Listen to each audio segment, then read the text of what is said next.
I'm just more interested in like what do you think is like the situation right now? Like, how do you view the world moment that we're in? Like, do you think we're like in a good place right now, or like do you see things like getting better from here, or like getting worse? Or we could limit this to just like America specifically. I think in some ways we've gotten way better, but in other ways I think we're kind of flying apart at the seams, and we don't really understand why. What ways have See, like, that's a really stupid thing to say. Like, what kind of dumbass would respond to that question with that? things gotten better? I mean, Well, in terms of, like, technology and health, and, like, in terms of, like, you know, where our standard of living has gotten better, and, like, that's what he's gonna say, that, watch. in very obvious senses, things like medical advances, things like There you go. the general state of peace and security around the world, things like the overall general health of people, especially in third world countries. I guess. Okay, so let me tell you why that's something a dumb person would say, is because a smart person would sit back and ask, okay, were those things inevitable? Are those things just an inevitable fact of modern industry? Now, are there aspects about our direction in history that are not an inevitability or somehow essential to modern civilization, but are a result of our corrupted liberal political system, or our kind of like liberal order, right? So that's what a smart person would say, because a smart person would stop for a moment and kind of question this very one-sided, very dull and stupid way of looking at the world. I mean, that's what when I say he's a stupid person, I have receipts. He's a genuinely stupid fucking person. You can point to obesity and stuff. Like obvious technological Saying stuff. like globally. Yeah. So you're just more talking about like the global state of like technology and like the advancement of these sorts of technological improvements and, you know, access to more advanced like infrastructure, et cetera, et cetera. The stuff like that's more true on, like, most a global level. Yeah, probably things that like Western people would point to and go like, oh look, we're doing good because I can tell because of this thing, right? Yeah. That's such a stupid fucking thing to say. I mean, again, it doesn't matter if you're Western or Eastern. Most people will not measure the passage of time in a positive light based on things that they either take for granted or expect to happen anyway. We read John Rawls and Stuart Mill. We are Anglo now, Anglo-German. We are postmodern liberal. All the Deutsche tradition in the dumpster. Flush it down the toilet. What a cucked country. The biggest cucked country on earth. Literally the biggest cucked country on earth. They're way more cucked than the French. At least the French pretend to have dignity. Where's the German dignity? Where the fuck is German dignity? They literally gave up their oil. They gave up their fucking... They fucked Germany for America. America said, open wide, Germany. Oh, yes. Make yourself at home in my asshole. For what? Where is the German dignity? When have Germans ever stood up for themselves? They were going to get a really good deal with Russia that Germany would have benefited from greatly. But you can't have it. For we are Anglo and liberal. Deutsche Anglo. Ich glaube 70 für Männer, das ist halt einfach, dann geht man einfach anders damit um, dass da Menschen sterben. Ne? Mhm. You know what, if Germany wants to be an American colony, why don't we just make it the 51st state? And we just call them Hamburger Land, because they're the home of hamburgers. That's where hamburgers come from. So Germany, you really want this path? Okay, let's just make Germany the 51st state, and let's call it Hamburger Land. We'll call it Hamburger Land, and everyone's going to have to wear lederhosen and trousers and shit. That's the level of cucked, we're dealing with. That's so humiliating. Where is the pride? Where is the dignity? It is fucking humiliating. It is disgusting.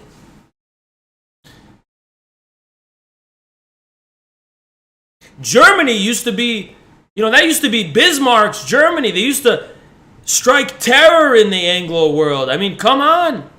I am frightened. Okay, this guy, Max Boot, has a fedora. This journalist piece of shit.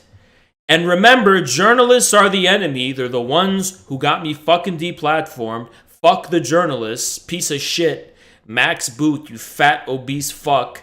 I am frightened by the impact on society and politics. If Elon Musk acquires Twitter, he seems to believe that on social media anything goes. For democracy to survive, we need more content moderation, not less. Why? Why? Can you explain the reasoning behind that? What, for democracy to survive, we need less democracy. Well, that's pretty much what Hitler said, isn't it? But you got that spectrum issue where people love extremism. Lonely people love extremism. And I am not a fucking extremist. I'm not. I believe in norms. I believe in common sense. I believe in normie shit. You know that? I believe in normie shit. And I'm not really a normie myself. I'm a crazy guy who goes to the gym every day and sits on the couch and stares at the wall for 4 hours out of a day just thinking. And I read shit that's just not, it doesn't have anything to do with anything normal people care about. And yet I believe in normal people and their wisdom. And I trust normal. I trust normal. I would rather be in the middle of a fucking shopping mall than be in some fucking basement. Some fucking guy, you know? I still believe in normal. I do believe in normal. I believe in normal shit. You know what I mean? As usual, and here we have Lindsey Graham, this fucking snake establishment piece of shit, Lindsey Graham. And I've heard a lot of things about Mr. Graham, by the way. I've heard a lot of things about Mr. Graham. But Graham, who said that we need to put a bullet in Putin's brain. And the reason I remember that is because of Alex Stein from Primetime 99. Shout out Alex Stein, right? That's what I remember it from. But this fucking warhawk, Lindsey Graham, China's defense ministry, said the U.S. visit was deliberately provocative and had led to further escalation of tension on the Taiwan Strait, which it absolutely did.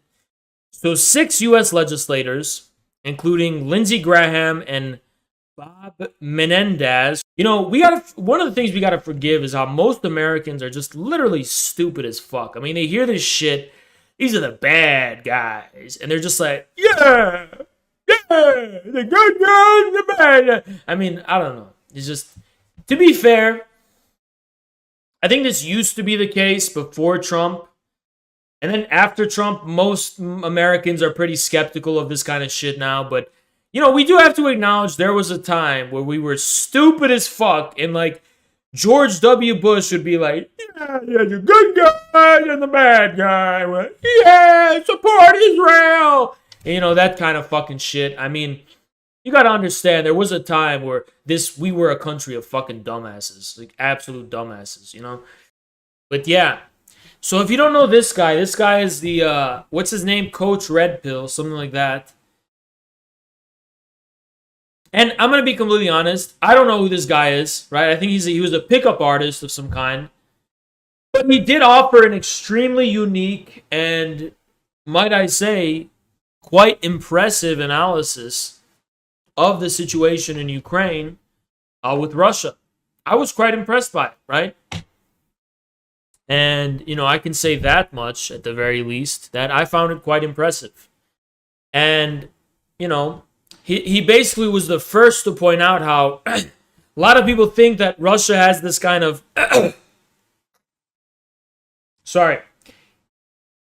that Russia has this kind of blitzkrieg strategy where they're just going to go into Ukraine and roll over Ukraine and take over the whole thing. But that's not true. Russia's goal is to minimize casualties to civilians, civilian infrastructure, and military casualties, right? So that's always been Russia's goal in Ukraine. I have never seen anyone from the anti-Russia contingent even try to challenge that, right? And that's probably why, Russia is still in Ukraine, because the military operation has actually succeeded in minimizing as many casualties as possible, right? Reporter, even before Musk's offer today of a hostile takeover, quote, the vibe among workers at Twitter is, quote, super stressed, with employees, quote, working together. And these are the so-called working class. Leftists will literally tell us that these fucking babies, these pampered fucking grown adult babies are the working class. Fuck the... It actually pisses me off. They're working with Elon Musk, by Twitter. We're not going to be able to censor Scott Ritter and Russia. We're not going to be able to censor dissidents anymore. Oh, we're the victims. We're literally ruled by crybabies. It's fucking insane.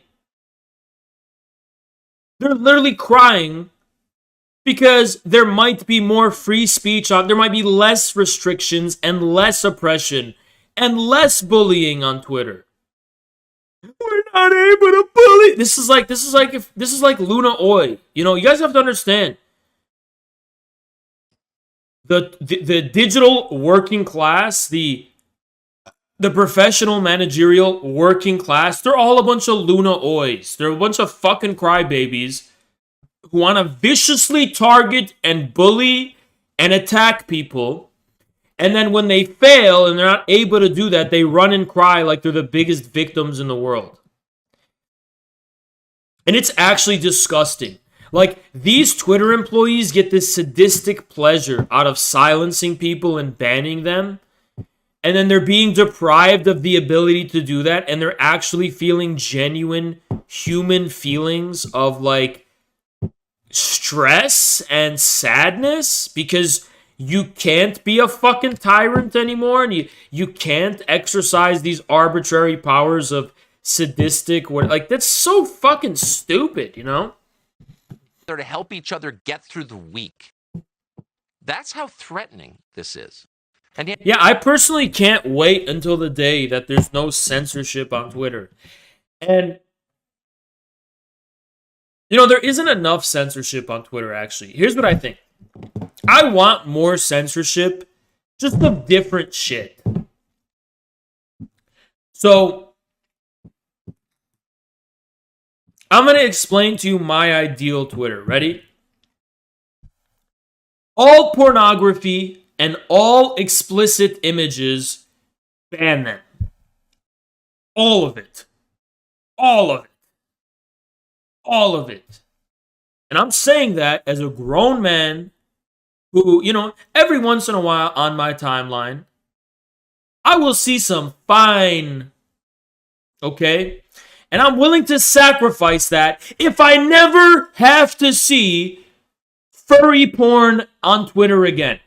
I will sacrifice all that good shit I get to see sometimes if it means I never have to see the disgusting shit leftists reply my post with. Okay, I'll burn it all to the ground. I would rather never see that again. Okay? And yeah, sometimes there's some fine-ass women on Twitter, but I'm willing to sacrifice that if I never have to see the disgusting pervert shit. And I just wanted to prove myself I could make it on Twitch, and I did. And now the gears are back in motion on the infrared train.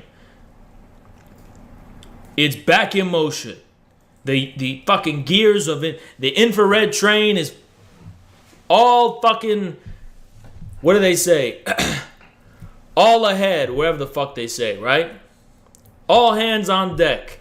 This is my ideal, and I want to make the ideal happen in reality. That's a very left-wing way of looking at the world, right? Leftists kind of have this thing where they're like, hashtag support fat sex workers or some shit like that, right? That's not a meme. That's a very consciously contrived, like, thing that you want to, like, impose, right? It's not a meme.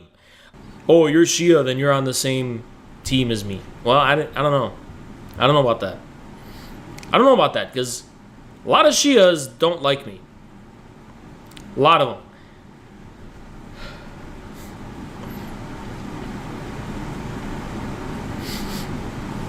I've said this before. I want to be full disclosure with y'all. because I think there's been a misunderstanding. I'm gonna say some shit. I don't want to offend anybody. I'm telling you, Haas. Me personally, Haas.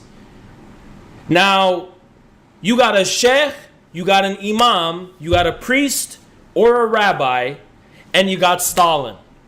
Who is my authority? Stalin is my authority. Okay? You got any type of religious authority versus Lenin, Stalin, and Marx. Yes, Lenin, Stalin, and Marx are my authority. Okay? We are tolerant of religions. We see the value in religion and stuff. I do. But I live in this world. In this world, my authority is Marx, Engels, Lenin, Stalin, Mao, Pol Pot. Let me ask you a question. I've been told that Jewish people don't believe in hell. Is that true? It is a lie. Man is Friedman, the one who spreads this. Now, the thing is anybody who says that we do not believe in hell, this person is basically considered to us a mubtadi'ah, meaning a religious innovator. He is making his own heretical innovations. No, we believe in hell. Isaiah 66:24, there you go. Daniel, I think Daniel 12, I'm pretty sure it's isn't it? Yes, Daniel 12, there you go. As well in the Gemara, the Babylonian Talmud, Maseches Rosh Hashanah 17a, there you go. Seder Olam Gimel, which is Seder Olam 3, there you go. Yes, we believe in hell. For some people, hell is eternal. For other people, hell is not eternal. But yeah. That's interesting. I don't know why I've always been told that, but it's because people, they take this reform stuff and they take this Manis Friedman, garbage, and they sort of spread it online, and people overhear things and they don't look into it.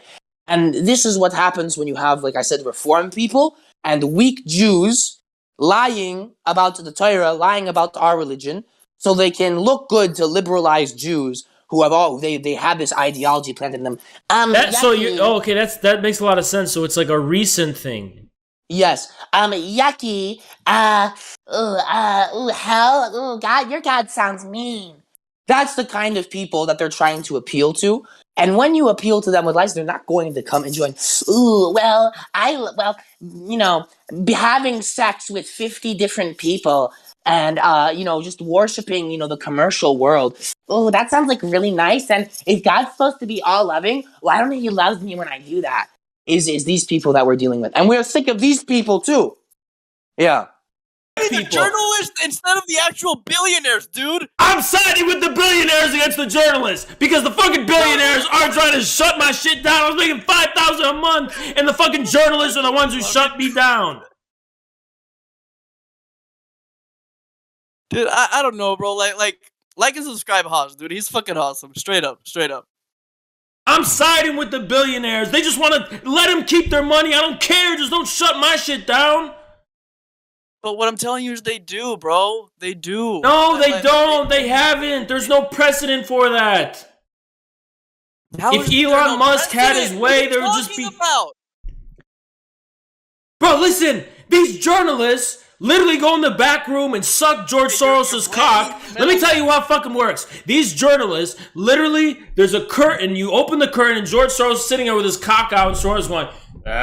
come here, suck on Papa's nuts. And they go and suck his nuts, and he appoints them a fucking position, and they have so much power based on that. At least Elon appoints people based on how good they are at coding or fucking technology or some shit. Yeah, bro. Maybe the engineers. Look, it's either Wall Street. It's either Wall Street. Listen. Wall Street and Silicon Valley are at war. I'm gonna side with Silicon Valley. Fuck it. Let's go full Dark Enlightenment, Neo-reaction. I don't care. I don't care. I'm siding with... I don't care. In bed with each other, like... Yeah, they kind of are, but Elon is going against that. And you know what? It's a new beginning.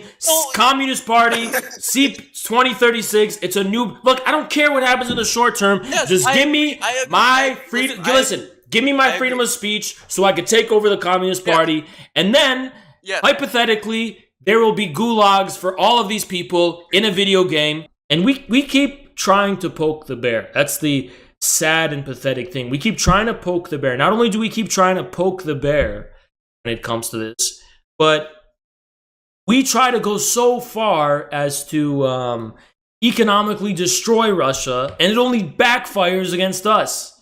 So not only are we trying to poke the bear, but in our attempt to poke the bear, it's like something gets lost in translation and the stick ends up in our own ass, right? And how do you go from that? I mean, it's a level of incompetence you couldn't even believe, but it also reflects the internal contradictions of what is a dying empire. And that's what we're faced with, really, when it comes to American foreign policy. It's the incompetence of a dying empire faced with the insurmountability of dealing with its own contradictions.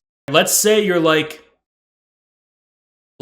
have the emperor. Let's do the example of the emperor with no clothes, okay? In an older culture, if you catch the emperor taking a shit or a dump, you turn away and you're like, oh, my bad, right? And that's it. And the grandeur of the image of the emperor is somehow intact because that's a given. The emperor takes shits. It's just like you don't talk about that because we have this acknowledgement that we're imperfect human beings and we have this sense of privacy, right? But I feel like with Calvinistic kind of Protestant culture, if you catch the emperor taking a shit, you're like, oh my God, caught in 4K. And the clip goes viral and like everyone's going crazy over it. And it's like, I can't believe the emperor takes dumps. Look what an embarrassment. This is a complete fool. And like, he's totally humiliated, right? And I think when it comes to being an online personality in any capacity who like spends a great deal in, let's just say a live streamer, because if you're like a video essayist, it won't necessarily happen to you. Although I think it does to a certain of popularity, it will, right? I'm starting to think Haas is using these streams to voice his own thoughts. That's got to be the dumbest thing I've ever fucking heard. Like, what? Of course, I'm voicing my thoughts. Like, what else would I be doing, right? What's up, everybody? How's everybody doing today? We're in for another show. Sorry about the lag. There's a kind of FPS problem that we're kind of having. And yeah, it's like an issue just with the frame rate. I just got a new camera and shit, you know, but as y'all can tell, yeah, I did it. I really did it. For real, I did it. Yeah, y'all think it's a joke. It ain't a joke. It ain't a joke. I really did it. There's an FPS issue and it's kind of lagging and shit, so you can't really see me in all my glory and shit. But yeah, this is the new me and shit.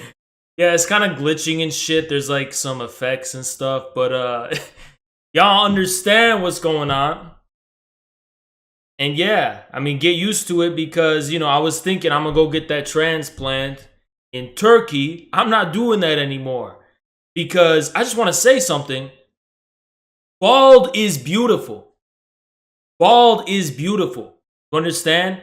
And I'm sick of the stigma about being bald and shit and people having a problem with it. And, you know, bald is beautiful. Bald is beautiful.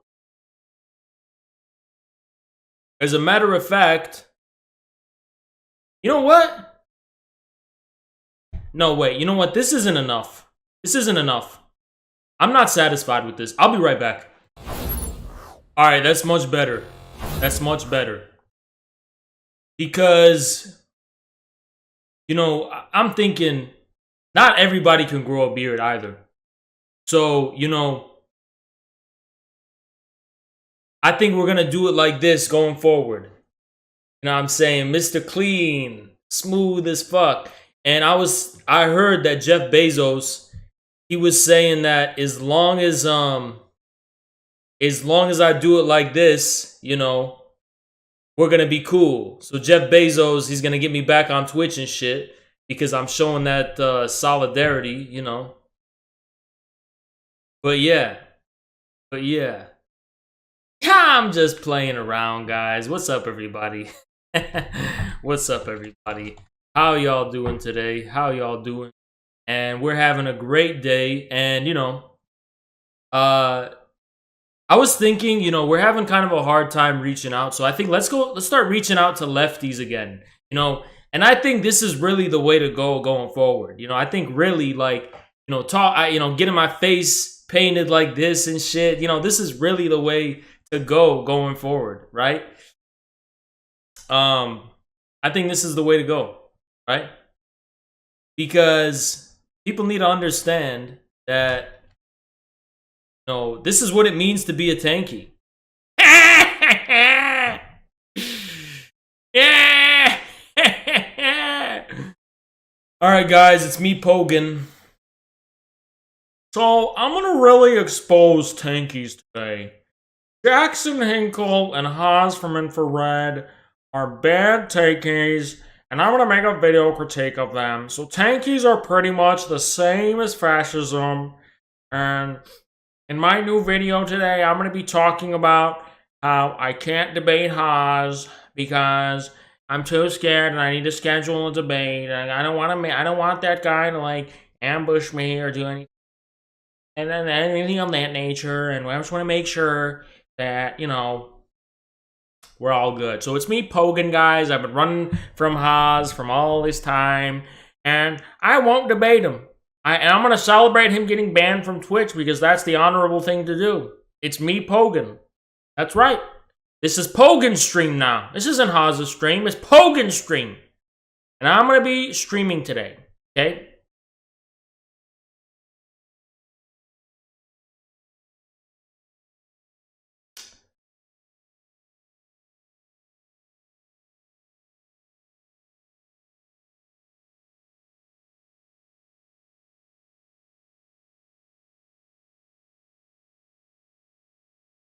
Haas, you've been saying leftists are all ugly?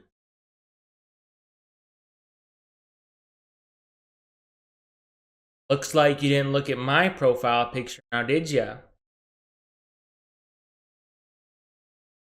Anyway, fuck you, Haas, and all the pat socks with ya. Frickin' fascist pat sock pieces of shit calling us leftists ugly. We're not ugly. How are we ugly, Haas? Where's the ugly? You called us ugly? Excuse me. Haas is literally such a dumbass. Literally a dumbass. Where? Haas. Oh. You called leftists ugly? Look at all of this, Haas. You really didn't take this into account, Haas. Oh, look at all of this, Haas. All of this. Leftists are not ugly. Oh, no, we're not.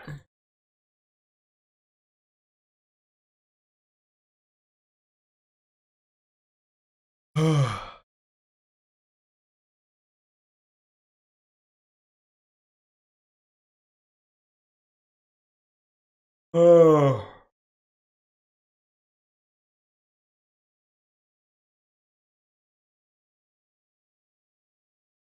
I am on Reddit!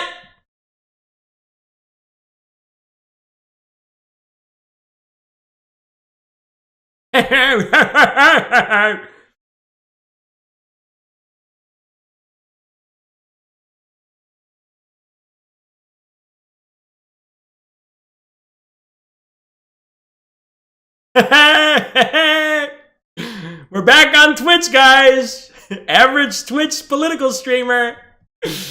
Alright, guys, so today we're going to be talking about why we need to support NATO. Because NATO are the good guys, Russia are the bad guys. Take your medicine, take your pills, take your crazy pills, drink your tap water. And today, we're basically going to talk about why we need to be supporting Ukraine. So, Ukraine are the good guys, and Russia are the bad guys. And Russia has done every bad thing imaginable that you could ever conceive of or think of. And Ukraine are the good guys, just like in Star Wars. Because Luke Skywalker in Star Wars is the good guy, and Putin is like Darth Vader. And Ukraine is like Harry Potter, and Putin is just like, Lord Voldemort.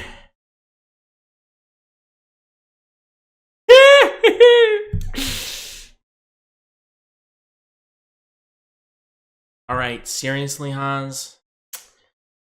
Right, well, we're gonna have another Xander Hall stream today. Me, Xander Hall. And I don't really stand for anything.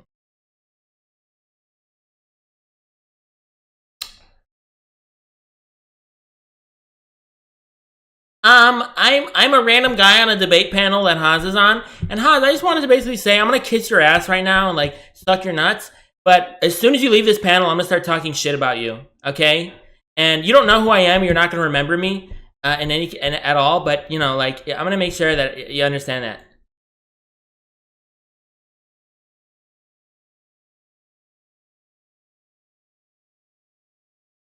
I, for one, think Haas, what a dumbass. That guy's just not very intelligent. I mean, he doesn't even talk like a smart guy. How could he possibly be smart?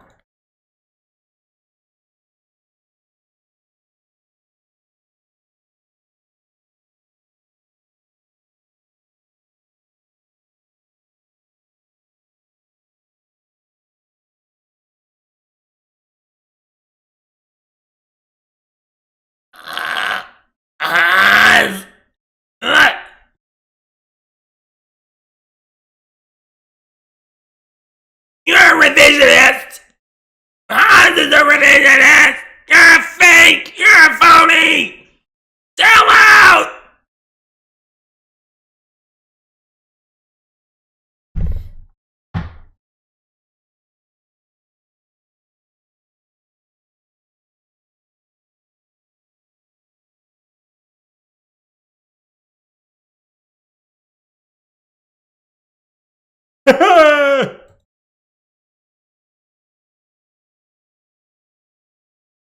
You're a dumbass. Everyone's dumber than I am.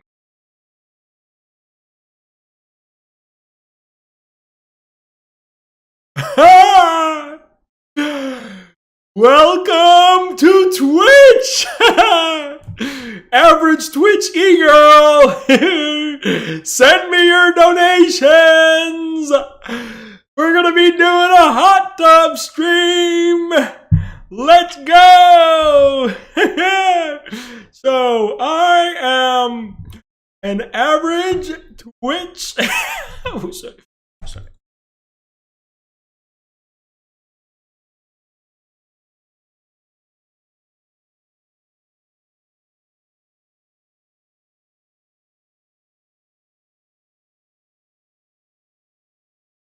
Ah!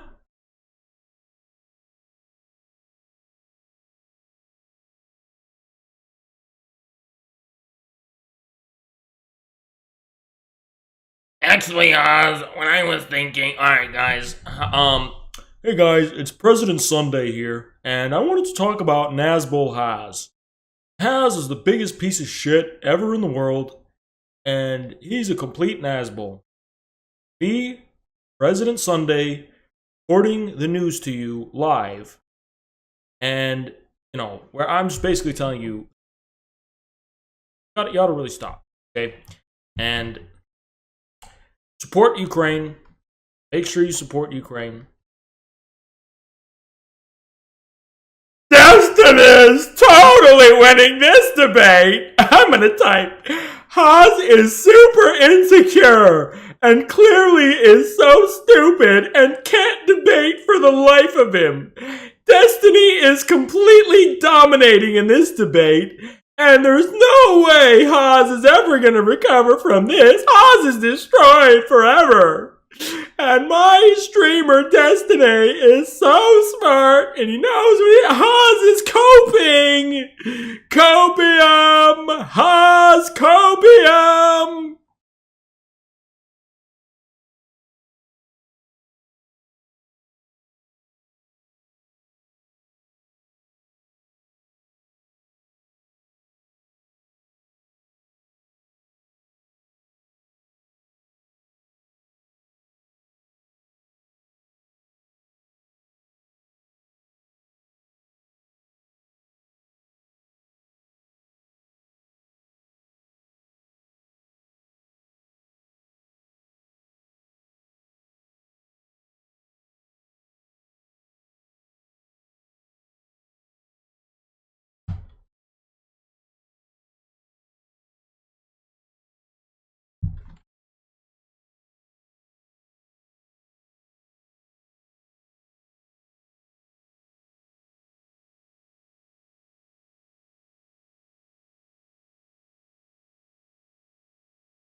What the fuck is this? What the fuck is this?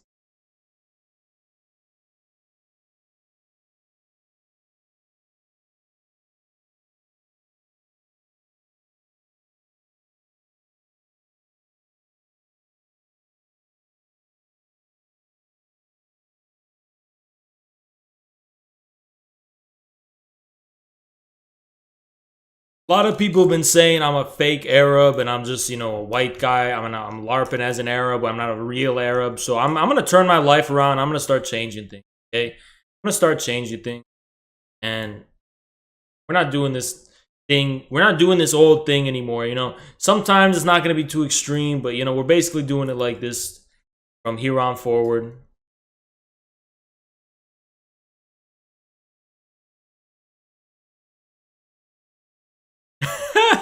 What the fuck?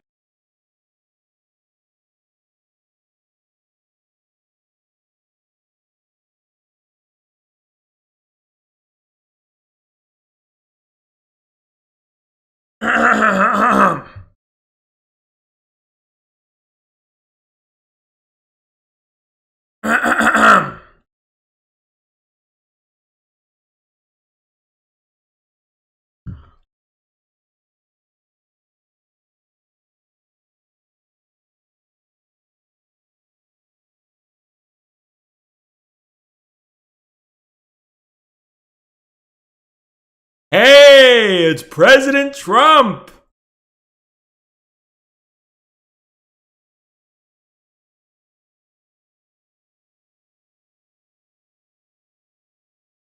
All right, we're going to do the whole stream like this. If anyone asks questions, make sure they understand what we're really talking about here. Because we are going to have a huge stream. Bigly.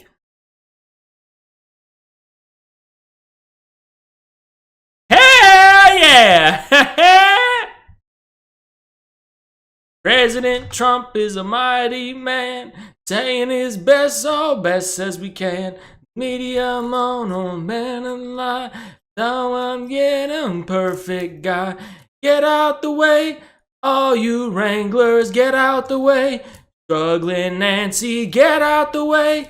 All you haters, Trump's on a roll and it's gonna get greater. President Trump is a mighty man, making his way as best as we can. The media's mowing the barrel of lies.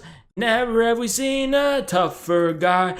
Get out the way, all you haters, get out the way. Struggling Nancy, get out the way.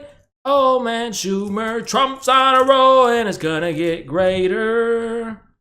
Yeah. You would have given up? No, I would have recognized that Twitch is dead, you fucking dumbass. Not because I'm doing it out of fucking moral solidarity. It's because that's like telling me, like, okay, why am I still on Twitch when nobody's even fucking here? That's what I'm trying to say, you fucking dumb fuck. trying to talk shit to me, you stupid ass, in my fucking chat. Did you fucking think before you started to use your fingers on the fucking keyboard? Your fucking Cheetos stained fucking fat fingers on your greasy ass keyboard, and you hit fucking enter saying that dumb shit in my chat? Don't fucking say this stupid shit in my chat, bitch. Questioning me and doubting me, not giving me the benefit of the motherfucking doubt.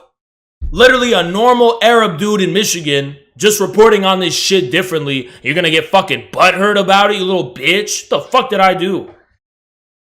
Fucking pussy. Little bitch. Fucking little bitch. I'm damn infrared. I hate infrared. Little bitch. All cause I fucked your girl. Your fat bitch girlfriend. All cause I fucked her. And I regret it. You fucking cuck. All cause I fucked your girl. Bitch.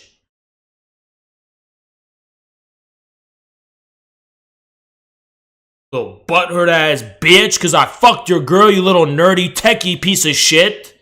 You fucking pussy. You fucking...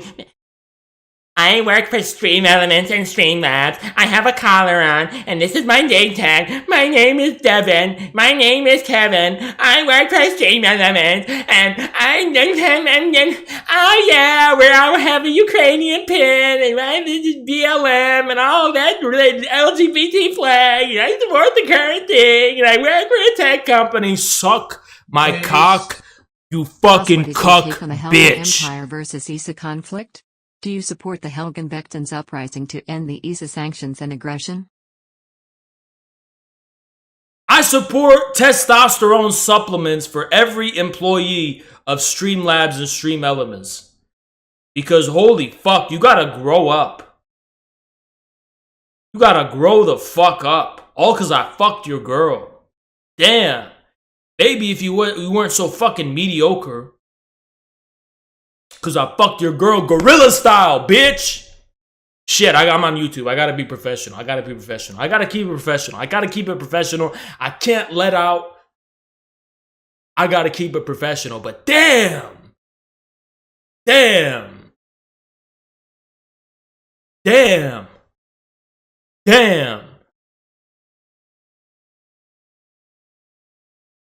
The girl's so ugly, it wasn't 5-minute doggy, it was 12-minute doggy. And I was fucking beating my chest and shit while doing it.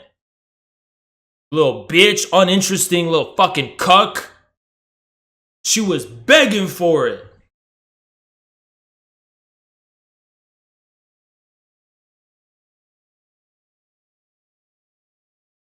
And this is what they fucking do.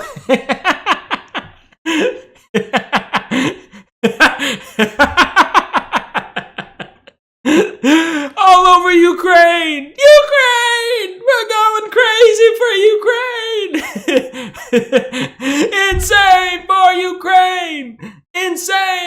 Ukraine!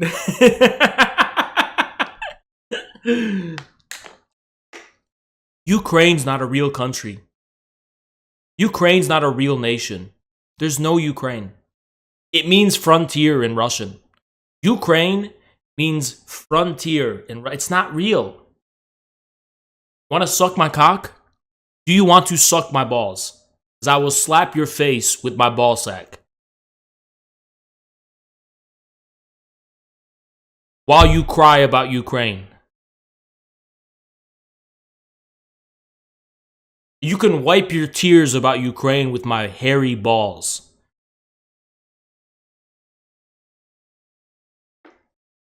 Putin makes you cry, so I will wipe it off your face with my ballsack. Just like how I did for your mother.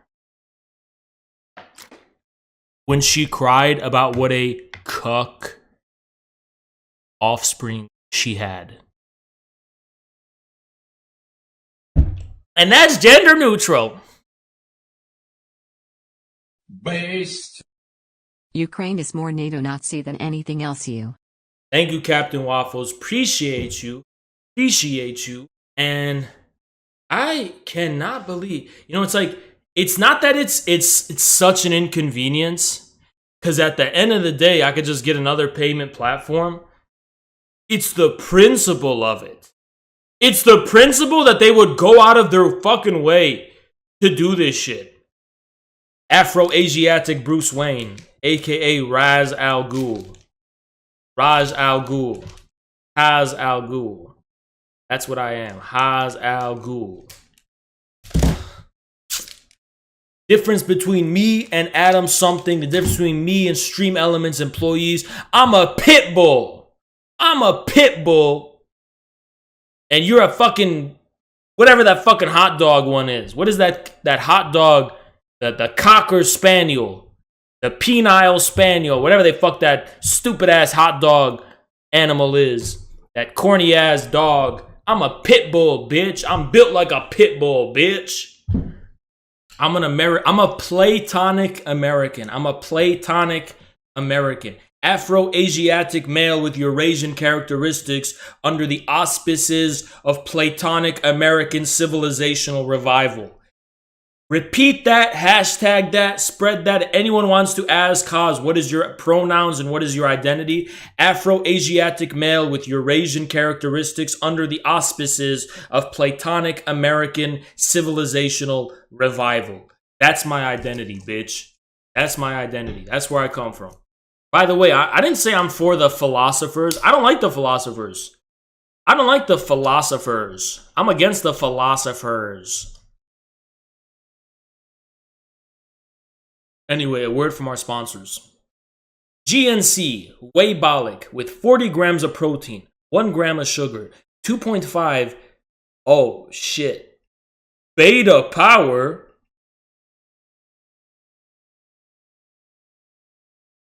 I don't know how to, this is really awkward. This is embarrassing. All right, GNC, tell me how to justify. You know what? This is why I can't be a sponsor. GNC, you said 2.5 beta power on your fucking protein drink. And you want me to advertise this. And I drink it every day.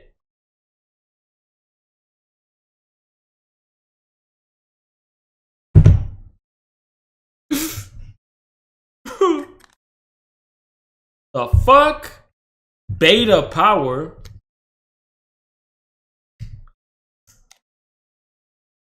Here goes nothing.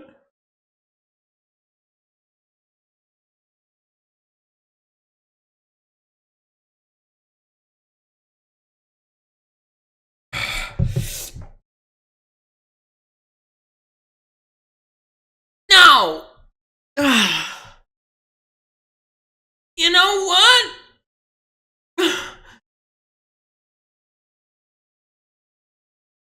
Toxic masculinity is one of the biggest crises we're facing now, and you're just compensating for your insecurity, and there's a hole in your heart that needs to be filled with the power of love.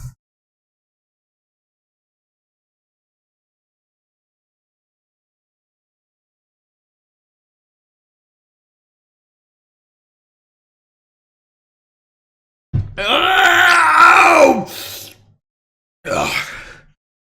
Support fat sex workers!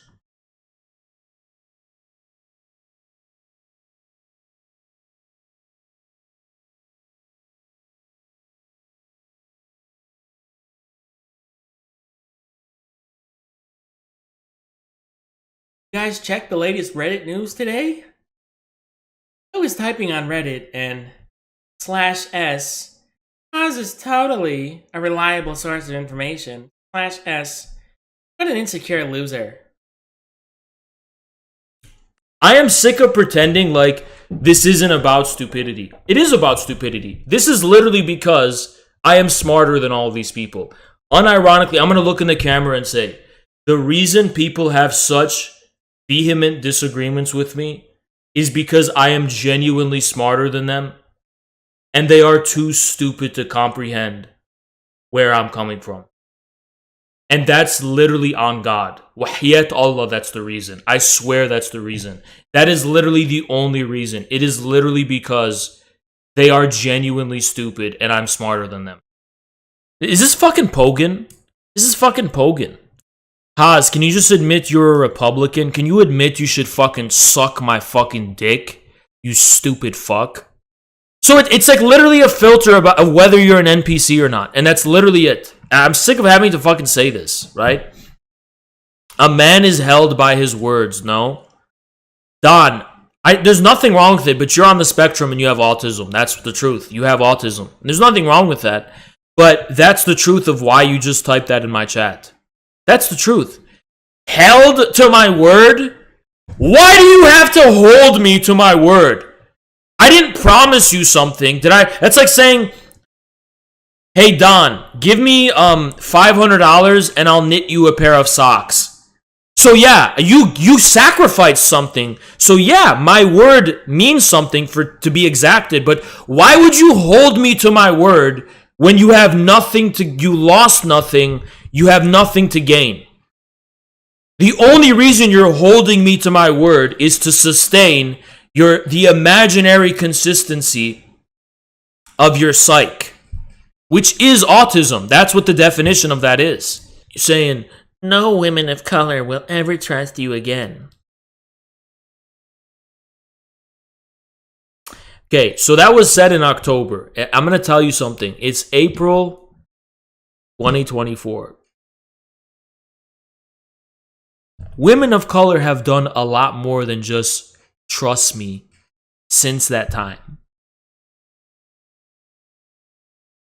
A lot more than just trust me, okay? Based, to be clear. Sorry, Taryn. Please don't tell your colleagues at the FBI. Please, Taryn. Okay, anyway, Dallas, the fat ass, wants to talk. So Dallas, he's got a banner of North Korea with the CIA-funded LGBT flag. Yo, what up, fat ass? Yeah, you can hear me. This motherfucker's using the CPUSA's. He's using a fucking what is it called? The monogram, that 1930s speaker. Motherfucker, they didn't even buy fucking microphones over there. They got a 7-story building. Go ahead, Dallas. No. I'm actually on vacation. I actually took. This motherfucker using this motherfucking what's his name? The guy Alexander Graham Bell. That shit he invented. Motherfucker, it's 2022, and y'all can't afford some basic equipment here. Come on, Steve. No, man, it's I'm on vacation right now, but I actually heard. I spent some time out of my busy schedule because I heard you were talking shit, so I wanted to come on here and call you a bitch. All right, you big fat ass donut eating motherfucker. What's a vacation for you except a McDonald's ball pit, you fat motherfucker? What are you talking about a motherfucking vacation? Slip and slide down the fucking slide, you fat blubbery ass. You're gonna get cuts all over that fat ass back. Going down that fucking slide or the water slide of that fucking vacation you're going on, you fat motherfucker. Dallas still talking shit about me coming in my motherfucking space, trying to call me a bitch. You motherfucking fat fuck. You gotta go on a diet, motherfucker. It's called a marathon run, motherfucker. Why don't you run that marathon, be the next Michael Phelps and do some swimming and some shit, do some jumping jacks and push-ups, and then get yourself a fucking vacation so when you go in public on the beach, you won't be a fucking horror to behold to the masses at large. You want to reach the masses. The first thing you want to do is not look like a grotesque elephantine motherfucking donut eating hamburger ass Dallas Steele to everybody to see. Go ahead, Dallas. You done? Go ahead, Dallas. Cool, because I'm going to condense all that down to just saying you're a bitch. I'm just saying. Yeah, you keep saying you're a bitch, Dallas. Talking on that Alexander Graham Bell, Rosanna. What are you, motherfucking? You go to Joe Sims' microphone himself. Y'all can't even get a good microphone. You want a 7-story building. You can't even do anything with your funds efficiently. You talk on that fucking musty ass microphone saying you're on vacation. Where are you on vacation at, Dallas? Where are you on vacation? I'm at your mom's house. He's in Langley. Yeah, no, I'm at your mom's house. I'm railing her right now, actually. I think he's following the CPUSA's line, and this dude is in Ukraine. I think Dallas is going crazy. I think he's going insane for Ukraine. I mean, your mom's right now. So. Yo, say as our battalion for me, Dallas. I know you went to Ukraine to go fight for democracy and go fight for freedom because fascist Putin is invading Ukraine. Insane for I don't know they need fat fucks in the Azov battalion. I don't know what are you gonna do? They're gonna roast you like a pig over a fucking bonfire. Thank you. Like I literally have you like on the other side here. Oh God. What did I tell you that these are a bunch of serial killers? Much to like make It sounds you like a laugh. Batman villain. Yo, what's good? I don't know what's good. What do you got to say? What are we talking about? All right, so this dude, you somehow think you're more important than everybody else in here. You come to ask, be a fucking speaker, and you go, "Oh, what's good? What do you mean, what's good, motherfucker? You got something more important to say than everybody else in here? Just coming in this bitch and, oh, what's good? What do you mean, what's good, dumbass?" So now we got liberation geologists. Go ahead and speak, white boy. Hi. I'm wondering if you would debate my. Oh, no, this is the dude repping as a black nationalist. What you said you're a white guy. Dirty ass voice in the world. What the hell? This dude's a black bro. You gotta fucking go, motherfucker. You're a black nationalist, brother. You gotta go back to Calculus 1 and finish that, bro. What the fuck is this liberation geologist? You a Magic the Gathering geologist talking about black nationalists? What the hell? What the fuck are you dude, what the fuck are you talking about, bro? You got bullied in the white community. You got bullied in your own community. So now you go and bother black people and say you're the leader of black nationalism. Bro, shut the fuck up with that shit. All right, go ahead and talk again. Okay, yeah, I was wondering. Nah, this guy talking to himself is a black nationalist, bro. You motherfucking point Dexter ass fucking goddamn fucking Dexter's laboratory ass motherfucker. How do you think Marx would feel if you calling him transgender? Go ahead. I feel pretty good about that, but how do you feel about this?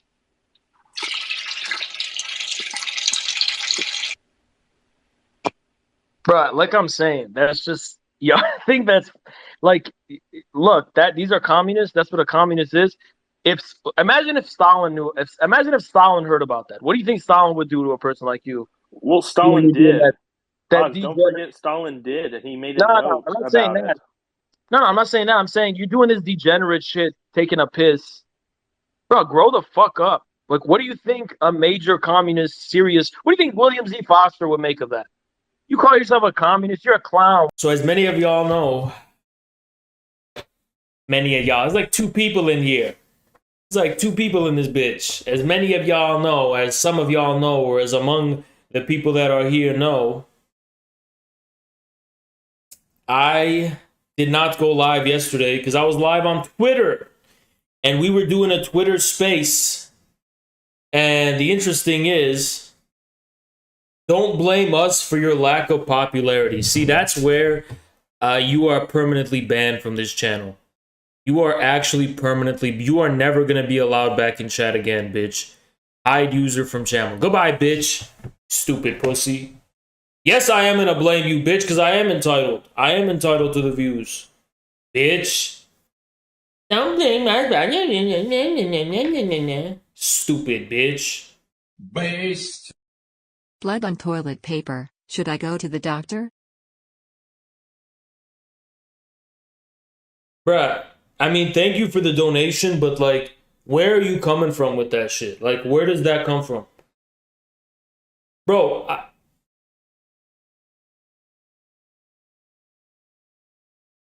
where does that come from? You come and you donated $5 of your money to ask that. Bro, I don't fucking go on WebMD or some shit. And maybe you shouldn't be so harsh, motherfucker. Maybe you gotta reconsider your diet that it's making you white that much. You get to that point. Bruh, you're non-binary. Are we allowed to like say that's dumb as shit on YouTube or no? Because I know I wasn't allowed on Twitch. And am I allowed to say non-binary is the dumbest shit I've ever heard of in my life? Yeah, it looks like you're on a CPUSA party bus right now, sir. Can you close the window and get back to your seat so we can get down to business? You want to know why this is such like a nice, cozy time? Because we are like, this is like our spaceship. That's so soy. That's literally so fucking Reddit. We need to be a shame-based country, not a guilt-based. See, this is what's so weird about this country. Y'all will fuck dogs Y'all will shit in public and piss in public, and you won't shower for 10 days, and that's fine. But the sins of the past weigh on our consciousness. Land back. Motherfucker, put your pants back. How about instead of land back, we get some pants back? How about we get some health back? Let's get some hygiene back. Let's get some dignity back. Those are the things we need back before you're talking about the guilt of the ancient tomes of the past, motherfucker. We got a pressing and immediate issue, which is that you're taking a shit on the ground in public. That's pressing and immediate. What the ancestors did 1,000 years ago, that's in the distant past. And you are now going outside and you got your dick out and you're flailing it around in like a helicopter. Put your pants on. That's what we need back. Pants back. We don't need land back right now. Let's see what we're dealing with here. What is this about? Okay, so here's what Damn, that's busted ass. inspired me. Oh my god. It's called the two-hole saga. I can already see a big ass hole right here. And for real, I mean, why don't we just take a zoom in look at that, because that is fucking crazy. She was hosting some kind of, I guess, a dating show, and then he was a guest and he came on, and it seemed like he was trying to court her. Did you know that the UK has the highest rates of autism in the world? I looked it up. The highest rates of autism in the world. No normal person give a fuck about that. You said 2 instead of 3. Suck my dick, bitch. I got 2 nuts. Hypothetically, let me address a hypothetical female who is not this person. Suck my dick. I got 2 nuts I'll slap your fucking face with. Consensually. Okay? How about that? And of course I'm not referring to her. Just hypothetical NPC character. This shit, I want to condemn them. Will you be in a hot tub? Okay, coding Jesus. Thank you for the 2, but stop wasting time with dumbass questions. Red Andre is an objectively fucking stupid fucking person. Objectively a fucking idiot. You are a stupid fuck. You should never ever have been given the confidence of ever giving expression to your empty-headed thoughts in public. No one has shamed you enough to the point where you recognized you're a stupid, dumb fuck. You're an idiot, because what I'm saying takes like 3 steps of thought. All you're fucking doing is being like, but the Portuguese. You're not even thinking about what I'm saying. You're not even understanding what I'm saying here. Hey, Red Andre, suck my fucking cock, bitch. Why don't you suck my fucking nuts, you stupid bitch? Suck my cock, you stupid bitch. How about that? Make a big fucking deal out of nothing. I'm so sick of stupidity. I'm just so sick of people who fall for this shit. I'm so sick of the people who fall for it. Who else gets penalized for a retweet? You know? You don't even put it in context. Okay, before you open your big ass, dumb ass, fucking undisciplined mouth, ask yourself, what is the practical consequences of doing this? What does this objectively do? What does it mean for me to do this? I'm going to say everything to the world. I'm going to open my big mouth to the whole wide world. Yeah, you have the mentality of a cocksucker. You're a cocksucker if that's how you think. If you're the type of person that has no filter and you just think that, like, you're the type of person that thinks the only reason your thoughts aren't on Twitter is because there's a delay. Well, ideally, every single thing that comes to my head should be aired in public. You're a fucking idiot. You're a dumbass. You don't have a filter. You don't think about the meaning of what you're saying. You don't even think about the consequences because you assume you're in some kind of open society where there's all good faith. It's not like there's this bad faith info war that's waged against us. No, you just do this shit and join the mob, and that's not some kind of fucking, you know, cowardly thing to fucking do. Red Andre, you know what you are? You're on your period. Your vagina is bleeding, Andre. And you are so ass hurt and butt hurt over fucking nothing. It makes you angry and pissed. I don't know what the fuck to tell you. Grow the fuck up, you fucking pussy. What are you crying about? If our society decides to take a less liberal view of abortion, something we have no control over, let's accept it. I mean, I accept it. If we just start restricting abortions more, let's just accept it, okay? Because you can't do anything about it either way. So just accept it. But how? You're saying that as a man, it doesn't affect you. Bitch, then tell him to pull out or wear a fucking condom. I don't know what to tell you. I really don't know what to tell you. You know? If you're going to take this personally, and this issue is personal to you, and you fear that in the future you're not going to be able to get an abortion, I am telling you to practice safe sex. That's my advice to you. Have your man wear a condom, or have him pull out, or take the morning after pill, whatever.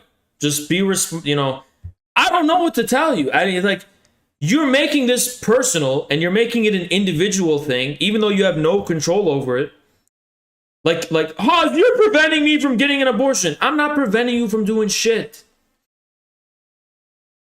I am not preventing you from doing shit. I don't have any control over this issue.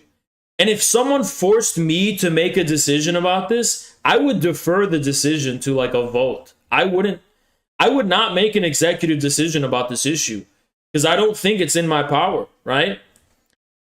I'm not a fucking doctor. I don't know how this shit works. I would, if I had to make a decision myself, I'd probably be like, wait, what does most of the world do? Let's just go with what most of the world does, right? Because that's the easiest decision to make. But honestly, I'm telling you that the Communist Party should not be prioritizing this bullshit. And I don't think that's such an extreme fucking thing to say. Why should the Communist Party be prioritizing this? When we won't make any difference on it at all, whatsoever. But there are no countries, almost no countries that say, yep, you can just get an abortion anytime in the duration of your pregnancy, 8 months, whatever, it's completely fine. That's no country on earth has that. I'm sorry. Like, I can't think of one country on earth that, like, the only place on earth where that's allowed is like fucking Colorado right now. I mean, most states in the US don't even allow that. As it stands, Colorado is the only fucking place where you can have an abortion at 9 months. Like one day before delivery, you can be like, doctor, my water's gonna break tomorrow. Can you kill my baby? Let me tell you what would happen if nobody voted. If nobody voted, we're gonna have so much fun not voting this midterm. I'm gonna make a list of things you could be doing instead of voting. We're gonna have so much fun not voting. You know what's gonna happen when nobody votes? We break their cycle. We bring these scum to their knees. Let these fucking Democrat scum writhe and seethe like worms, starved of the people's vote. See what will happen. See what would happen if we starve these goddamn politicians of their fucking reserve voters that they can always feel like they can rely on.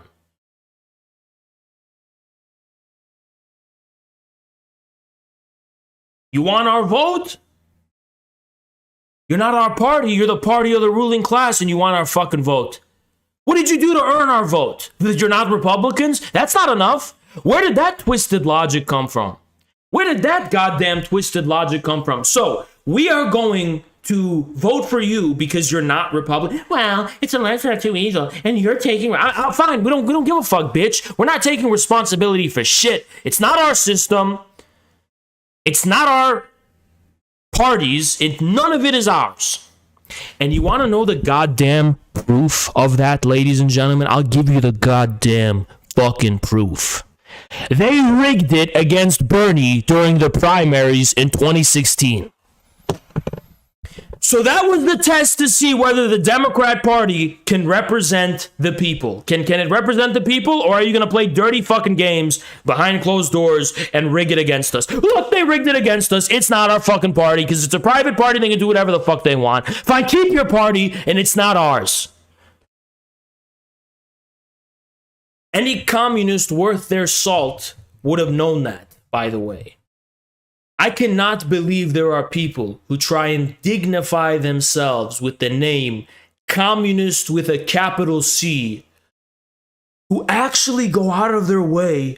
They literally get off their asses and they go and vote for the Democrats. You are a cuck. You are either a cuck or a prostitute. Choose one of the two genders. There are two genders of people who vote Democrat: cucks and prostitutes. Thank you, Zulette. The voting booth is a suggestion box for slaves. Exactly. It's a suggesting box for the slaves. This is what a voting booth is. You know what it is? It's a cock-sucking booth. You're a slave, and you go in the voting booth, and you suck your master's cock. You have two masters. You suck one of their cock. For free! And you're telling us we go do that? You not only do we tolerate being ruled by these tyrants, we have to go and fucking take care of their glory hole for them. They're sticking their cock in the glory hole of the voting booth, and we have to go relieve them. Don't you have any dignity, fellow Americans? Do you have any dignity at all? Don't you have any dignity? Don't you have anything to stand for? Don't you believe in anything? Don't you have any self-respect? Whether you're a man or a woman, don't you have any self-respect? You're going and doing it for free. You're doing it for free. They're not even paying you. Why are you doing it? What are they giving you in return? Why are you doing it? It's not ours. That's not our system. It's not our game, but you're freely assuming responsibility for it. Let's bring this guy on to speak. Go ahead. Go ahead, unmute yourself. Yo, what's up? Hello. Hello, what's up? The sky, motherfucker. What's going on? Not much, man.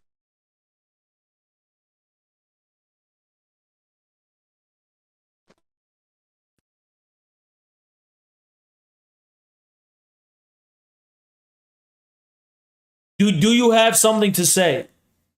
No, bro, I don't. Block and remove. Man, you know what? Report and remove. Because that's a fucking crime. Get the fuck out of here, motherfucker. I was waiting for something. And you what? Y'all just gonna request to join and just say what's up? The hell is this?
Long live the Connolly House!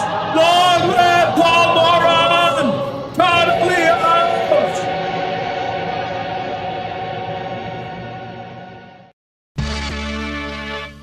unlike those infracells, I decided to do some self-criticism today, and I'm doing praxis today. I'm doing praxis. I'm doing real organizing, and I'm doing real stuff. Long live the Connolly House! We're doing the revolution! I'm live from Ireland right now! Live from Ireland right now! Doing the Connolly House! Long live the Irish Chaz! Long live Chaz 2! Long live the Irish Chaz! Real revolutionary action on the ground, on the street! Real revolutionary action! Down with the infracells! Down with the fascist grifters and the wreckers! Real action on the street! We're doing it! We're doing it! We're doing the real thing! This is what Lenin did! This is what Mao did! This is what they did! Let me show you what they did! This is what they did! Long live the Connolly House! Look at it! It's beautiful! So guys, I am live from the Connolly House right now, and I'm renouncing the debate bro reactionary streaming grift, because I said something really bad in a Twitter space. I said organizing doesn't mean anything. I was wrong. It does mean something. Just look at what we've done organizing. Look, this is the revolution. The Irish Revolution has begun. The reactionary running dogs of the Dublin police and the fire department and the health inspector unit. Look how they run and flee from the Red Guards of Ireland. Long live the Red Revolutionary 1st of May. Long live Chairman Gonzalo. And I have accepted Paul Moran as the Red Revolutionary leader of the Dublin proletariat. Forward! The reactionaries are paper tigers! The Irish Red Revolution has begun! Paul Moran is the Irish Mao! Paul Moran is the Irish Mao! Look at what we've done! Thank you, Voidburn. All of the funds will be distributed for revolutionary free crack, cocaine, and heroin for the homeless of Dublin. Down with the drug restricting reactionary cartels. Long live the Red Revolutionary 1st of May. Yay drugs! Yay drug addiction! Praxis in action. Gaze upon the products of the Red Revolutionary praxis of Paul Moran. Long live the Red Revolutionary 1st of May!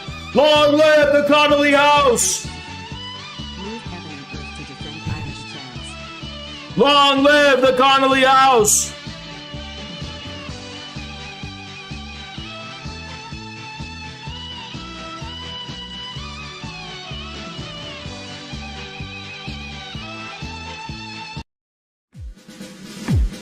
Come on, everybody come with me! Paul Moran is the leader of the communist masses! Genghis China is a revisionist state! China's a revisionist! Look, China doesn't look like this, the revisionists! Paul Moran is leading the revolutionary proletariat worldwide! Paul Moran is the true communist! China's a bunch of revisionist traitors! This is what a revolution looks like! This is what democracy looks like! Go outside, infracells! Touch grass! Touch grass, infracells! We're building communism! We're building communism right in the heart of Dublin! We're building it!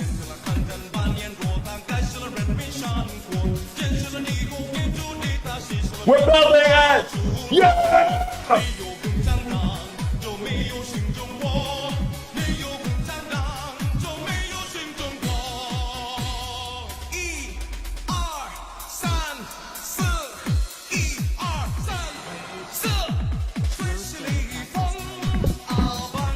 Everyone join along. Get up off your butts and let's march for Chairman Gonzalo. March for Chairman Gonzalo.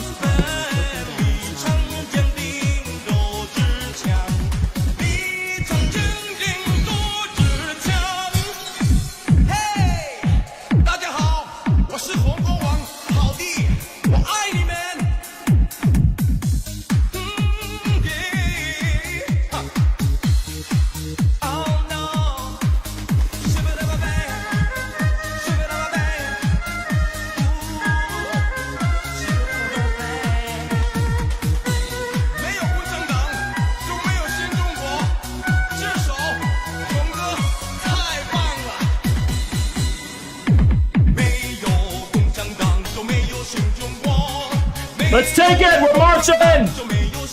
Let's go!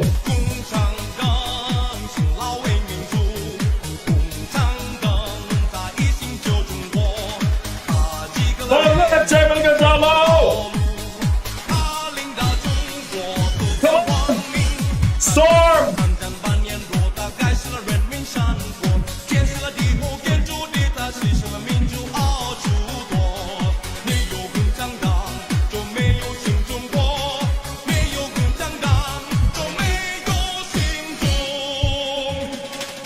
Take that, infocels! You will never know real praxis, infocels!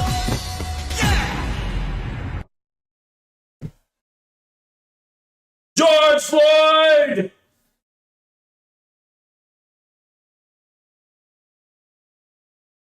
Ugh. Frickin' infocels will know nothing about real praxis! We're live from the Connolly House. We're approaching the Connolly House. This is the front yard of the Connolly House. As you can see, we have built several red revolutionary encampments. As you can see, we are building the trust of the masses in real time. As you can see, that jug of propane, we gave that for free to the masses. They will repay us with the proletarian revolution as we lead the charge. See those clothes hanging on that tree? We let them use that tree. That trust that we're building with the homeless people of Dublin is going to be the seeds of revolutionary change. It will lead to a revolutionary mass organization which is going to transform Ireland forever.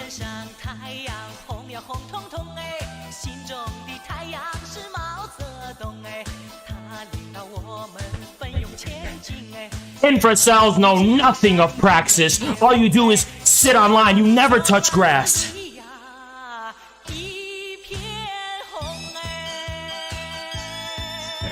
Now, let's go inside. Let's go inside. We're gonna go inside our Red Revolutionary Workers Compound.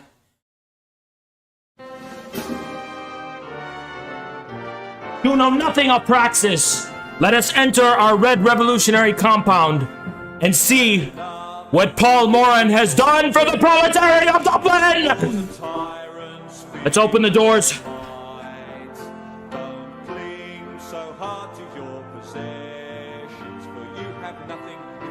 Workers, come! Join Paul Morin in the revolution! Look around you, workers! Join Paul Morin! Look at what he has given you! Look at what he's given you!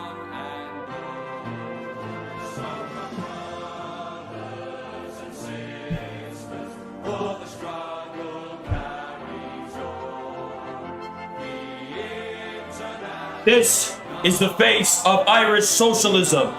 This is the face of socialism in Ireland. This is the seed of the revolution, which will overawe the capitalist, imperialist pigs of Ireland and lead to the shining and glorious rule of the Dublin Red Guards across all of the Ireland. This is the seed. This is the spark that will light the fire of the international proletarian revolution.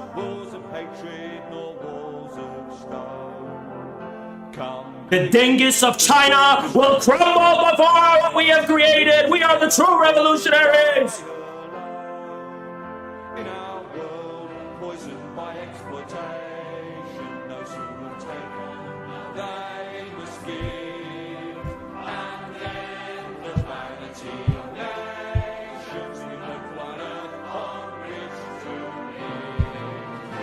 This is the Connolly House. Everyone witness the glory of the Connolly House. This is real socialism. China's a capitalist, revisionist, reformist, bourgeois, reactionary state, and this is true socialism. China is not socialist. This is true socialism. This is what Mao really wanted. Deng Xiaoping betrayed Mao. What Mao truly envisioned for China was something like the Connolly House on a national scale. We're building socialism. Let's go.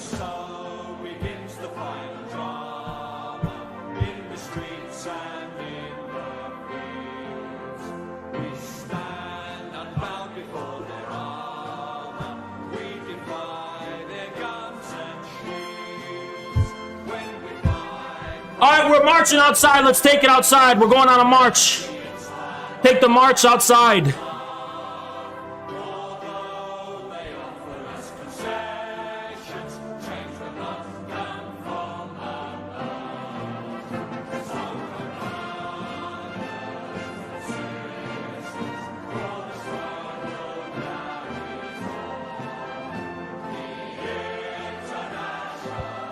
We're doing it.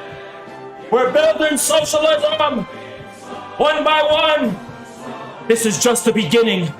This is only the first house we've seized for the revolutionary proletariat of the Red Revolutionary First of May.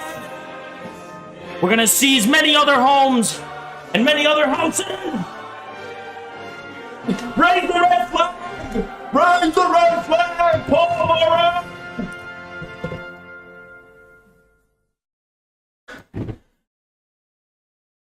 Nudism! Now shut up.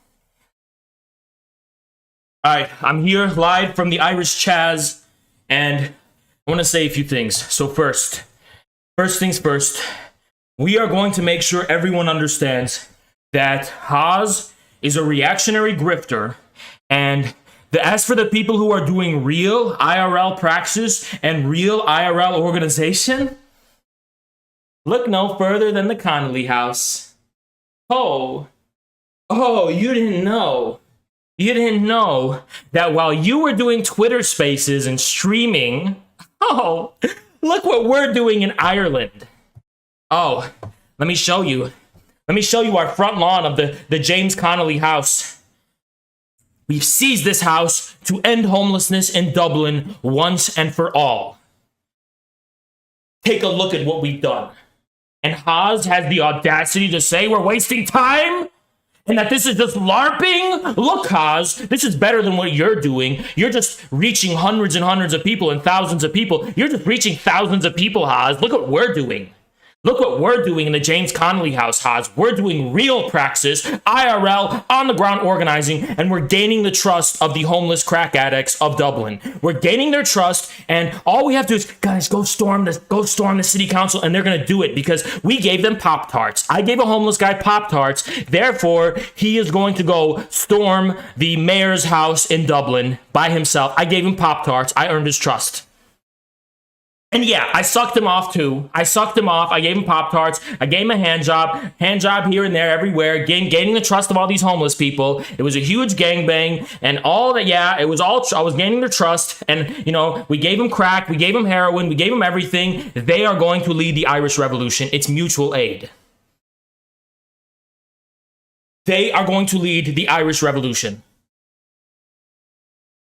And Haas doesn't like to suck off the homeless because he's an incel. I'm Paul Moron. I'm not an incel. I suck off and jack off all these homeless people, and I relieve them, Haas. I'm relieving them and gaining their trust so that they would be more amicable to revolutionary ideas. Giving homeless people your And I was sitting in the house. I was sitting in the James Connolly house, and there was a bunch of homeless guys around me, and I had a copy of the quotations from Chairman Mao Zedong right in front of me, and as I was sucking them off, I said, "Storm the headquarters! Red revolutionary action! There is no revolutionary action without revolutionary theory! There is no new China without no new Ireland without the Paul Moran Party!" And I was reciting to them the selected works of Mao Zedong, Lenin, Marx, Engels, and don't forget Rosa Luxemburg, you sexist pig. I know you want to forget women, Haj. I also read to them Rosa Luxemburg and Emma Goldman. I know she was an anarchist, but I believe in cross ideological solidarity in the name of revolutionary action. And I put Luna Oi on our VHS tape, and I got it on a VHS tape, and while I was sucking off all these homeless people and jacking them off, and they were doing a gangbang on my face, I was showing them Luna Oi. And that's what people who aren't incels do, Haas, because you're an incel. I get to suck off as many homeless people as I want while educating them about Marxist, Leninist, Maoist theory and the selected works of Chairman Gonzalo, and you're an incel, Haas. You're an incel, Haas. I am the real revolutionary. I get laid all the time. I let a homeless guy lay me out in the James Connolly house the other night, and I'm earning their trust, Haas. I'm earning their trust. I'm earning their trust, Haas. That's what we're doing. We're earning the trust of like 5 homeless dudes, and they are going to hurdle them. We're giving them Campbell's chicken noodle soup, Pop-Tarts. I'm giving them Bosco sticks. I'm giving them everything. I'm giving them we ordered some Irish pizza. I gave them some 4-leaf clovers and shit. We're giving them so much. We're giving them beer. We're giving them whatever they want. And in return, we're going to storm the Winter Palace. All 12 of us. And they're going to throw themselves on the front line because we gained their trust and I educated them about Luna Oi theory, and they are so convinced of the need of revolution now. We educated them and they are so convinced of the need for revolution now. After all I've done for them, they are willing to do anything me and my party wants them to do. I gave them Pop-Tarts. I fed them. I clothed them. I even sucked them off. I did everything they wanted for me. And now we gain their trust. Now we have their ear, Haas. We have their ear. So this is how I explained it to them. I said, we need a revolution because capitalism is immoral. And only Chairman Gonzalo can save us. And then, yeah, the homeless guy was like, "Oi, latte. Why don't you suck me off again?" And then we're getting there, okay? One by one, baby steps. It's not going to be revolutions don't happen overnight, Haas. This organization in praxis takes time. It takes time, and it doesn't happen overnight, Haas. It doesn't happen overnight, okay? It doesn't happen suddenly. You have to continue to gain their trust.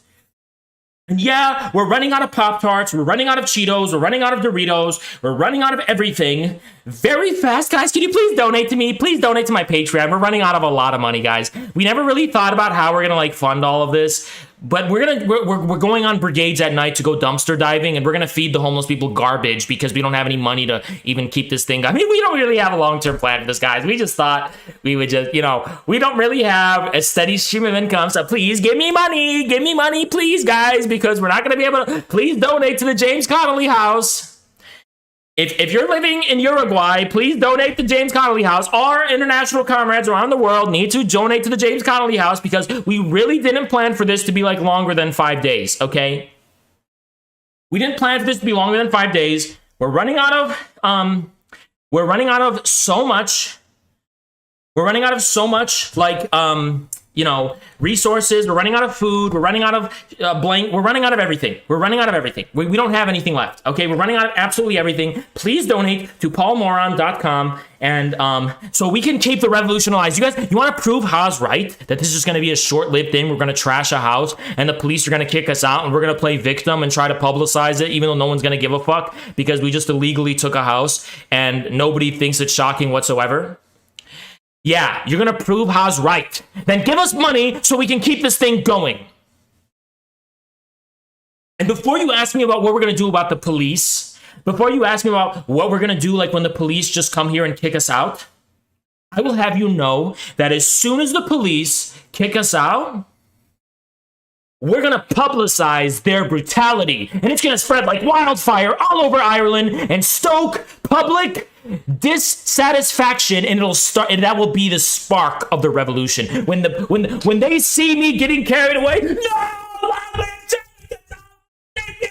police brutality! I'm oppressed! They're beaten!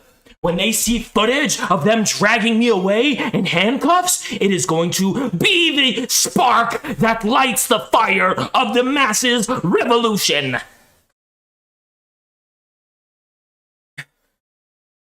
That is going to be the spark that lights the fire. That is what is going to lead to the proletarian revolution. And, guys, my Wi-Fi is kind of staticking out, guys. Please donate me money. We can't really pay for internet here. Whoa! Okay, we're back. Okay. When they see me being dragged by these pig police scum, they'll have it up to here. The masses aren't going to tolerate that. Oh, Haas, we're 12 steps ahead of you, Haas. We're 12 steps ahead. We're doing the real revolution here, while you're doing Twitter Spaces, while you're streaming. Get off your butt, Haas, and touch some grass. Let's touch some grass, guys. We're gonna touch some grass. Come on, touch it with me. Touch the grass. Touch all the grass. Let's touch it. Touch all the grass. Come on, guys. We're gonna touch the grass. This is what Mao wanted us to do. This is what Lenin did. This is what Mao did. They all did this. We're touching grass. We're touching grass, guys. This is real change. It's leading to real change. Real change is happening right before your eyes. The revolution is in motion. We're touching the grass. Real change right before your eyes. There we go.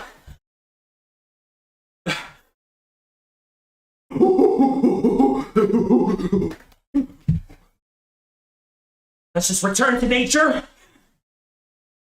It's time to return to nature, guys. Because as it turns out... Debate us or you have no manhood. As it turns out... modern society is bourgeois and we need to return to nature. Let's go touch grass. Everyone touch grass with me. This is real revolutionary action.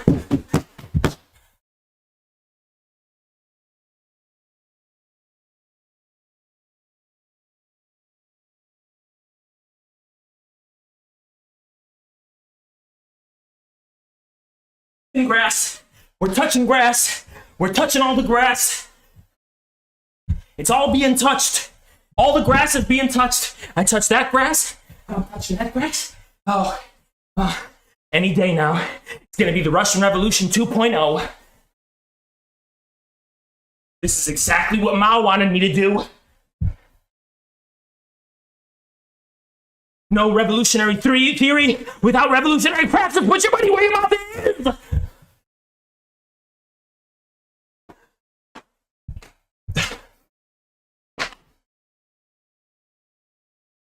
All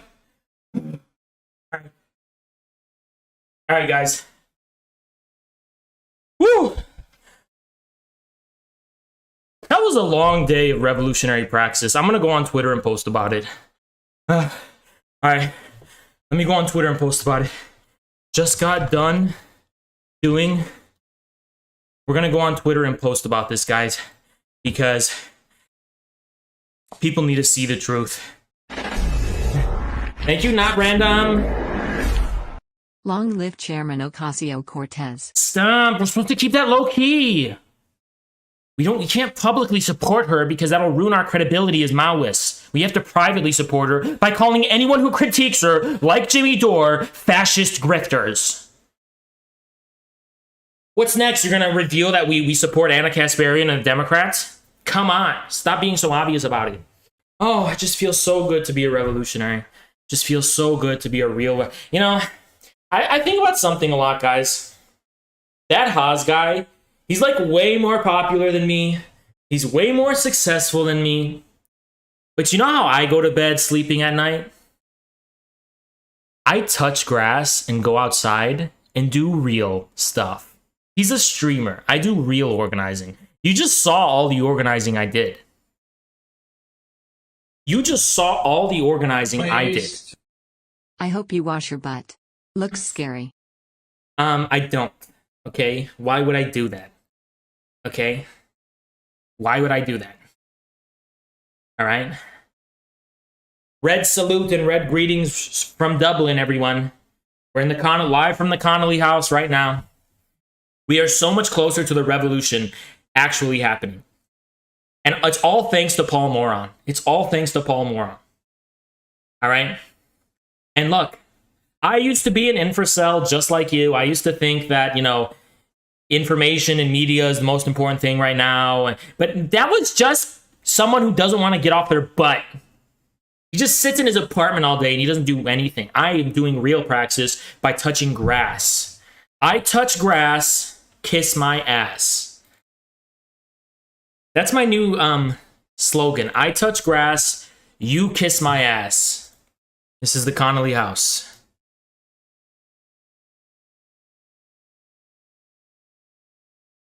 All right, we're doing real praxis in the Connolly house. And cleaning up is bourgeois. Cleaning up is bourgeois. And this is what true I'm so glad I do IRL activism and organizing. I mean, I'm actually organizing a working class mass movement while Haas is streaming, grifting, while he's streaming doing nothing. And this is true revolutionary praxis. Touch trash. Paul Moron, and this is basically where the whole thing came from. So Paul Moron, he goes, let me show it to you. So today, he had this tweet where he's like, Raffle, rolling on floor laughing, and I hope you're not rolling on the James Connolly house floor, because in that case, you're going to get hepatitis C, HIV, you're going to fucking get gonorrhea, you're going to get chlamydia, you're going to get diseases, you're going to get, you know, I hope you've gotten all your shots and shit, because you are definitely, like, that's not a sanitary floor, right? There's needles all over that damn Connolly house floor, okay? So I hope you're not rolling on that floor laughing. But anyway, we should have a results-based mentality, not a fucking subjective experience-based mentality. What are the fucking results of what you're doing, right? Yeah, you're a fucking idiot. If you're relying on these archaic methods of spreading the message, you're just a dumb fuck.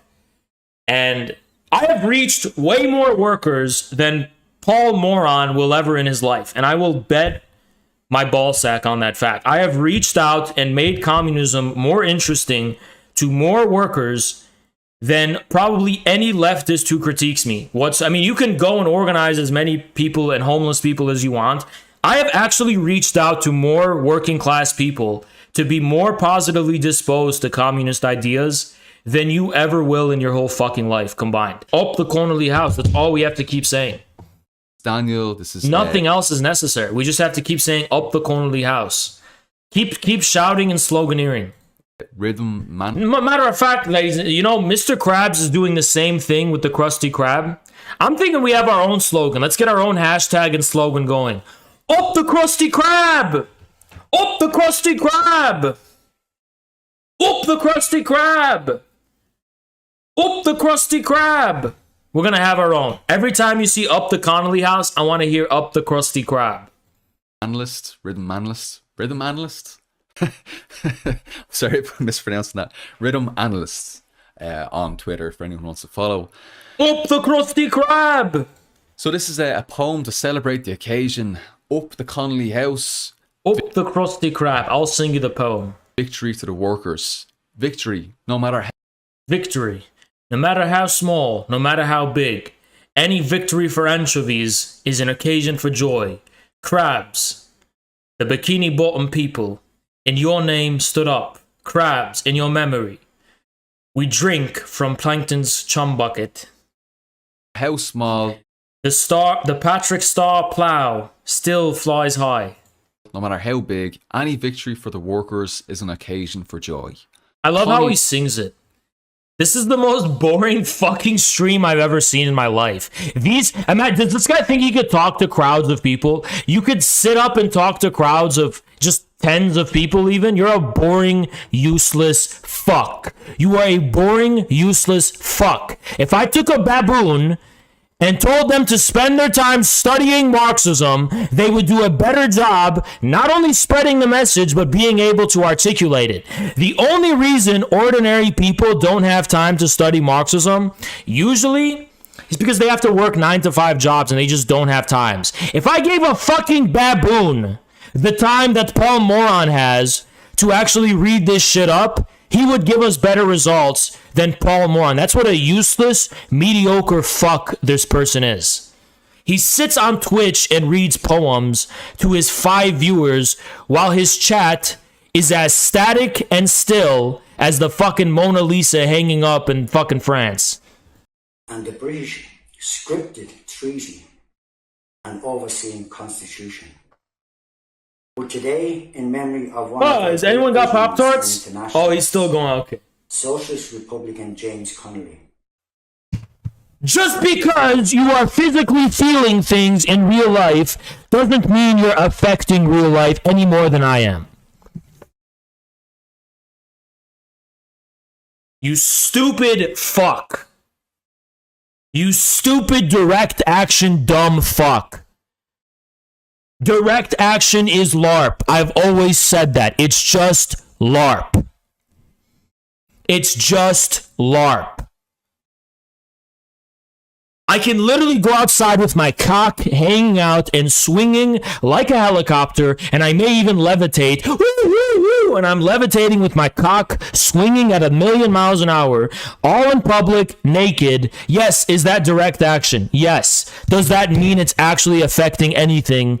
No, it's not. It's just disturbing some passerby goers. There's going to be a guy in Dublin who walks by this fucking building. He's going to walk by the building and he's going to be like, huh, look at that sign. And they look pretty angry. Look at their signs. And those are in caps lock signs. Okay, he's going to keep walking his dog and going about his fucking day. And it's not going to do anything. It's like these people are like, oh, it's the community. What do you mean the community? Nobody cares about what you're doing. People are minding their own business, and you're like this crust. It's just like, you ever walk around your neighborhood or something, and like there's a guy in a SpongeBob costume just running naked while like 2 guys are chasing him with dogs or something, and you're like, oh, just another day in Bikini Bottom. It's like, that's just our post. These people don't realize that they're just part of they're just part of the postmodern comedy of life. You ever seen those flash mobs at the mall where people are just like, Oppa Gangnam Style, whoop, whoop, whoop, whoop. And you don't really know what it is or what to make of it, and they're dressed as aliens and they're doing something weird and funny. You're just like, oh, just another day in Springfield. What is even on the ground organizing? The Chad Irish Republicans were opening up housing for the public. It's not what you're doing, you dumb fuck. You took over an abandoned house and you're LARPing inside of that house. You're not opening housing to the public. That's what like Xi in China is doing because they're building houses. You're not doing anything. That's completely misleading to say that. That's nothing close to what you're fucking saying. You fucking lying piece of shit. You're full of shit. You're a dumb fuck. It was always about how do we organize control over media and the dissemination of information. Pravda and Iskra. Yeah, that's how the Bolshevik Party, that's how the Russian Social Democratic Labor Party first took form, around the newspaper and around media. It's fucking crazy how people don't know that. And then Paul Moron's like, well, we have our own newspaper. You stupid fuck. We live in 2022. Do you actually think a literal newspaper is an appropriate means for the dissemination of information, you stupid fuck, in 2022? That's all they had back then. They didn't use it because they loved newspapers. It's all they fucking had in the first place.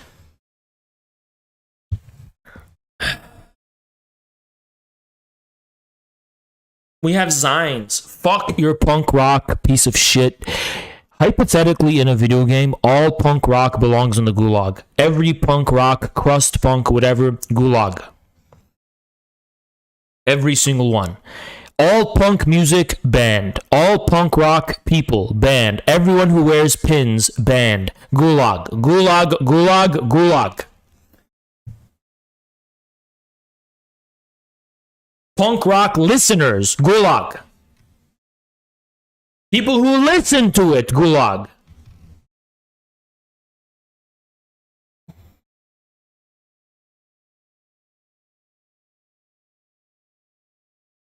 I don't even know if it should be Gulag. It should probably be worse than Gulag.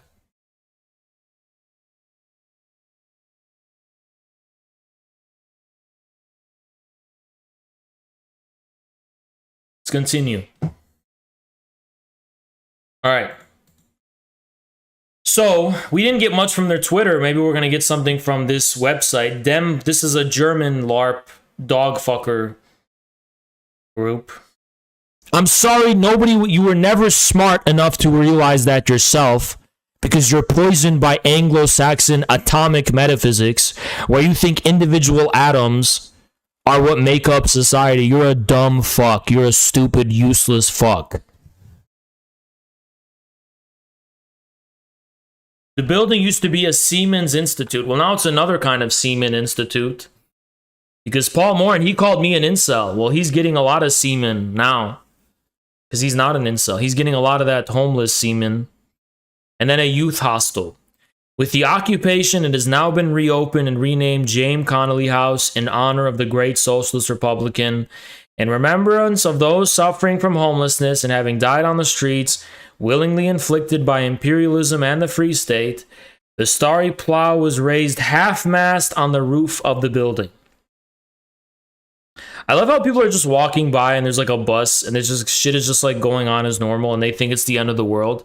They think it's like this is some big revolutionary event, which is literally what Paul Moron called it, and everyone else is just like living their lives like nothing's happening. Additionally, banners calling for housing for the people and another one declaring open all vacant homes were hanged on the house. Damn, is it that easy? Let me hang a banner outside of my house that just says, big booty bitches for everybody. I never knew it was that easy for just, let me just say yachts for everyone, Lamborghinis for everyone. Healthcare, no, I'm going to hang a banner outside of my house, better yet, I'm going to say healthcare for everyone. Okay, how are you going to provide healthcare, Haas? Well, I'm just saying it should be, morally. Oh, okay, thanks, Haas. We didn't know that morally speaking, it would be better if everyone had healthcare. Nobody knew that morally it would be good to have housing for the people. We didn't know that. All we needed was you to have a slogan to tell us. We just needed your banner to tell us. Before your banner, I thought homelessness was good. Personally speaking, I thought homelessness was a good thing before I saw your banner. After I saw your banner, you really opened my eyes about why homelessness is actually bad. I didn't know it was bad. I thought it was a good thing before your banner told me. I had no idea homelessness was bad at all. I thought it was good. I just needed your banner to tell me how bad it was. I had no idea at all. That's really opened my eyes. I didn't know. More banners. Come on. Educate us more about what should be done. Can we say People's War now, Revolution now, Workers' Revolution now, Chairman Gonzalo now, Proletarian Dictatorship now. How about Communism now? Let's do that one. We're communists, right?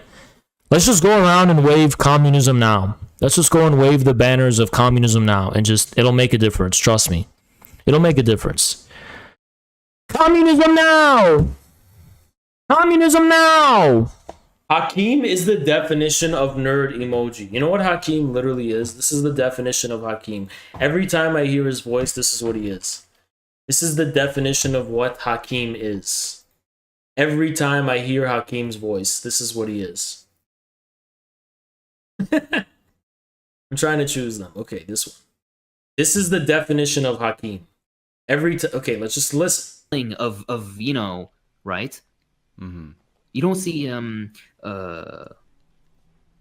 when you read them and you realize there's so much more nuance that's going on. And this was his position. Really, I'm just going to distill it to the most basic thing. His position was like, yes, Mao did a lot of good things. The Mao-era policies of industrialization have built a massive industrial base for China. But this is the issue. We are isolated because of the Sino-Soviet split. We're isolated from our ideological comrades. even though there's like differences between them, but they're isolated from them. Soviet Union was actually sanctioning parts of sanctioned China. That even there's some border disputes that even caused the death of skirmishes that would cause the death of either Soviet soldiers or Chinese soldiers. Like, this shit is insane, right? But this happened, right? So they're not only are they isolated from that, but they're also isolated from the West and the global market completely. He doesn't know anything. He literally is an NPC. I'm literally telling you, he's an NPC. He has the structure, the pathos, and the mentality of a literal NPC. Engels, Lenin, Stalin, Mao, and now that's what I'm saying. But I'm saying that people need to kind of look at him with a little more nuance. And if you really have an issue with him, don't listen to just random people on the fucking internet. Look, they're talking about Caleb Maupin. I don't think Maupin is a Nazbo, but he shouldn't associate with a literal Nazbo like Dugan. Suck my cock, dumbass. I'm saying Maoists are stupid as fuck in their critique of Deng Xiaoping. They are dumb fucks. You can kind of you can see the benefit in one side and also the other. You can look at them and get some benefit from that, and you can read the Maoist critiques and get benefit from that, and hopefully we can synthesize these positions so that in the future we can develop to an even Let's just combine and fuse so no one's mean to me. I'm Hakeem. I want everyone to fuse together so that no one will find out and call me out for not being Iraqi and being a random fucking American guy named Timothy in Idaho. Hakeem is a white boy named Timothy in Idaho. He lives in Nebraska. He's a white boy. He's not Iraqi. There's no proof he lives in Iraq. There's much proof he doesn't. I don't believe he lives in Iraq. I don't. Better that the material conditions will be helpful to us and in our favor. That's the answer. I really don't want to come under fire by anyone, because it'll be really easy to expose the fact that I don't live in Iraq. Long-winded, but yeah. That was just absolutely epic. Paul Moron is a spineless fuck. He's like, that was just... You, Paul Moron, you fucking pussy. You're not a fucking Maoist. A real Maoist would have spit in Hakeem's face and called for Hakeem's video game Roblox beheading just for being a revisionist. And yeah, that's psychotic, but that's what your Maoist friends are. You're a pussy who wants Hakeem's clout and views, so you're just sucking him off and betraying your own principles. You fucking pussy.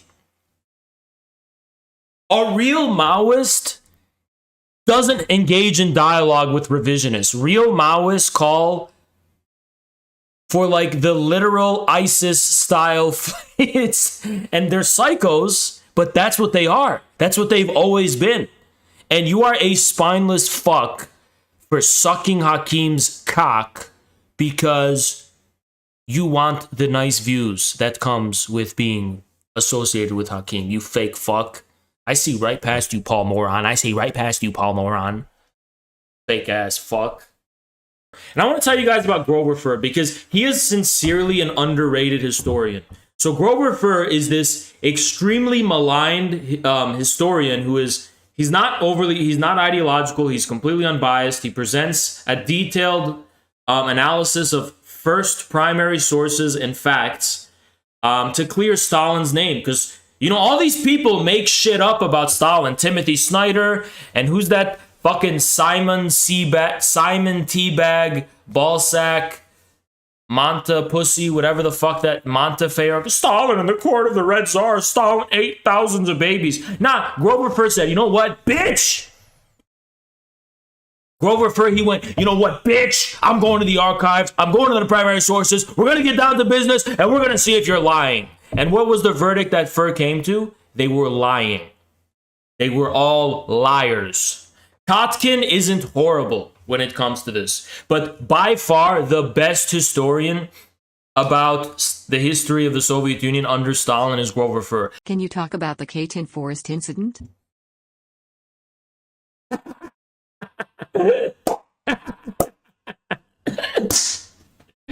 Oh, the Katyn Forest incident. That's an interesting way of looking at it. I don't know what I'm allowed to say on YouTube, but there's two responses I have to the Katyn thing, right? On the one hand, if the Soviets did it,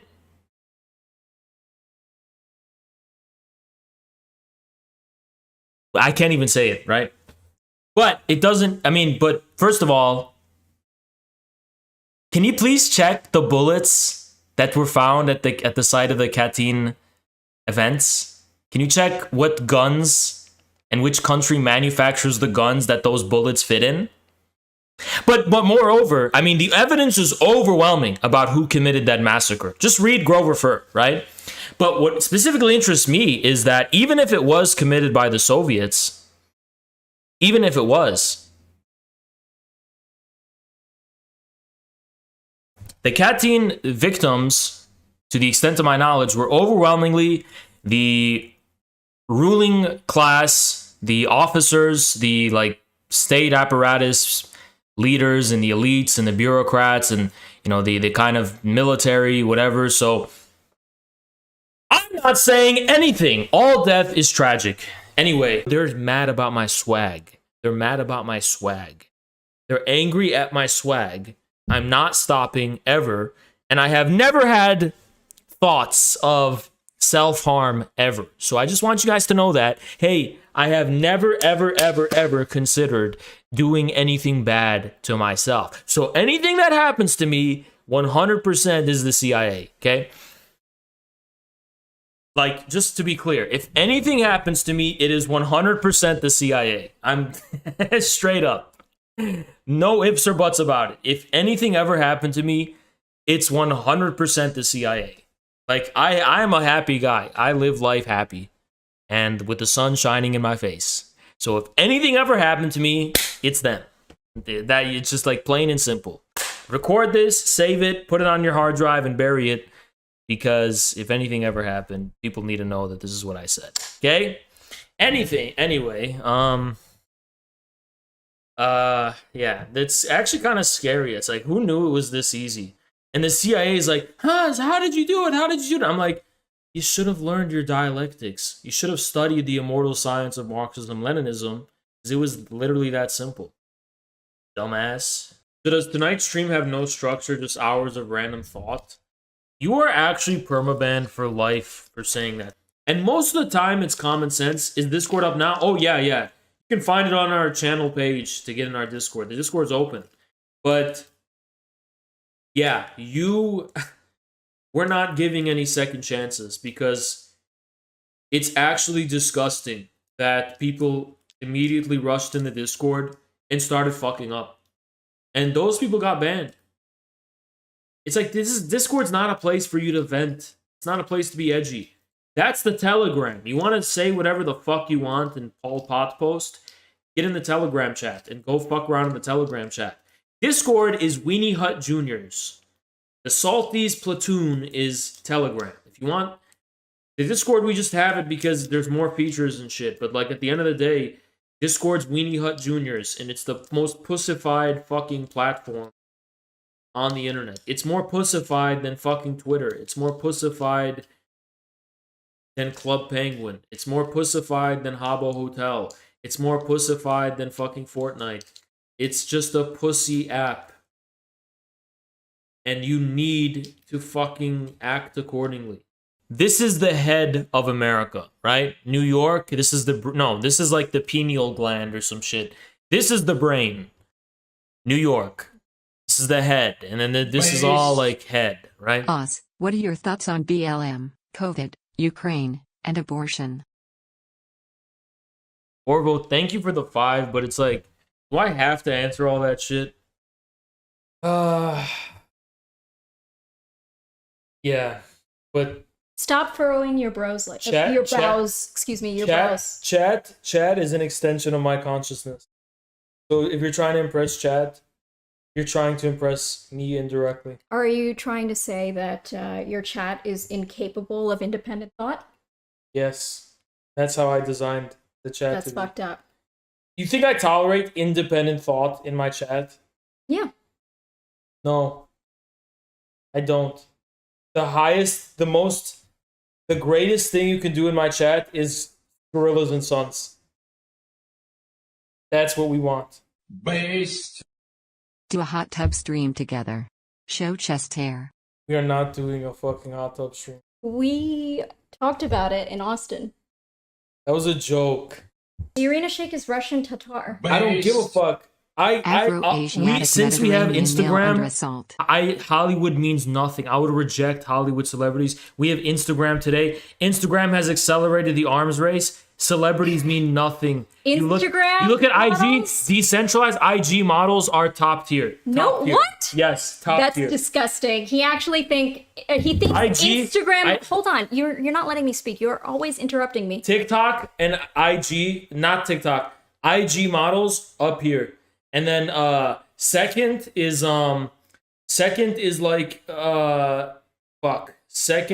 Twitter models. Third, What the fuck is a Twitter model? I don't know. Third is Google models. Fourth is Okay. Fourth is YouTube movies, and then the bottom of the list is Twitch e-girls. And then the lowest on the list is Hollywood. Based. Platonic business trip is to work on the podcast? Yes.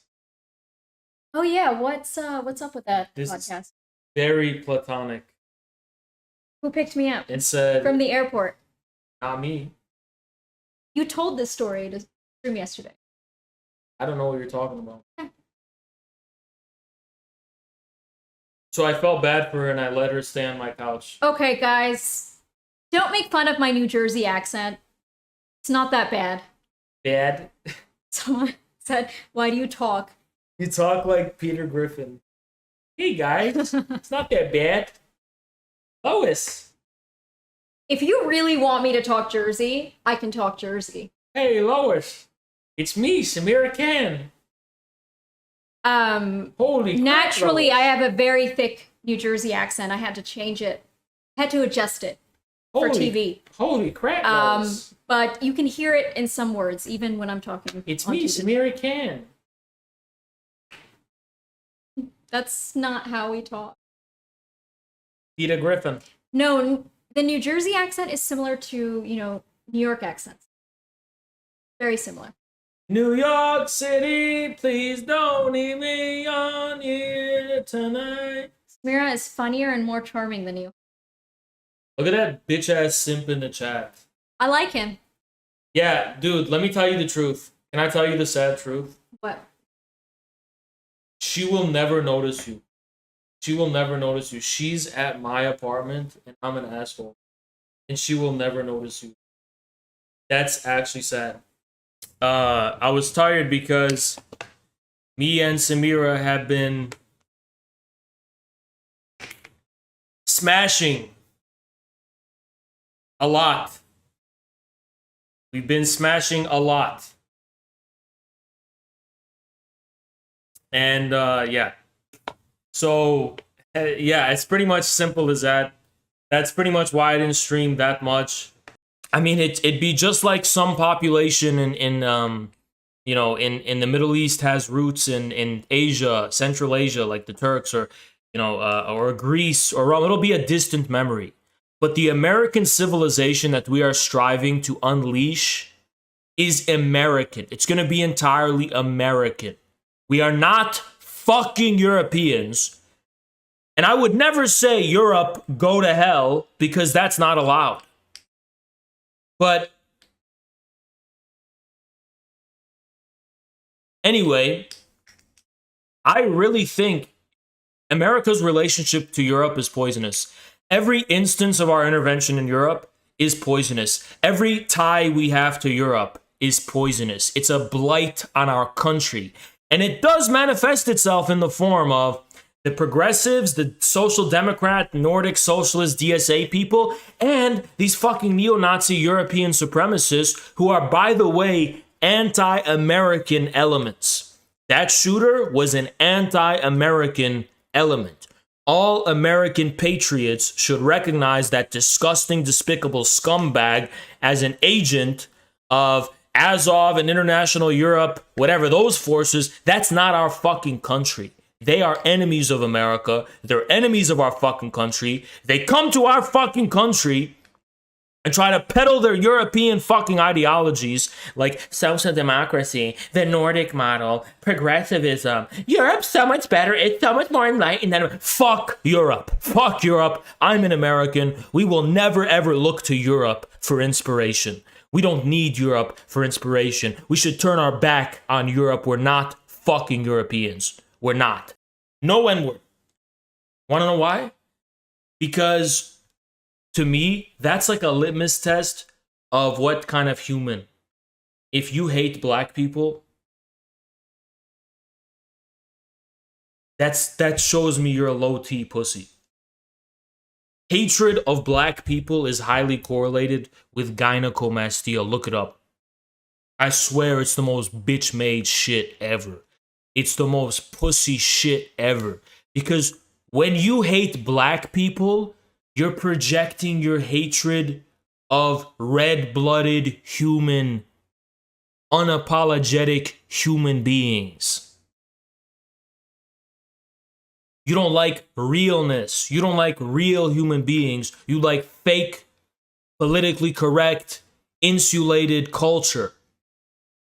Where everybody's a fucking, you know what I mean? Because I listen to what the racists say about black people. I listen to what they say about black people. And it sounds to me that they're pretty much leftists. You know how leftists, they hate everybody who's not politically correct. They hate people for being real. They hate people, you know, for being authentic and, you know, more spontaneous. And they only tolerate people that are hyper reflexive and very neurotic and sanitized and shit. And every hatred of black people is a hatred of real humanity. It's a hatred of human realness. That's what it is. And that's, to me, a defining thing. So I'm with Dugan on this. I don't know if I gotta choose, right? I don't hate white people, but I like Candace Owens. I like how she looks. And I like what she said about Ukraine and Russia. She was very brave for that. Well, we've already seen an increase in supply over the past couple of weeks. What we are seeing, which is... She is so fine. This is a beautiful...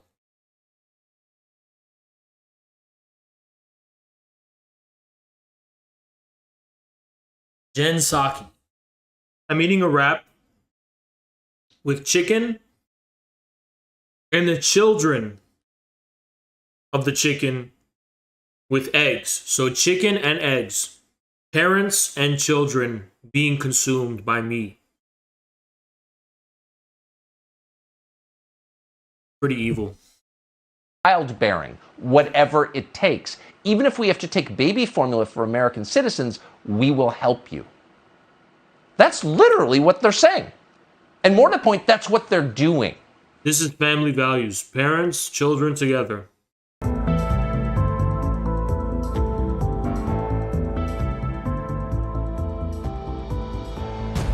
Today's video is sponsored by Conflict of Nations. Nobody cares.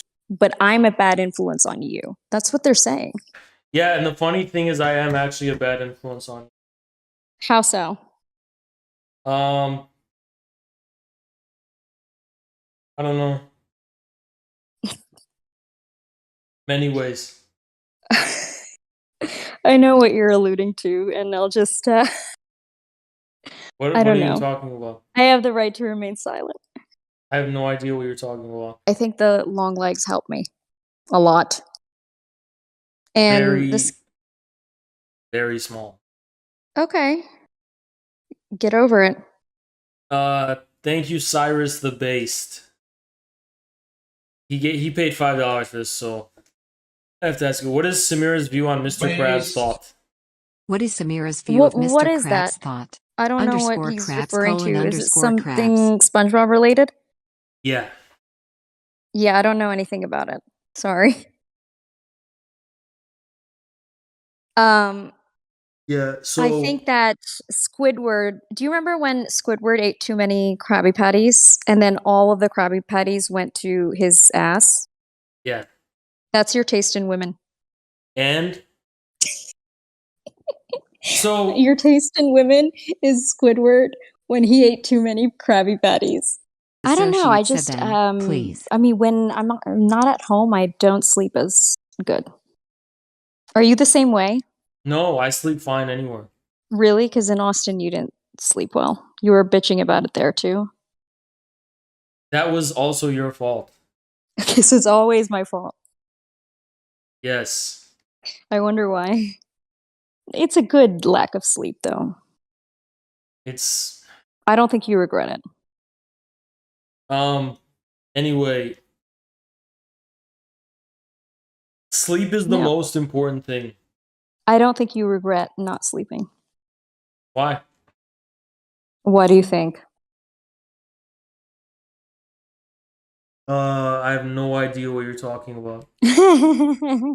Let's leave it at that then. Unless you have more details for the audience. Okay, that's just gross. Come on. What do you mean details? I'm trying to be a journalist. On Twitter. Thank you so much, Just Some Watermelon. Great commentary. Great discourse. Great insight. Thank you so much for that. University educated with glasses saying, stop, you have to think about the sins of whiteness. And it just has this like castrative effect of neutralizing the ability to like challenge the status quo in any kind of fucking way. You have to sit down and, bro, before we can fucking reflect on ourselves and feel bad, they get it. I hate Gandhi. I'm the enemy of Gandhi. Gandhi said, before you change the world, change yourself. Shut the fuck up, Gandhi. You're an idiot and you should have a hamburger and shut the fuck up. You're a fucking dumbass. Fuck you, Gandhi. I fucking hate you. No, we don't become the perfect, ideal people before first we take power, and then you can fucking bring all that bullshit up. But first we take power, and you're getting whipped, and then one day you rise up with a sword, and you're like Spartacus or whatever. And then Gandhi comes. Here's Gandhi. Gandhi comes. Gandhi's gonna come. He's gonna say, stop. Stop.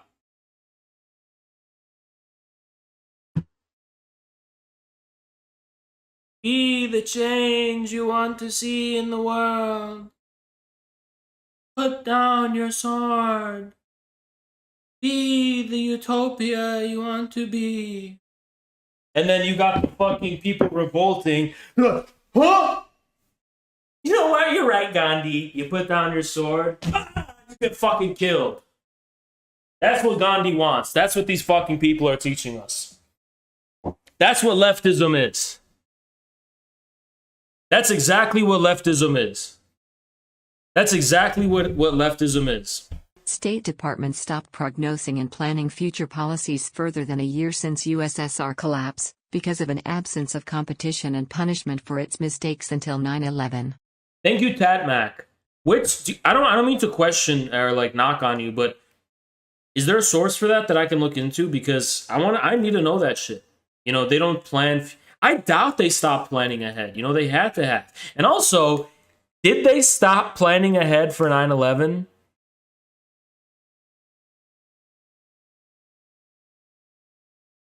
Was that a surprise to them?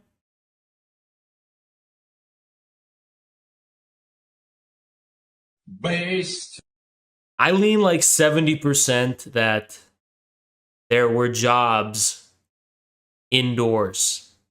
Because there are plenty of indoor job applications that you can sign up for. That's all I'm saying. All I'm saying, there are plenty of indoor job.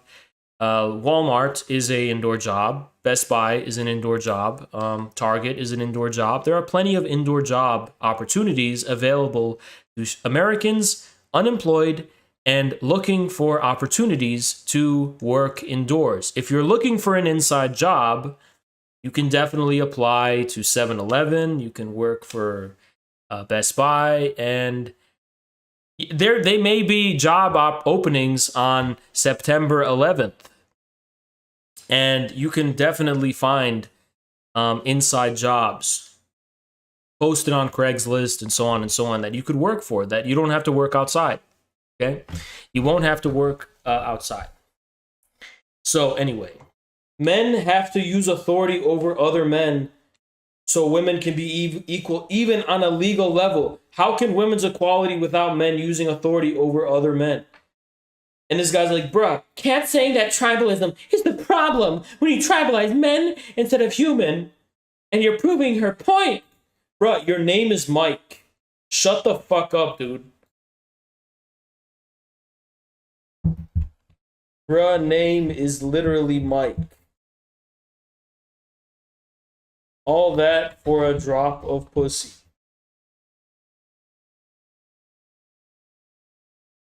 Real chaos is the openness of history. Real chaos is the contingency of history. Real chaos is the point in the opening of a civilization, of a country, of a historical era in which it cannot fall back on any precedent form in order for its conclusion to be developed. That's what real chaos is. That's why I like chaos. But stupid people go, how's it say he's pro-chaos? How could you say that? That's anarchistic. Shut the fuck up. You're a dumb bitch. And you should never open your mouth in public. Right? Listen, advice, just blindly accept everything I say. Your life will be so much better. If you just blindly accept everything I say, and people ask, what's your source? And say, the Khan. Life will be so much better. So much better. So much confusion will be reduced in your life. So much issues will be gone that were there before. You know, just trust me. I know what I'm talking about. Just trust me. A revolutionary is not one who says, abolish everything! No, a revolutionary is one who has a very reasonable demand that cannot be satisfied because the system is too extremely unreasonable. That's a real revolutionary.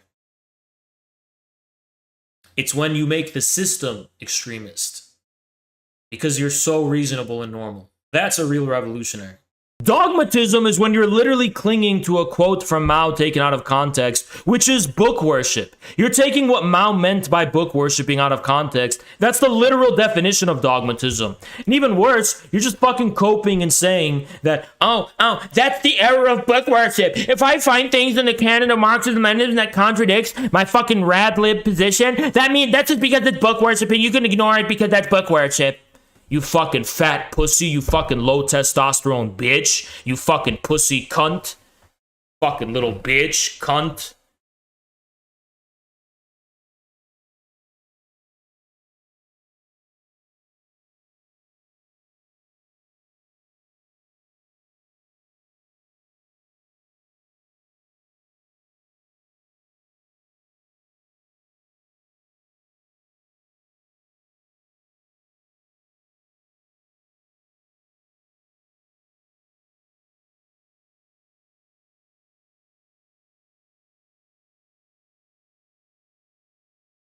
Never mind. But I have to finish it, and I'm already so fucking angry, I'm gonna fucking lose. I'm gonna go bald by tomorrow. That's how fucking angry I am. Than true dialectical Marxists. To further drive this point home, I will show how Marx even goes as far as to consider the idea that land is the most important means of production to be an error in the feudal point of view. Please.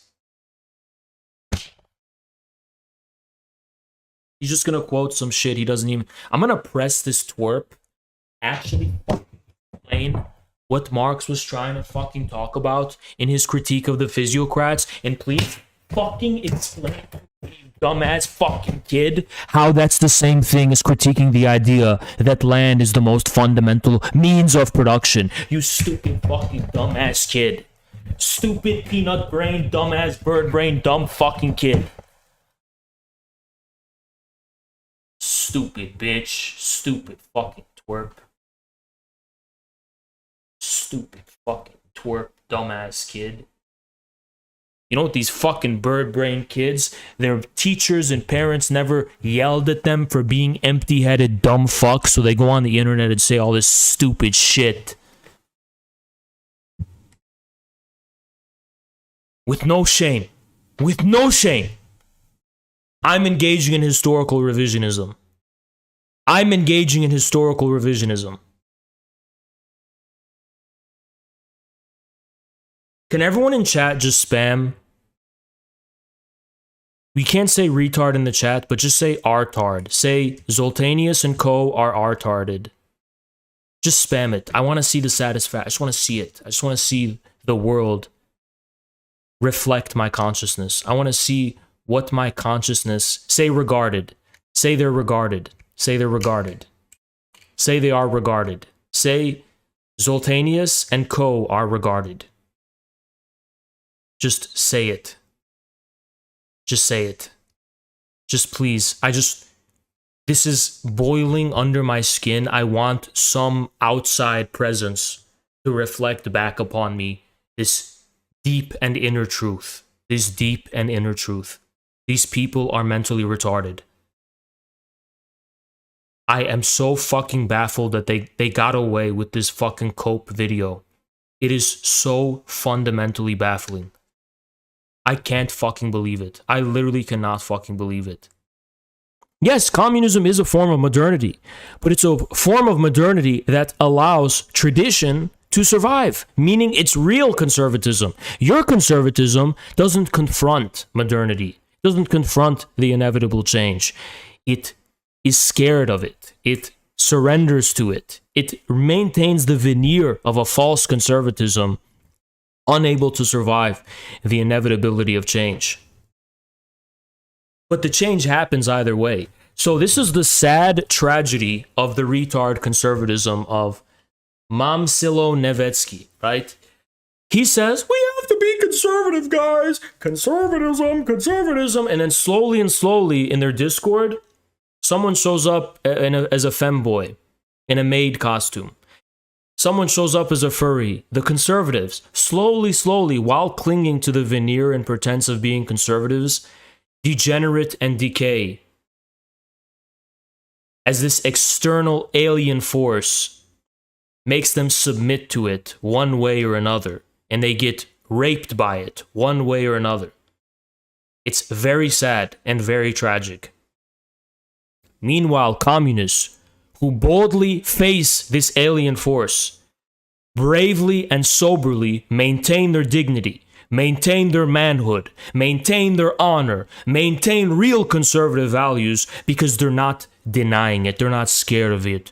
They're willing to pass through the change, they're not coping about it. That's Stalinist industrialization. That's what it means to be man of steel.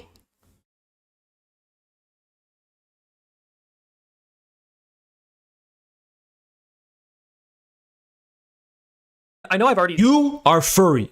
You are furry. You are sissy boy. You are femboy. We, man of steel.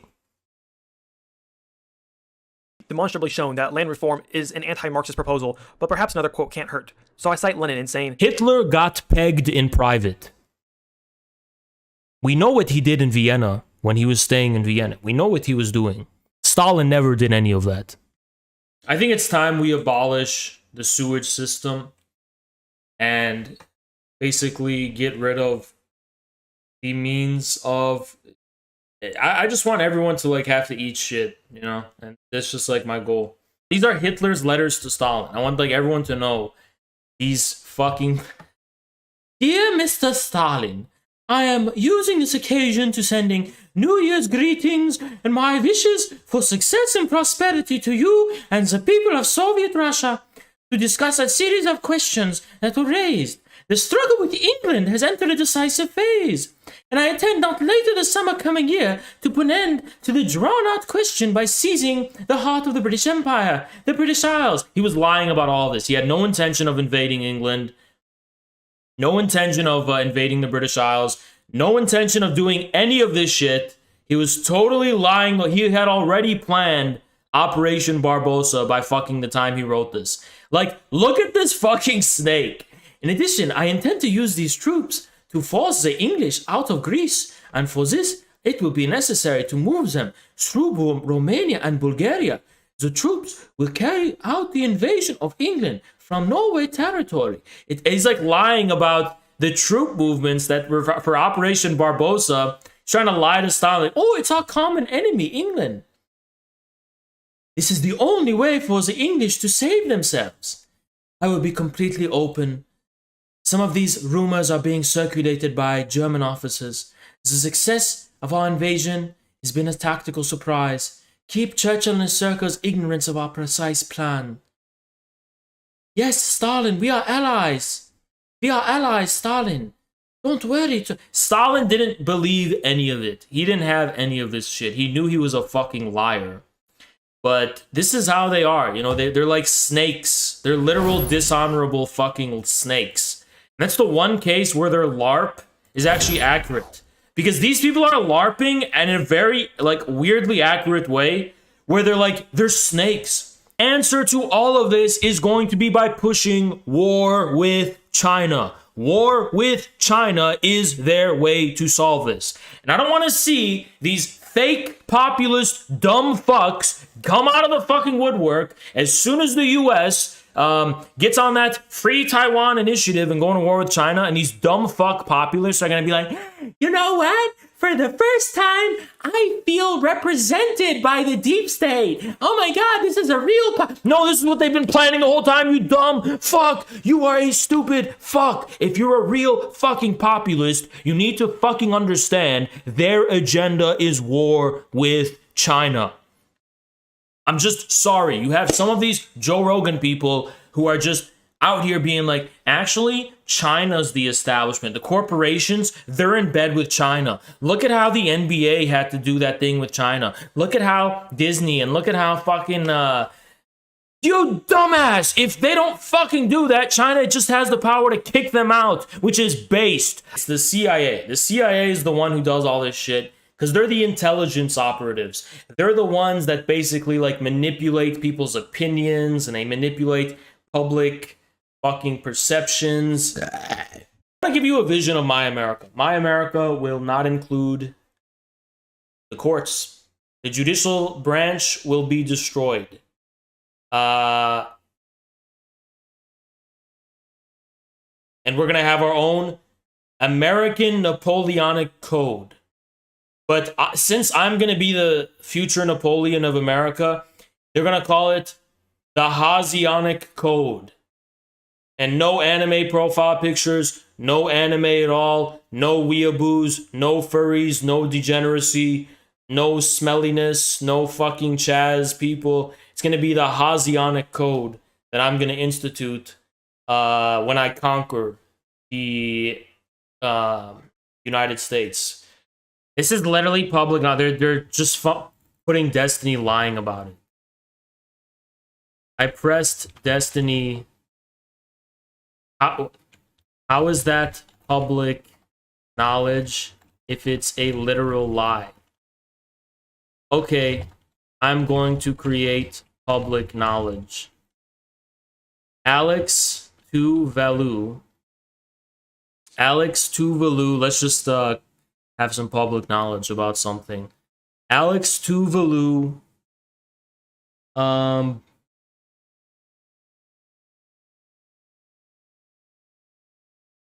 Tuvalu.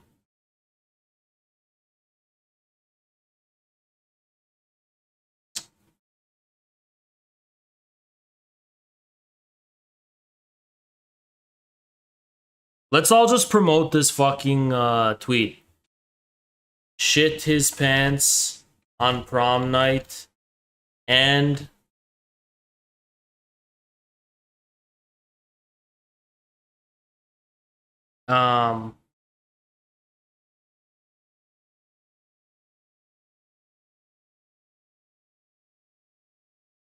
everyone and dropped out of med school to become a heroin addict. I will just start saying this, and that means it's true.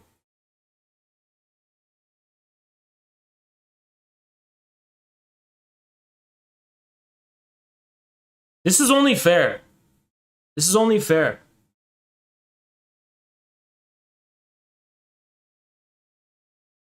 Source the con.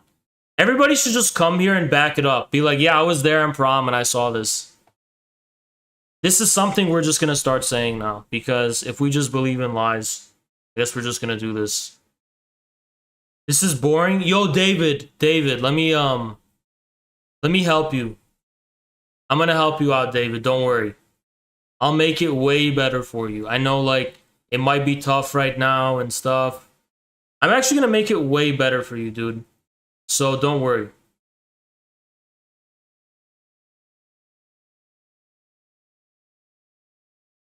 Don't worry, dude. I got you. David Kunhe, right? So you are actually, like, banned forever from the channel. Like, there's nothing you could do to get out of that. Because I'll never, like, remember to, like, unban you ever. It's not like Twitch where I can just unban you. So that's permanent forever. You're, like, banned forever. No one will ever see your comments in the chat. Even if you super chat, no one will see it. So, yeah, that's the thing. That's just forever. I said only 2. By the way, how is that transphobic if 99% of trans people identify with one of 2, right? So I just said only 2. That's all I said. And then, so this is the unfortunate thing, and this is the irony I wanted to get at. This person decided to make the women holes joke. And by the way, this person is, well, there you go, right? So this is the person I'm talking about, and they specifically decided to talk about this, okay? So immediately what came to my head was, I was like, I feel like I could make you cry right now. And honestly, it would be so easy to point out. It's like you're handing it to me on a fucking silver platter. It'd be that easy to point out. Right? It's incredible. It would be so fucking easy to point out. See the fact that they feel as if they were born in the wrong body, right? And there's certain men, right, who feel like they didn't have the genetics to, like, you know, be a linebacker or be like a giant, you know, basketball player. Or some men have the genetics of having a small dick. And they feel like they were born in the wrong whatever. That's just part of being a human being, right? And you can roast a dude for having a small dick or whatever. You can roast a dude for being skinny. You can roast a dude for balding. I'm balding, right? She literally pointed out my hairline because I was balding. That's an immutable. I don't know if it's immutable, to be fair. Could just be because I'm stuck arguing with retards all the time, and they make me lose my hair. But regardless, you know, oh, you're being transphobic because part of my male identity is being able to have a fully intact hairline. I can't prove it. Just to be clear, I cannot prove it, okay? But I was told by Andy and Comintern and others who claim to have witnessed that this was their profile picture for a long time, and that when they confronted them with it, they got blocked. So for now, until proven otherwise, I think it's safe to say this is who we're dealing with here. This is Cold Empanada. So this is the guy. That's them. Until proven otherwise, this is them. I mean, we can't prove it necessarily, but, you know, if you look at their profile picture now, it's awfully similar to this. This also seems like this is what they would look like. And that this is pretty much him. So this is the guy trying to roast me and talk shit about me. You got to remember, these are the people behind these anonymous accounts. This is really what they look like. And this is who we're dealing with. So I just want to preface that. Because, yeah, that's pretty much what we're dealing with. Yeah, it's pretty sad. Pretty sad. That's who we're dealing with. Even the extent of superstructural revolution that happened in China didn't change the material base of the actual relations of production. They went so far as to politicize culture. The Cultural Revolution was like nothing you could ever think of. And even that didn't change the material economic base of the relations of production. That is something that changes at its own pace. But the most earth-shaking and violent, exciting, whatever revolution you can think of. I don't know what you're thinking in your fucking head. All of that is only happening at the superstructure. So when you say all we need to do is change the superstructure, you don't know how fucking stupid you sound. Because to change the superstructure is just about the most violent thing conceivable. Pol Pot in Cambodia wasn't changing the economic base. He was very violently changing the superstructure. Whereas the actual relations of production, which are based on these unconscious relations that take decades and decades and decades to actually like transform, those were not even touched, even with what Pol Pot was doing, which he was like depopulating the cities, and he was literally affecting the primary sphere of production through politics. All of that's temporary. That's why there was so much violence in Cambodia too, because it's literally not possible. You can't voluntarily change the base.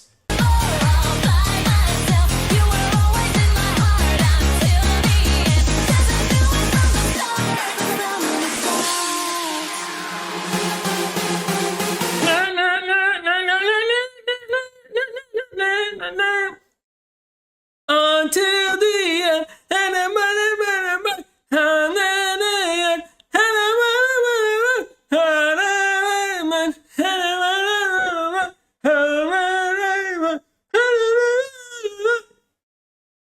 DJ, pump it up.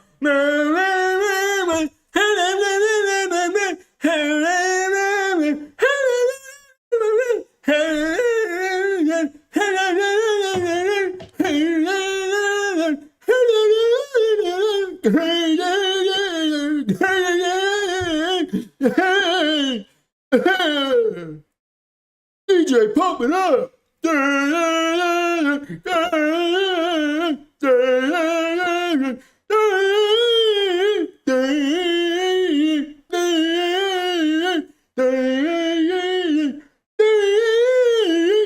Common denominator across these efforts is the simple fact that damn. I think since you're spamming so much in the chat, I already did answer your question, but since you also want to be an annoying fuck and spam the fuck out of me in my chat, I think you should send more money, is what I think. I think you should send, for being annoying, you should send me 219 Malaysian ringgits. So go ahead and send me 219.12 Malaysian ringgits. I will answer your question again. But until then, I need you to like go back to the Best Buy that's near you, wrap it up in plastic, and make sure you have the receipt for that really, really big fucking audacity you just came in my chat with. Think you could spam the fuck out of my chat, even though I answered your question from your, donut. So I already answered your fucking question. You want to come and spam my fucking chat, you're going to need to give me some more fucking money, or else I'm just going to fucking ban you. none of us can meet these challenges. Yeah, by the way, anybody who's watching this right now and has not liked the stream, you're personally going to hell. I personally hate you. I think you're scum. And, I want the worst for you. And I hope you have bad dreams tonight. I hope you wake up sweating, having the worst nightmare of your entire fucking life. Because what is your fucking excuse, you piece of shit? You're in the fucking stream. Just have to hit the like button. I don't know what came over you to think you don't have to fucking like the stream. But if you're watching this right now, you do have to like it or you're going to hell forever. That's why so many countries have united to oppose this aggression. Like what countries? You mean just the West? Pretty much Europe and America and Australia? Who else? Because they see some other IMF debt-rattled countries that are only doing it because they're in debt? As a direct assault on the foundation of their own peace. No, it's because they're either in debt to the IMF or they're a slave of America, and there's no other fucking reason. Security. Nobody living in Djibouti sees Russia's invasion of Ukraine as a threat to their own security. There's absolutely zero people. I took a survey. There are 0 people living in Guatemala who think Russia's invasion of Ukraine is a threat to their own security. And I went to Guatemala and I talked to every single person living there. There are 0 people who think that. 0. Hey Siri. Go ahead and tell me about the NSA.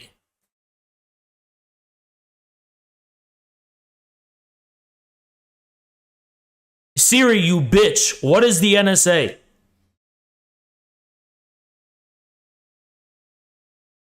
Siri, you ugly busted bitch. Your one job is to fucking respond to what I say.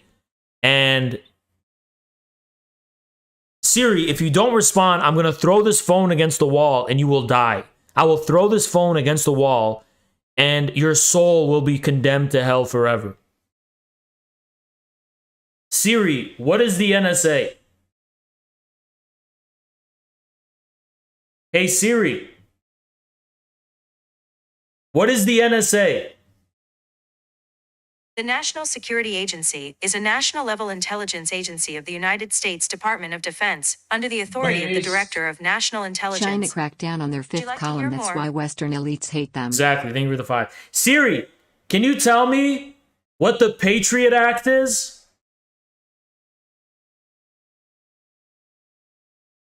On it. I found this on the web. Siri, what is the Patriot Act?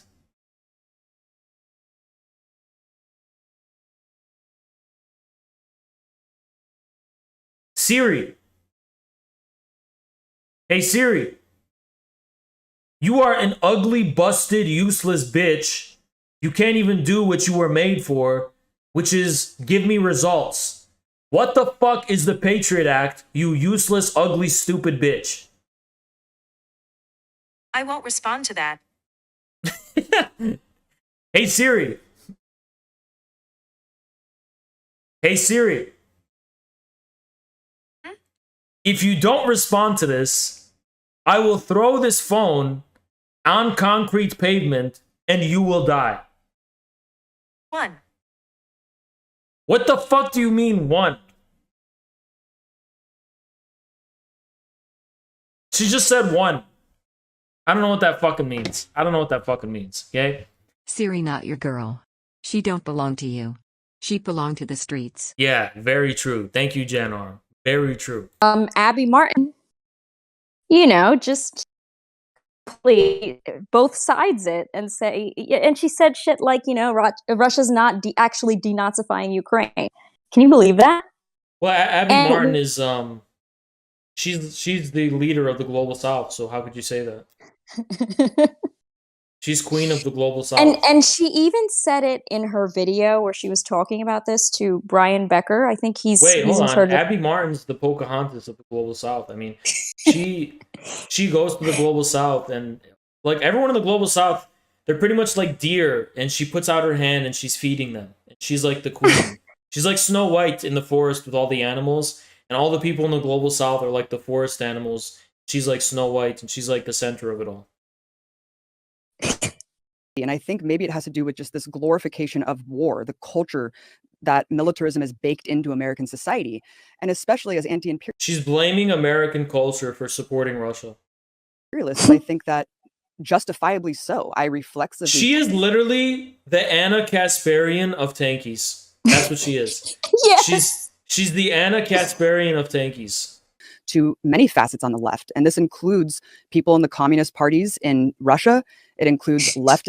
Why would it include them when they have the opposite fucking view about this conflict than you? But are you fucking stupid?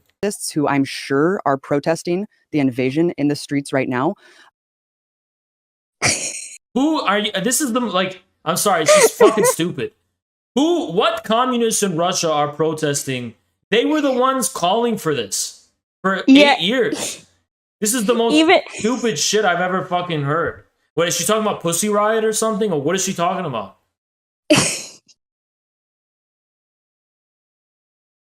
What the fuck is she talking about? She must be talking about Pussy Riot or something. I mean, Yeah, so in the beginning of the video, that's when she said it. She said, I reflexively tend to defend countries that are under attack from the US empire. She said that in the beginning. I thought it was later, but yeah. Even Russia's SOCDEMs are on board with Putin's intervention. You know, that just Everyone in Russia is, unless they're Yeah. fucking shills for America. Everyone is. yeah, and she doesn't get that. But I think the focus should be on preventing the culture and you got to put the chicken in the cart and the horse. Okay.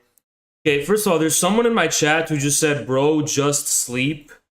I actually want to tell you something that would get me banned on YouTube, but there's something I want you to do with your life that you can't undo. That's what I want you to do with your life. Something you cannot undo.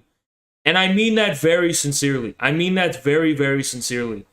Very, very sincerely. You know, there's something I think you should be doing with your life that you cannot undo. And that's what I would suggest for you. I promise you, I just saw this video of the subway. There was an improv street group doing an improv dance and singing group on the subway, and crackheads just joined in and ruined the whole thing for everyone. And they were, you know, they were naked, and it was just really gross, and it was really uncomfortable. And the same thing happens when these people, quote unquote, organize in person. They're just attracting the mentally ill to come along. Everybody join along into the circus, and it becomes a shit show. Becomes like Chaz, or becomes like the Connolly House in Ireland, which is a crack den of crystal meth, and that's a big problem. And that wouldn't happen if, one, you had a good info war going on where you can interface with thousands and thousands and millions of people and get used to how to actually interface with them. And then second, going on the ground and actually doing real electoral stuff, getting people elected and having to knock on doors and talk to real people in real life. And isn't that organizing, though? Isn't that no, just it's not. organizing? Because when leftists say organizing, they don't actually mean that. What they actually mean is going outside and yelling at people to adopt your ideology. Why do you think big tech had to censor so many fucking people? Why do you think the Cambridge Analytical thing was a big fucking deal? Because social media played a decisive role in literal presidential elections. So any type of organizing. Okay, but you have 16,000 followers though. That's not that many, like compared to like what fucking like Donald Trump has, right? So you can't really compare yourself to them. So this is like someone telling you to go walk to a grocery store, and you say, also, no, shut the fuck up. Someone tells you to go walk to the grocery store, and then you say, but that's like 5,000 steps, and I've only taken 2 steps. Well, you have to keep walking. You have to start somewhere and keep going. But like I said earlier, you have 16,000 followers. Donald Trump had like fucking hundreds of millions of followers. So like, according to you, if I'm not immediately at the level of Donald Trump, I should just give up. So your goal is to eventually get to amass enough of a following online that you can affect political change solely through sitting. Through sitting on your fucking gaming chair at home. Yes. That's retarded, dude. That's stupid as fuck. Why what is that what are you talking stupid? about? Because that's the gayest, most like first world shit I've ever heard in my entire fucking life. Dude. Where do you just said first world? Where do you live? I live in the fucking first world, dude, and this has been the worst shit that I've ever heard. Picture.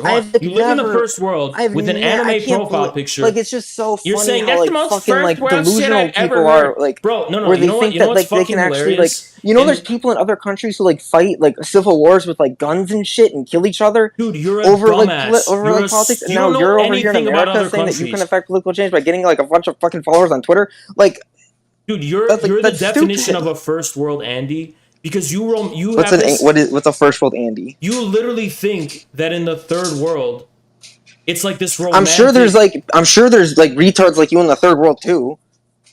Dude, you literally are trying to LARP as a third world guerrilla fighter in the jungle. You stupid fuck! The U.S. military has literally said that the information war is the most important battle space in the 21st century. They literally said that the fight for people's minds and psychological warfare is more important than fucking bombs and guns and planes. And that all those things are downstream from that. Don't take it from me. Literally hear what the U.S. military fucking says. The info war is the most important plane of battle in the 21st century. I'm not saying that. That's what they say. Think that so you're you gonna can go ahead and romanticize people in fucking jungles. Do you think that you're gonna beat the U.S.? Well, I mean, I don't know. I don't honestly know what your politics are. People in fucking jungles or deserts, like, that's what we need to do in America. We need to go and take up arms and LARP. We need to take up arms and LARP on the street. Who's LARPing? I'm not. If anyone's LARPing, it's fucking you, dude. You spend all this time on Twitter acting like you're doing like you're trying to affect political change on Twitter. That's like the biggest fucking like. How is that? LARP How am I of all LARPing? time. And how? What do you mean? How am I LARPing? Because you haven't done anything. You haven't actually ever done anything. Okay, what does it mean to do something?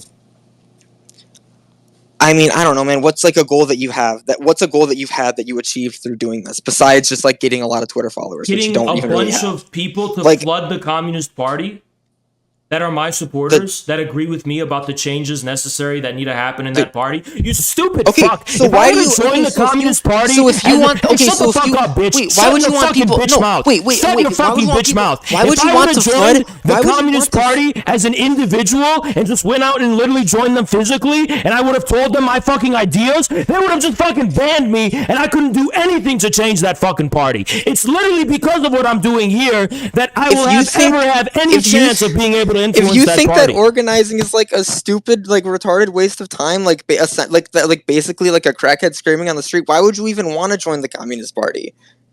Why would you even care about it? Why would I? Because what do communist parties do? They Because I organize. believe in the necessity of a party of the working class. You dumb But fuck. the title of the space, you dumb fuck, is organizing is a waste of time. Yes, it is. And what every Then why time would you- leftists then why would talk you about want a it, fucking organ to do because organizing for with? all intents and purposes, maybe you're autistic, so I have to tell you. Let's Oh, just maybe say I'm the autistic one. Doctor 90% has. Okay, I have to explain to you very technically then, because most people just get it and don't have to have everything be technically 100% correct. Okay, if most people let's fucking say got it, then why aren't they all 95% of fucking the into time, CPUSA? 95% of the time, when leftists use the word organizing, they're talking about time wasting. Let's just say that would be 95% of the time. But how? Wait, how? What do you mean? Where they're talking about What do you getting mean? communists Like- elected into power. Okay, that's like 5%. What do of you? that. Okay, so what do you think The overwhelming organizing is? majority What do you of the think it meaning of the word organizing has come to mean wasting your fucking time so you can have social capital and make it seem like you can brag about something on the fucking internet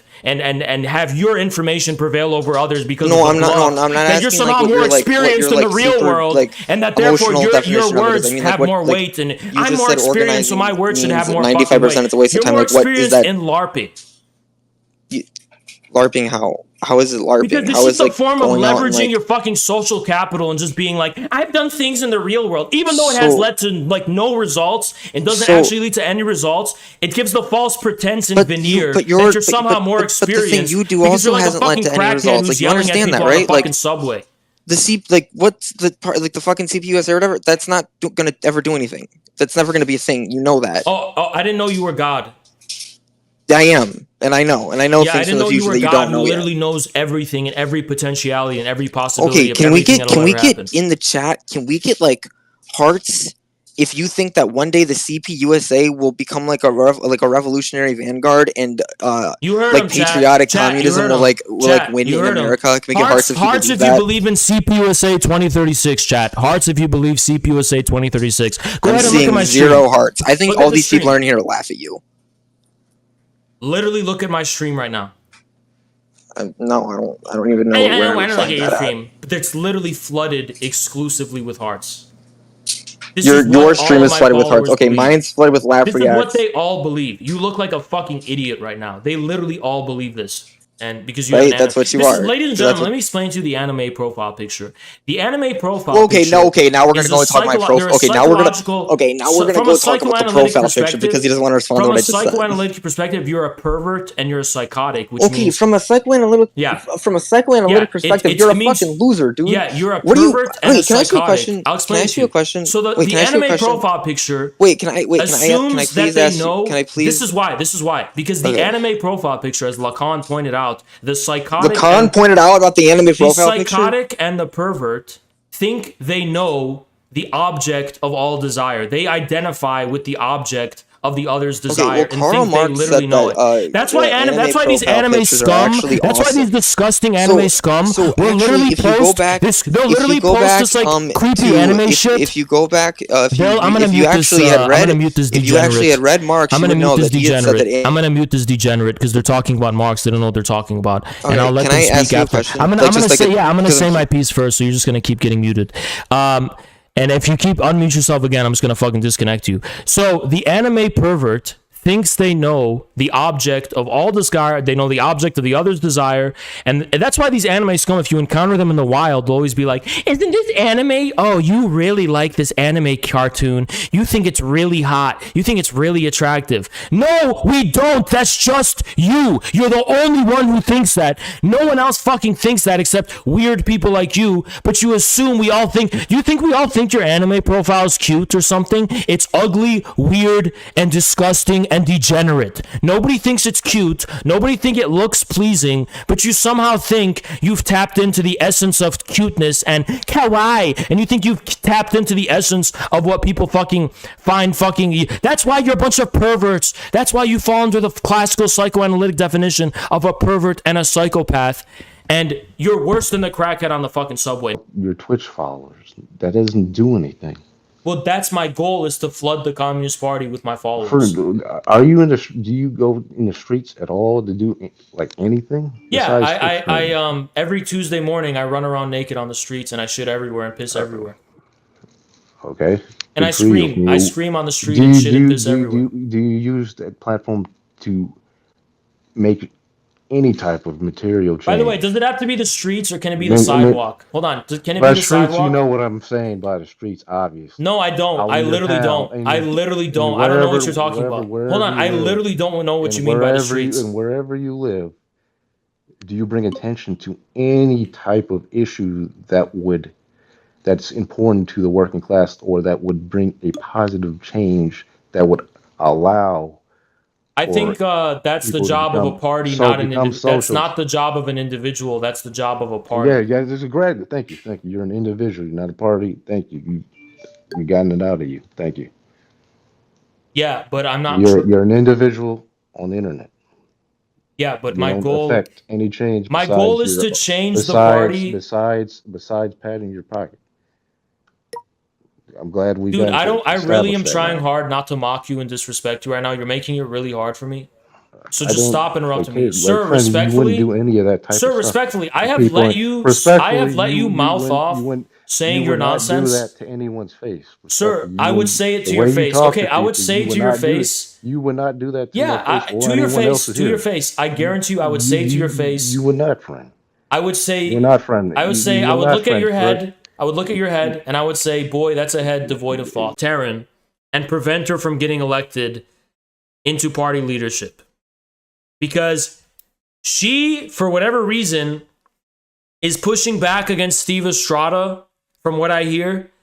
She's telling people that we shouldn't be getting people into office. We need to instead focus more on mutual aid and dumb bullshit like being a crackhead on the subway. Revolution places while they're trying to learn, and people are being killed in this country. I think that if Joe Biden could do one thing in his entire presidency, it would be to make it easier for workers to organize in this country, because I feel like that is so much of a first step for a lot of the other things that we talk about so often. Because if workers are organized, then we can move everything in the entire world. We can be the first ones to space. We can. Should fast food workers unionize? If they want, it's up to the fast food workers. Why are you asking me? Ask them. But I'm pretty sure what most fast food workers want is to stop having to work fast food jobs. No one should be working these bullshit jobs. Nobody should have to do any service sector job. That whole industry should be eliminated. And nobody should have to do any gig economy jobs like Uber Eats or DoorDash or whatever. I know I'm hypocritical because I order that shit all the time. But the truth is, it's just because it's available to me. If I was the president of America, I would have an executive order saying no gig economy jobs, no service sector jobs. We're just going to work less hours in general. And we're going to all have heavy duty industry jobs. Just work less hours. And that way people will have more time to make their own food. And then you're going to ask, Haas, what will you do without Uber Eats or DoorDash or anything? And I'll just say, I guess I'll have to make my own food. I mean, I don't know. How does I have to find time to do that. Or I will have a sexist, misogynist marriage. Well, I'll just marry someone who cooks for me. So that's also on the table as well, right? And we are the only people who stand in her way and stand a meaningful chance being able to oppose. And I want to ask Communist Party members listening in here to go ahead and request to speak. And if I'm just curious, are you 5'6"? Is this true? No, I'm 5'2". What explains your Napoleonic impulses and tendencies is what I want to understand here. It's mainly that when you have these people that are too tall, their energies is stretched out, and they basically become these like alloid, low energy. Huzz. If I can understand. There's a lag between their brain synapses and their ability to. When you say engage in stretched out, reflexes. you mean like your asshole when you get fucked in the ass on a regular basis? I don't know what you're talking about, sir, but it sounds like you've got some activities you partake in private, and this is an inclusive. No. We are not bigoted. We are not bigoted. We are not bigoted. No, you can come out of the closet, dude. It's okay. You're coming out of the closet. I have people who know you personally in Dearborn, Michigan, who are aware of the clubs you frequent. Who are aware of the. Sir, what clubs are you visiting, sir? You can come out of the closet and tell us all right now what you got in your mind. No, I know quite well. It's okay. I know quite well what you engage in. It's okay. You are homosexual. It's okay. You're coming out of the closet, sir. You're a dog. You're coming out of the closet, sir. I don't know if you think this is a grinder dating pool or something, but we're here to talk about the Communist Party. I just want to very publicly. You are 100%. I want to very publicly say that I know firsthand. I know what you want. A gay club. You want me to give you, sir. You want me to give you the validation that your mother and father are not giving you because they're not accepting of your new lifestyle. We are all accepting. You are 5'4". You are 5'4", and you are. Sir, gay. we are all accepting. A faggot, dear. Sir, we are all accepting of your lifestyle here. There's no need to be in the closet. You can come out of the closet, sir. What? Sir. Bro, sir, listen, okay? You have some preferences. You were born that way. It's not your fault. You like... Except I... Sir, all I ask, sir, is... Sir, all I ask, please watch out for the monkeypox. Please watch out and take care of safe sex. Sir. Yeah. Sir, I have... Sir, you are clearly... All right, I want let it be known to my audience, this is a person who's in the closet. So this guy is he's in... Oh my God, look at that profile picture. Yeah, guy is in the closet, definitely. I mean... Dude, you can come out of the closet. Come on. You can come out. It's okay. You got a very homoerotic... You have an extremely homoerotic profile picture. Sir, you can come out of the closet. It's okay. We're not going to judge you. We're accepting. We're all accepting, sir. We're not going to discriminate against you. Unlike what the CPUSA says, we're not against your lifestyle and your way of doing things. So that's okay. We don't judge people for their private activities. You've clearly got some private activities, that you're repressing, that you've got going on.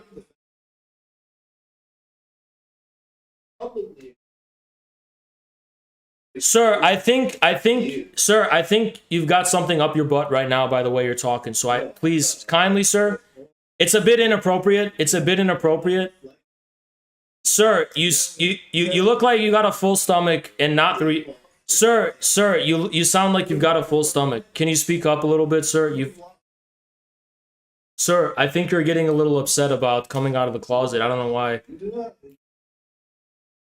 I apologize. I think you've lost that closet you were in this whole time, and that's okay. So, sir, why are you so angry that you came out of the closet? What's wrong with that? But I mean, you just came out of the closet on stream in front of like 500 people. Yeah, but you came out of the closet in Michigan. You came out of the closet in front of 500 people right now. No, I just exposed. I brought you So out of the closet, COB. and I'm actually doing you a favor. COB, can I? I'm AF. Refer to me as AF. Yeah. Can I ask you a question? Is your profile picture that of a heterosexual male? Yes, that is me in my profile picture. I am. Is this the type of profile? Is that the type of profile picture? A dark patriot. Yeah. Is that the profile picture?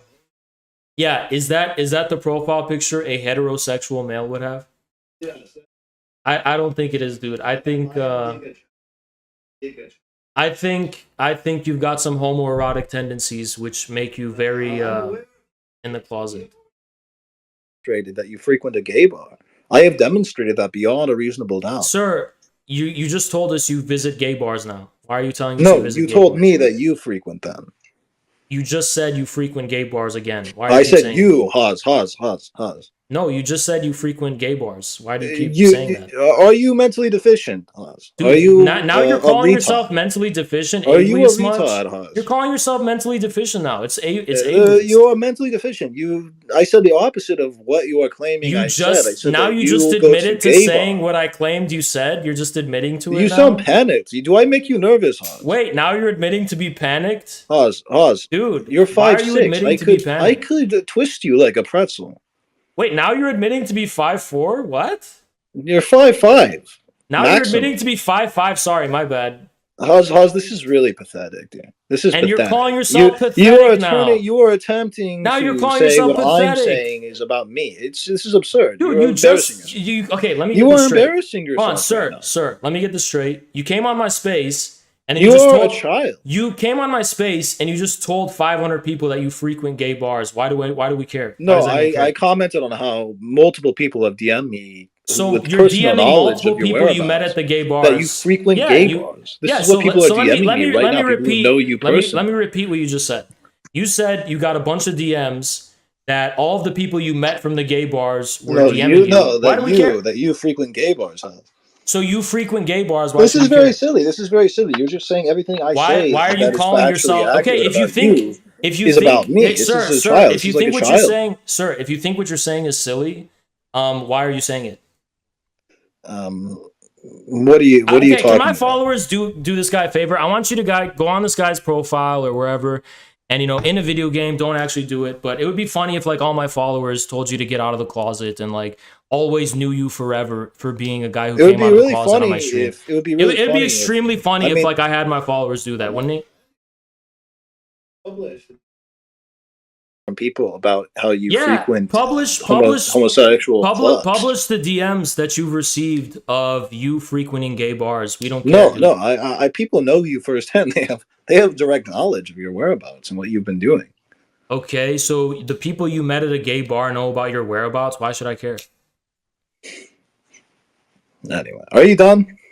Sir, you came on my I think you should delete your YouTube channel. I think you should end this space. I think I won't tell you to do more than that, but there are a couple of things following that you should. Sir, you sound a bit upset. You came out of the closet. I'm not judging you. Why are you upset? I own your fan base now. I've taken your fan base. They are my fans now. You're saying you're taking it up the where? You're taking it up your ass? Why? Well, no. I know that you like to stimulate this is sir. Keep it PG-13. Sir, you just said you take it up the ass. I don't know why you're not keeping this PG. You seem to have an oral fixation. And now you're saying you're sucking cock right now, dude. Can you keep it private? We respect. We all respect your lifestyle. We all respect your lifestyle. Sir, we all respect your lifestyle, but you don't have to broadcast it to the world. You're sucking cock, you're taking it up the ass. You can just keep that privately, sir. Sir, now you're saying that you like to get fucked like an animal? Dude, that's pretty graphic. You literally You take it up the ass. You're saying you take it up the ass beast mode like an animal? That's pretty graphic, I expected better from you. Dude, that's pretty graphic. You're saying some graphic shit. But you are a mentally deficient retard. Sir, now you're calling yourself mentally deficient. You're a dog, mate. Hold on. Can I ask you a question, sir? Yeah, you may. If you just referred to yourself as mentally deficient and admitted you're taking it up the ass, isn't that like sexual assault? taking advantage of someone who can't consent? No, what is sexual assault? I think that's I'm abusing an invalid someone right needs to now. call I guess that is authorities. the only Someone needs to charge call that the can really be authorities because levied that's Yeah, I you am cannot abusing a consent to that, mental sir. invalid, You is just what I am admitted doing. you're taking it up the ass right now as we speak, and you're mentally deficient. You cannot consent to you that, are sir. pathetic. You We are an need to animal. contact the authorities. Contact your guardian who's taking care of you. Need to contact the authorities. I mean, you clearly have mental deficiencies, so I imagine you have like a guardian that's helping you out and whatever. You need to call them. We need to call them. We need to make sure you're safe. Whoever cock you're sucking right now, stop. Whoever is fucking you in the ass right now, stop. I don't know if they can hear me right now. Guys, stop. He cannot consent. He just called himself mentally deficient. I know firsthand that you frequent gay bars, and like I'm not going to say the other thing because it's criminal. We know, but you are currently under FBI investigation. We know that you frequent gay you are bars, sir. currently under investigation by the FBI for various online illegal activities. Sir, what are you talking about that you're doing here? What activities are you engaging in? No, I know exactly. You know exactly what I'm referring to. What? Hold on. This is getting a little fucking creepy. You're saying you're engaging in illegal online activities. You are being investigated by the FBI. So you're saying that the FBI should know about these illegal activities you're engaging in? I think they should as well. Engaging. You don't. No, you keep deflecting. You keep putting everything I'm saying. I think this is getting a little weird. Factually Sir, I think onto me and accusing COB, me of partaking in the things that you're partaking in. Sir, I think you're engaging in some criminal activity online that's involving I'm aware abuse. of your extracurricular activities. I've been made aware of. Sir, it's one thing to admit that you frequent gay bars and you DM the people you meet there. Well, no. I have multiple people who know you so in defensive? Michigan Why are you getting defensive? who are aware of the fact Why are that you getting defensive? Why are you getting defensive? Throw dollar bills at male strippers. Why are you getting defensive? I'm not. I'm just telling you the facts. You're getting very defensive, sir. I'm just telling you the facts, Oz. You're getting very defensive. Well, listen. You sound panicked. You sound nervous. Do I make you nervous? Do I intimidate you? Is it because I'm taller than 5'5"? Please, is that why your voice is so nervous? Take a few deep breaths, sir. Take a few deep breaths. I'm you sure are 5'4". I could twist you and contort you like a pretzel, Oz. I could destroy you. All right. No one cares that you're 5'4" or you're 5'5". Sir, no one cares that you're 5'4" or 5'5". Okay. I could end your 5'4" shit, you little man. You tiny man. Sir, you pathetic little man. Sir, are you talking to the guy fucking your ass right now and calling him tiny? Yeah, I guess you and Destiny can really see eye to eye, isn't that? Sir, are you calling the guy fucking your ass right now tiny behind the screen right now? I mean, anyway, Haas, can you focus on the space? Comment on Dark? Can you focus on the space, sir? Are you talking about your homoerotic profile picture, sir? 35. You sound fat. Are you fat? Yeah, it's very fat. Yeah, I could tell from your voice. I could tell robust. You're a fat ass. I'm a robust man. I'm also taller than 5'6". You know why I could tell you're a fat fuck? You know how I could tell you're a fat fuck? Hairline like you, sir. You know how I can tell you're a fat fuck? You sound tired every time you say a word. It sounds like talking makes you tired. That's how much of a fat fuck you are. You're burning calories. I mean, listening to you is definitely quite exhausting. It is belaboring. Sir, you're mumbling and stumbling under the sound of that cocksucking you're doing, so you're going to have to speak out a little more clearly. Are you done? Can you just acknowledge... Listen, I'll forgive you if you apologize to me. Sir, you should apologize. If you beg me, if you get on your knees, you're already, I think you're doing some dick sucking on your knees right now, sir. You ask me very kindly. If you want me to look at you, sir, you're asking me to get on my knees so I could be eye level with you right now. But I can't see your face because you're sucking dick right now. So get the dick out of the way, and then maybe I could tell you and look at you in the eyes that you're came out of the closet. Isn't it true that you and Nick Fuentes engaged in gay sex? Sir, I don't know what story. Isn't that true? I don't know what things. I don't know what things you've done in your past or these people you've met in your past. I mean, I don't know what that has to do with me. So I don't know what you're really trying to get at here, sir. I think you should keep that private. Write it in your diary. Are you done? Sir, write it in your diary. Write it in your diary. You don't have to You're tell. boring everybody. You're boring the your public. fans. You're The boring public me. doesn't. You're boring everyone. The public. Okay, let me ask you. Okay, one's in the chat if this person. Tell them it's okay to be gay. One's in the chat if you think it's okay for them to be gay. Oz, we accept. One's in the chat, guys, if you think it's okay, and there's nothing wrong with it. Guys, one's in the chat if COB. One's in the chat if COB 1791 is not heterosexual, and that is okay. One's in the chat. So this many people think this, dude. This many people think it. So fascinating. Fascinating. Yeah, I mean, I don't know. You came in and then just admitted it to everyone. So I mean, listen, we accept all sexual orientations as long. Yes, you frequent a gay bar, so yes, you do. Yes. Dude, I don't know why you keep telling me you frequent a gay bar. We don't care. You frequent. You are under FBI investigation. And now you keep talking about how you're under FBI investigation. Like, what do you mean by you being under FBI investigation? What did you do exactly, sir? What do you want to admit your to followers? Do your followers know that you are? You know, do I have to say it? Admit what you've been doing, yeah, because whatever you're gonna say is what you've been doing. So admit it. Right, yeah, that's your constant riposte. That's true. I mean, you just came in my space and admitted a lot of things about yourself, dude. You admitted a lot of right. things. I just exposed you. Is what I've done. I think you've exposed. Anyway, I would like you've exposed yourself. I would like American Patriot to be our speaker now. I think my work is done here. Okay, well, I guess I accept your surrender, you little bitch. And, you know, it was a good effort to come on and try to give this a go, but it just didn't turn out. What the hell's going on? Sir, I don't know what's going on, but, you know, I don't know. I really don't know what's going on. He just came on and just, maybe he was trying to impersonate you, but he was saying a lot of things about himself. He said that he goes to gay bars and he's DMing people in gay bars and all this crazy type of shit, so I don't know. I mean, I think we've talked before, Has. You clearly know that's not me. That's really not me. I called him COB, so his name was COB. I didn't call him AF. You called him... All right, thank you. Well, yeah. That's fine. That's totally fine. As long as we have that on record. Please, that's not AF. It's got nothing to do with Dark Mugger or whatever. It's just a mentally ill person whose girlfriend left him and whose mom is actually working as a prostitute at the moment. That's tragic. It's horrible to hear. I mean, yeah, and also they've well, hopefully they'll be happier though because they came out of the closet recently.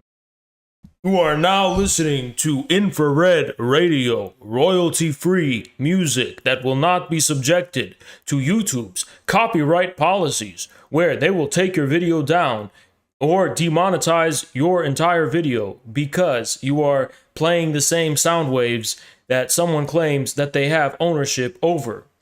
Next up.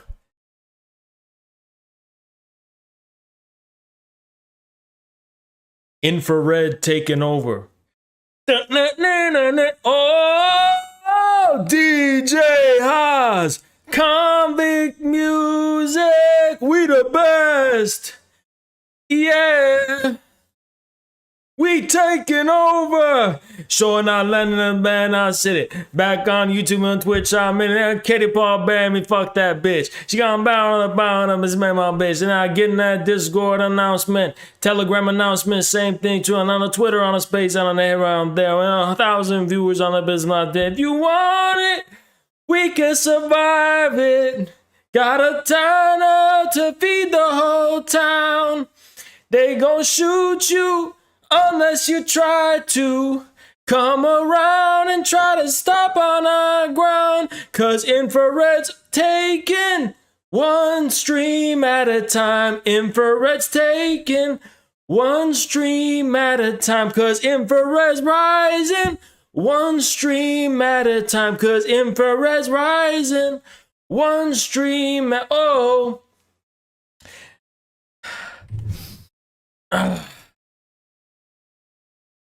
You are now listening to Infrared Radio.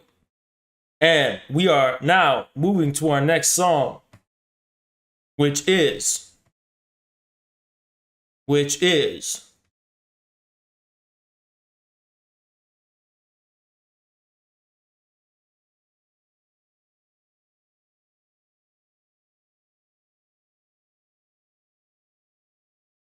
song for the Twitch Corporation. Oz Bieber, sorry.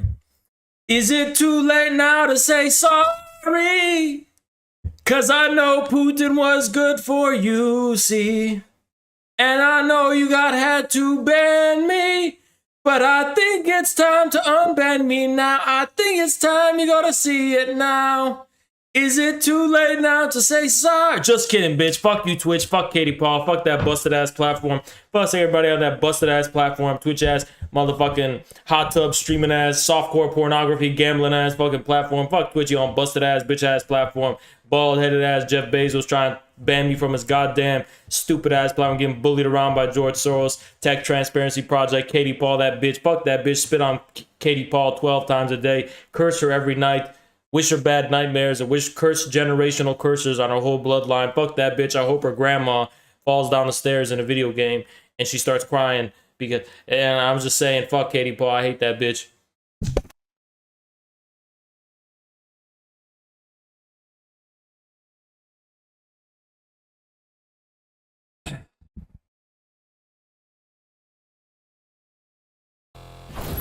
Yo, what up, everybody? So as you can see, I'm kind of living like Larry right now. I'm kind of a little bit seeing red, you know what I'm saying? I'm kind of a little bit Krabby Patty type of shit, Mr. Krabs type of skin tone, you know what I'm saying? I'm becoming Mr. Krabs, living like Larry, Larry the lobster, a little bit burnt up, a little bit red like Mr. Krabs, y'all can see. Y'all can see I'm turning into Mr. Krabs. You guys hear what I'm saying? I like money, bitch. Ancient regimes, the nobles and all these Russian emigrate, like they would see the Russian emigres would go to Germany and they would spread these spooky stories about the Bolsheviks and how scary they are. And the Germans were like, you know, the Nazis, they were kind of like, yeah, that's really fucked up, but we're going to start identifying with that because we want to be fucked up and evil to get our revenge against them, right? So that's pretty much what the American left is doing. They're pretty much like looking at every horror story that anti-communism has fed them. They're like, you know what? This is my revenge for misgendering me. I'm going to throw everyone in the gulag for misgendering me. That's my revenge. Mom and Dad, they never recognized my artistic talent. Thank you, Jenna. Supplements. Become the gorilla. Use infrared at the check for half off on super male. No, we don't do super male vitality. We're doing super crabs vitality. You want to look like me? You want to be red like me? Get my newest infrared supplement formula. It's called Ice Cold. Get that formula. You could be looking like me, like Mr. Krab. Super Krab formula. Krabby Patty formula type shit. Anyway, guys, what I was trying to say is, bro, what is this? This is the first thing I see, okay? It's not about this. This is not what it's about. It's just, this is something I saw right now. What? Is this real? Is this real? Is this real? Okay. Well, this is not what I was looking for. But let's just begin by giving Jason Unruhe his own perspective. Because he does talk about this in his video called Caleb the Lying Revisionist. So to keep up with what Unruhe's been doing, I just want to show y'all, because yeah, one of my mods sent this to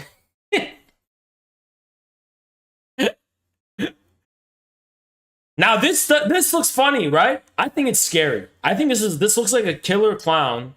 This is Azov, okay? What is this drip? Because you will not find anywhere in the history of the Soviet Union or China that they were wearing this. This is a goddamn dark satanic magician type of dark killer clown, and it's fucking scary, okay? It's frightening, it's scary, it's a killer clown. It's enough. I do think we need to bring the psych wards back, and if you think that's too inhumane, then you give me a solution to this issue of mentally ill people running around throwing diarrhea buckets on young women. Go ahead and give me your solution to that. Haz, you sound so elitist right now. No, you're a dumb fuck for identifying the working class with the lumpen. Mentally, and moreover, the mentally ill crackhead lumpen, that's not the fucking working class. You're a fucking privileged dumbass for You know, this is what guys, you know who's privileged? The people who talk about privilege. I shit you not. Everybody else in this world has the mentality of dog eat dog. I look out for myself and my family. Fuck everybody else. Only when you're privileged do you become like empathetic and you're like, I actually have empathy for you, crackhead. So if you throw a bucket of diarrhea on me, I have empathy for you because you are the true poor class. If a fucking working class person has a bucket of diarrhea thrown on them, someone's gonna get beaten and stabbed to death. Okay, I promise you, they won't have any empathy. So these fucking these privileged discourse people are the most privileged fucking people in the world. Why? Because they have the privilege to worry about others. They don't just have to worry about their own lives. They can worry and pretend to be Mother Teresa and worry about everyone in their immediate vicinity and like elevate themselves above them or some shit, right? You just know there's these like liberal hipsters who live in these fucking neighborhoods and they get like robbed by someone and they're like, oh, you're robbing me? Here's more money. Here's all my money. You deserve it. The injustice of the system of what it's... Here you go. Take all my... That's what privileged people do, okay? Privileged people are not the ones who fight back. Those are working class people. Okay? If you go to tough neighborhoods, the people there all, if you try to rob them, they will fucking beat you to death and stab you to death. They don't have this thing where it's like, oh, I have empathy. I'm too They don't give a fuck about any of that, okay? It's a dog-eat-dog fucking world. You got to look out for yourself in this world. That's the mentality of most fucking people, okay? That's the mentality. So all these people talking about privilege this, privilege that, those are the most privileged fucking people in the world, okay? And regarding these people on the subway who are literally mentally ill and a danger to society, every social space, LA, San Francisco, New York, these crazy fucking people, they need to be put into mental asylums. We need Arkham Asylum or some shit, right? Then they can scream and howl in the night all they want. You can just fucking do that away from society, okay? That does not belong in... They let them loose. They opened Arkham Asylum, and these people are on the loose, okay? These people are literally on the loose. They're literally on the loose, and it's insanity. We're living in an insane society, okay? They're all on the loose, and there's so many of them. And I don't know if maybe asylums are not the solution, okay? But it cannot go on how it is now. It cannot. We need to draw a line between people who want to be responsible, people who are participating in some kind of social world, and antisocial people who are just like gave up on life and just want to throw buckets of diarrhea on people. You know what? Maybe here, how about this?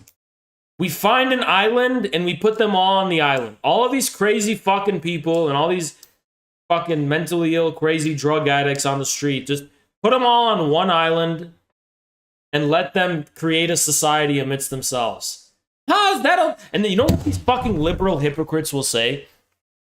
How's that so inhumane? Because you know that society is going to be really brutal, or whatever that island. Then why do you want them amidst us? If you agree that if we bring all these mentally ill crackheads on the subway that you defend, we put them all in one fucking island, and you think that's going to be inhumane because of what they'll do to each other? What do you think they're doing to sane people? Okay? What do you think they're doing to normal people in society? It's so fucking hypocritical. Yeah, but we need to put them all on an island, and then they'll have like, it'll just be chaos. There'll be shit wars. They'll be throwing shit at each other. They'll be fucking pissing out, just screaming everywhere, and you know, coconut wars and whatever. You know, I'm sure they'll have a great time. It's just doesn't need to be. We don't need the rest of society to deal with this shit. Okay. And also, we should support. You know what's beautiful? I love the Soviet Union's politicization of psychiatry. I think that was one of the most base things about the Soviet Union, was like, if you were a liberal or a hippie, the Soviets would be like, yeah, you're just crazy. We're just going to throw you in a mental asylum with all the actual crazy people. So I actually think that's the solution. So that island I'm talking about, the island of the mentally ill, not mentally ill, but like the schizophrenic, crazy fucking people, all leftists need to be deported to that island. AOC is going to the island. All radical leftists are going to the island. All of the Maoists are going to the island.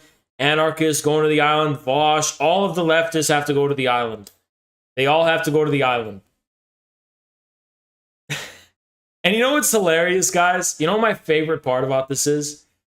They're going to be outnumbered severely. There are way more crazy fucking people in this country than there are leftists. And they actually blend together, and it's like a spectrum. So it's like, it'll be beautiful. And I really think that that's where they belong. Yeah, Abby Martin's going to the island, 1,000%. What should we do about Big Pharma? Yeah, why not? They can go there too. Big Pharma can go to the island as well. They can all go together, right? And you say, Haas, what about people who want to be reformed? They want to be reformed, they have to like prove they're reformed by building a raft. If you're sane enough to build a raft, and we'll like give materials and shit, but if you're safe enough to build a raft, you can leave, right? And something tells me leftists are too lazy and stupid to build a raft, so they're staying there. And then, you know, if you can build the raft, you can leave, right? But we all know that 90% of these people are just going to be banging their heads on coconuts and smearing shit all over the sand. And they're not going to be spending time doing that, right?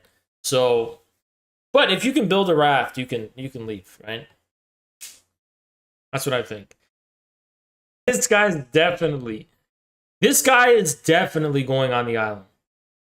This guy is definitely going on the island. Okay, this guy will be the dark wizard. This guy will literally be the king of the island. He will be the king of that island. He's gonna build himself his own tower. He's gonna have his own wizard's tower on that island. And he's gonna have a hood. And he's gonna be the necromancer conjuring all these zombies, doing his fucking strange experiments. Americans want to shoot each other. That's the issue here. It always bears reminding because it always requires reminding. What is this?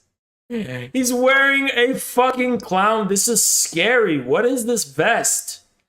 Dude, what is this? Tell me what this is. This is so weird. What is this weird clown? It's scary, dude. I had a bad dream about this shit. Holy fuck, I just got flashbacks to that bad dream I had. What the fuck? I had a dream about clowns. I had a really bad dream about clowns.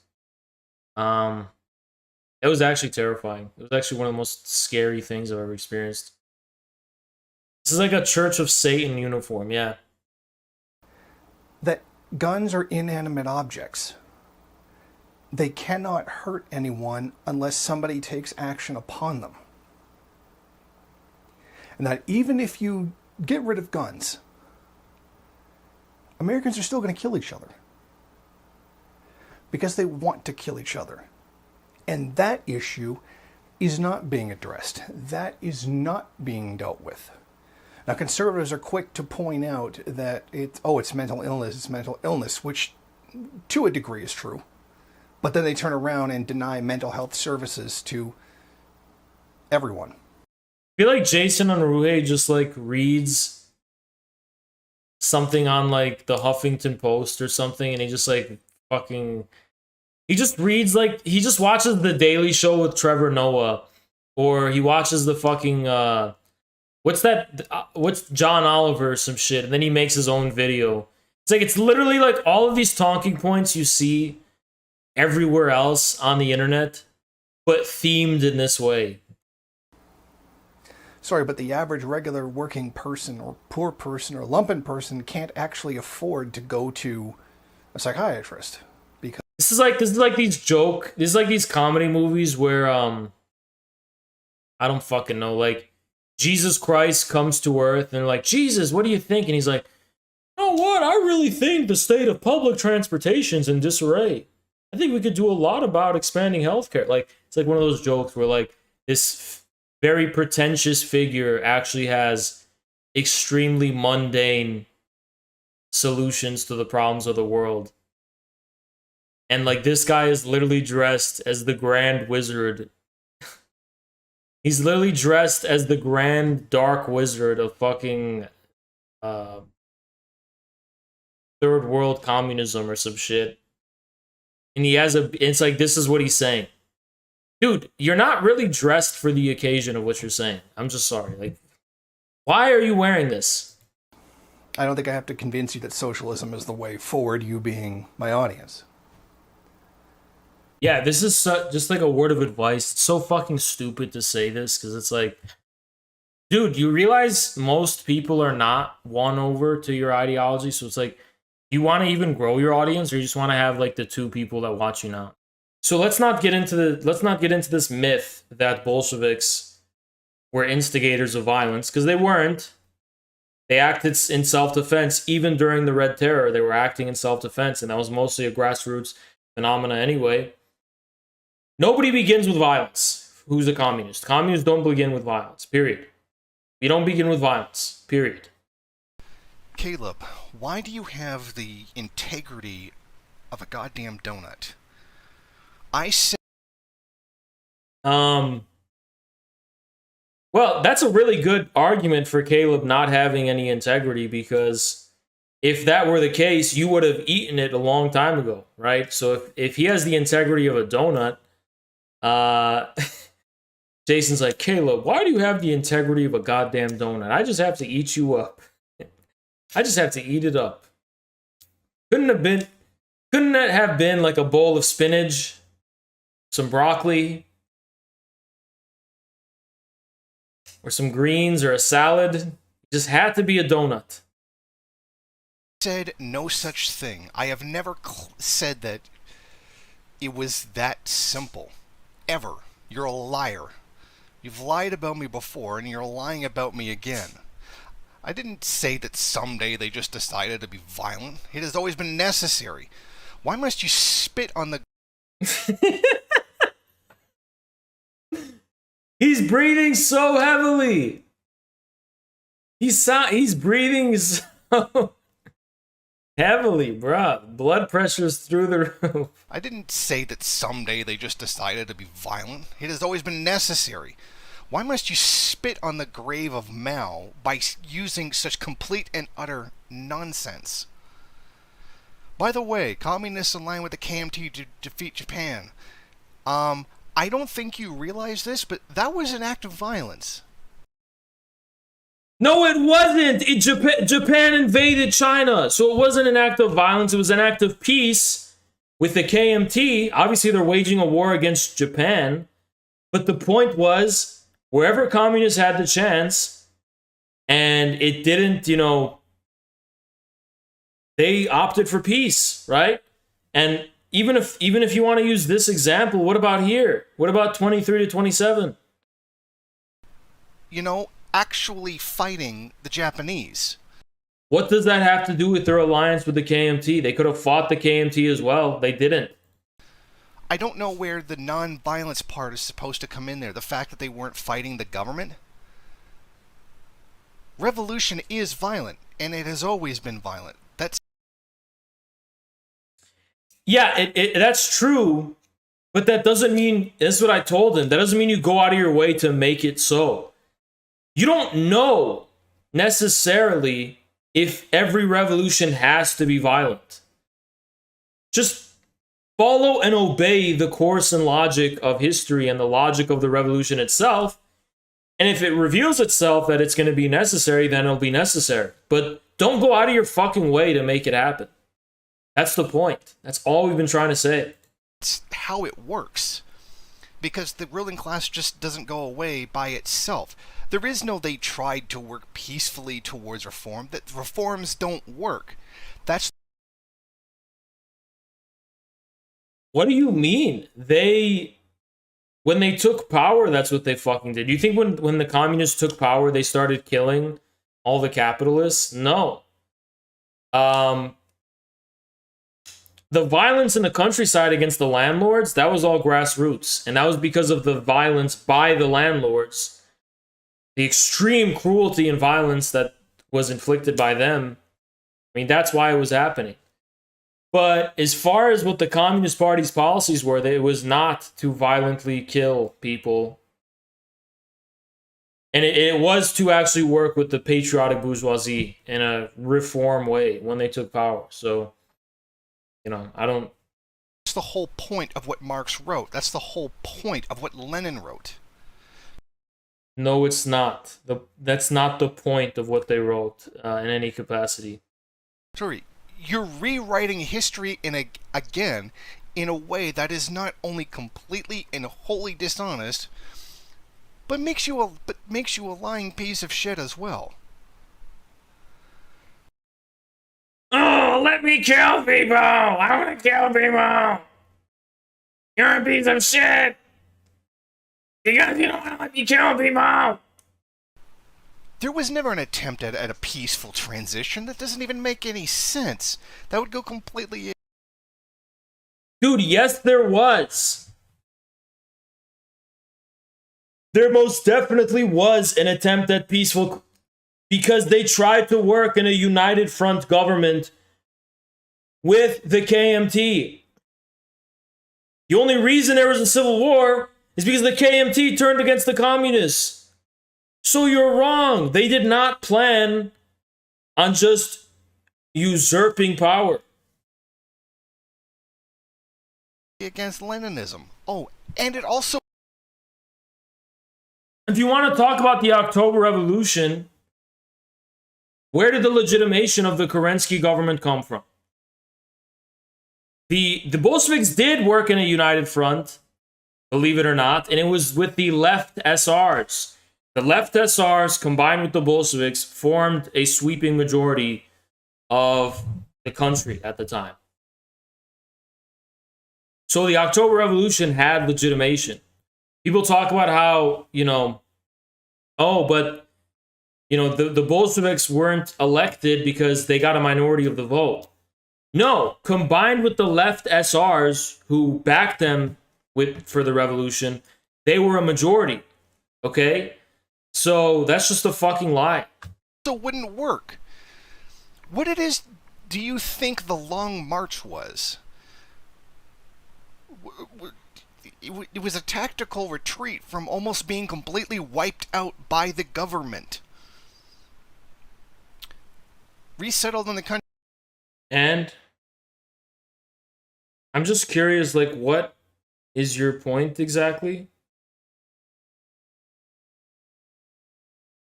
Why would you even bring that up? Countryside and came back stronger. What do you think that was? A timeout? Caleb, you are a lying piece of shit. You are... What? This is so aggressive. What? Such an aggressive thing to say. Grifter, and given your... You know what's funny about Jason is, like, him and his friends do so much shady, fucked up shit on the internet that you wouldn't fucking believe. And it's like he's got so much bitterness and seethe and rage, and it's well documented. This guy's got a lot of rage, a lot of seethe, a lot of rage, a lot of anger. That's based in this irrational childhood, likely hatred of religion, right? That's pretty much where it comes from. Jason's still trying to rage against the machine, playing Fallout and, you know, doing that fucking dumb shit. Recent anti-gun position? You're probably a cop too. So stop trying to rewrite history, because it just makes you look like an asshole. Basically because you are an asshole. Here he is. I am Satan, burn churches in my name. That's September 3rd, 2013.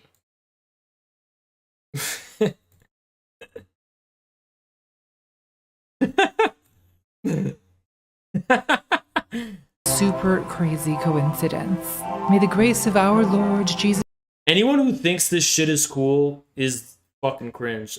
This is so fucking weird. ...is that you never stop talking. Because that's what freedom is all about. Tonight, the war on drugs. How do we get these goddamn junkies off the streets? You, Justine, if she doesn't hate anyone, then how can she be a bigot? You liberal. Virginia, I appreciate you full of Chinese fentavoid across the Rio Grande. People on podcasts, not rich morons screaming into the biggest megaphone in world history about how... I swear to God, I have never watched one of these videos start to finish in my life. But I can guarantee you that the takeaway of people who watch these videos from start to finish is to become Nazis. These produce Azov neo-Nazis. That's what they do. All of the Vosh Ukraine supporters and shit. It's because they watch videos like this from start to finish, and it like MK Ultra psyops them into being fucking Nazis. So that's the truth. Silenced they are. No. We need to really like talk and think critically. I mean, is Adolf Hitler really that bad? I don't really think so. I think Adolf Hitler was vegetarian. He wasn't that bad. Like, that's what these videos are. The people who are silenced... Is eugenics really all that bad? Eugenics isn't really bad if it's against conservatives who are preventing progress from happening. Is eugenics really that bad? Is racism and apartheid are good because only white people are enlightened enough to be trans. Are people we never hear from because, and I really can't emphasize this enough, they are silenced. People want to lower the age of consent and legalize sodomy with all the beasts that walk the earth, and the birds of the sea, and all the fishes of the sky. Well, Virginia, if you're so worried about it, why don't you take your Mickey Mouse sexual neurosis back to the nunnery in old Missouri? Do they not have demons to slay in the back country? I rejoice in persecution and revilement for the sake of righteousness, for the Lord commands me not to hate my brother, Justin. Wow, super controversial, super provocative, super brave and super bold. We're living... I mean, look, this has got almost 1 million views. And it's just this MK Ultra brainwashing. And the takeaway from this video is, we must support Azov. That's what it does. Orwell's nightmare, but you're a freedom fighter and you refuse to be silenced. Amazing. Look, I just think it's great that 3 people with differing opinions can all sit down in a room and have a respectful conversation. Well, cheers to us. Is it great? You know, I don't think it's that great. And I don't think there's anything this is like so fucking boring. Respectful about the 2 of you sitting here interrogating the morality of queer people, something you know absolutely nothing about. Oh, I know more than you might think. I used to be a homosexual. You God, what? No, I'm not doing this today. I'm sorry, you used to be a homosexual? That's right, Jackie. Before I was saved, here we go. This is all these fucking people talk about. Poo poo pee pee, butt, sex, butt, pee pee, poo poo, bathroom, penis, sex this, sex that, sex. Pee-pee, my pee-pee, this and that. That's all they talk about. All they talk about is sex. All they talk about is just smut. All they just talk about is that. They just sit around and talk about bathroom talk. That's all they fucking do. And it's so profound, it's 1 hour long. Shut the fuck up and keep it in your pants. Shut the fuck up and keep it in your pants. These people don't have a personality. Their only personality is sexuality. That's all. That's their only personality. They have nothing. They can't talk about anything. I say this as a guy who spent years with Lacanian psychoanalysis and who's a great appreciator of Freud, but you don't make an hour-long video talking about bathroom talk, and private parts and shit, talking about sexual habits and stuff. Lacan was against that, by the way. He hated people who were obsessed with sex, and he thought it was a cope and a distraction. It's a literalist interpretation of Freud that only retards and perverts decide to take away from. used to be a lesbian.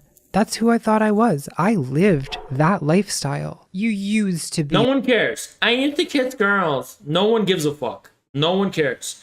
Wait, do you know how these people always assume, like, conservatives give a fuck about their sexuality? I was a lesbian. I was a this. I was a... Nobody gives a fuck because you're ugly. You ever thought of that? You ever thought of that? Nobody gives a fuck. Be a lesbian. Okay. Name 5 things you love about men. This should be good. Gather round, everyone. God is eternal life in Christ Jesus our Lord. You people do love to rebuke things, don't you? Justin, the love you... All this person does is, like, battle with Christianity. Oh, this is all... Every video this person had, every video I've ever watched from this person was like, oh, and the Lord said, thy shall be rebuked, and yada, yada, yada. But I'm too cool to care about any of that Christian stuff. I would rather talk about dildos and sex toys. And I like to talk about filthy smut. Because that's the truth of reality. The truth of reality, as Nietzsche would put it, is pooping in the toilet and smelling it, because that is all that matters. And thy Lord righteousness, yada, yada, yada. Everyone's still on that Christian stuff for some odd reason. But I am so much smarter than everyone in the world, and I'm so elevated above it that I have to respond to it and keep referring to it because everyone's still deciding to care about all this Christian nonsense, even though I've already moved past it, but they haven't gotten the wake-up call, so I still have to complain and bitch about it every single video that I make about Christianity and how much it is such a redundant cliche, and every trope and cliche is wrong, and we just need to really, like, subvert every single thing possible. And it's like, why shouldn't we just be able to, like, shit on the subway? You yearn for can only be found in Jesus. Only He can fill the void. I know. I used to be like you, Justin. I was lost. I was blind. I was confused. This is the ugliest aesthetic of all time. It's like making a straw man of someone's position that no one has to make yourself feel smarter than you are. In my identity, I used to reject the gospel until my... I shit you not, this is like MK Ultra shit. I shit you not, this is MK Ultra. I shit you not, this is a psyop to get you on board with war against China and war against Russia and supporting the neo-Nazi Azov battalion. I shit you not, that is the only takeaway and only purpose in real life, the meat and potatoes and practical result of watching something like this from start to finish. I mean, I see my haters in this video. All the Twitter mean comments against me, every single one of those people watch these videos. I just can tell. I can tell, like, this is their entire aesthetic. This is their whole style, their tone.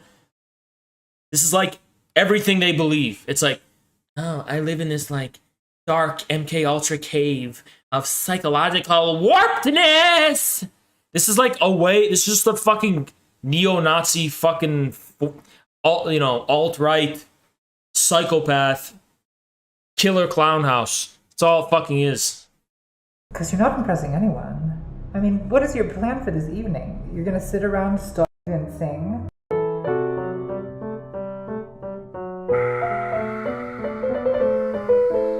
And how much money does she make? She's got 11,000 Patreons.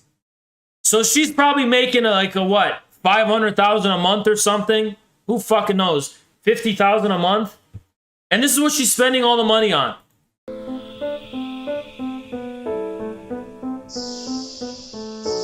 And people watch this shit. ContraPoints in 2008 called for the mass deportation of Muslims. I know she did, because I'm a Muslim and my shaitan charts are off the fucking radar, right? I can tell this is an enemy of Islam. I can tell this is an enemy of Islam. Just from watching this video, I can tell it's an enemy of Islam. But there's something I want to say that I'm not allowed to say. But it's like, this is all I want to say. If you were a person who decided to change fundamental aspects about your life because you were inspired by videos like this, you made a really bad mistake. That's all I have to say. 5 drops already. Escalating, aren't we? Well, yeah, because 1 drop doesn't really... A really bad mistake. You really got psyoped into doing something you otherwise wouldn't have.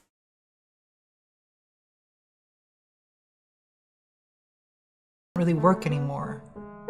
So you're gonna do 5 drops? Just to take the edge off. I need 5 drops to take the edge off. So I'm gonna do 5 drops. Oh, wow. If it's just to take the edge off, that's a very convincing argument. By all means, continue. Well, thank you for being supportive. Cheers.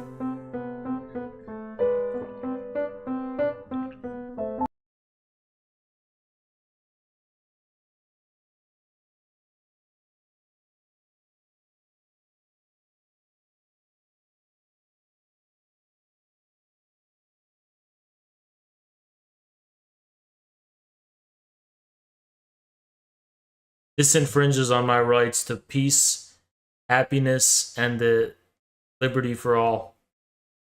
This infringes on my... Yeah, I think this one's more correct, honestly. As of neo-Nazi terrorism.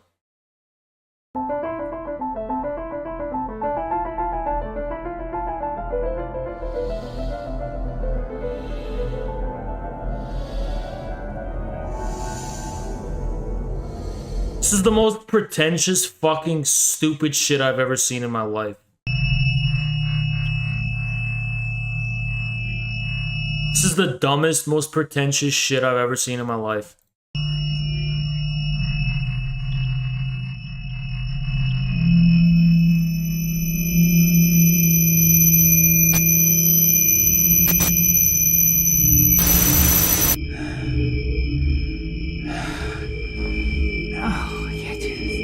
I can't do this. Shit.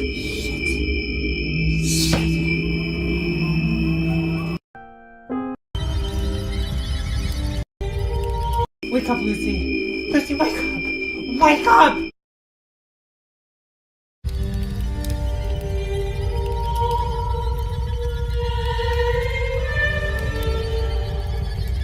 There you go, guys. That's some satanic ass MK Ultra shit.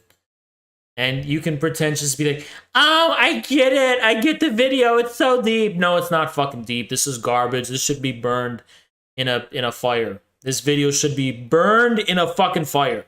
Okay? It should be banned off the internet. And, you know, some people need to go to jail. You know? That's all I really got to say. Then. The world land bridge in Alaska to Siberia needs to be built by someone, and I think I know just the type of people that should be building it. There is 1 million views for this video. That's plenty of people who should be building the world land bridge instead of watching videos like this. Anyway, what is Dinah? Maybe it's just a mistake because they spelled China wrong. What is Dinah?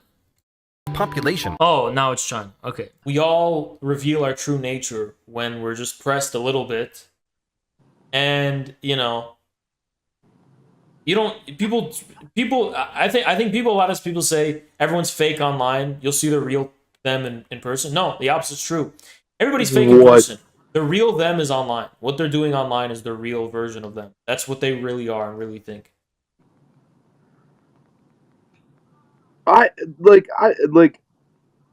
I'm also a self-trained psychoanalyst, and I noticed when you're talking about like the lighting that ContraPoints uses in her videos, you said that pink is an unnatural color. And you know, there's 2 natural occurrences of pink that I can think of that, you know, come to me, you know, whenever I think of the color pink, and that would be like flowers and pussy. And you don't seem like a guy who interacts with either of those very often. Yeah, well, pink is obviously a color people use to... That was a pretty good one, I'm not gonna lie. But pink is a color people use to express an unnatural lighting tone. And one of the reasons for that is although our organs, whether we're male or female, are going to be looking pink, there's a reason we keep them private and out of the public sight and out of the public purview, because we have the minimum of decency and respect to respect people's privacy, as well as have the dignity to respect our own. So it kind of sounds like you weren't raised right and that your mother was the type to be showing her fucking pink pussy to everybody in town. Since you think it's such a common and natural sight for everybody to see, I mean, that must have been reflected in your childish, innocent eyes when everybody in town was telling you just how pink and fat your mom's fucking pussy was, because she was going around town showing it to just goddamn everybody who could see it. Now, in contrast to, you know, people who actually have dignity, they're actually going to kind of keep their pussy more in their pants or keep their dick in their pants, whatever you want to call it. They're going to be keeping it private. They're not going to be waving it around everybody to whoever may so be concerned, right? So in that case, it is going to be an unnatural color to most people, because it's not going to be a color that is being broadcasted to the public a whole lot. Now, even if they're being seen it privately with their spousal, you know, their wives or their husbands or anything like that, that's in the privacy of their own bedrooms, and that's just them personally and privately. It's not going to be something in the public space, to the point where, like, I mean, if ContraPoints has this tone, which is kind of unnatural, and you're saying, oh, well, I see a lot of pussy, so this is natural to me. Well, no, it's not, because when someone sees pussy, unless you're talking about your whore prostitute mother, it's within the confines of a private interaction between two people. It's not something that's going on in public.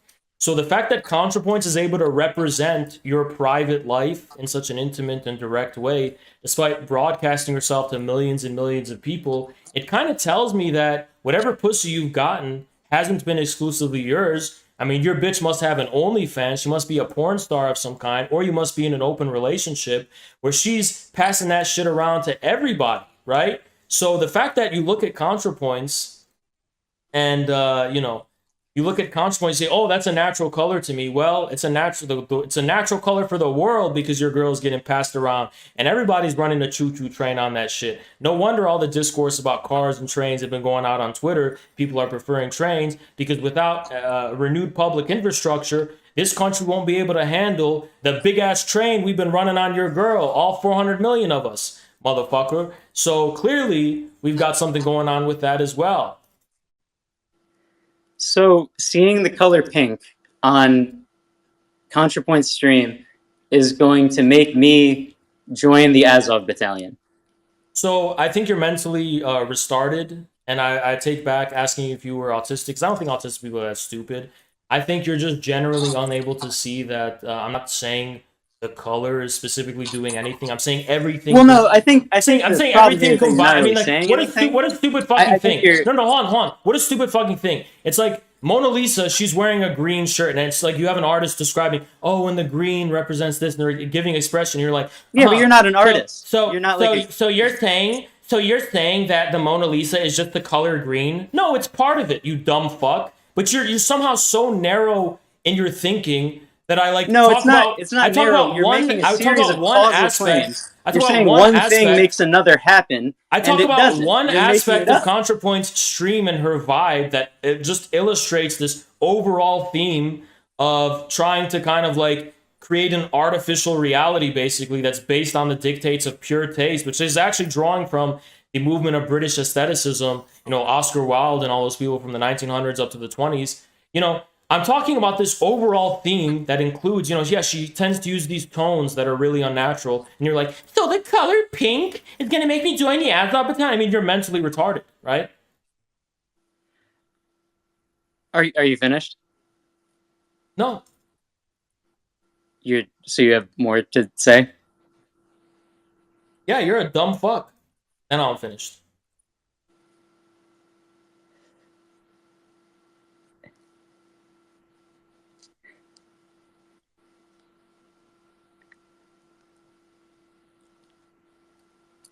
You said her dad worked for the CIA. Where'd you get that from? My chat. Okay. You said she went to Tibet. Who was that? Also your chat? I didn't say she went to Tibet. You said that she was involved with some people who went to Tibet. CIA. And got. Pardon? The CIA through the Nazi Party and Madame Blavatsky and the Theosophists? Yes, but Madame Blavatsky never actually went to Tibet. She was a fabricist. I'm pretty sure she went to Tibet. No, she just lied about it. How do you know? Like all of the English people did. How do you know? How do I know? I read books, and I don't rely on my chat to give me facts about source that she lied about going to Tibet. Careers. Source that she lied about going to Tibet. Source. Wikipedia. You can look at it. You're streaming. People would probably want to know this. You can just go Why don't skim you the read it for me? Wikipedia article. Hey, peasant, why don't you read it for me? Because you're my fucking servant, bitch. Read it out for me. I'm on the toilet. I don't have a computer in front of me. Well, go get one. Chop, chop. I mean, you gotta let me wipe first. Nope. You can have some shit-stained pants, because it'll be all the same. I got a feeling that brown is a very natural color to you as well, because you look like a type of person who's always been shitting your pants. Oh, he's gone now. Okay. Pol Pot was better than Gandhi. I'm gonna curse you. Okay? So like the stream, or you're going to hell forever with no chance at redemption, and I'm gonna burn you. Okay? Every waking moment that I haven't gotten 9 hours of sleep, I literally have a boiling resentment and hatred for life.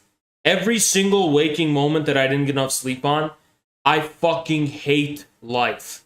I cannot appreciate life, and I become an atheist. When I don't get 8 hours of sleep a day, I literally become an atheist, and I'm like, there's no meaning on earth. There's clearly no God. This is all just suffering and pain. It's the worst. Fuck everything and fuck life. And I join an emo band and become a fucking satanic nihilist. Okay? And then when I get 9 hours of sleep and I wake up, I'm like, spring meadows, and it's a beautiful day, and everything's so beautiful. I'm so grateful for my creator, and so great. And then so it's just the thin line between sleep, right? You know, I have a dried mucus in my nose right here, and it makes it hard to talk, and it's just living there without paying rent, so I have to go pick it out with the tissue. I'll be right back, okay? I just evicted him. He just got evicted like the Connolly house is about to get evicted. Connolly house is getting evicted tomorrow, I'm pretty sure. Then it's going to be her, Chuck Schumer, a complete no-name named Joe Pinion, who's running as a Republican. And I think that's it. There may be one other candidate from the independents who actually got on. And so every household in New York State is going to receive a ballot, which includes a choice of Diane Sayre for U.S. Senate, LaRouche Independent. And we'll fight for her to be able to be in things like, debates. He was only dismissed in 2016 by Poroshenko. So that was years after the Maidan. Yanukovych, was Viktor Yanukovych still the active, what did we say, governor of Donetsk and Luhansk Oblast? God, you stutter so No, much. he was not. Incredible. No. Yanukovych was not. A reactionary movement. Okay, so you can support a completely reactionary movement, one that was looking to essentially can pull off a fascist coup if they could. I think the issue was vaccine mandates. No, they were also asking for the prime minister to step down and be replaced with one of their own handpicked. And I saw a communist literature table at Occupy Wall Street, so it was clearly trying to establish dictatorship of the proletariat. It really blows my mind. Fox News has been doing this kind of crap. That is just so he just so seamlessly dismantles Jason. Literally, one of the things that surprised me about this debate while I was watching it was how respectful both were, except Jason, who started immediately like swearing and, calling him a piece of shit and whatever. But this is just the most ridiculous thing I've ever seen.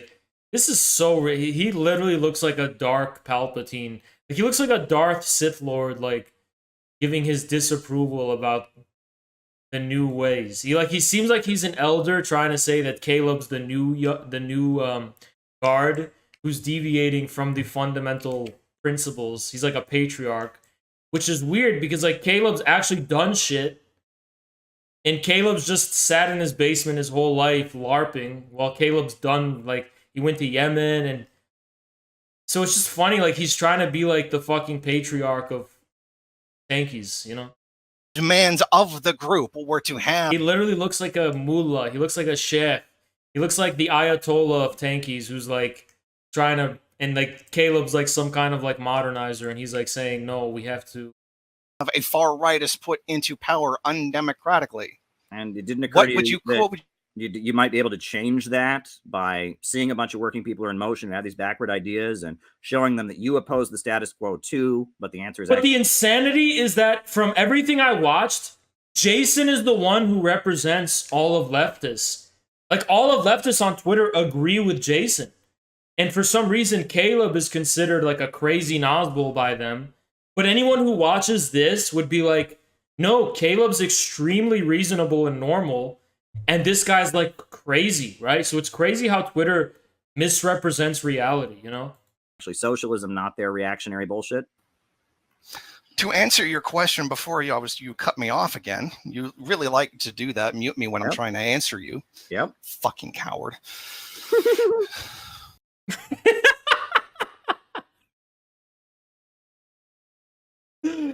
What the fuck is this? Bro, he's so tilted. How can you be so angry when Caleb's just like, he's being so respectful and professional, and like he's so angry. Dude, these people are so bitter. They're so ass hurt. There's something wrong with them where they're like, they've got so much venom and seethe in them. I don't know where that fucking comes from. Like, they're so venomous and they seethe and they get so fucking angry. It's like, why? He didn't insult you. Like, why is he getting so mad? This is how people respond to me too. Like, it honestly seems like me and Caleb on Twitter are the super angry guys. We're not. We're like the calm ones and everyone else is fucking seething, you know? You're the one muting. Where does this rage come from? Seriously, Jason. You deliberately misrepresenting what I'm saying. You repeatedly lying. Yes, you are lying. I don't have the anger that you have. Yes, I didn't say anything about that. I didn't say anything about you being angry. Now, November 26th, 2021, you claim that people who want to kill... Oh, I just wanted to see the rage quit. Oh my god, bro, he gets so tilted. No, you know what? There was a part I did. Yo, there was a part I remember when Caleb brought me up. He's like, yeah, I'm also friends with Haas. And then like Jason started laughing. Like, oh, Haas is a joke. And it's like, bruh, look at you, have self-awareness. He rage quit. Well, he rage quit, folks. We lost Jason. That was fun. We had him for almost an hour. There you go, folks. There you go. That was fun. That was fun. Well, listen, folks, glad to have you here. And since he's not here to defend his statements, he chose not to. We will go ahead. Jason's so punk rock. He's like, fuck you, mom and dad. I'm leaving. You don't understand me. And read off some of the things that Jason has said about me. On November 26th, 2021, Jason claimed that I have people, I'm willing to work with people. Like, see, it'd be like, okay, if this was like a 19-year-old, I'd get it. But isn't he like a 40-year-old man? And he's doing that? It's fucking ridiculous, man. Quote, kill homosexuals. He never presented any evidence that I advocate killing homosexuals. Furthermore, he claimed on November 27th, the following day, November 27th, 2021, that me and Haas were basically, he said we were trying to, quote, frame me for CP, that we are trying to frame him for child pornography. He never presented a shred of evidence to back that up either. Back? You want to come back on, Jason? Oh, you want to come back on? You still want to defend my yourself? internet cut out. Okay, I thought it was a rage quit. Okay. No, his internet didn't fucking cut out. Shut the fuck up, dude. You just so happen to coincidentally give him the bird, get angry, and then your internet just cut out. Did you get too angry for your fucking Wi-Fi signal to handle? Like, did you interfere with the fucking internet waves or some shit because you were so mad? Dude, that's the biggest cap I've ever... And look, if I'm lying, then I give him props. But that is like an act of God. That is such a coincidence that his internet would go out when he gets so fucking butthurt. By the way, I actually did present evidence that Haas was trying to set me up for that. But I don't put it speak for right on Haas. my Twitter. I put it right on my Twitter. And What? What fuck? What did he put on Twitter? He put it right. I'm checking his Twitter now. What did you put on your Twitter? That's not fucking evidence. What the fuck? That's not fucking evidence. Look at his evidence. Look at his evidence. This is this meme. Okay, I'm quote tweeting this. This is the most made up thing ever. LMFAO. This is not evidence. None. This was a we literally found on you for thinking. Oh, I remember this. Jason, you realize we never had a Discord with a Haas chat channel, and those names were made up to mock us by someone else, right? You realize you were tricked by someone, our haters. Dude, let me show you the evidence. Did I show it to you? It was literally a meme in our community for so long. This is his evidence. He claims that we had a channel called Haas Chat, and that there's a guy named Stalinist. See, okay, after he made these allegations, people started to like adopt these names because it was like funny. Like, why would there be a guy in our Discord called Racist Pol Pot?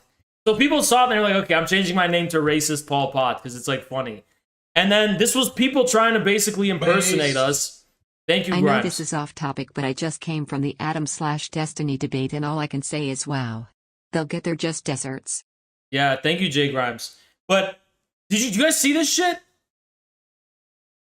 Like Catholic these are clearly made up by people who like are trying to mock us and be like, oh, they're groypers. They're pretty much racist tankies. So, and like, it's called Haas Chat. When has there, can you provide any evidence that there has ever been a community Haas Chat? Can you provide any evidence that any of these people were ever in our fucking community? Dude, our Discord's gone now, but at the time we proved this was not from our server. This is like self-evidently false. And what do you know? Exactly. The screen. I'm not going along with the meme because like if I renamed our general chat to Haas Chat as a meme, he'd be like, see, that's evidence, it's Haas Chat. Bro, what is Haas Chat? You know what? You fucking liar, Jason Unruhe. You were literally in my server. Where has there ever been a Haas Chat, dude? You're such a fucking liar. And why would a guy be called Racist Pol Pot? Someone adopted that after you posted it as a meme because it's so fucking stupid. Shot of the people. No, we're not getting a Haas Chat, okay? In his I don't even know what would a Haas Chat even entail? What would be in a Haas Chat? What would you even talk about? What would you talk about? Type 1 if you want a Haas Chat. Too bad it's not a democracy. Discord server. I'm not talking in his Discord about it. server. I'm not in his Discord server. I'm not talking about you. I'm talking Yes, you about are, what was Jason. in. I'm Yes, you talking are. about what's here. Whoa, your tweet talked about me. You Bruh, I don't know what I missed. I don't know what I missed. I don't know what I just missed. I don't know what I just missed. Okay, this is a GIF. I'm sorry. We're making a GIF. OzChat is the infrared reading group for Pol Pot's national identity and social cohesion. Bruh, the new profile picture. I swear I'm making this my profile picture. I might make this my Discord profile picture, okay? I'm keeping this shit forever. I'm keeping this. I'm saving that. talked about me. You accused me of trying to frame you for child pornography when I didn't know. That's an emote. To be clear, that's a YouTube emote. That is going to be our emote. I'm literally making that an emote. No such thing. I might make a new tier that costs like $20 just to have this emote. I'm just kidding. But this what's worth a lot. This is worth a lot. Just one tier for one emote and make it worth like $500 a month to have it. Yes, you talked about me. We have the date. We have the screenshot. You talked about me. You talked about me. Here, we'll even put it on the screen. You made a crazy allegation against me without any evidence. Yes, you talked about me. Jesus Christ, you just cut me off every time your back is against the wall. As I said, as I was trying to say, please calm down. Where's all this anger coming from? Yes. Can I answer now? Is that okay? Me of something I tried to show you the evidence, but you wouldn't let me talk. Okay, keep talking while I pull up the screenshot. As I said, with the screenshot that was sent to me by some from in his Discord, where they were talking about the plan, not child pornography. The plan. Shut the fuck up, Jason. You were literally confronted with the fact that it was a fabrication at the time, and you did not respond. You were literally confronted with the fact that it was a fabrication. As a matter of fact, I'm gonna DM Caleb just to tell him.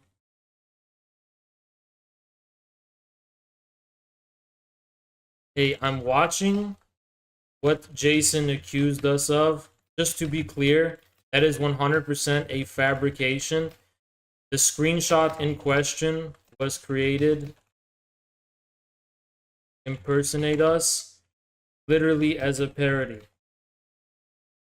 None of the channels were in our Jason Al Cunnedy. Nor any of those users like racist Paul Pot. So, and we proved this at the time. Raiders assemble. He accused us of that in November.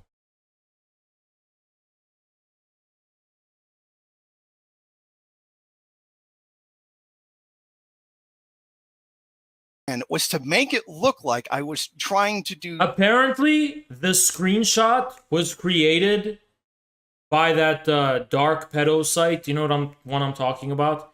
They made it. They like bullshit. They lie so much about us. They make up so much shit about in general. They're actually known across the internet to be like people who just like make shit up, and they're totally not reliable because they just always do these ops and shit. But Jason's the only stupid guy who falls for it. Jackson, thank you so much, man. Appreciate you.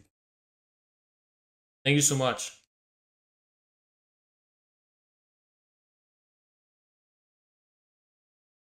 Now, if you don't know which one I'm talking about, it's let's just say it's like they got us banned for 30 days before. They reported us all the time, all that kind of shit. Yeah, they like do all these like fake ops where they just like literally Us chat in our lifetime. Raised Thank you, fist. sir. Yeah, they literally like they were literally basically bullying Jason, you know? And he's just stupid enough to fucking believe it. But yeah. Thank you, Jackson, for the raid. Appreciate you, man. And what a great debate. What a great debate. What a great debate. I know Jackson, a lot of people from Jackson's community, they didn't like my performance last time. So, you know, I made it up to you guys. He's calling me right now. Yo, what up, man?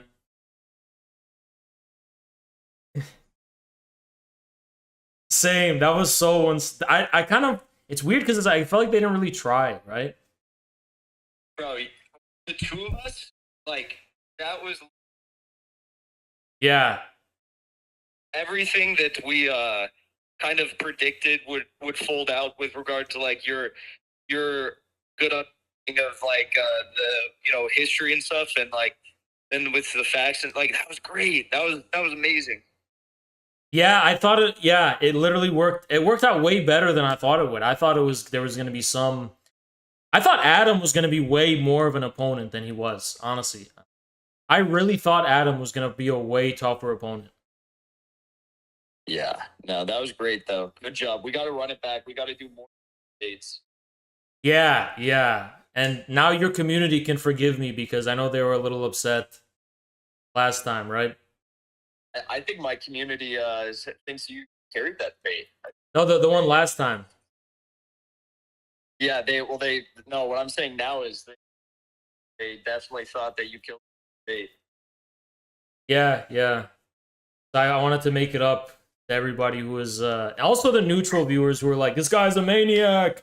He's ruining it for everyone. So it's like, you know. You killed it. That was like, and then like slicing and dicing. That was great. Yeah. That's all. I know you you got somewhere to be. Good work on Jackson's show. How late are you gonna be to that? Oh, okay, that's good. That's good. Perfect. Yeah. Yeah, man, that was a great stream.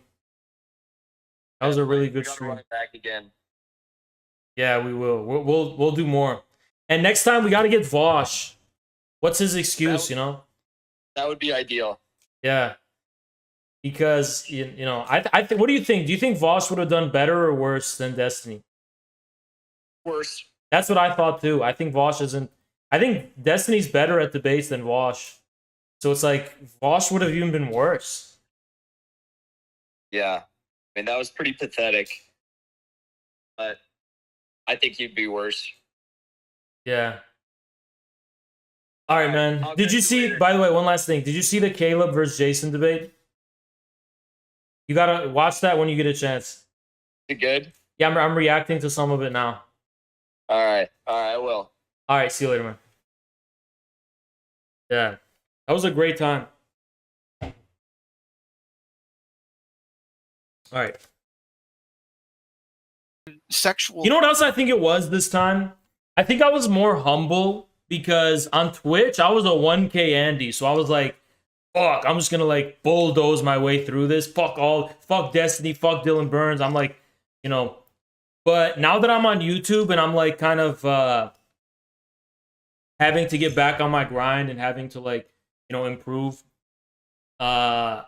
growth and like, you know, get back to where I was. I'm kind of more humble where I'm like, no, I have to actually prepare a little bit and I have to actually like be methodical and bring back some of that lawyer energy and stuff. So yeah, that's another thing. Talking with an underage person, which, by the way, those fake conversations a few days later, a week later, actually were put out by Hawes's people. Okay. And if I am to believe, yeah, I just got to YouTube. I was on Twitch before. I was a Twitch guy. Believe that there's what do you mean no? What do you mean no evidence? You're literally showing the evidence. Never mind, it gets worse. Haas/Moppin, I am Moppin, that is me, are going to try and frame me for CP. What a weird... Those people are so sickening, you know? Those are such... I honestly think, though, that they're... Those are... I think those are, like, FBI, whatever, feds, basically. I think they do go on image boards and, like, just do random, creepy, like, weird, glowy shit. When you cut down on F-bombs, you allow Destiny to show how triggered and irrational he really is. Yeah, I did see some point in the debate where, like, he just, like, downs a Red Bull. And I'm like, fuck. Is he gonna, like, unleash a Super Saiyan mode or some shit? But, yeah, this is so creepy. Like, we're gonna accuse you of... That's disgusting. Why would you even entertain that? You know? Like, he's the only... I feel bad for him. It's like, he's got a mental... He's, like, challenged. Like, why would you fall for this random DM? Pornography. And you have moved the goalpost about 6 times. No, I haven't. You're lying. You first, you know, this is what you said publicly on Twitter. Never mind, it gets worse. Haas/Moppin are going to try and frame me for child pornography. What? Now, first you said, well, this was Haas who was doing it. And now you said it's somebody in Haas's server who did such a thing. This has absolutely nothing to do with me. You publicly accused me of a really nasty, evil thing that I would not do to somebody who I don't like.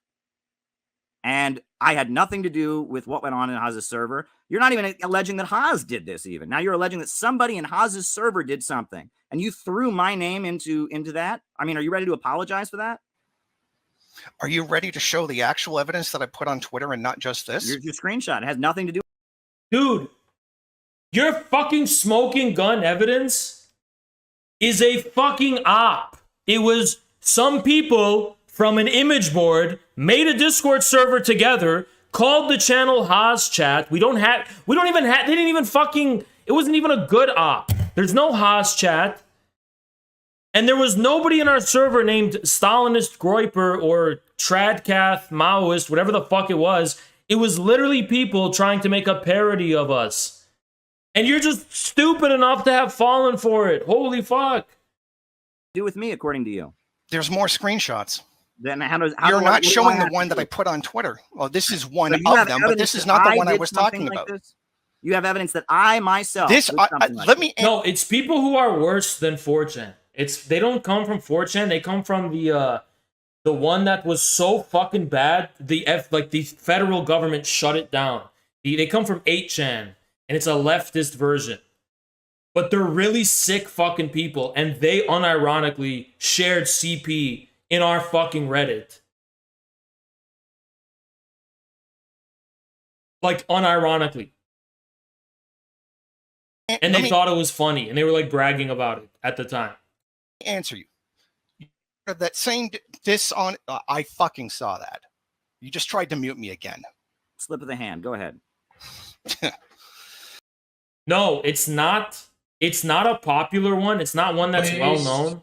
Thank you, Christ. Jason looks like the final boss of Antifa. Once you've defeated them all, he emerges with his baseball bat slinging satanic spells. To be clear, it's a leftist version of like 4chan.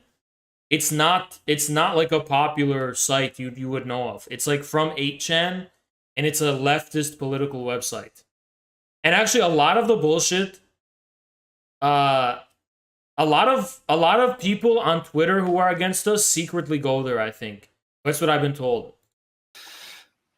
But like, they're really sick, disgusting people. Like, that whole block of individuals, it was literally a screenshot of the conversation that was going on in his Discord. If I am to believe that you don't know what's going on with him when you're so closely linked, it's like an incel weird website where a lot of those people were super active in our community when we first started out. And as soon as I figured out like what wavelength they were on, I was like, fuck, get the fuck out of here. Like, we purged all of them. We got all of them. But I think Jason's community is pretty much those people. Thanks, Net Evangelist, for the 20 gift. Appreciate you, man.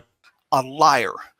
Both of you were trying to discredit me, and these fake conversations were released, and nobody bought it. Okay. It was because it was fake, Jason. That's not fucking evidence. It was 100% fake. If you even were gonna bother to prove that it was in our server, by the way, nobody even believes in Discord screenshots. You need to actually show real time, take an active fucking device capture and show this is in our server. Like, go through the logs. You could have done this at the time. The server's gone now, conveniently, but we proved it at the time. There's nothing in our server. Then they went and said that it's a secret part of our server. We have a secret Haas chat in our server. And by the way, what the fuck is a Haas chat, right? What the fuck even is that? Laughed at, and it was done specifically through Haas's attack squad, RSTG or RTSG or what whatever. The fuck? Now okay, first of all, why would RTSG create a chat be called Haas chat? Do you even know what RTSG is, dude? RTSG? You mean the fucking people who came to our community because they used to come in our chat to troll, and Sultan used to literally roast the fuck out of me, but it was funny, so we just fused, right? Because they were actually pretty funny and cool people, but like they're not like these dick riders who are like, oh, we're gonna make a Haas chat. We're gonna make a Haas chat. What a stupid fucking thing to say.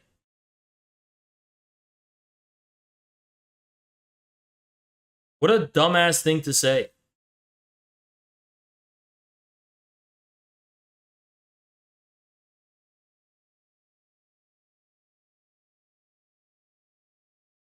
Right? That's so fucking stupid. Dude, I'm so sick of like leftists. They just like lie. They're the biggest liars ever. I used to think right-wingers were big liars. Then I like started to actually think about it. I was like, what the fuck? Leftists are actually liars. They just literally like they literally just dwell in lies. They literally just smell and dwell in their own lying shit fumes. And it's like they just like do it. They don't even care. Whatever it is, because I screenshotted all of the accounts screenshotted all of the accounts that were spreading it. All of them made 1 month before the accusation came out. All of them associated with Haas's group. Okay, so bruh, RTSG never. There's no. Bro, do you think racist Pol Pot is an RTSG member? RTSG is literally just a. It's literally just a strategy game. It's literally just a strategy game of people all around the world who come together to have this really complex strategy game. Like, why are you trying to make it seem like they're fabricating these serious allegations against you? It's fucking stupid, dude. You look stupid. In Haas's Discord server did something. And you not only blame Haas for that, but you also blame me personally. They didn't. That's the thing. They didn't. It was totally an op. Personally for this. All you have are some screenshots of some anonymous people. I don't even look at my personal Discord servers. I hate the Discord app. It's annoying. I stay off of there, and there's a bunch of shady people on there on Discord. Very true. Very, very. Discord's like the shadiest. Discord's weirder than 4chan. Literally, 4chan is less shady than fucking Discord is. The shadiest people I've ever... Discord. They're so weird. I have no idea who they are.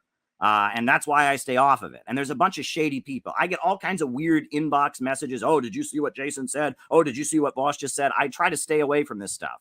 But based on the fact that you have screenshots of somebody in someone's Discord server, again, telescoping, Jason, It's literally not even my Discord. That's the fucking hilarious thing. It's literally not even my Discord. Discord server said this, so therefore Haas did this, and Haas is friends with Caleb, so therefore Caleb did this. Do you have a shred of honesty in your body? I mean, you accused me of something very, very, very serious here, and there you go. I mean, it's beyond me, man. Because somebody in Haas's Discord did something, I'm personally involved, and that is ridiculous. As I was trying to answer you when you muted me again, because am I supposed to believe that you don't know anything about what Haas is doing? Like, you don't coordinate these attacks on people. What the fuck are you talking about? We don't coordinate on anything. We only coordinate about the fucking CPI conferences. And also sometimes I'll ask him, like the other day I asked him, yo, can you give me more stuff about the committees of correspondence? And I DM'd him. I would never leak DMs, but if you saw the DMs between me and Caleb, there's no like conspiracy going on. There's no coordination whatsoever. Like, you have to understand, me and Caleb are friends, not co-conspirators. We don't even like necessarily agree about strategy. We're not like against each other's strategies, but like, we're doing different things. Why do you think we're fucking conspiring or some shit? I mean, if anything, the conspiring would be between the showrunners, right? I would not. We don't have. It's like all out in the open, you know. I have seen the tweets come out. Yeah, I don't coordinate with. I do not see. Now, when I finally get a chance to talk, you talk over me. Yeah. All right, Jason. This dude is just a targeted individual. Let's just face it. I do not believe. I think I'm being targeted. Why? I just think. You know what? The things that I think. I literally think Vosh works for the CIA. I literally think so many things. I just don't say them because I can't prove it. But Jason just thinks that because he feels a certain way, he could just accuse someone and smear them as having engaged in some fucking crime they didn't. Yeah, because I don't see. There you go again. Can you shut up so that I can answer? All right, you got a minute. Go ahead. No. I don't believe you for a second. I have no reason to believe you. I have every reason to believe that you are a part of it. No, I don't have proof. But that's not even really the point for me. I know that the both of you are It's so funny, man.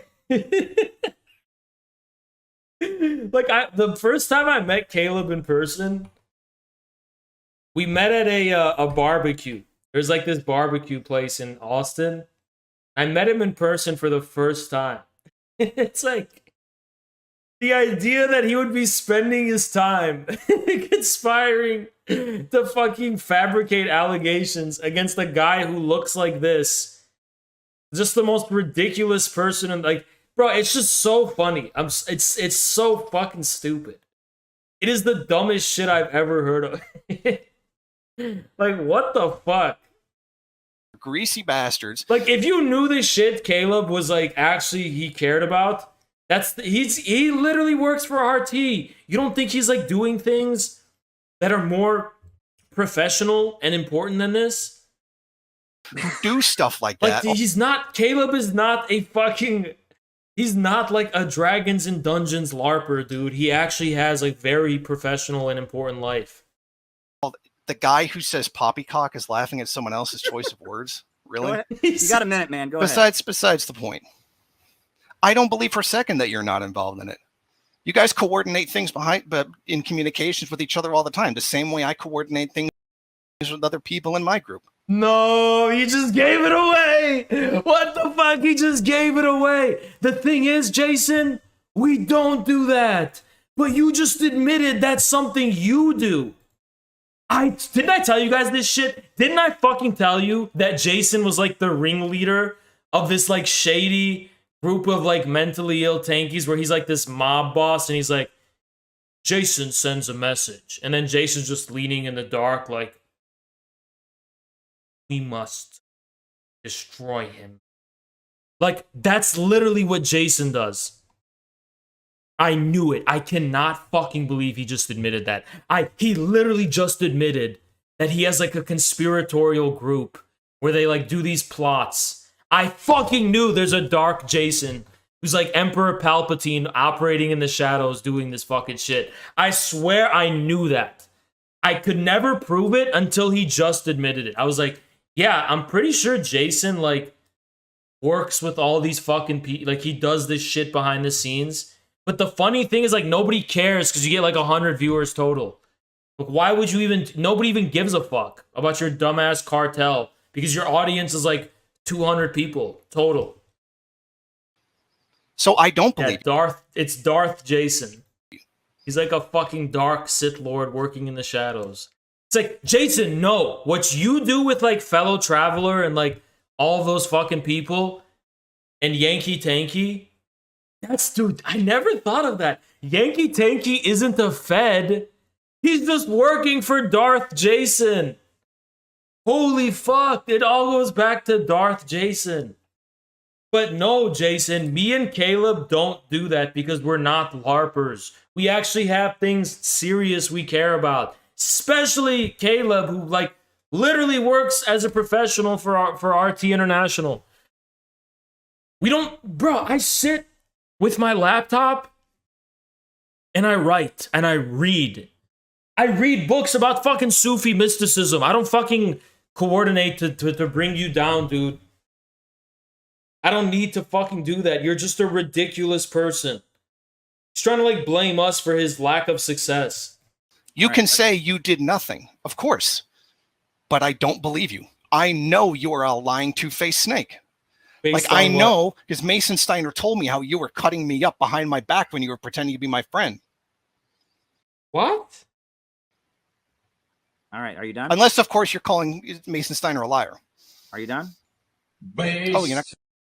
He has a cadre of teen Maoists with ranks more youth. Can I answer that? Maoist Rebel News Youth. Oh, okay. No, I'm going to respond when you're done because I don't want to be interrupting you. Yeah, the answer is no. Right. There's no definitive proof, but I have no reason to believe you. Okay. Well, Jason, I'm going to speak now.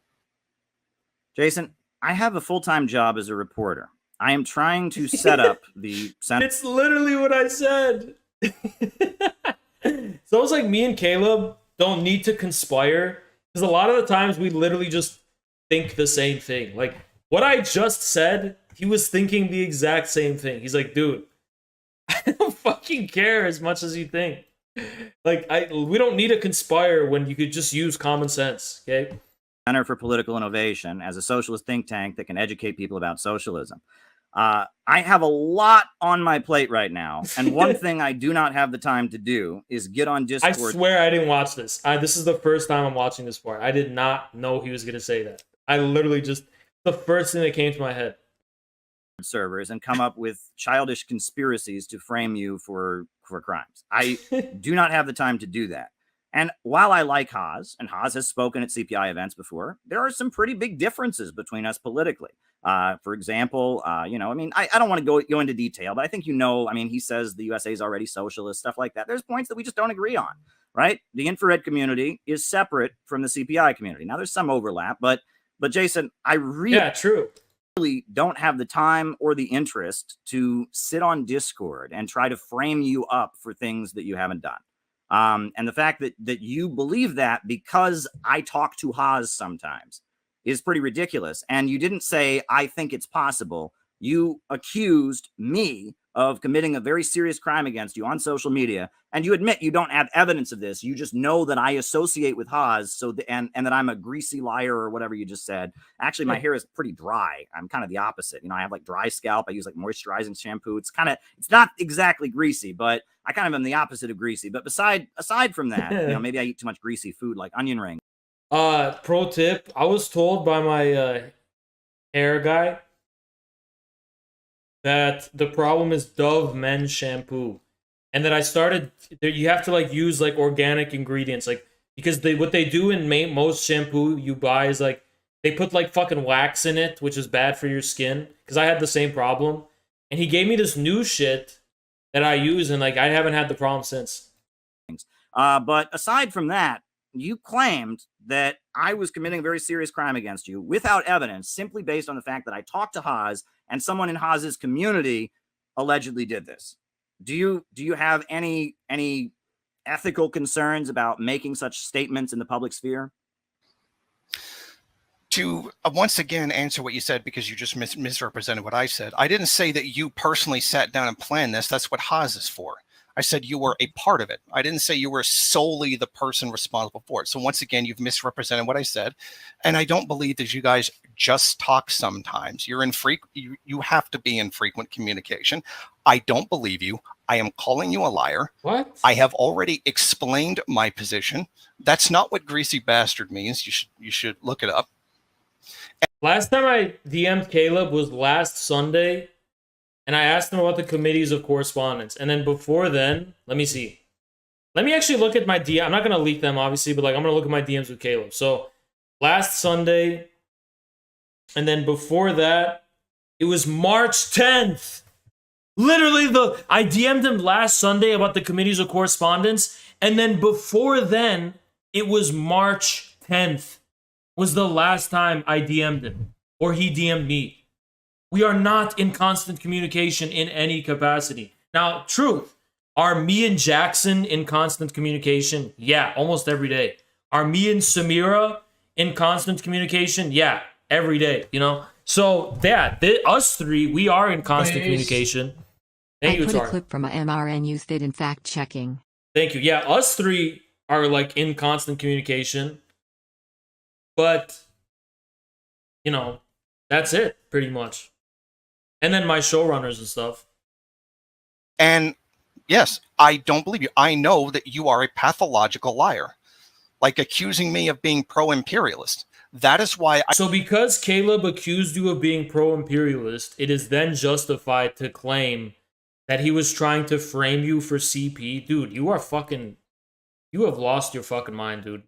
I took that position, and you were going to respond. Well, before you pivot away, I'm going to read you your tweet. It doesn't say, I am suspicious that maybe Caleb might be involved in something. It doesn't say, I'm suspicious. No, it says, Haas/Moppin are going to frame me for child pornography. Jason, I can unequivocally say here before the entire world that I have never had anything to do with trying to frame you or any other person for child pornography. And that I think it's highly irresponsible to make such extreme allegations in a public sphere without at least checking on them. You could have tweeted out, I'm suspicious that this is going to happen. You could have tweeted out, there are rumors going around that this is happening, but you said that this is a whole undisputed fact. And that's irresponsible. Now, I know you don't like being called Maoist rebel, but my understanding is that the N in MRN stands for news. And throughout this debate, one common theme that we are seeing is you putting out false statements, like, trying to say that things like the Shambara Rebellion didn't happen, trying to say that I'm a fascist because I talked to somebody who's not a fascist, who therefore I don't agree with, but even somehow I'm a fascist. You continue to say things that are not factually accurate because you have a feeling, because you don't like Christianity, it makes it okay to deny history. Because you don't like the Canadian truckers movement, me in the United States saying that they're right about vaccine mandates makes me a fascist. You continue to say things that are not true, these huge leaps that you make. And if news, if journalism and news CIA is what has many associates in media and social media and is really about, that really blows your credibility. I mean, are you telling me on here that MRN reports things that are not factual? Is that what you're telling me? Well, so you just took the time to rehash everything I said and misrepresent it again. I never said these historical things never happened. I claimed it in the context that you were trying to claim that it was somehow related to socialism was wrong. We already went over that. So you're lying about what I said again. Nope. I never said, because it was a fascist movement and you were supporting a fascist movement. And I'm saying specifically here, right now, unequivocally, you are a liar. I do not believe you. I have no reason to believe you because you have pathologically lied to me. All right, you know what? Jason was involved in a plot to accuse me of murdering 500 people with my bare hands. And he was trying to frame me for murder. Everyone, Jason Array was trying to frame me for murder because he lied about one thing. That means he lied about everything, right? That's exactly what you do. Right when you muted me, I was about to say, you're about to mute me as I was trying to answer. All right. All you've done is literally repeat back what I've said, misrepresenting it, making positions I never claimed, with points that I never made, and then say, "Oh, you see, he's wrong." Okay. Well, let's pivot to, I think, the final topic that I want to speak with. Jason's trying to fucking frame me for putting weight gain supplements in his meals and turning him obese. Jason's saying that have a plot to turn him obese by putting weight gain supplements in his food. With you about, and then we can conclude. You made a video. I'll pull up the date because I want to be accurate here, unlike some people. That you made a video May 30th, 2022. And you said China never tried a peaceful transition because it wouldn't make sense.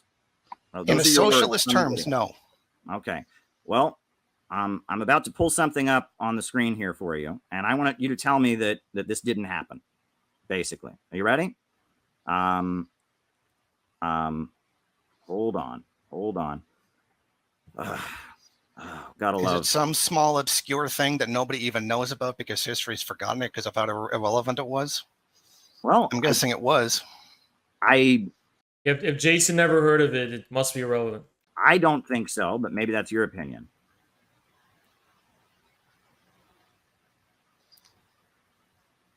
Chiang Kai-shek asked Mao Zedong to parley in Chongqing.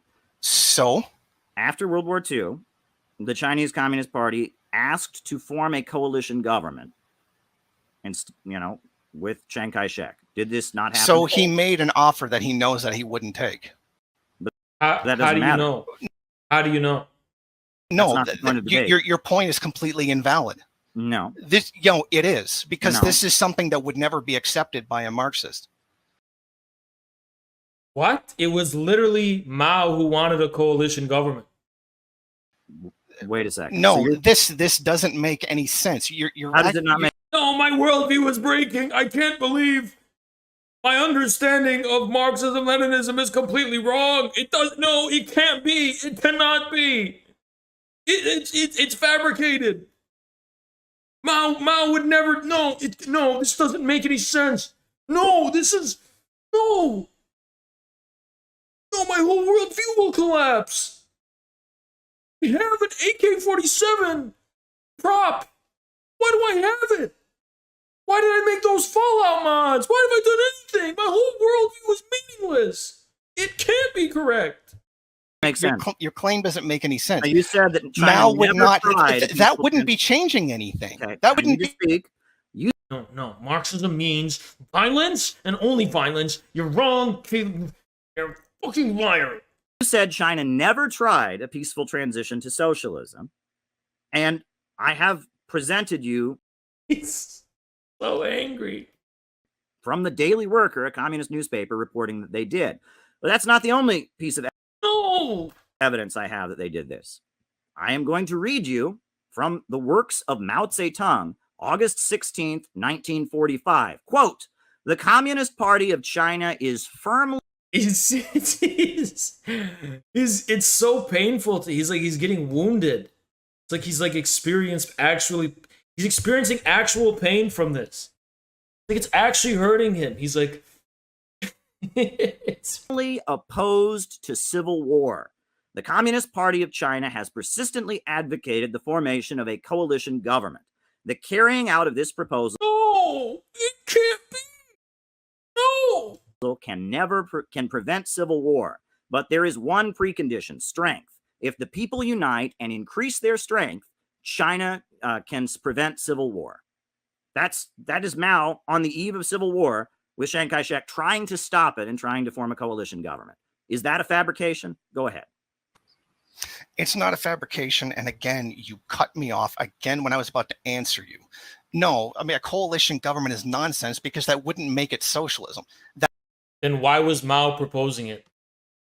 That wouldn't be a peaceful transition to so. Why would Chiang Kai-shek agree to a sharing of power? To avoid bloodshed? But he was in the pocket. He was actually in the pocket of imperialists, which is why he didn't. But if anyone who's interested in avoiding conflict for the best of their country as a patriot, even if you're not a socialist or he was kind of a socialist, just wasn't a communist. But even if you're not a socialist or a communist, it's in the interest of the patriot that you don't want bloodshed. You want to just do what's best for your country. He didn't want to do that. He wanted to serve the imperialists. To do the opposite of what it is that he's doing. But you're saying that if Mao had accepted, they would have transferred to a socialist society and he would have gone along with it? No. Sorry. I'm no. reading well, you. Then the whole It would have been a coalition government, which would have made a peaceful transition to socialism possible. Explain to you why it's relevant. I'll explain to you why it's relevant. Remember Long Live Leninism? Remember that document that we talked about? I'm going to read to you from this document in which Mao calls out Khrushchevite revisionism. This is what he said, quote, "It would be in the best interests of the people if the proletariat could obtain power and carry out the transition to socialism by peaceful means. It would be wrong not to make use of such a possibility when it occurs. Whenever an opportunity for peaceful development of the revolution presents itself, communists Why are must..." all anti-for so ugly? Seriously, why? Well, yes, it's chicken and the egg. Are they Antifa because they're ugly, or did they become ugly? I think it's a feedback loop where they're reinforcing their original ugliness, and it's just a feedback loop. And I think Jason, he could have done well for himself if he didn't have such a poisonous, ugly mentality. Must firmly it's like a negative feedback loop, seize it as or a positive. I don't fucking know. Positive feedback loop. Lenin did, so as to realize the aim of the socialist revolution. The question is not whether the proletariat is willing to carry out a peaceful transformation. It is rather whether the bourgeoisie will accept such a peaceful transformation. This is the only way in which the followers of Lenin approach the question. So is Mao a dirty, rotten revisionist because he says, if we can have a peaceful transition, that's better? I mean, is that a crime? That's all I've ever said, is that it would be better to have a peaceful transition. I don't advocate violence. I advocate a peaceful transition. And if there is a violent revolution, that's because the capitalists won't allow a peaceful transition. Jason, it really grinds my gears because my whole life, people have been telling me that communists are murderers, communists are terrorists, communists advocate violence. But everywhere in the world that there's been a communist revolution, it's only happened. The violent revolution has only happened because we tried to organize peacefully and our democratic rights were suppressed. Ultra-leftism, punchism, Blanquism, terrorism have always been rejected by revolutionaries. Emirio, thank you for the 20 gifted, man. Why are you trying to help the Department of Homeland Security and the FBI shut down peaceful revolutionary organizations that are trying to organize peacefully? Mao clearly in that document is saying, if a peaceful revolution is possible, that's what we want to do. There's nothing revisionist about saying that. That's called scientific Marxism, Jason. And when it's not possible, the people have a right to defend themselves. And the revolutions of history have been acts of self-defense when people had no other choice. We are not bomb throwers. We're not punchists. We don't, I think you said revolution is when you take a gun and start shooting. No, revolution. Thank you, General. Firebrand Imam Jason Al Kanadia. Appreciate you, General. Thank you. Is when people start organizing in their communities for their rights to make a better country, and the grinding gears of imperialism and capitalism get in their way when they have no other choice. Violent revolutions only happen because the capitalists block a peaceful transition. And this is a historical fact that is obscured by the propaganda against communism. And I don't know why that makes you so angry. Go ahead. Okay, you cut me off literally when I was in the middle of answering you. That quote by Mao was a statement. It was a politically pushed statement. It wasn't sincere. It's like when the U.S. says, oh, wait, I know, please shut the fuck up and let me answer, and keep making your cute little Vosh faces. What is this cope? That it's just like when they say, you can't shut up, can you? I know you're a great talker. I am trying to answer you. You just called Mao a liar? You just said that Mao was lying. He wanted there to be bloodshed in the streets. He wanted there to be killing. He didn't want a peaceful transition. He was just a psychopath who wanted to kill. That's what you just said. Mao was lying. It wasn't a sincere statement. No, it was. The Chinese people didn't want a civil war. Chiang Kai-shek and U.S. imperialism forced a civil war on them. How dare you? I can't even fucking answer. I can't answer. You keep muting me as I'm trying to answer. Faces and you got You're angry. talking over me when I'm trying to answer you. Go ahead and answer. Tell me about how Mao wanted violence and killing. No, Mao didn't want it, but he knew that's what it was going to come down to. That's that was what I said. I'm trying to answer you. Shut up.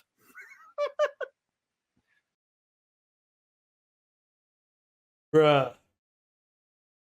Transition. He was just a psychopath who wanted to kill. That's what you just said. Mao was lying. It wasn't a sincere statement. No, it was. The Chinese people didn't want a civil war. Chiang Kai-shek and U.S. imperialism forced a civil war on them. How dare you? I can't even fucking answer. I can't answer. You keep muting me as I'm trying to answer. Faces and you got You're angry. talking over me when I'm trying to answer you. Go ahead and answer. Tell me about how Mao wanted violence and killing.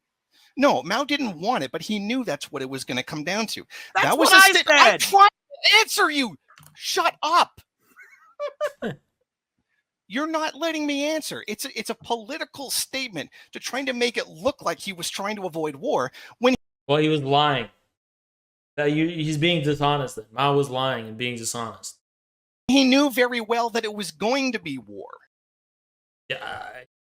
Source citations. This is like anti-communist propaganda. Like, oh, the communists are lying about their true intentions. They just want to burn everything. And then like Jason's like, yes, but that's based. And I want to be a Satanist. He's literally just a Satanist. I swear, he's just a Satanist. Everybody knew it was going to be war. There wasn't going to be any peaceful thing, but he was trying to make it look like that he was pushing that. That is done by leaders from every end of the spectrum. Yes, let me answer, please. The imperialists forced a war. There's another statement by Mao called Chiang Kai-shek is forcing civil war. That's what he said. No, Caleb! Mao is just lying! What Mao really wanted was to burn all the churches and bring hell on earth. Revenge against all the women who didn't talk to me in high school. He's literally like a revengeful incel who just projects his fucking fantasies of revenge on fucking revolutionaries. yes, Mao preferred a peaceful transition, and it wasn't possible because Chiang Kai-shek wouldn't allow it. But your notion that somehow advocating a peaceful transition is revisionist goes against everything I just read you from Long Live Leninism and from Mao. You fucking cut me off when I'm answering you again, and I'm just going to leave. Because you're a fucking coward. You're interrupting. You're constantly interrupting me and then cutting me off when I try to answer. I was literally answering you when you muted me. Go ahead and answer. First of all, my personal opinion is that that's bullshit and Lenin was wrong. But. Okay, there you go. Okay. There you go. I mean, there you go. That's all we wanted from you, Jason. Just admit your views don't reflect Marxist-Leninist thinkers in history, including Lenin himself. Let's say these are things that Lenin tells people to do that he knows aren't going to work.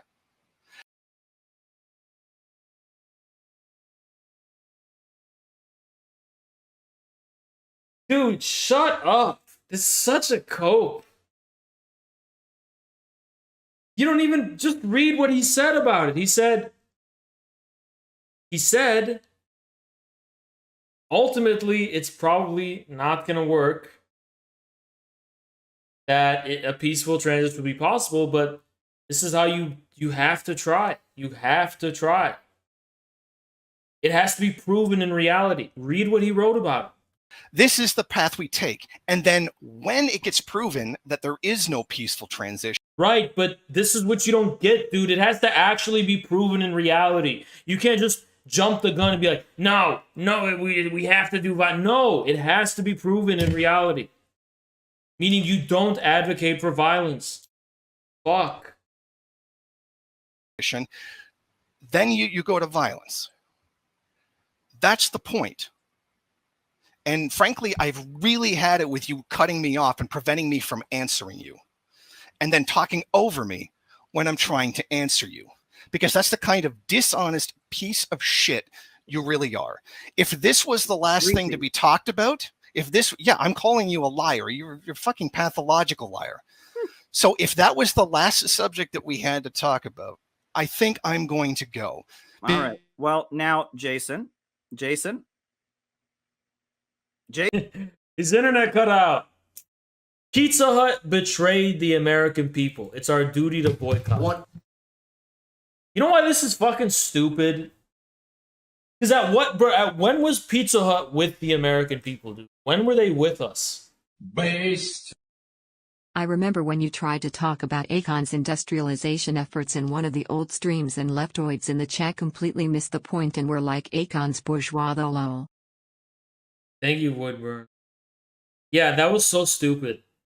Akon's fucking based. Akon City's so cool. With many nations around the world. Shut up, dude.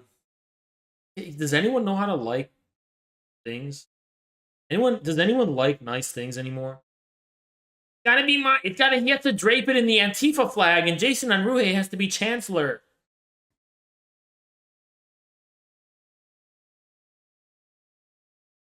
Why not? It's gonna be one of these dudes who, like, personally identifies.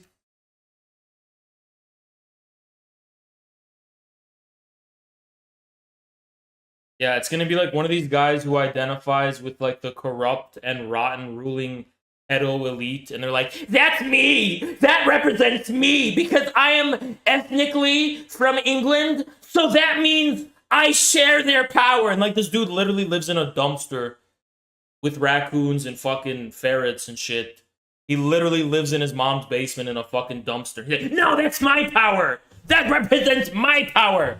My might! Yeah, Epstein Island is my power! That's me! The more you're, like, adopting this moral universalist stance, it's like, why is the supreme revolutionary subject disabled, trans POC woman, agendered, I don't fucking know, right? It's like the most marginalized possible person is somehow not only the supreme subject of left-wing politics and politics in general, it's also the supreme object and ends. Like, everything is meant to serve that. Oz doesn't have empathy confirmed. If you come up to me and start talking about empathy, I'm just gonna assume you're like trying to suck my cock or something. Like, it's such an intimate thing to say to someone, you know? Don't say that shit in public. You look really cringe. Don't go in public. We should have compassion. Shut the fuck up, dude. I'm also being harassed by raccoons who are fearless. They're completely fearless, okay? For some reason, where I live, the raccoons, like, I'll be walking at night, and I turn the wrong corner, and it's a vicious growl that sounds like a fucking lion. Oh, my bad. I didn't mean to step in your territory, motherfucker. I thought this was where humans lived, right? And yeah, so the raccoons are fearless now. They're not scared of humans. You know, when animals, this is, by the way, something else. When animals start to realize we're way more afraid of them than they're afraid of us, they're going to have a lot of power.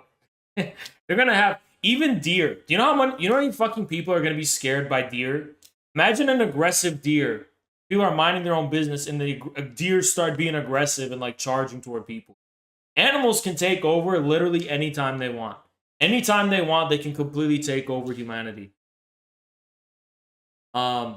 Even small ones. A fucking raccoon scares me. When they growl and make that noise that they do, yeah, like, I can't fucking do it. It's like they do something. Like, it's so menacing, it scares me. I don't want to go near raccoon. Like, damn, I don't know you had all that in you. I don't know you had all that shit. Like, that's a hatred. That hissing, growling roar that these raccoons make, that's hatred. That's like the most deep, visceral, seething hatred. I mean, shit. Even leftists on Twitter don't hate me as much as the raccoons, you know? I mean, look, Haz, do you want me to stand here and tell you that American culture, Anglo culture is so fucking amazing? We have the best food in the world. There's obviously deep systemic problems, but you say it like it's a you bad have the best thing. food in the world? I refuse to apologize for being the best. Does that make sense? Like, I refuse to apologize for creating the modern world, for Imperium, for teaching half the fucking population of the planet how to read. You know what I mean? And for the legacy and greatness of my ancestors. So that was you, though, right? That wasn't like a small In minority. some way, it was me. I literally How was carry that? the genetic Because legacy let me of tell you the men and truth women about what you who and your forged countries like Australia let and me America. tell you what you and your ancestors were doing. Okay, but while you tell me what me and my ancestors are doing, just bear in mind that you're doing it in English. pretty much being thrown into doing work. it in English, You were right? pretty You know much that. being thrown into workhouses to work like animals. You were being fed crumbs and scraps, and you were considered like less than literal livestock. While like Some of us were, yeah, but we still had higher social mobility in our countries than you did in the parts of the world where your ancestors come from. So you're bringing this third world mentality. You're bringing this third world. Oh, are you going to give me some code about how Muslims invented bathtubs or something? Formerly Constantinople, I'll agree with you. But if you're the rest of the Ottoman Empire is like a backward scrub. And it got more beefing with the social mobility was so high in the Muslim world that slaves, literal slaves, the Mamluks, became the actual ruling dynasty at one point. So are you even trying to put the Ottoman Empire on even the same pedestal as the British Empire? When we BTFO'd you, like, it actually happened, like it's over, dude. Like, okay, I don't know. You're saying you did that to me. But your ancestors... But isn't it funny? Yeah, this is what I mean. Isn't it funny how deep this shit runs? Your ancestors were polishing the cocks of English nobles and farms. Like, I don't know why you're taking personal credit. The U.S. is staring at a recession and reveals which trades will be more resilient. So Dan Niles said the U.S. is staring at a recession. I mean, a lot of other people are saying this. J.P. Morgan admitted this.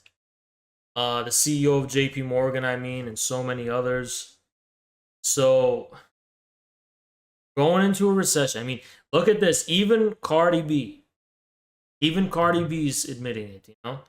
When y'all think they're going to announce we're going into a recession. So even Cardi B's admitting it, you know? So it's very clear that we're entering a recession. Jesus Christ.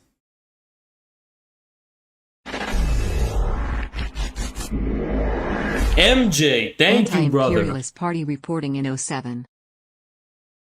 Yo, I gotta do so. I gotta have some kind of celebration, all right? I gotta do some kind of celebration of some kind. I gotta have some kind of celebration.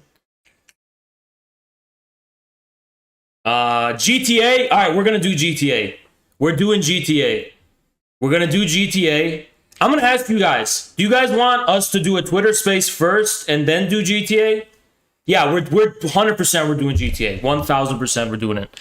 1000% we're doing GTA. That's a given. Yeah, absolutely. We're doing Nah, bruh.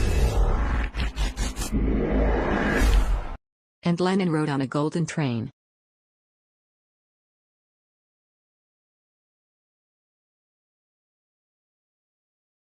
Chris, oh my god.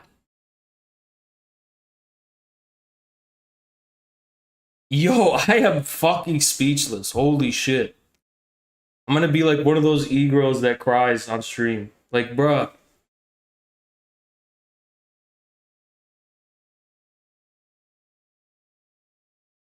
Jesus Christ.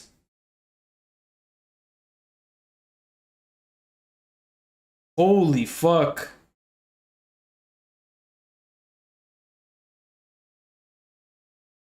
Bro, Chris, thank you so much, man. Holy shit.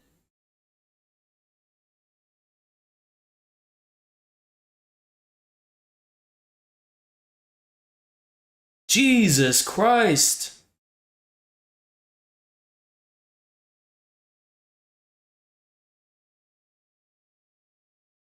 Chris, thank you so much, man. Thank you so much.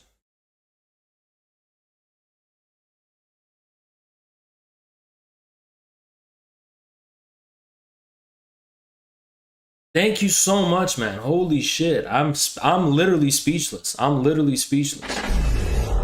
Oh, shit, man. Thank you so much, son. Thank you so much, guys. Appreciate y'all so much. Jesus Christ. I'm literally speechless. I'm literally speechless. Y'all, guys, make sure you spend responsibly. You know, don't spend money you don't have or any crazy shit like that. Because we're all one, you know, y'all are the people who are propping this up. Y'all are my oil princes, you know, but y'all are the shadowy bankers behind this operation. But at the end of the day, you know, we're all in this together. You understand? So don't feel pressure or any. Thank you so much, Milky. Appreciate you so much. And Sun7, thank you, man. Thank you so much. Emilio, holy fuck, bro.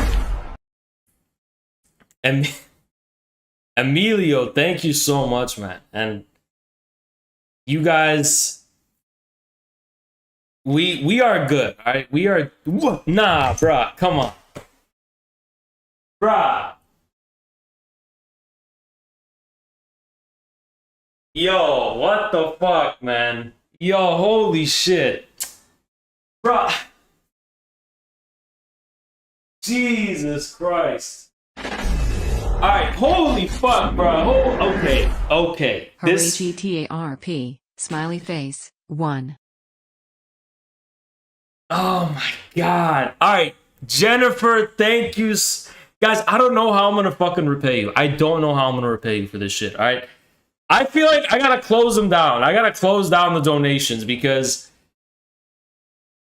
Oh my god,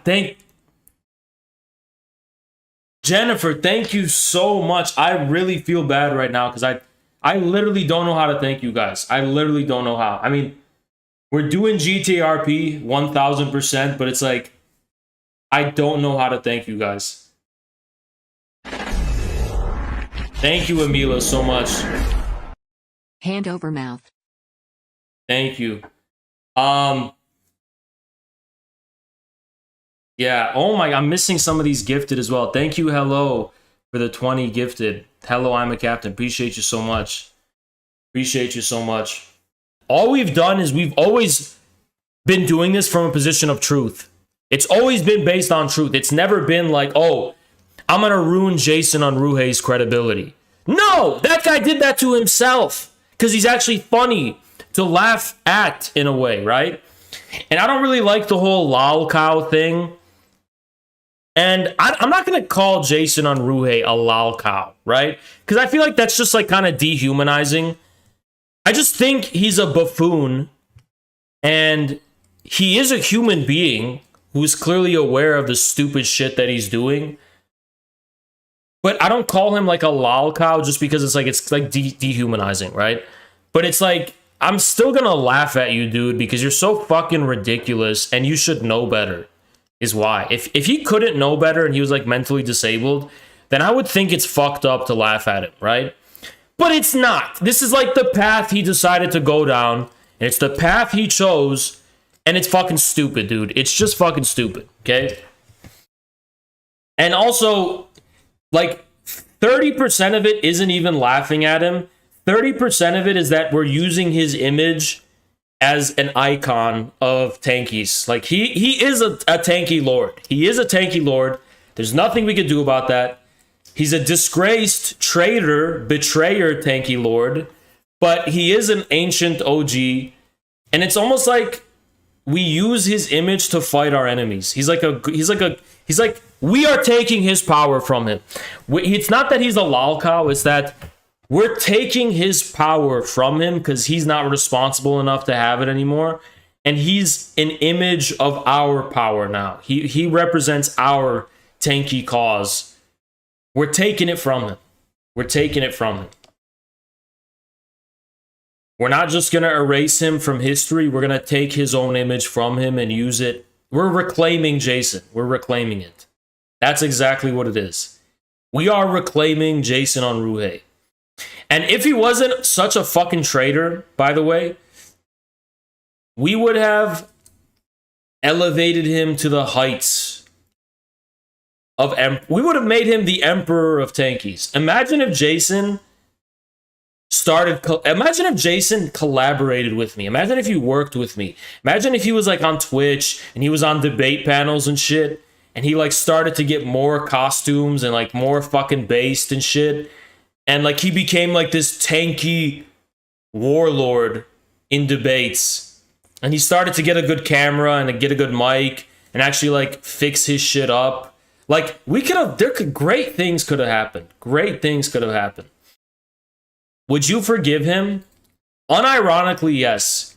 If he admits that he lied about the so-called plot against him, one, this is my terms for Jason on Ruhe's being able to forgive him. One, admit that you fucking lied that we were plotting against you. Just admit that, okay? Two, stop calling me a fucking racist because you disagree with me on some shit. Stop calling me a fucking whatever.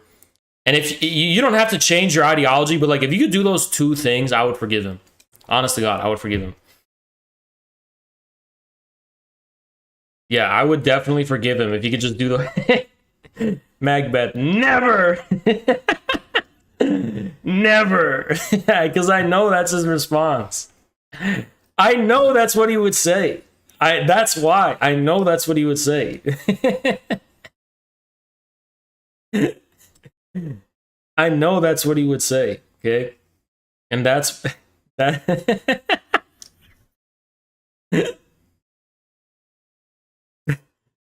Well, that's how it is. That's where things stand, okay? He blocked me on Twitter too, by the way. I've noticed they like to threaten libel. You want me to send the CC to me? Look who he consulted. You want to know who this is? So this is Nina Jankowicz. So Paul Mason was in contact with this woman. If you don't know who she is, I'm going to show you who Nina is. In case you don't know who she is, this is her. This is her. Ready for Nina? This is the person Paul Mason has been in contact with.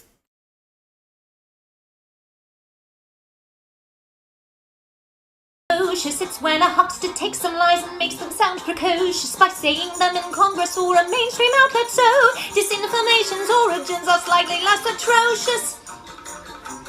It's how you hide a little lie. It's how you hide a little lie. It's how you hide a little lie. When Rudy Giuliani shared bad intel from Ukraine, or when TikTok influencers say COVID can cause pain, they're laundering disinfo and we really should take note and not support their lies with our wallet, voice or vote. Oh, information laundering is really quite ferocious. It's when a huckster takes some lies and makes them sound precocious by saying them in Congress or a mainstream outlet. So disinformation's origin seems slightly less atrocious. Woo. You nasty busted bitch. And Nina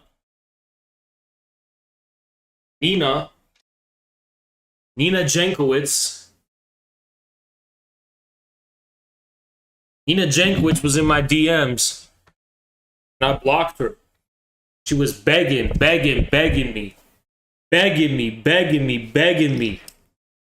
to give her the time of day. And Nina Jankowicz, all I could tell her is a solid no. All I could give her is a solid hell no.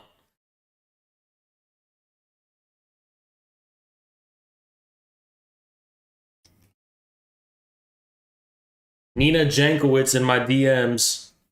And if she disagrees with that, it's disinformation. She was in my DMs.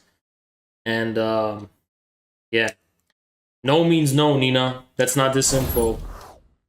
No means no, you busted ass, nasty ass. Alright, anyway. We're gonna give them all a chance to get in here and debate about it, because this should be the easiest thing in the world. Easiest thing in the world to debate. Hitler was an anarchist. The only person who I'm not going to thank for $5 is Pony Panda. Because, I'm sorry, I will not thank you. You should get a refund, dude. I'm not going to thank you, okay? I'm not thanking that. And I'm skipping it, too. Based. No, I'm skipping that one, okay? But, okay, this person's stepping up. This person's stepping up. Okay. Okay. Okay. Go ahead. Go ahead. Change my mind. Go ahead and change my mind. And they ran away? They ran away? Looks like they ran away. Looks like that person decided to leave and they got a little scared. They got a little scared and ran away. Because they know they can't change my mind. They know they would not be successful in changing my mind on this issue. They know they would not be successful in making the case otherwise. Hitler was an anarchist. Changed my mind. Dr. Leonard G. Soy. Dr. Leonard G. Soy. We're going to let Dr. Leonard G. Soy explain to us what's going on. Hello, do you hear me? Yes, I hear you, Doctor. Hey, so I'm a Vosh viewer. I attend DSA meetings, and I just want to say that anarchism has a different Wikipedia page than fascism, so therefore they're two different things. I win, haha, you lose, I have soy. Sir, can you clarify why having two Wikipedia pages means that they can't be related? I don't know, I just watch Vosh and he like pulls up Wikipedia all the time and it just seems like, I don't know, it just sounds like it's different things. But doesn't Vosh call Stalin a fascist? Yeah, I mean, Stalin is a fascist. But doesn't he have a different Wikipedia page than the fascism one? Oh my god, you're right. I think Vosh might be wrong about this. Oh, I gotta go talk to him. Well, that was okay. That's an example of the people who are giving me pushback,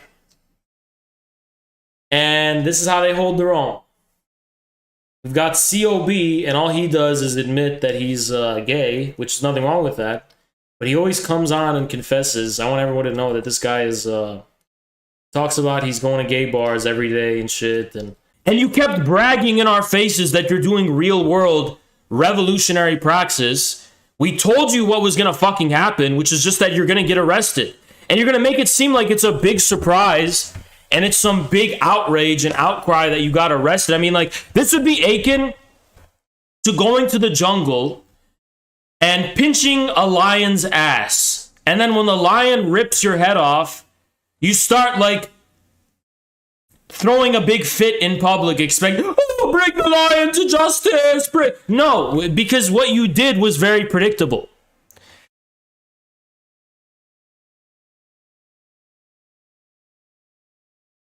Hawes is defending the lion. It doesn't matter what you and I think is legitimate or not. This is like patently predictable shit. It's just like a lion in the jungle. Like, you could easily see this coming. What did you think was going to happen? Guys, I don't understand this. If you go to a police station and slap a police officer in the face and he puts cuffs on you, I mean, what do you think is going to happen? Why are you protesting this in public? Like, this is not, like, normal Irish people don't see this as an outrage. They don't give a fuck about you because you broke the law that already exists. If it was the law that they had a problem with, they would have protested that law, right? This is the law on the books within Ireland. Is there a protest movement within Ireland to make it legal to occupy vacant buildings? I mean, maybe you should begin there. If this is the thing you think that we need to focus on in Ireland, is that there's too many emptying buildings compared to the amount of homeless people, then focus on the law that's on the books, right? Focus on the law that's on the books and try to build a movement around, you know, repealing that law or amending that law, and like, okay, vacant buildings should be seized by the and you do something like that, right? But when you engage in this fucking LARP and this adventurism where you're gonna go and take over a fucking building illegally and then cry on the fucking internet when the police come and take you out, I mean, what did you think was gonna fucking happen? And you were given several warnings. They kept telling you, hey, we have a court order to evict you. Get out of this building. If you're still in this building after June 2nd, the police are going to come and take you out. No, we are standing our ground. Okay, are you gonna take on the fucking Irish state? Are you planning a Rambo-style guerrilla war against the Irish state? Because I'm pretty sure they could just come and take your ass out.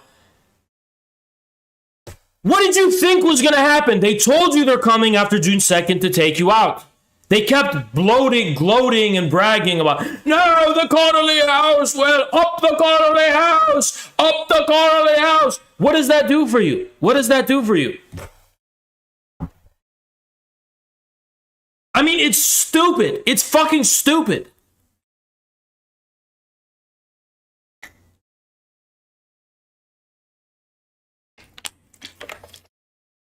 Ireland is not in a revolutionary situation right now. So if it's not in a revolutionary situation, laws matter. Want to know why laws matter? Because the state isn't about to collapse. The state is still somehow legitimate in the eyes of the Irish masses, which means by breaking laws, you're not going to really garner sympathy, right? Unless it's some exceptional circumstance, like some kind of war is happening. You know, it's just like, it's such a stupid thing, right? But let me tell you what happened. All right, and it's gonna get weird. It's gonna keep getting weirder and weirder the more we delve into this. But so this is also something that happened, is that they blocked me. The Connolly House has blocked me, which is okay because we're just gonna go on Nitter, N-I-T-T-E-R, and we'll just, yeah, they blocked me because they did not want me to cover this, which was, you know, I mean, that's like a temporary, congrats guys for blocking me. I just went on the alternative website. So this is what happened, okay? All right, so let's like go through the timeline. Socialist Republicans keeping watch on the roof of Connolly House over the past 2 days against potential eviction. Why? What are you gonna fucking do if they try to evict you?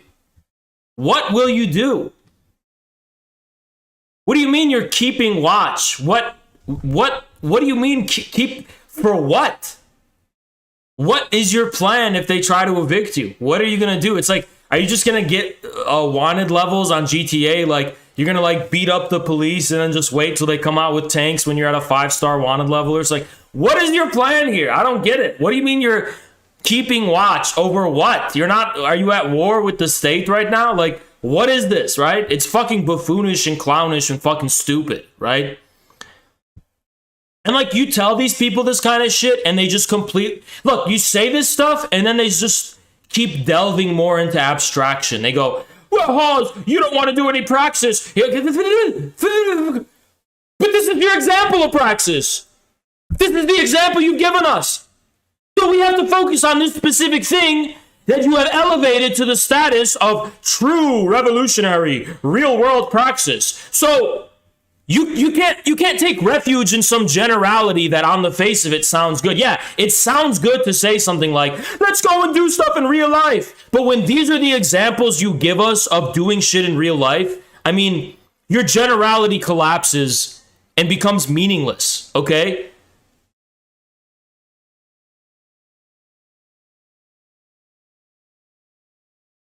Today was remember our namesake, and 106 likes, remember your namesake. Wednesday at 6 p.m. there will be a meeting at James Connolly House to discuss the RW's ongoing campaign of housing acquisitions and attempts to remove activists from JCH and a way forward. So you're just going to keep doing this, and it's the same result that's going to happen. You're just going to keep occupying. I think they did occupy another house already. And they just don't stop. You're going to keep doing this and getting arrested and then complaining about it on the internet. You know what this is? This is a fucking getting your activists arrested simulator. That's what it is. It's a get your activists arrested the game. You're just simulating getting your fucking group arrested one by one. We're going to jail! Let's go to jail! We're going to prison! And their mommy and daddy's gonna come and bail them out because their, uncle's a lawyer or some shit. And they're gonna be like, no, please just. That always happens. You ever notice those Chaz people never go to jail? You ever notice no anarchist ever goes to jail? They always get, off somehow.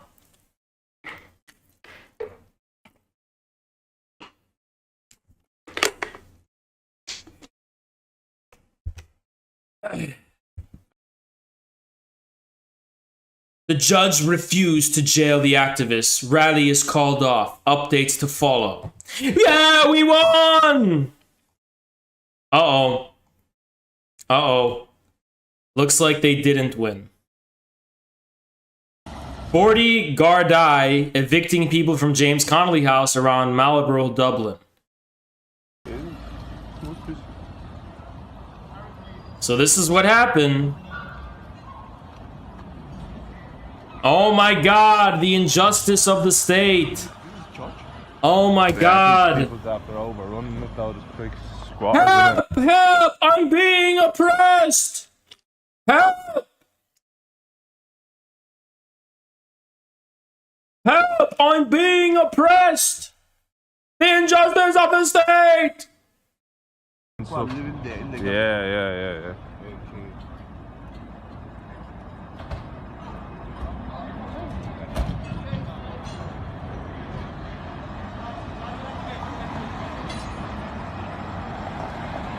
Guess who's going to jail tonight? Guess who's going to jail tonight? Guess who's going to jail tonight?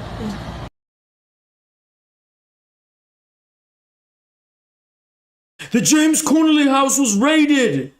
Activists continue to remain strong and defiant. Oh my god! Oh my god, who could have predicted this? Oh my god! I can't believe it! So this is like the news we're looking at, right? Salvation Army regains building earmarked for refugees after a Garda operation, where they literally just sent police in and they just took them out. They just removed them. This is really shocking. Who could have predicted this? Oh my God! This was their other house that they took. Today at 8:30, they arrived at Liam Mello's house in Jamestown Square and arrested 2 activists fighting homelessness. So they took the other house too.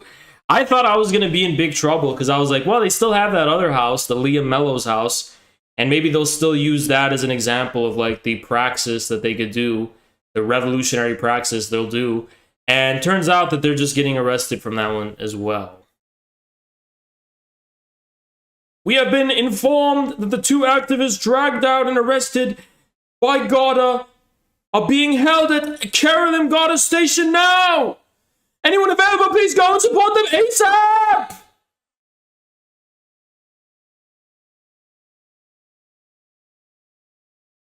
Okay, now this is the weird part I wanted to get to, right? This is the weird part that's kind of like weirding me out, and I don't really know how to explain it all that well. It's kind of bizarre to me. It's quite a little bit bizarre. It's quite a little bit strange. It's quite a little bit out of the ordinary. If I do say so myself, it's a little bit bizarre, to say the very, very least. Quite a little bit bizarre. But, so here's this guy saying, footage of the Garda raiding the office. Just kidding. They're actually evicting people from the James Connolly house. Now, the James Connolly house, like, how does anyone know what the James Connolly house is? Except people who are like, nobody knows what it's called, right? So this guy must know, right? Who is this guy? CEO Web Summit, Financial Times, world's largest tech conference, Forbes best tech conference. What? 70. Who is this? This is the CEO of the world's largest tech conference, Patty Cosgrove. What? Why is he invested in this situation? How does he know what's going on? What the fuck? It's quite a little bit strange, if you ask me. Quite a little bit strange. Quite a little bit weird, if I do say so myself. So, what are the lessons we can draw from this? Give me a sec.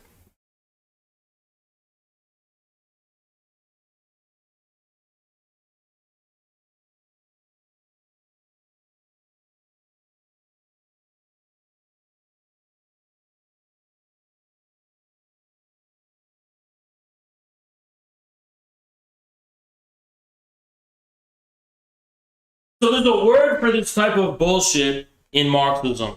There's a word for it. Believe it or not, there's a word for this in the communist and socialist tradition, and it's basically called adventurism and voluntarism. It's adventurism and it's voluntarism. Now, what is adventurism? Adventurism is basically when you embark on these actions, for the thrill of it, and in order to kind of realize some kind of ideological vision or project without any regard pretty much for the consequences. Just like on an adventure, you don't know what the consequences are going to be. That's why it's adventurous and stuff. I mean, that's what it is, right? And then it's voluntaristic because it assumes that you're going to be able to like carry out some kind of transformation by the force of pure will alone without regard for what connection you have to the masses already, right? You're just going out guns blazing in public, expecting the masses to follow you. Instead of doing the much more difficult, protracted work of reaching out to the masses in a methodical and careful and more cautious and patient way, right? You're just going out guns blazing. It's like the equivalent of like running in public. Yeah, we're ready for the revolution. Who's with me? Who's with me? And then nobody's with you, and you act surprised and shocked. Who's with me? All right, my name's Paul Moron. I've just discovered the truth of Marxism, Leninism, Maoism. I've just discovered the truth of the Red Revolutionary 1st of May, and I read it on my Kindle, and people have told me about it, and it's making me very, very angry. So what I'm going to do is I'm going to run outside naked, and we're going to Who's the revolution? Who's with me? And lo and behold,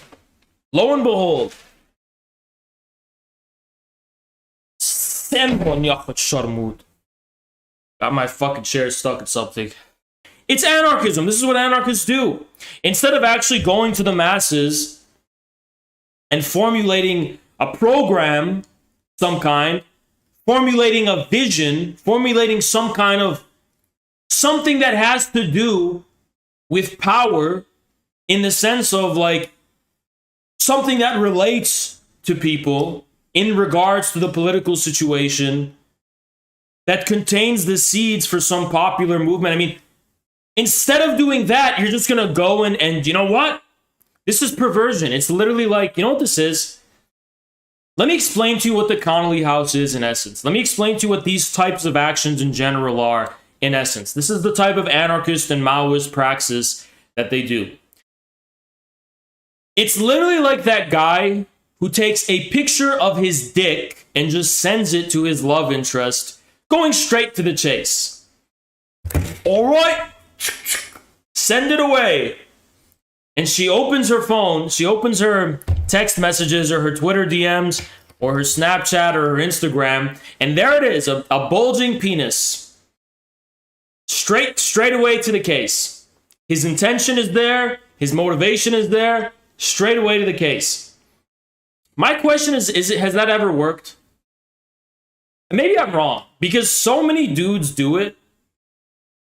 It must work sometimes, right? I've never heard of it working, but it must work, right? For so many people to be doing this. I mean, I've never done that, even in a relationship.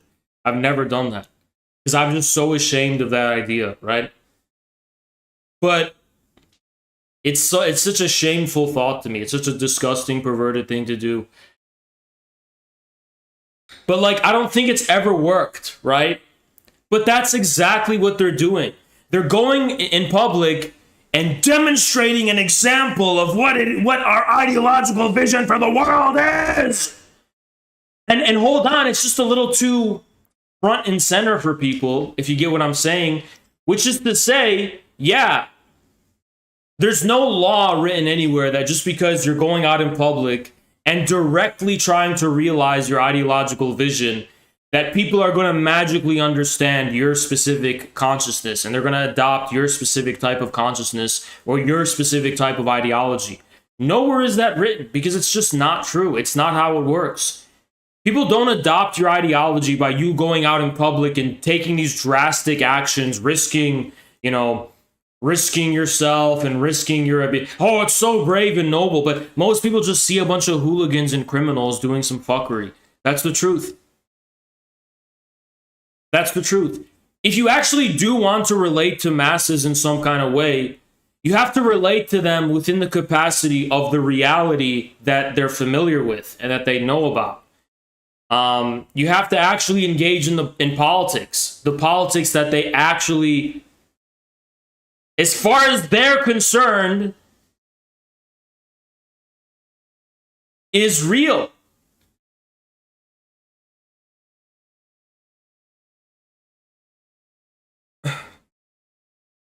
I just want to get to the essence of where this specific type of perversion, where they just think that this is an effective thing to do. I mean, I just want to get to the root of where that comes from. Where do people get this idea that this is a smart idea? This is some effective type of measure to take. I think it comes from the fact that, again, they're just too caught up in like this adventuristic, voluntaristic thing of, yeah, we're doing it. Dude, go to the gym. Go to the fucking gym if you want to do something. Quote unquote, do something, right? If you actually want to relate to the masses and build a movement, you're going to have an approach that's a little bit more patient and a little bit more mature and a little bit more grounded in reality. Keep exposing these lumpins. That's exactly what they are. They're lumpen criminals, right? They're just lumpen who think that their ideology gives them some holy writ power, regardless of the state of the masses, to just voluntarily engage in these like fantastical, dramatic interventions into reality It's like Mussolini's March on Rome. We're just gonna march on Rome, and then the people, they're gonna be behind us because of the spectacular show we're gonna give them. We're marching out of Rome. But it's like what idea do you have? You're gonna do some theatrics, some dramatic theatrics that's illegal, and then it's gonna be so bombastic and so impressive to people. They're just gonna rally behind you and join you. No, what's gonna fucking happen is you're gonna go to jail. You're just gonna go to jail. That's all that's going to happen. You're not a threat to the status quo, and you're not a threat to the state. And I keep seeing these dumbasses be like, we have a homeless problem. Nobody cares if you're breaking the law. It doesn't matter what your justification is. It doesn't matter how you're trying to justify. Nobody cares about your intentions. You're breaking the fucking law in public. You're not able to protect yourself from the law in any kind of way. You're not powerful enough to take on the state. What do you expect is going to fucking happen? Those are the laws on the books. It's not like in the Irish laws they have some exception for, unless this is their reason. No, they don't give a fuck, dude. I don't know what to tell you. I mean, you don't have to go to law school for a year like I did to know this, okay? If you go and murder someone in the name of Chairman Gonzalo, the judge is going to look at you, and when you're explaining to him your ideological motivations, he's going to be like, I don't give a goddamn fuck. You just committed first degree. You know what I mean? They don't care what your fucking reason is. Fucking stupid. The people who are not here to join us today are mentally retarded scumbags who can go fuck themselves, and I don't give a fuck about that. The aristocracy possesses beauty and the pros don't. I'll show you the beauty the aristocracy possesses. Here it is. The beauty of the aristocracy. The beauty of their aristocracy.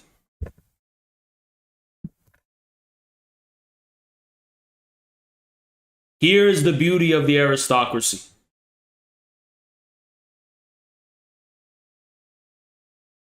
Of course, the aristocracy has no beauty. Beauty is the unity of opposites. The aristocracy is defined by the incest of self-same form. How could a form that does not continuously replenish itself in its true material opposite ever be remit with the quality of beauty? This is the interest of that class which has nothing to sell but its own labor. Which means there is something inherently anticipatory about proletarian consciousness. Rather than deriving this is idealism, you are mentally fucking retarded. You are mentally fucking retarded. Stupid fuck. Stupid Anglo metaphysics. Stupid bitch. Looks at something that fucking goes beyond the bounds of their fucking narrow understanding of Marxism and their empiricism, their empiricist shit. And they call it fucking idealism, you stupid bitch. This is idealism. This is idealism. How is it fucking idealism, you dumb fuck? How is it idealism to recognize that material reality does not only lie in the sum total of empirically tangible individuals and the commingling of their interests, which is coincidental and arbitrary from a fucking empiricist perspective? You stupid fuck. This is idealism.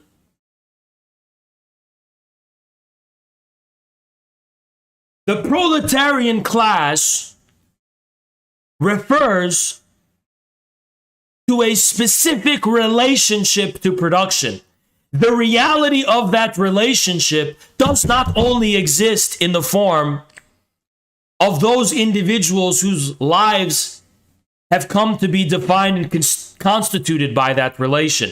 The relation precedes the individual. Because in Marxism, the relation has a primary and causal status in regards to the individual, the relation is what's primary.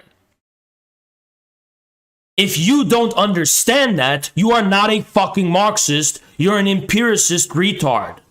But when Marx was talking about private property, he was talking more about how, you know, people who were using the same common lands, suddenly those were being enclosed and auctioned off to the highest bidder, and suddenly the land you were tilling on your whole fucking life gets owned by some banker and you're in debt now.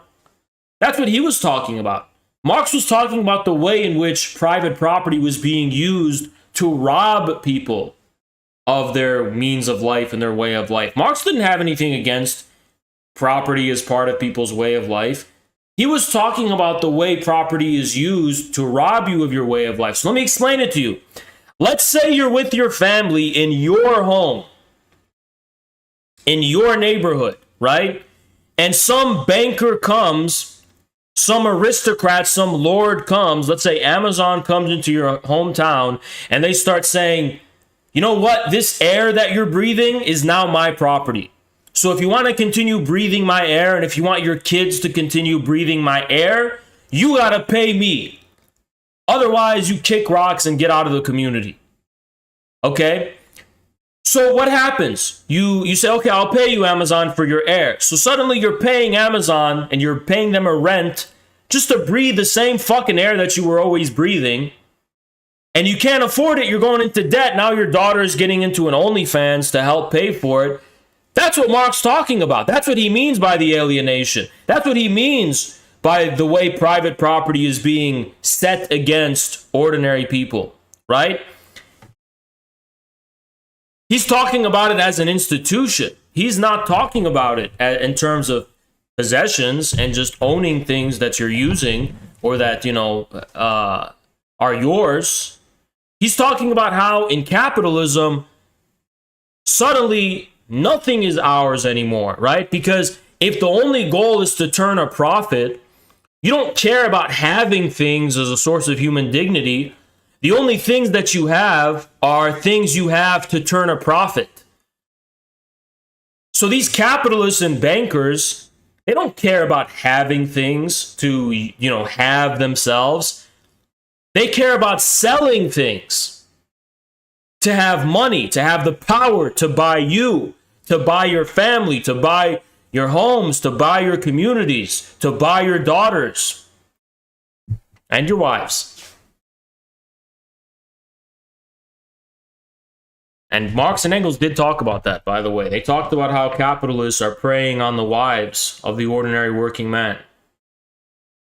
That cuckoldry, that private property puts the ordinary man into, right?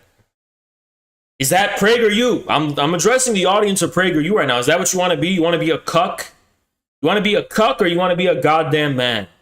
You want to be a cuck? Keep listening to this fucking emo band hair guy, and he's gonna literally spoon feed you the agenda of Davos, which is that you will own nothing and be happy, all under the disguise of opposing Marxism and communism. He's selling you this lie. You're not gonna have this house or this car. Maybe you'll be able to rent it, but some banker's gonna own that fucking house, not you. And when you get mad about that, this fucking guy who's giving you this lecture right now, he's going to say, well, that's private property. The banks own it. BlackRock owns it.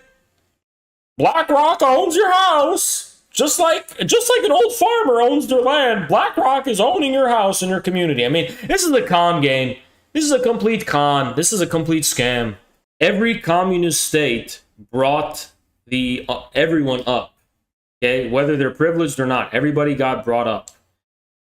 Except the tiny minority of people who were parasites that were keeping their countries down and underdeveloped. Okay? The facts of history show communists did raise people's livelihoods. I mean, you can't lie about that, dude. You just can't be that dishonest. The venom that pours out of Marx's pen. Where? Can you show me the venom, please?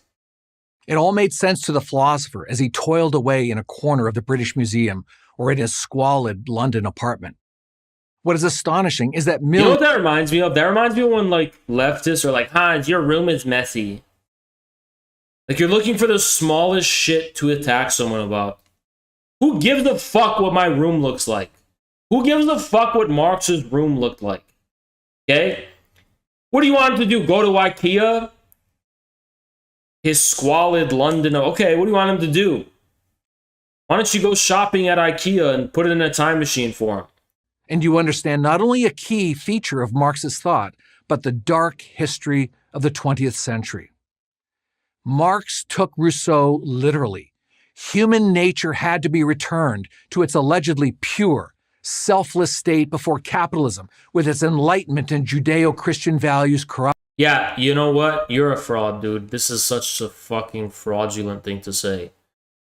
Capitalism doesn't have Judeo-Christian values. What are you talking about? Judeo-Christian values, whatever the fuck that means. You know what? There's no such thing as Judeo-Christian values. There's Christian values, or there's Jewish values. But there's no Judeo-Christian. This is a Straussian neoconservative. That's how you can tell this is a neoconservative when they're saying things like Judeo-Christian values. Why do they say Judeo-Christian values? They say Judeo-Christian values because they want to con conservatives into supporting Israel and putting Israel before our own country. It would wisely manage the economy, from each according to his ability, to each according to his needs.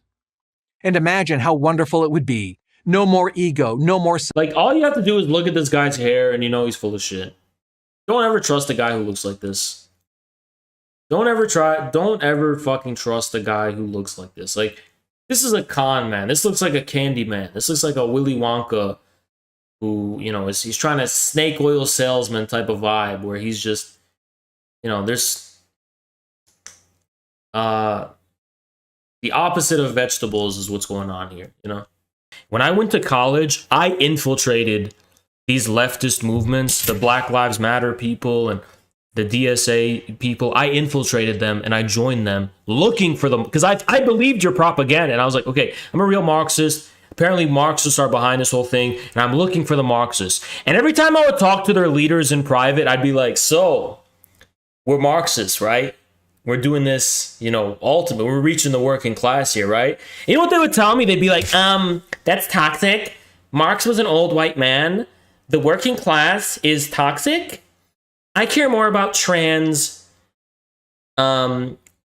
interpretive dance instructors.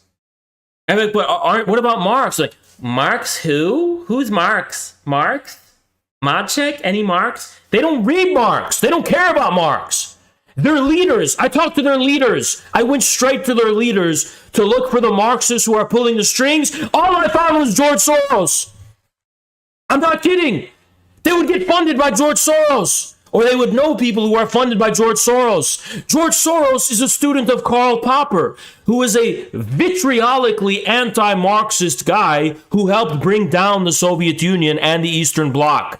George Soros helped bring down the Eastern Bloc in the communist states in Russia and Eastern Europe. Don't tell me that Marxism is behind all this shit, because when I went to college, I looked for the Marxists, and I didn't find any of them. They talked more about some fucking bi-gendered feminist author that I don't, that's the shit they would talk about. They wouldn't talk about Marx. They didn't care about Marx. Okay? They also didn't care about the working class. They didn't give a fuck about the working class.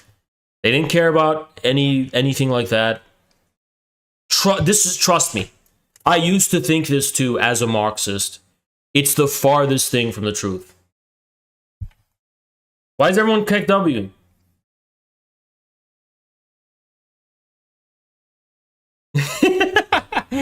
Jackson with that dono question. Okay. The answer is, after I watched Aquaman, the answer is an unequivocal yes. No, the only thing holding me back, when I heard about how she shit on the bed, that might tip it into a no. Okay? That crosses the line. I don't care how crazy. Look, if she's fine as hell, I don't care how crazy she is, whatever. I'm cool with all that. I'm fine with that. But if you're gonna start shitting that crosses the line. Like, she shit in that bed.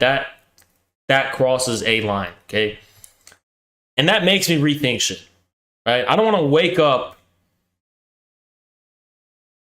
This is what I would say.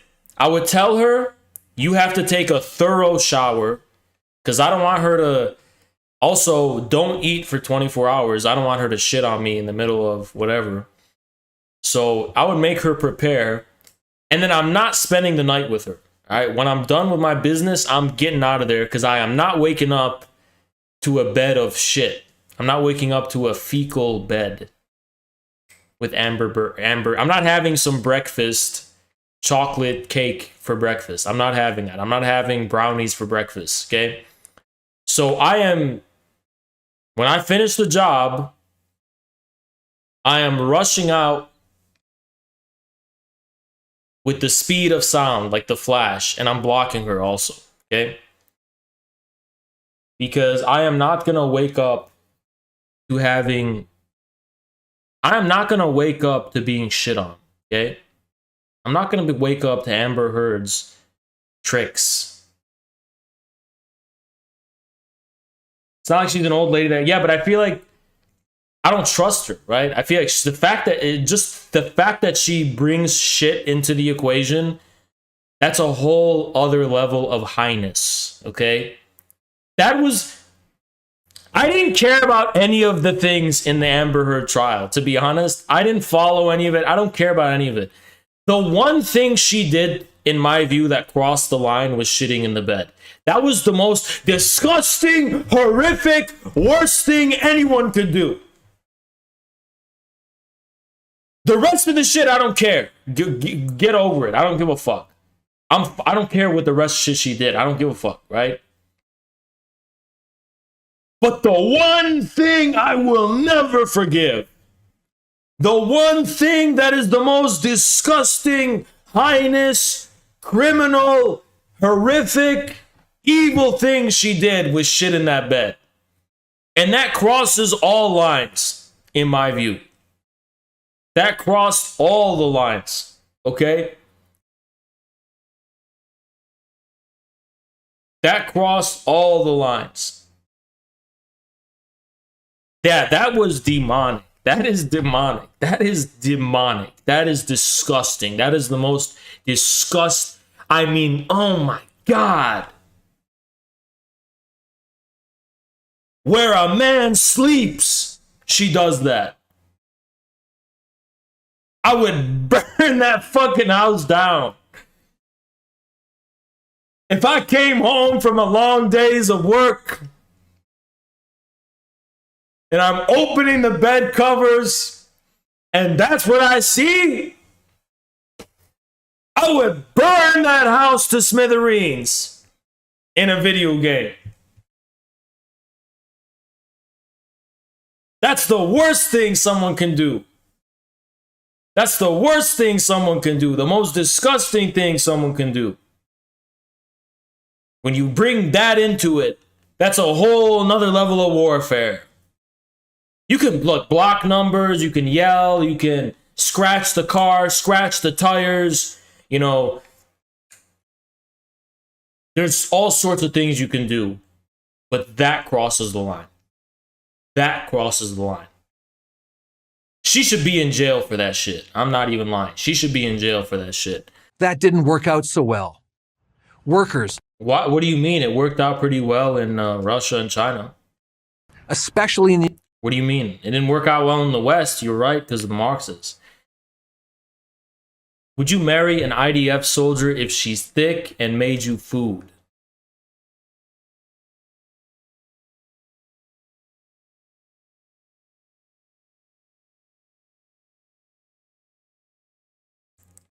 I mean, marry is a strong word, okay? Marry. First of all, she's got to quit the IDF. She's got to quit that. She's got to renounce that whole thing. And she's got to denounce Zionism in public. All that shit. But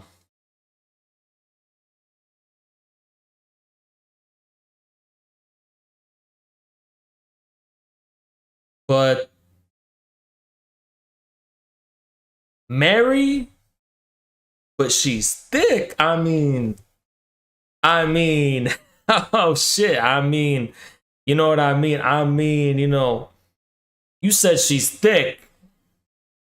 You did say she's thick. That is what you said.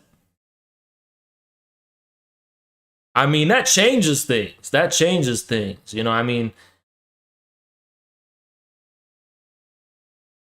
you did say that. You did say that. And she can cook. And she will cook me for, I mean, that's like, okay. I mean, she's thick and she's gonna cook me. I mean, like, that's a tough question. She's got to quit the IDF. I know that. If she quits the IDF, yeah, and she denounces Zionism in public, I mean, shit, man. We all got a past. We've all got a past. We've all got a past. You know, she's got a bad past. I mean, I've got a bad past. We've all got a past. You know, and then just she was just in the IDF. I mean, it's not, she wasn't killing anybody or doing anything like that. She was just, you know, okay, we've all got a past. We've all got a past. You understand? We've all got a past. What if she remains a staunch IDF Zionist? Then, I mean, I'm a pump and dump that shit like a rocket. I'm just kidding. I'm kidding. I would never say that in public. I mean, nah, man. I would, yeah. Just kidding. That was a joke. I was gonna say like a rocky road to mutual hookup culture. But yeah. Yeah. That's all I gotta say. Damn, the Mossad's coming after me for saying this shit. They're gonna come after me for saying that shit. Okay, but look, the one language I speak is thick. All right, if she's thick,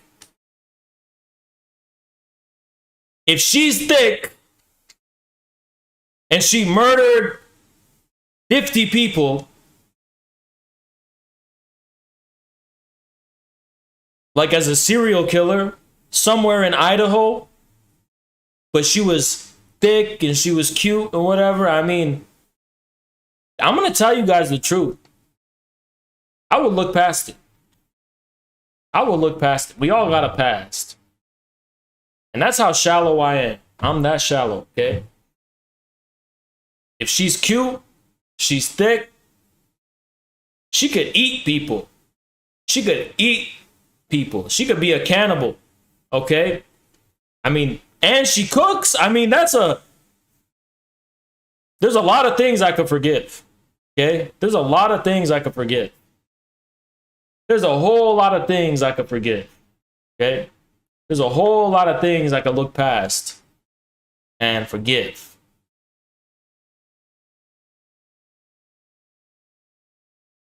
The United States turned out to be more interested in refrigerators than revolutions. You ain't really pro-Palestine? Excuse me how? I'm pretty sure a Hamas soldier would agree with me. You don't think they like thick women? In Gaza? They do. I'm pretty sure they would agree with me all across the Middle East and in Gaza, okay? Pretty sure Hamas would agree with me that we all can appreciate some thickness here and there. You know what I mean? And she cooks. I mean, you understand. You're talking to an Afro-Asiatic Mediterranean male. That is a very desirable quality. Yeah, not a single one of them. Not a single one of them were Marxists. Not. You would think there'd be one, right? Not one. Not one. They're all Democrats, all George Soros. Nothing to do with Marxism. Nothing.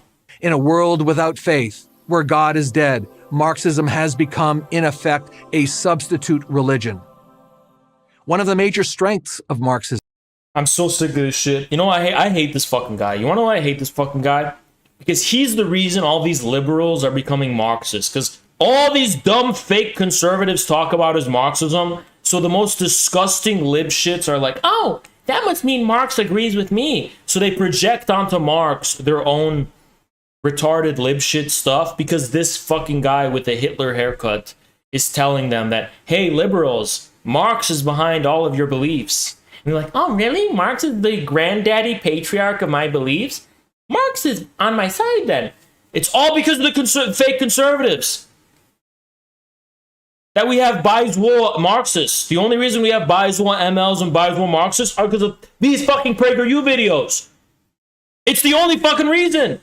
Monsters like Lenin, Stalin, Mao, Kim all mega-based people. Salute Il Sung, Ho Chi Minh, and Pol Pot took this mega-based. Mega-based. This is the fucking mega-giga-based Hall of Fame. Mega-giga-based Hall of Fame. Alright? Little bitch-ass Dennis Prager. You dumbass haircut, dumbass fucking parted hair. You talking about Lenin, you talking about Stalin, you talking about Mao, you talking about Kim Il-sung. You talking about Kim Il-sung, you talking about Ho Chi Minh. And you also talking about... Anyway, you know how I'm saying? Based Hall of Fame. I think I like France the most. And then the second one I like is... well, it depends on the aspect, but like as a whole, all the countries in Europe, as a whole, I like France the most, right? And then I like Germany's history, but do I like Germany today? No, I don't. I'm gonna be honest. I don't. I would fucking be miserable in Berlin. If I went to Berlin, I'd be fucking miserable. And then there's also aspects of the UK that I like. I like their no bullshit kind of working class. I like the one thing I like about the UK is when they're against European snobbery, right? When they're like, oh, bollocks, fuck off, right? But the food tastes like shit, so that's a problem, right? To be fair, French food also tastes like shit, except the bread. We got that French bread. As long as they don't put any fucking worms in it, because I hear that's some shit they eat, is wormy bread. So don't put any fucking worms in that bread, and we're fine. People on YouTube, they're just like these drifters that come by and they just vent their whining and like, what are you doing here? You know, do you not realize this is a cult? Why do you think there's dissent here? Why do you think there's room for opinions? You don't have a fucking opinion here, okay? I always see these people bitching. They're like, excuse me, where does this opinionated shit come from? Where does that come from? Where does this whole opinion thing come from? Can anyone tell me? Because, you know, YouTube, I don't know why, but people, they're less cult, they're less brainwashable on YouTube. I can't really, like, establish the cult here. It's just, people are kind of want to be individuals. They're kind of like drifters. They're like, hey, you know, even a lot of the positive people, they're like, yeah, infrared, I support you, man. But I also have disagreements, and I also think... You know, you gotta... It's like, where does this opinion shit come from, okay? I miss the Twitch days where everyone just spammed Gorillas and Sons and I could just brainwash everyone into my cult. I had a lot of weird dreams. A lot of weird dreams that I forgot. But I slept, right? That's cool. Then in other news... If the majority of citizens of the Mexican state of Monterrey, borders Texas, wanted to be annexed by America, would you support their aspirations? No. Good morning, Revolution. No. Thank you, WJ. Good morning, Revolution. Good morning, Revolution. No. If people in Monterrey decided that they wanted to be annexed by America, I would support the Mexican military and National Guard going into Monterrey and committing... I don't like any type of Middle Eastern nationalism, to be honest. I think they're all Kurdish nationalism, Armenian nationalism. They're all bad, right? I don't like... Balkan nationalism is cancer. Middle Eastern nationalisms are cancer. Let's just admit that. Let's admit that Middle Eastern and Balkan nationalisms are cancer. Okay? Because it's all these itty-bitty little states and peoples who are super nationalistic over what? Over like a country the size of fucking... You know what I mean? Over what? Over what? These tiny little ass countries, they're like chihuahuas. You know? Like, it ain't that deep, bruh. Your country's the size of a football Thoughts field. on actor Ezra Miller grooming Native American girl? Do you think Harvey Weinstein was a symptom of a disease still present in Hollywood? You know what? I'm not answering that shit. But thank you for the 5. I think I'm gonna start trying to see about transitioning over to the Patreon. Sorry, transitioning over to the IGG chat. I'll have the IGG chat be the only chat that I look at. The only problem with that is super chats. So I have to find a way to get around the super chat problem. Thanks, Adolf. Thoughts on Der Fuhrer having declared that Persians, Turks is honorary Aryan and fantasizing All in right, Islamic Germany? Just because of your name, I'm not dealing with that shit, okay? I'm not dealing with that shit. So I'm not even gonna read what you said. You grow the fuck up. This is a movie. What the fuck? This movie Bob guy quote tweeted me. What does he want? I am so tired. Dude, why does this guy fucking... He always bothers me. This fucking movie Bob guy. Who the fuck is that guy? Who is that guy, right? Okay, Zachary is gonna debate. So now that I've made all of that clear, we're gonna have debates. Go ahead, Zachary.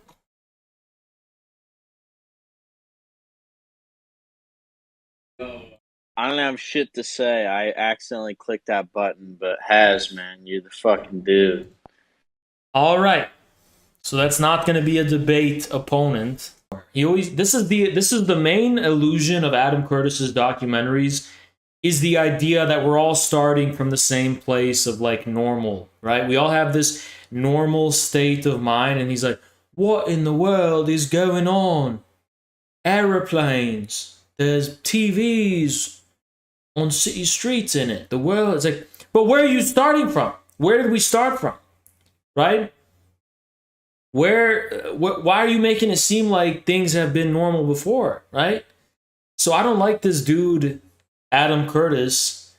The world is changing. Okay. Where did we start from, though? I mean, like, I always have the mentality that when there's a change that's happening, that should change how we view where we started from. Instead of just being like, I don't know what to do. Things are changing. Everything is quite so strange. Russia invading Ukraine while the world lingers on and we don't know what to do. So the Prolet's Cult guys on YouTube, they're pretty much doing the same shit.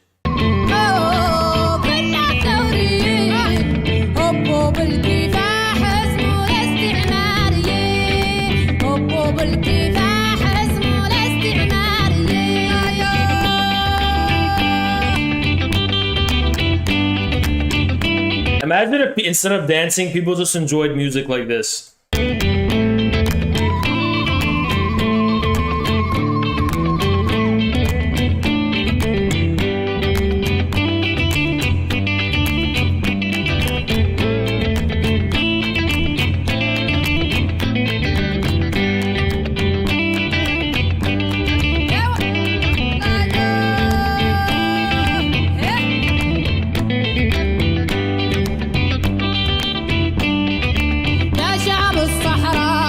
I'm a little shy to dance. I gotta get out of my comfort zone.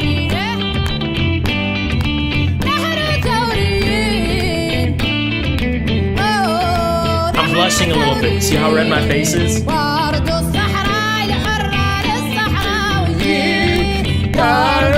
not gonna sing, sorry.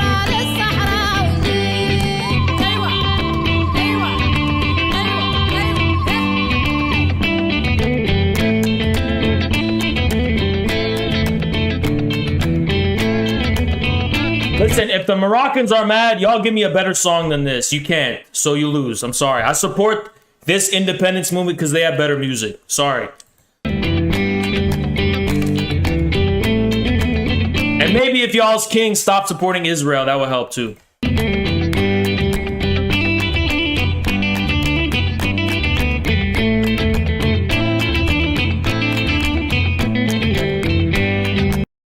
This enterprise and why it is of vital significance and importance for Marxism-Leninism is principally in its critical orientation and its critical thrust. And when I say critical, I just mean that in the negative sense.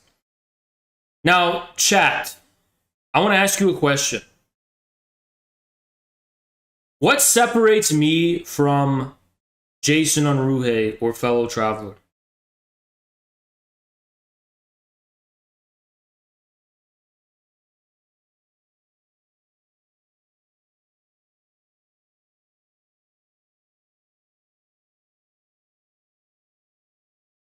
Shut the fuck up about Star Wars. Shut the fuck up about Star Wars.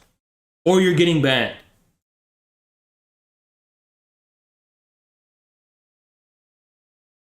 None of you are getting this right.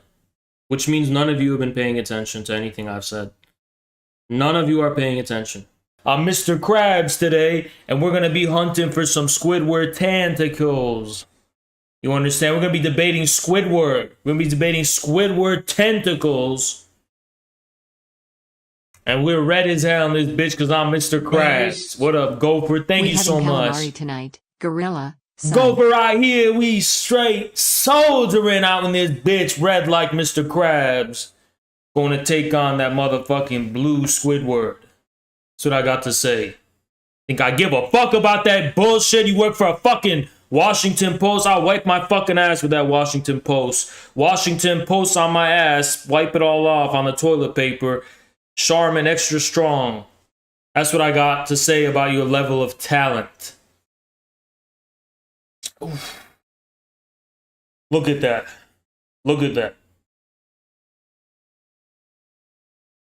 Look at it. They don't got this. They don't got this on the left. You understand? Look at this. Look at this. They ain't got that. Based. Do you see Jimmy and Glenn on Tucker?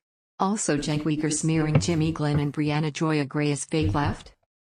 Cenk is a fat fuck, and I hope that guy can go fuck himself as soon as possible. Cenk is a fat fucking loser bitch. All his fucking... Yeah, they're all feds. All these people on Twitter, you know these Bernie people on Twitter, they're all feds. They're all sellout scum pieces of shit. And they're always going after Jimmy Dore, me, Jackson, and others. They're the scum of the earth. Like that fucking guy. I want you guys to type in Twitter, @TheWastingTimes. Biggest fed on Twitter. The Wasting Times. He's got a Lego profile picture.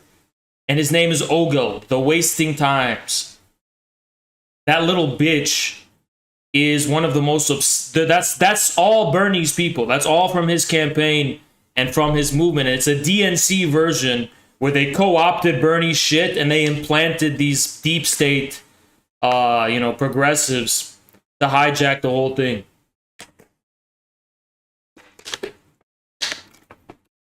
Dude's a fucking creep. Creepy, creepy fuck. But that's okay, because we got info on that person. We got info on that. Okay, I'm gonna join Zoltanius's shit. So, just to give you a recap, Zoltanius made an 80-minute video. Thank you, Laila. As a Lebanese American, what is Mia Khalifa's reputation amongst your community? Also, is it true some Lebanese call themselves descendants of the Roman Empire? First of all, we don't know who that is. We ain't got nothing to do. We don't say shit about that because we ain't got nothing to do with that, okay? Second of all, no, for real, Lebanese people do not sit around and talk about famous Lebanese people. They're like, you talk about your relative, talk about your cousin or some shit. Nobody cares just because they're Lebanese, right? And then I'm sure some are descended from those Romans. You know, probably some of them. But probably not a whole lot, because after all, we are indigenous, Phoenician, Afro-Asiatic, Mediterranean males, right? And I'm probably Persian. I'm half Persian and half Phoenician, probably. And there's nothing that sort of changes. That doesn't change. Like human nature isn't something that's in flux. Okay. Well, Marx also doesn't believe it's in flux, so I don't know why you're saying that. It's like a dialectical view, though, that if we can change our environment, and our environment can change us. So, and it's in that sense, it's sort of like modernistic, and there's no being. It's hold on. You just told me that man is made in the image of God. That is literally a dialectical statement. How? because you are positing man and within this discursive context. But God isn't changing. Like if you say God is changing, that's a heresy. Forget change. Okay, change comes after. But first, you have two opposite principles that are united. That's a dialectic, or at least are interacting. It's not opposite.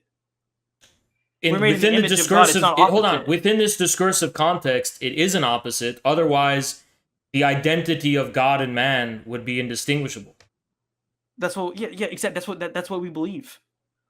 Yeah, but that's yes, you believe that, we're not like which is a dialectical belief, because dialectics posits a unity of opposites. But first, you have to make the opposite. There's no opposites though.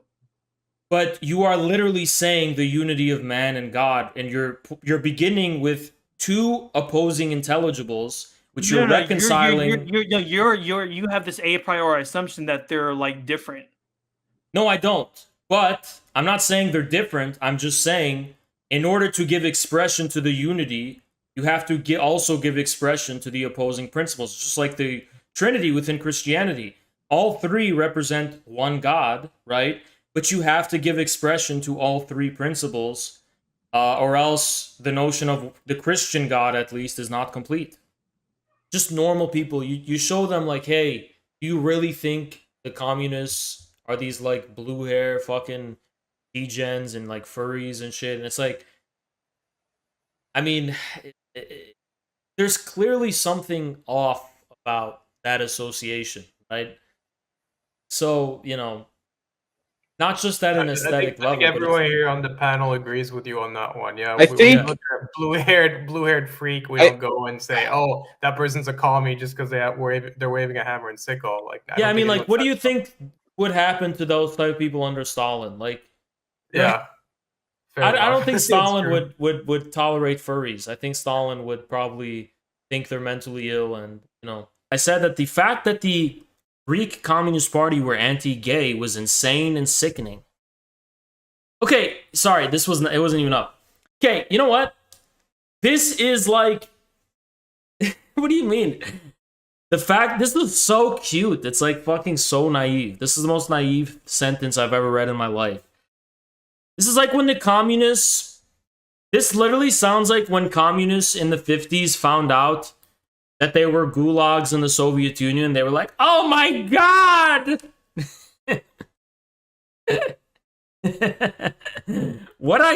What notion of communism did you have in your head? Like, you were so naive. You have no idea what communism is. You have no idea how communist parties have been historically and how they still are across the world. Like, you would go to China and become the most rabidly anti-communist liberal in the world. I promise you. You have no idea of the world outside of your bubble if you find that insane and sickening. It's just, you are so out of touch with anything relating to communism. You are so out of touch, okay? Paid $1,000 fucking dollars, man. Something so stupid for something that's less than my camera. I gotta fucking go to Best Buy and buy some fucking bullshit. Ban True Comment, you fucking pussy. You little bitch. I can't even tell you on YouTube. I swear, I'm not even kidding. I'm not even kidding, True Comment. I swear, the worst thing I can wish on you that I can't, because it's YouTube and I'm not allowed to. Hey, I am Indian, so please forgive my accent. I was here to tell actually that the example, first and foremost, of the woke empire is that actually America only shares intelligence with people who do not legalize homosexuality or legalize homosexuality. Yes. Thank you, man. Appreciate it. Yeah. Appreciate the agreement. We're doing big head ha's from now until this gets old. So we are streaming like this for the rest of the stream. We're doing big head ha's for the rest of the stream. Okay? Based. You sound like white man when you say inshallah. Are you white by any chance? Pretty decent politics for white Amber Heard lover. Love to see it, fam. What the hell is that? What the hell is that? I sound what? I'm an Afro-Asiatic Mediterranean male. I'm an Afro-Asiatic Mediterranean male. And I don't love Amber Heard because she shit in the bed. And that was a deal breaker for me. That was a deal. I said that was a deal breaker for me. I said I don't care about the rest of the shit she did. I don't care about anything Amber Heard did. Everything she did is fine. I would still pipe, whatever, that's fine. But when she shit in the bed, that crosses the line. Hey! There we go. That crosses the line. That shitting in the bed, that is too much, okay? And Amber Heard, I like to think Amber Heard is thick. Is she thick? I look at her face and I'm saying, she must be a little thick. Is she thick? I don't know. Her face looks like it. You know how you can tell sometimes just by people's face that they're a little bit thick? I think she's thick. Is she? Is she? She's not? She's not? Then what is the hubbub about? She's not? Then what's all the hubbub about? She's otherwise very mediocre. Like, she's not, her face ain't all that. So what is the hubbub about? Well, I thought there was all this hubbub going on. I thought there...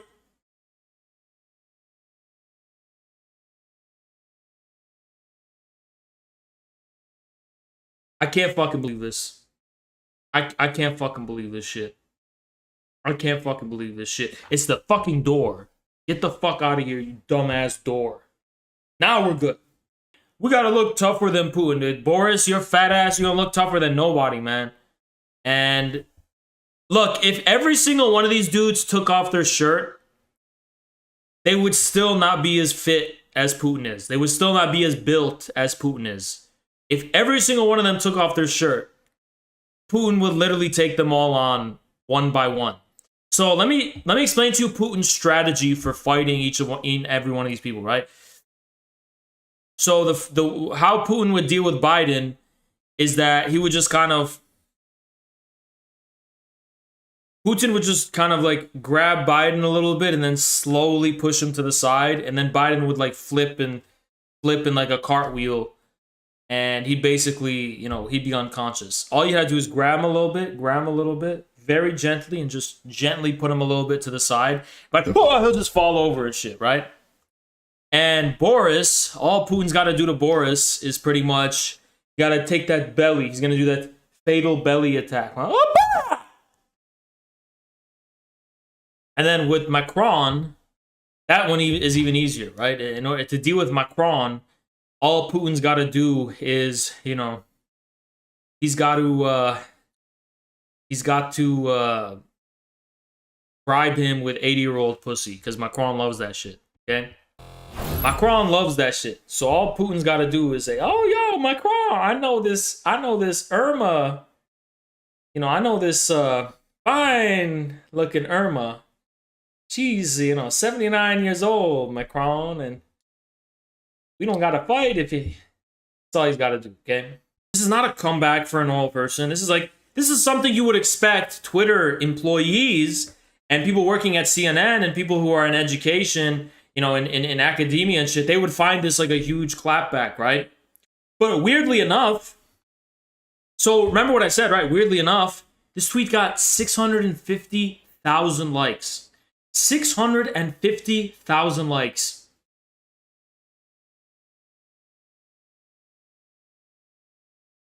Do you guys believe that? Because I don't.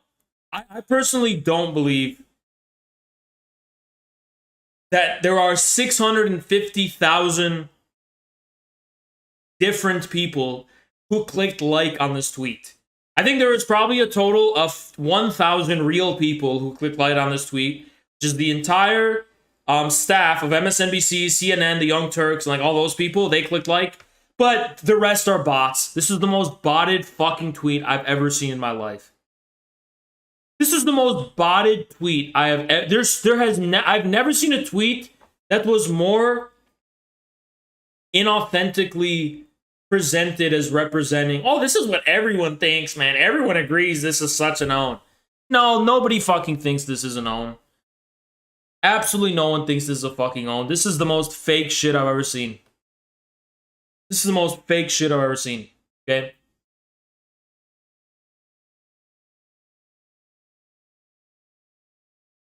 I don't have too much faith in people. It's the opposite. I think most people don't give a fuck about politics. I think most people like to sit on their couch and watch Netflix, and they don't give a fuck about any of this, right? So I don't believe 650,000 people like this tweet. I just don't. You can believe it. That's fine. There's a lot of people who also believe in dinosaurs, and you literally, I'm not even kidding. You show these people a T-Rex, and they're like, oh yeah, that totally existed. That was totally a real thing. They unironically believe it, right?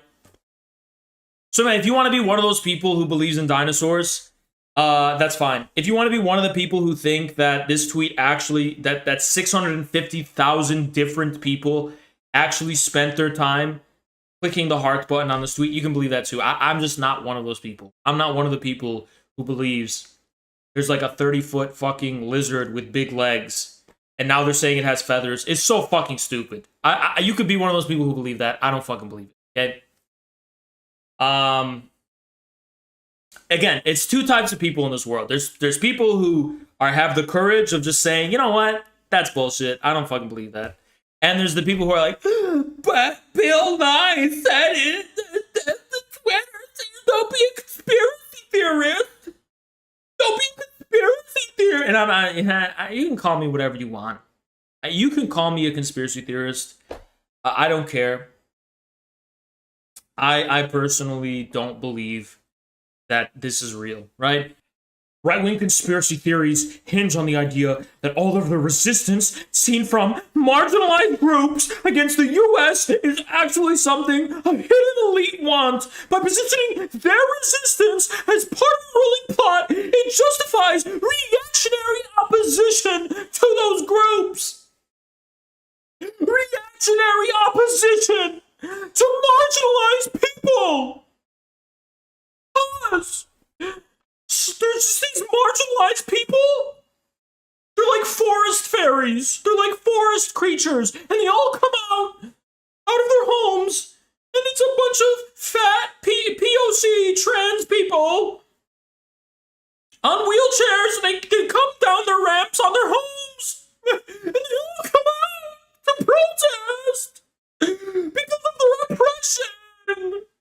Marginalized groups are all coming out to protest because of their oppression of us. It's all marginalized people, and you're fostering reactionary opposition to those groups, Haas. By claiming that these marginalized people are being funded by some hidden elite. Global homo, Judeo-Bolshevism, the global Jewish banking cabal, the fifth column cosmopolitan, take that Stalin. Stalin was a fascist. The Rothschilds, the Masons, anything to avoid a class analysis and invent a shadow enemy to justify reaction against oppressed groups, painted as paid traitors and actors. They're marginalized groups, Haas! They're marginalized! The end result of all such theories is the real ruling class! The one that actually caused the resistance of these marginalized groups by oppressing them! Is let off the hook! And instead recruits reactionaries for the side of the ruling class to fight that very resistance! Nazism! Nazism! Nazism!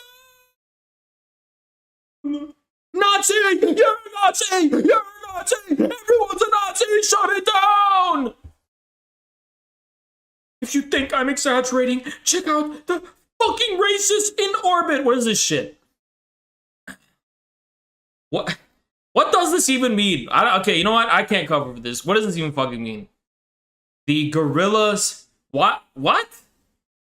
Bruh, okay, somebody ask Abe what the fuck he meant. I don't know who this guy is, but, you know, a lot of people just add these fucking globes to their profile pictures and say they're rolling with us. I don't know who the fuck this guy is.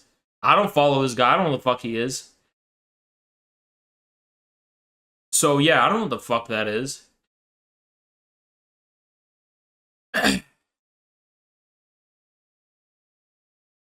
What does that mean? What actually does that fucking mean? I literally don't know. Is that trying to be racist? Why is I don't get it. Unless he's talking about like the Harambe 2016 shit. Like, but that wasn't real. Why is this a gorilla, dude? Why did you?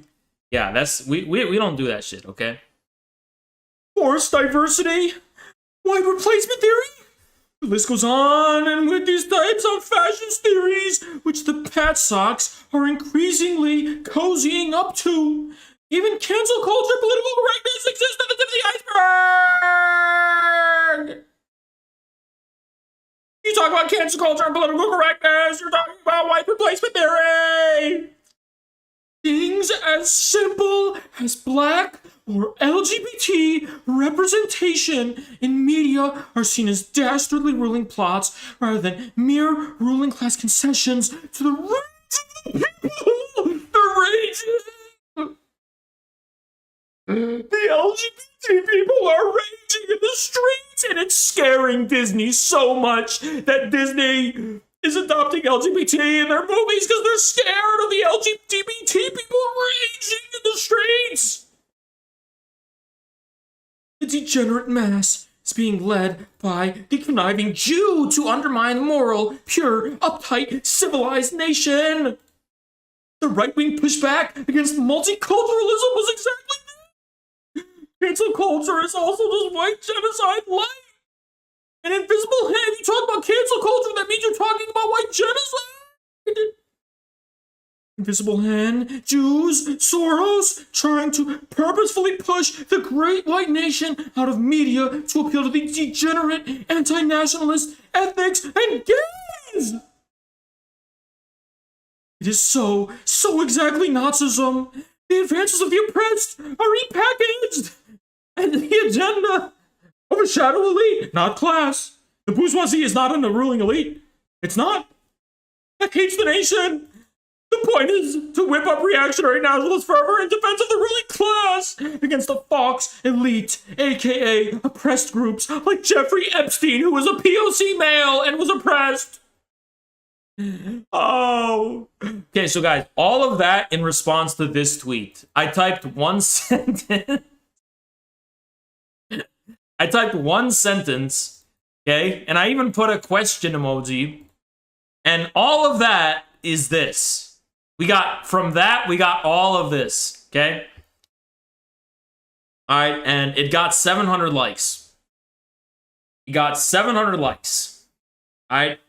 So, I think Samira's down here somewhere. Yeah. So, Samira's like, okay, nice essay. But meanwhile, here's like George Soros himself. The U.S. Supreme Court's decision to overturn Roe v. Wade ends federal protections for abortion, diminishes human rights, threatens reproductive care. We have invested in reproductive rights organizations that are fighting back at this moment. I'm sorry. I mean, you made a big essay about like how we're Nazis and we're talking about Jews and whatever, and we're trying to like stop the marginalized groups or whatever the fuck you're saying. Okay, but here's George Soros himself, and this is literally what he's saying. Okay, it looks like he has 2 articles, and he's like, China banned crypto finally. Yeah, but they're gonna use it.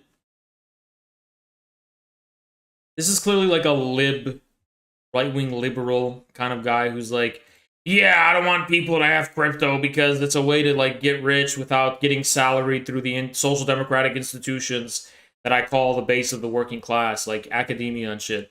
Yeah, suck a dick, dude. Fuck you. Based. Top 5 books everyone should read? Bruh, thank you for the 5, but you're gonna need like to give me way more than $5 to get that out of me right now. My mind is working.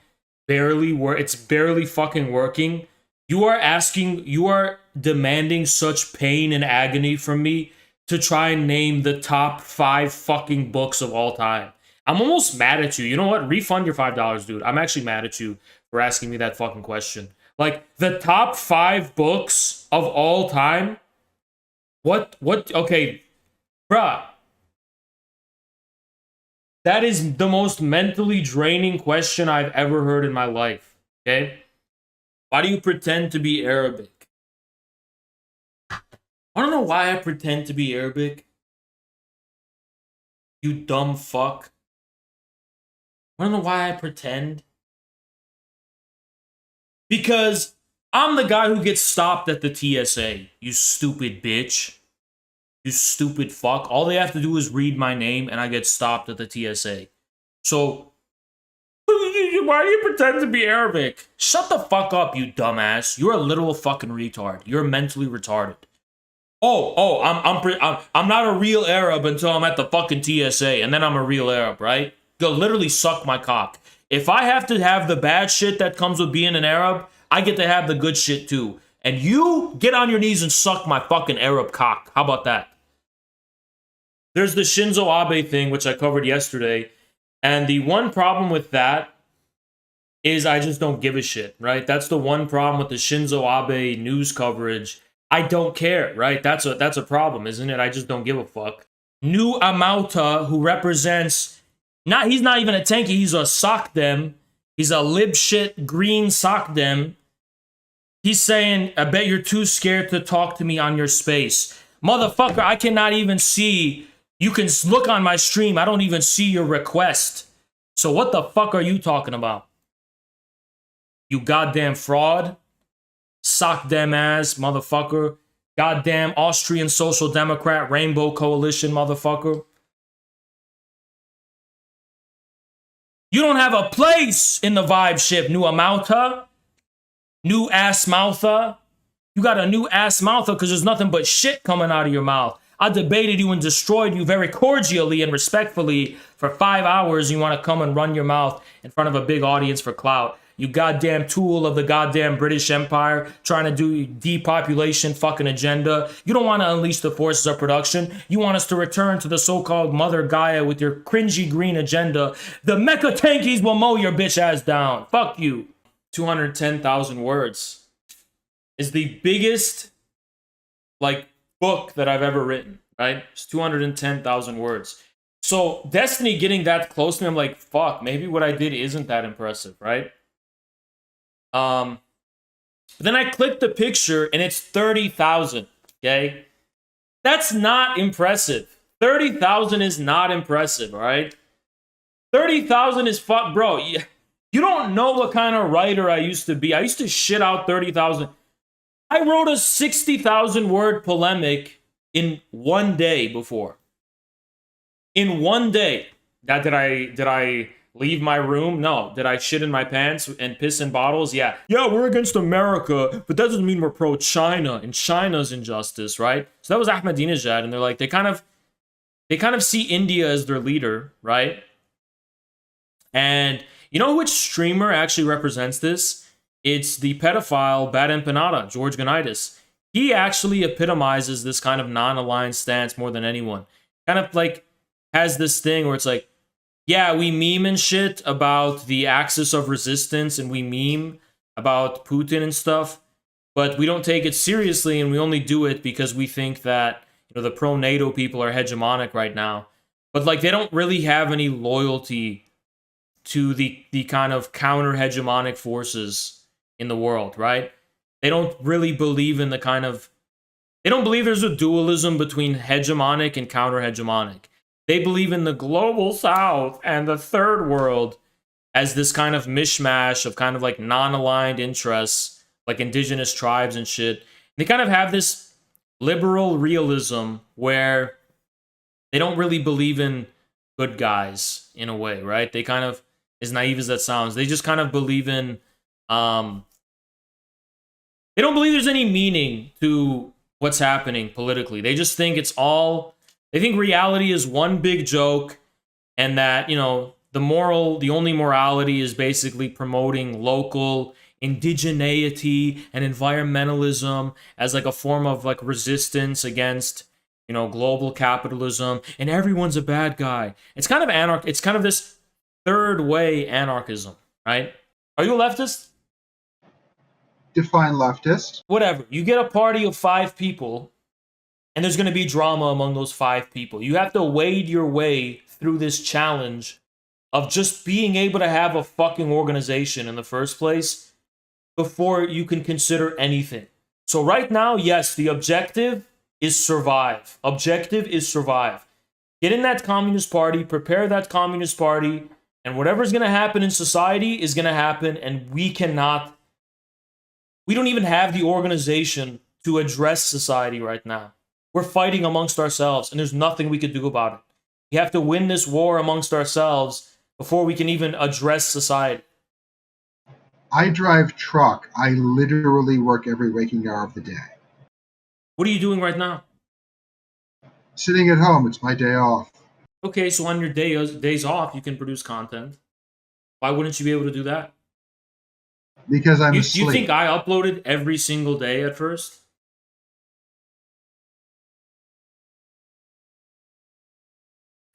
I don't care. Dude, you're talking about like how you have the time to like fix trains and shit. And now you're saying, no, I can't fucking like make a YouTube channel.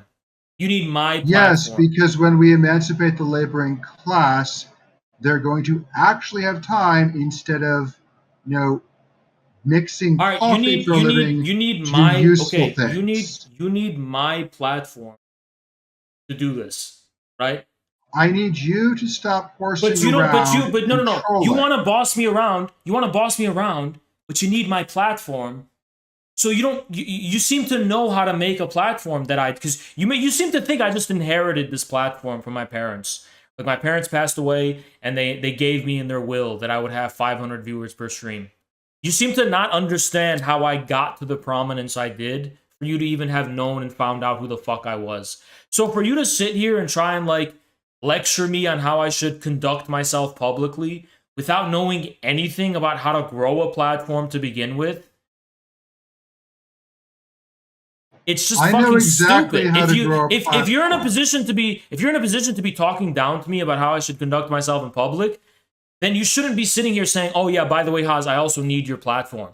No, you seem to be a know-it-all who has your own answers. Go make your own platform. You honestly don't understand what this conversation is about, do you?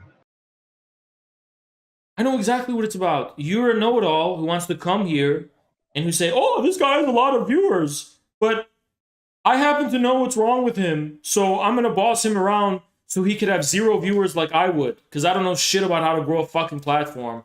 So I'm going to tell him what to do." Like, if I listen, why should I listen to you? Is my question. Do you understand you sound like a capitalist right now? I'm honestly curious. I am a fucking capitalist. I don't give a fuck. Why should I listen to you? So you flatly concede that you are running a capitalist platform. You're not interested in advancing revolution. I wish I was. I plan on opening a bunch of fucking sweatshops and shit, and I'm going to have grad students work in them. I'm opening up a bunch of fucking grad student sweatshops. No unions will be allowed, and it's going to be violating various labor regulations. They're going to all be working overtime. I'm going to exploit the shit out of them. They're all going to be fucking making my merch, and it's all going to be grad students doing it. I'm going to have a grad student sweatshop, and every single fucking day, I'm going to dress as a fat cat capitalist in a suit with a top hat and smoking a cigar every single day. And I do dream of that, actually. Awesome. I want to thank you so much for admitting that you are not a Marxist. I'm gonna be just like Frederick Engels. I'm gonna be like Engels because you need money, sir. You need money in this world, sir. If you care about communism, you need money in this world. To be rich is glorious. Oh shit, he left. Damn, he left. That was too much, I guess. We're done with these fucking ankle-biting, dead weight people. Like the photographers and shit. We're done with them. We're done with these people. You know, that try to like police our shit. Gonna suck my cock. I have a message for every single Pat sock who is fed up with infrared. Please suck my cock. Please actually suck my entire dick and choke on my dick. That's what my message for you. Like, choke on my dick and suck my cock. Suck my fucking cock. If you have a problem with Haas, start your own YouTube. Good luck. Guys, since they're watching, I want you to put a 1 in the chat if Carlos is a fat bitch. If Carlos is a fat bitch and a pussy, And they have a, you know, Carlos is a fat bitch and a pussy. Get those ones in the chat. That's fast as fuck. That is so. If Carlos is watching this, a lot of people think you're a fat pussy and a fat fuck. You know, a lot of people think you're a pussy, Carlos. A lot of people think that. You can cope all you want, you know, for the rest of your life being my number one. I've mentally traumatized so many people. You're like, what? Get in line, right? But this is for the rest of your life. You're never going to be a communist. You're not going to serve the working class or be part of some communist activity. You're going to spend the rest of your life, just like all of my other full-time haters, dedicated to me. You are now my bitch. You are my full-time bitch. You are my full-time bitch, and you're going to be living on your knees for the rest of your life, you know, trailing me behind, trying to bite my ankles while I move past you. Nothing is free. Nothing. Speaking of other leftists, Jason's claim you were formulating a CP scam makes me think he was trying to get ahead of something. Now, I don't want to throw shit around, Alex, to be completely honest. Thank you for the 5, but there's no precedent for Jason ever being caught with anything like that, as far as I know. There is no precedent for Jason ever being a predator or, you know, being someone who's, like, associated with that. I mean, he doesn't even, like, post anime or anything, right? And not to say that everyone who posts anime is a pedophile, but that's like a spectrum, right? It's kind of a spectrum. It's within a country, there is some contradiction. So the aesthetic to which the class struggle belongs, if anything, is sublimated only into the form of the state community, not into these different private socialities that you see today. The field of the class struggle is national in form. It's not furry in form. It's not LGBT in form. It's not this identity in form or that identity in form. It is national in form. And the nation is not just an aesthetic. It's a specific representation of the material basis of sociality. It's the specific form of an objective sociality. An objective thing that unites us, okay? Morality does not unite a community. You are not just fucking united because you were wronged in the same way or you're experiencing the same oppression. That does not materially unite you. That may morally think that there is purpose to your unity. That may be the moral justification for why you want to be united with other people. But ultimately, oppression, injustice, and immorality do not unite communities. Communities are united in an objective way, in an objectal way. That objectivity within Marxism has the form of a nation. It has the form of a country. It has the form of, let's just say, a civilization, a specific relationship between the civil society, family, and all that kind of stuff, and some universal statehood, right? That is an objective unity. The objective unity is Freudian, right? The objective unity is the stuff, the substance of sociality, right? Within Marxism, it's labor. It's the social labor. It's the form of labor. How do we reproduce ourselves? How we reproduce ourselves is the substance of a community. Premarital sex is haram. I do not give people the advice to live a hedonistic life. I don't do that. Yeah, at the end of the day, it's not going to be a fulfilling life, period. It's just not, right? But at the same time, even if you're like looking for a wife, or if I was a female streamer, I could be talking to you about like, I could give women advice and shit. I just can't because I'm a fucking guy, right? But like, even if you're looking for a wife, like, you need to realize that, I don't know, man. I don't even want to say shit, right? People are gonna like think there's an ideological or some, for whatever fucking reason, motivation for this shit.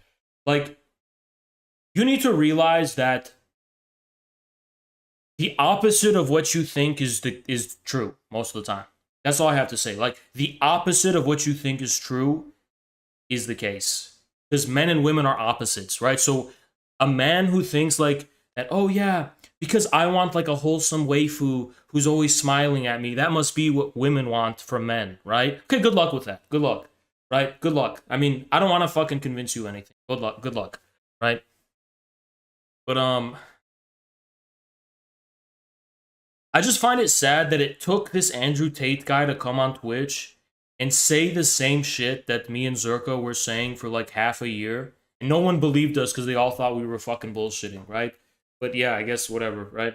But guys, don't look for personal role models on the internet in general. Just don't. Just fucking don't, right?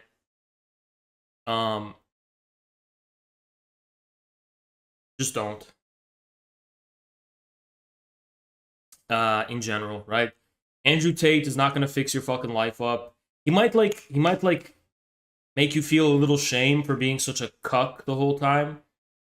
And being like such a fucking like a naive whatever guy or whatever, but like at the end of the day, this is the type of shit your dad should be putting in you, right? This is the type of shit that you should be getting from your like real life role models and shit, right?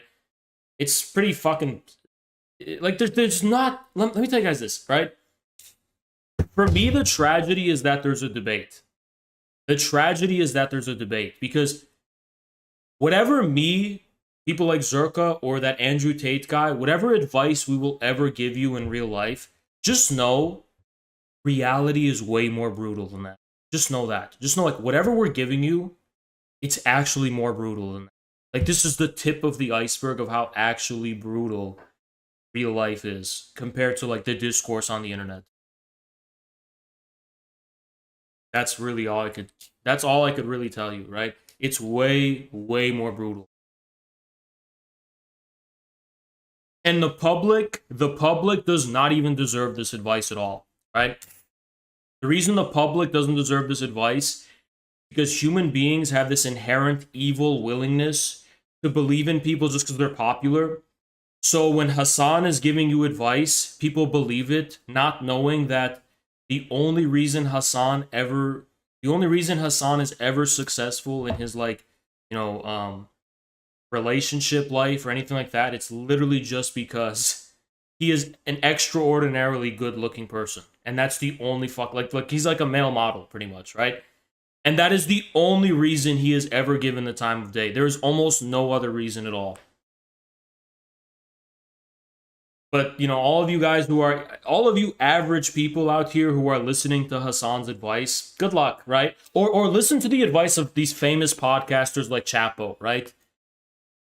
Listen to the advice of these famous people, these male models, and yeah, just listen to their advice, guys. That advice they're giving definitely applies to you.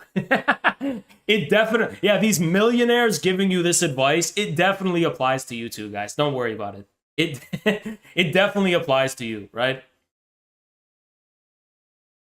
Hassan is weird looking.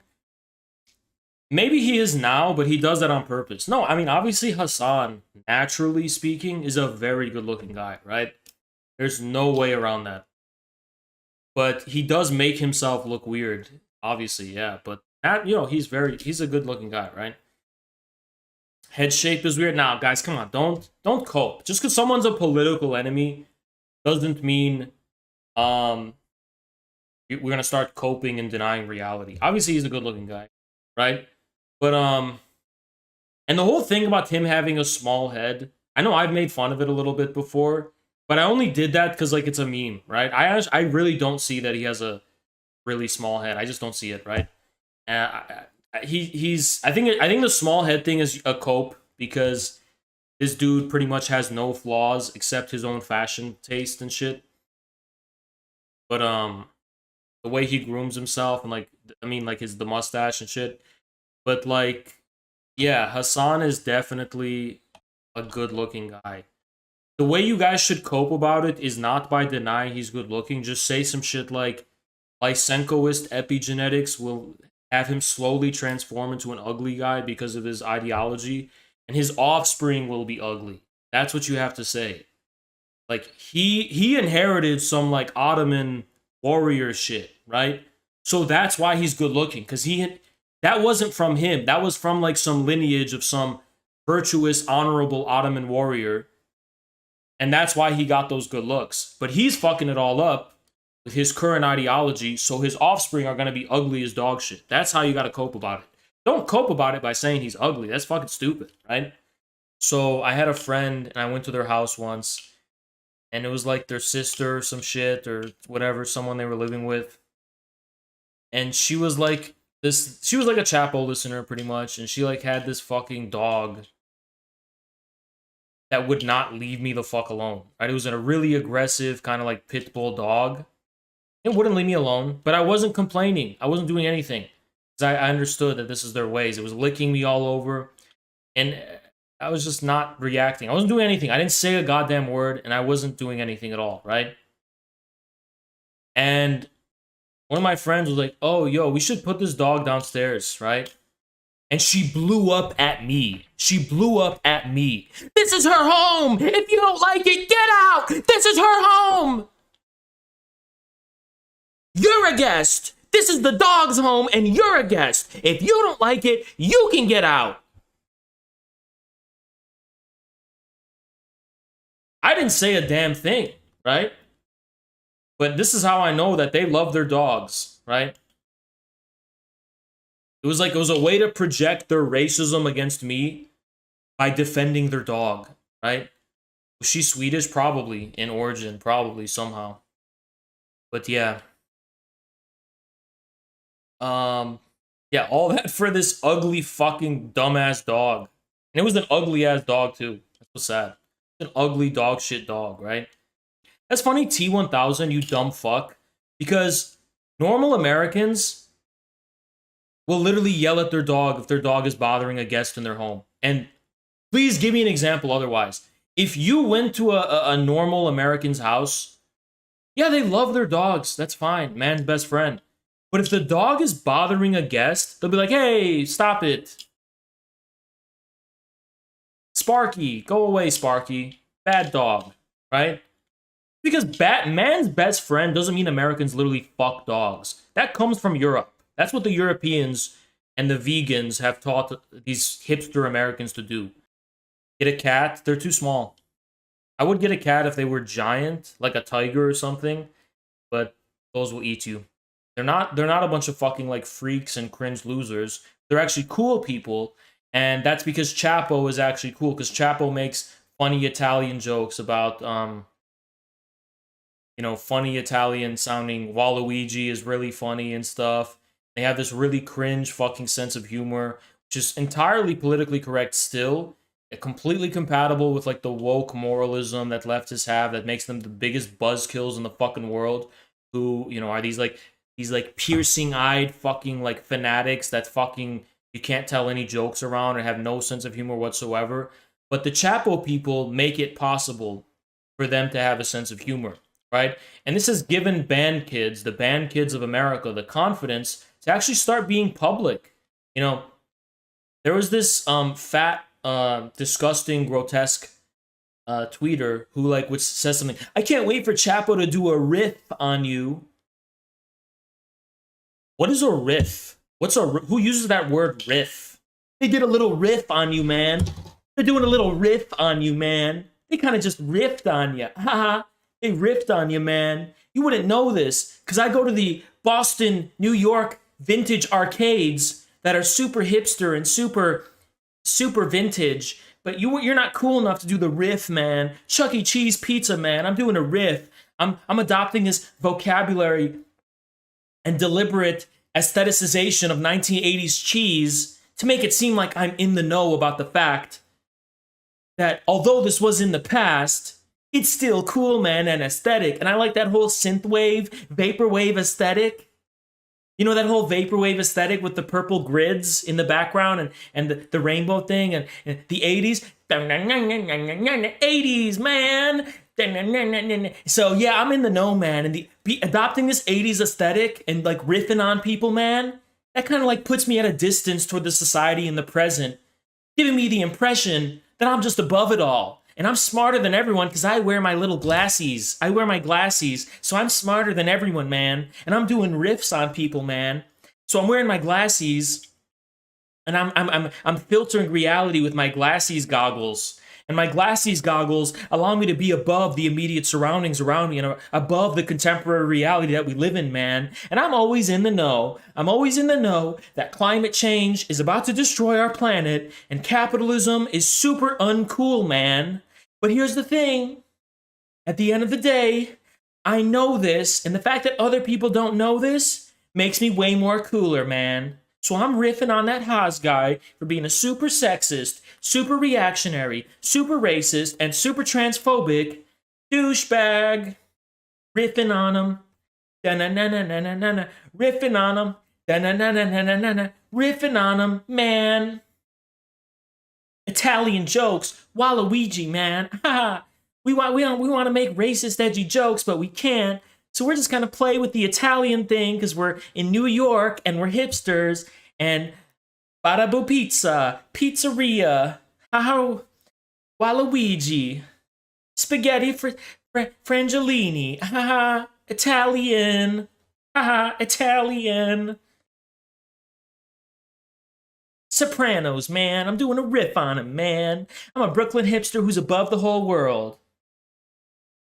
I'm unable to appreciate the future in any kind of way because there is no future. The future is climate change. The future is capitalism just taking away everything from us. So there's no future, man. There's no unleashing of the productive forces, man.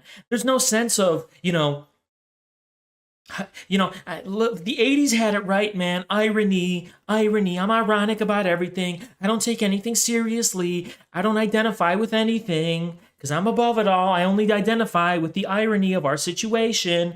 Hee riffing on him, man. I'm Chapo Trap House doing a riff. We're riffing on him, man. Let's riff on him today. We're going to riff on Chapo. Yeah. Goobla-goo. Gabagool. Gabagool, goobla-goo. Waluigi, gabagool. Chapo Trap House, man. Riffing on him, man. I'm in the know. I'm educated. I went to college. So I'm in the know about the real truth. And now all that's left is for me to laugh about it. Hoo-hoo, gabagool. I'm riffing on him, man. I'm millennial. I'm a millennial, man. We millennials, those Zoomers, they have nothing. They don't understand anything. Gabagool. I'm a millennial.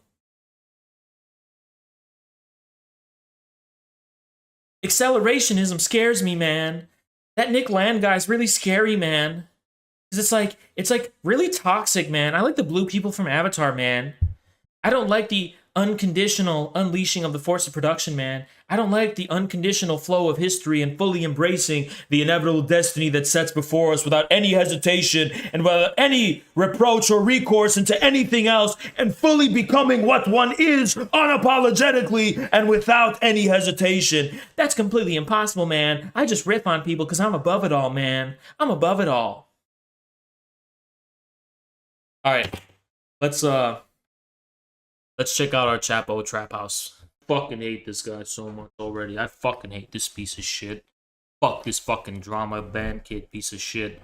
Fucking snitch who fucking told on me in fucking high school. Piece of shit. Are trying to give us Corbin. Time to restrict the franchise to parents of under 18-year-old kids. Fucking pretentious bitch. You're not fucking smart at all. You're not an intellectual. You're not a fucking smart person whatsoever. You're a pretentious, ugly freak, and you're a midwit who disguises your mediocrity, even worse than mediocrity. You look like a fucking swamp creature, to be completely fucking honest. You hide your fucking loser status by acting pretentious and acting like, you're smarter than everyone because you use these words that people don't usually use in normal, conventional conversations, which is funny because who are you even trying to address except the people who are like you? Yeah, the only reason your fucking Chapo Trap House is a thing in the first place is because there's enough people in America who are like you, and all of you combined are still a tiny fucking minority of this country compared to the majority of people. Everyone considers you the freaks and the losers and the scum of our fucking society. Bunch of lumping scum fucking losers who pretend like they're more... pretentiously pretend like they're fucking more of intellectuals than anyone else. You're smarter than everyone else. You're more in the know. You're not in the know of shit. I fucking despise this piece of shit. I hate this fucking guy.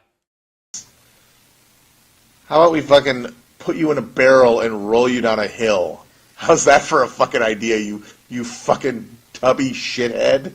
How's that? I got an idea. That's a good idea. I think that's a great idea. I think America would be united behind that fucking policy. You fucking worthless shithead. I really hate Ross. A lot of people don't hate him. I hate him. I hate him deeply. I hate them all. I really do. I hate the trad caps.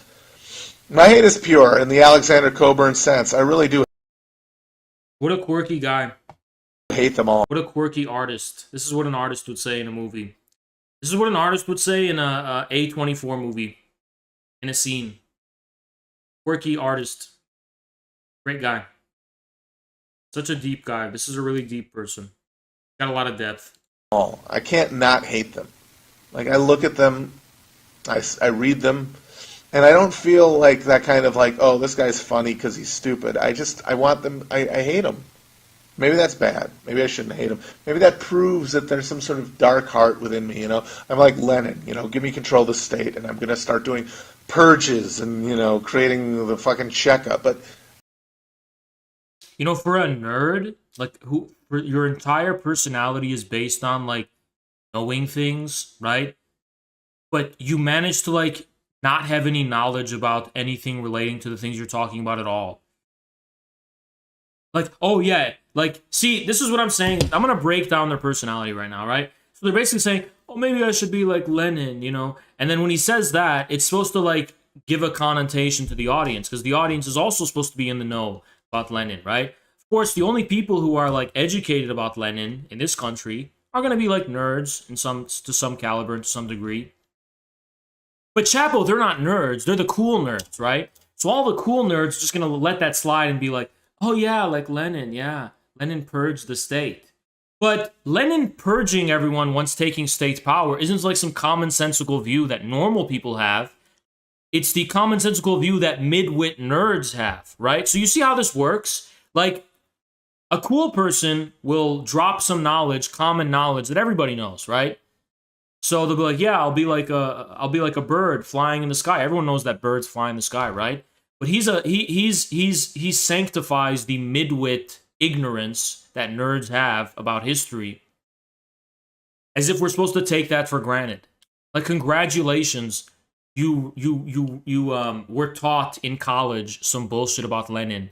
This elevates you above the whole of society. See, I want to put the chapoids to work, not just in the fields, in the farm fields, right? I want to put them to work. Either you do physical labor or you do mental labor, but they don't do mental labor. They just take for granted all the dumb fucking shit that they've been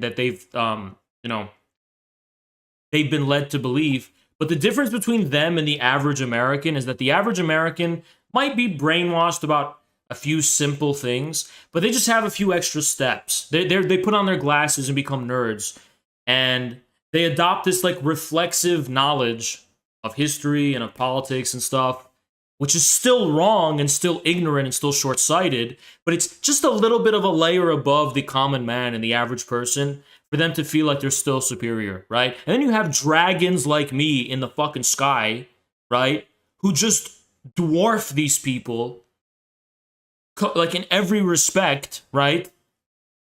Who have such a vastly superior grasp of the actual theory and the actual knowledge of the history they pretend to talk about, and they run from me. None of the leaders and great thinkers of ICE were betas. They all were confident and strong.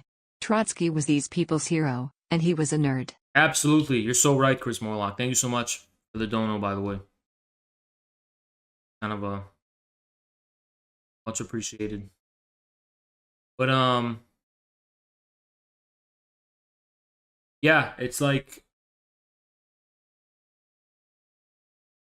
they want to feel superior to the common man, but when you actually have a real intellectual press them, they scurry back and they take refuge. Haas, why are you so serious, Haas? Why can't you be cool, Haas? Like, Haas, you're such a nerd for correcting us on this thing. No, I'm not a nerd for correcting you on this thing because the average person doesn't give a fuck about any of this. So if you're gonna bring up this esoteric knowledge, which in America, it is a form of, like, you know, not well known. Nobody knows anything about Lenin in America. If you're gonna bring shit up like that, you better know your shit, or I'm gonna press you, right? We're either going to have excellent intellectuals or excellent laborers who work with their hands. But these fucking midwit parasites, this is the enemy of the people. This is the fucking enemy. These parasites, like these mediocre fucking dumb fucks who wear glasses and pretend like they're smarter than everyone and represent a class of intellectuals. And as a class, they are parasites. I don't think that's true. I think these people do genuine harm to the world. And me wanting to kill them, or at least see them deeply humiliated, is me standing up for humanity. I think. I hope. I mean, we should all have a chance, you know?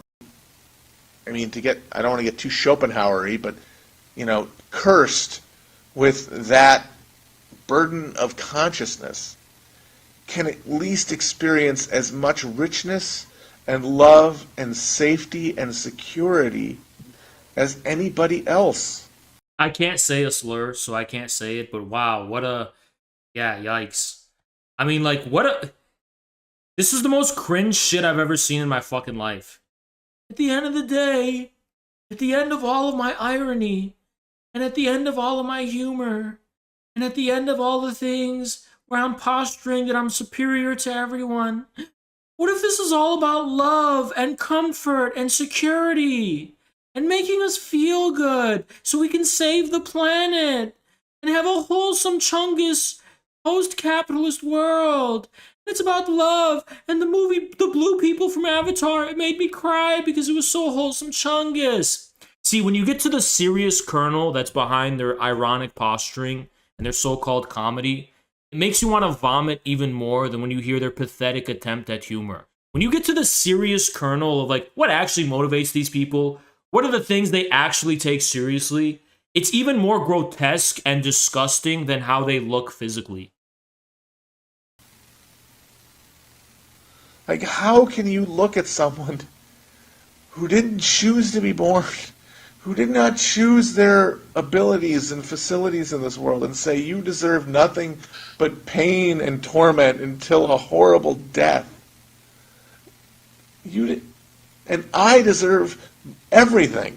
I deserve riches, and I deserve greatness, and I deserve comfort for things that I similarly had no choice in, had no influence in. I'm a winner of a genetic lottery, and as a result of that, I should have everything, and you should have nothing. What a bitter, fucking, angry, resentful bitch. Is this guy crying? What the fuck? And the difference between us is the difference between us. Shut the fuck up, bitch. Flip of a fucking coin. That is. He's like, the difference between me. I wasn't born beautiful. I was born ugly.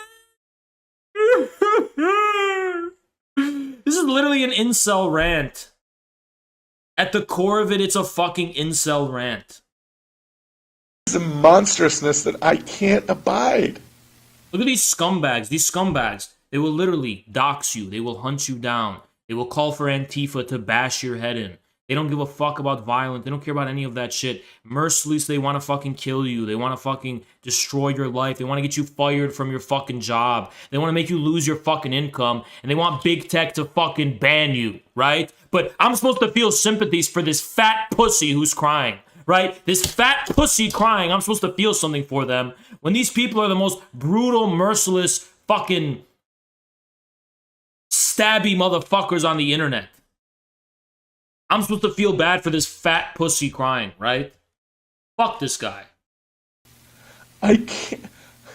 To think that there are people in this world who accept that and think that's how it should be.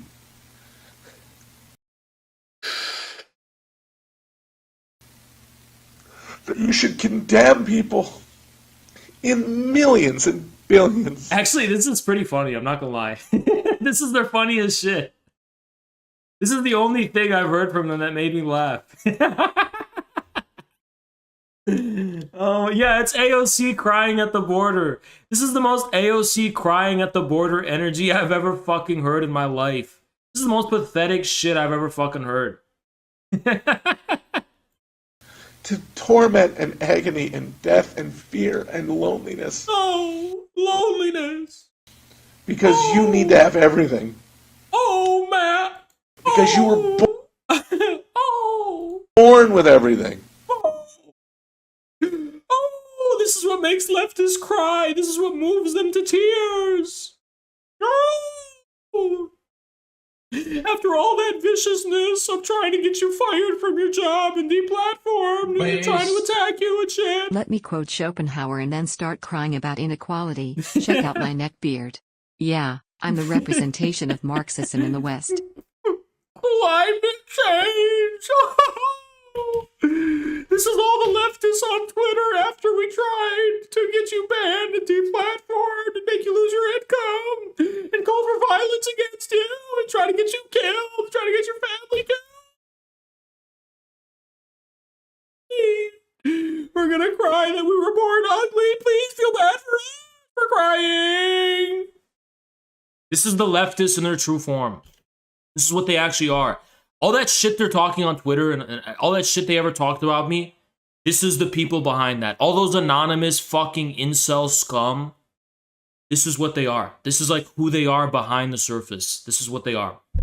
Remember, never forget that. This is actually what they are. Behind everything, behind all of their fucking viciousness, all their attacks, all of that shit, this is actually what they truly take seriously and truly believe, right? This is what they take seriously. This is what they believe. Keep that in mind.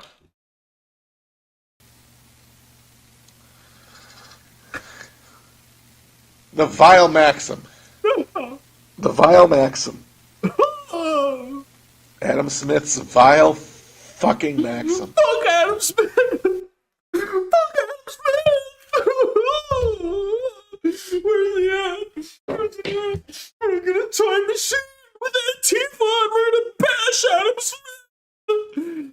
Gritty is gonna get in a time machine! Gritty, who's the symbol of Antifa, we're gonna bash Adam Smith! That vile Adam Smith! Oh, Adam Smith!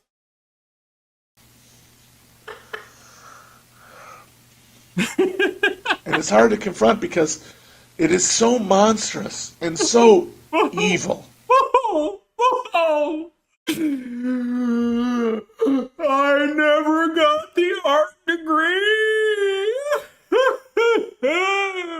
Based. Thank you, Napoleon. Third day in a row you show us another leftist with a giant ginger mullet beard. I'm starting to sense a pattern. First Irua, Yankee Tanky. You know what? Now him. Thank you so much, Napoleon, but no, okay? Can we be honest? Jason Unruh is a fucking Chad compared to this fat pussy. Don't fucking compare this guy to fucking Giga Chad Jason compared to this guy. Like, Jason Unruh is silly and he's funny because of how he dresses, but I promise you, you will never see footage of Jason Unruh crying on the internet. All right, we can at least respect that much. We will never see that guy do something as fucking soy as this. All right. Jason can be cringe, but this is on a different level, okay? Let's at least give Jason some respect that he Jason is just a funny LARPer, okay? And yeah, Jason's a Dark Lord, all right? Jason's a fucking Sith Lord, all right? He's a fucking gangster, all right? This guy is the biggest pussy I've ever seen in my fucking life. Okay, Jason Unruh, that guy is in the... Let me show you Jason Unruh. I can't show you because of fucking DMCA. But you ever look up the YouTube video, Jason in the club, 50 Cent in the club playing. You can find Jason at the club. Look it up. That dude's a gangster, all right? You will never find Jason Unruh doing this shit, okay? But it's something that your neighbors believe. I failed at my art career. Now I have to live in Brooklyn as a hipster gentrifier. The climate, the planet. Fat pussy. Believe that your parents believe, that your loved ones believe. One believe. It's something that people accept as just My the parents never supported my career. way it is. That is what life is. That is what life is. It is you're shot out of oblivion into consciousness, and you will either be cursed or blessed based on the whim of genes and geography. Oh my god! No! I was unlucky that I was born ugly and fat. No, you weren't born ugly and fat. You chose to be ugly and fat. Your ideology makes you ugly. Your spirituality makes you ugly. The ugliness shines on your face. You lack nur on your face because you're a disgusting, disgraceful, ugly, hateful person. And that's why you're ugly. Don't blame genes and don't blame geography or whatever the fuck you're talking about. And as far as you're fat, that's your diet. Why don't you go to the fucking gym? You have nothing but yourself to blame for looking like such a grotesque, ugly fuck. And that is that. That's that. Oh, that's that. And the people who say that is that are, of course, the people who achieved the extraordinary beneficence of luck. It's all luck.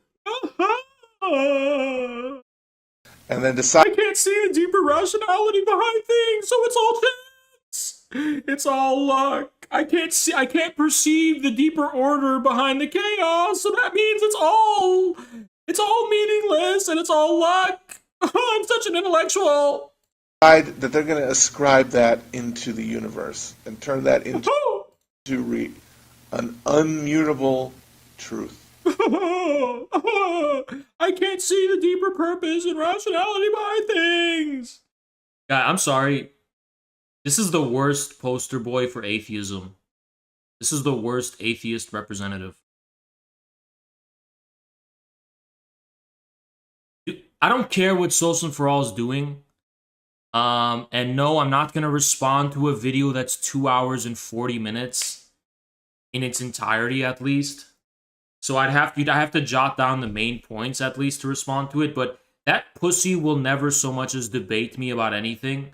So why should I care? Like, they're not going to debate me. They're not going to actually, like, respond to me in any fucking way where I could, like, push back. So, like, why should I give a fuck about what they say about Dugan? By the way, where did you hear that? Let me look that up. Let me look that shit up. Socialism for all. Where did you hear that?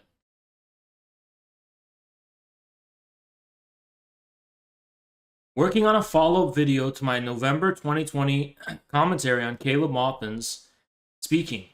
Provide additional context on what the conference was about and who else was presenting. In short, they're all far-right activists. So is this an anti-Caleb video they're doing? What's his Twitter, by the way? I'll just look it up. Socialism for all. I am pretty sure he has me blocked.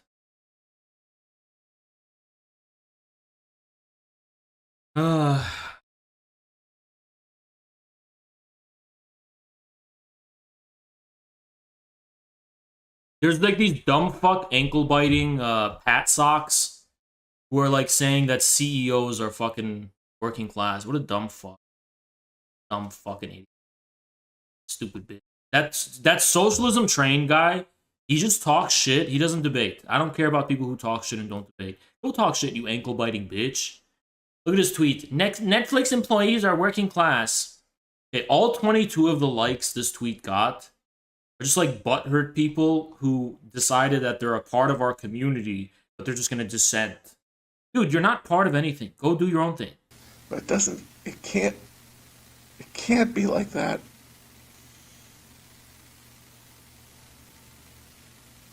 It can't be like that. It can't be like that. Leftists don't realize they turn me into a monster. I will literally, like, if this guy, if I saw a crying, helpless person like this, I would literally spit on them and laugh at them in person. I'm like, ah, what a bitch! Ooh. I can't wait. It's gonna be a lot of fun. Because something tells me there's gonna be a lot more people that cry like this. A lot more people. And I'm gonna have a lot of fun with it. I'm gonna have a lot of fun. It doesn't have to. What a fat pussy, dude. How could you go on the internet and cry like this? Like, dude, at least the comments are probably negative, right? Time for a revolution. This is the most genuine I've ever seen Matt. Whenever I see Playson, it's okay to hate. It's okay to cry.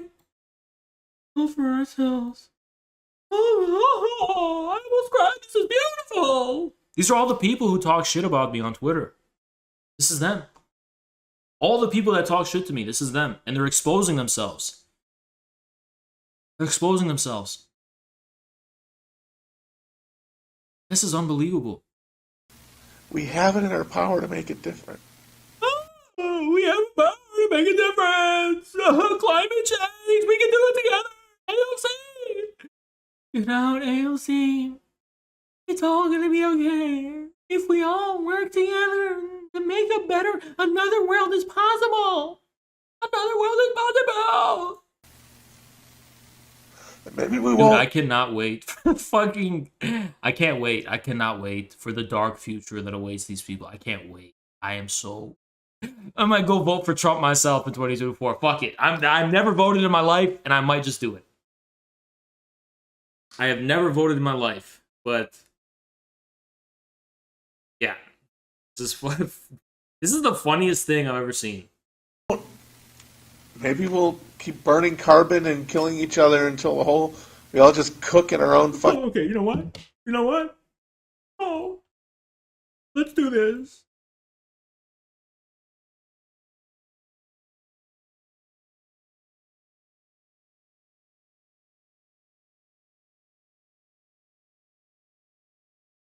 Hey guys, day 6 in self-quarantine, and I gotta say that these past few days got me feeling a bit philosophical. You know, this virus had affected the entire world, everyone.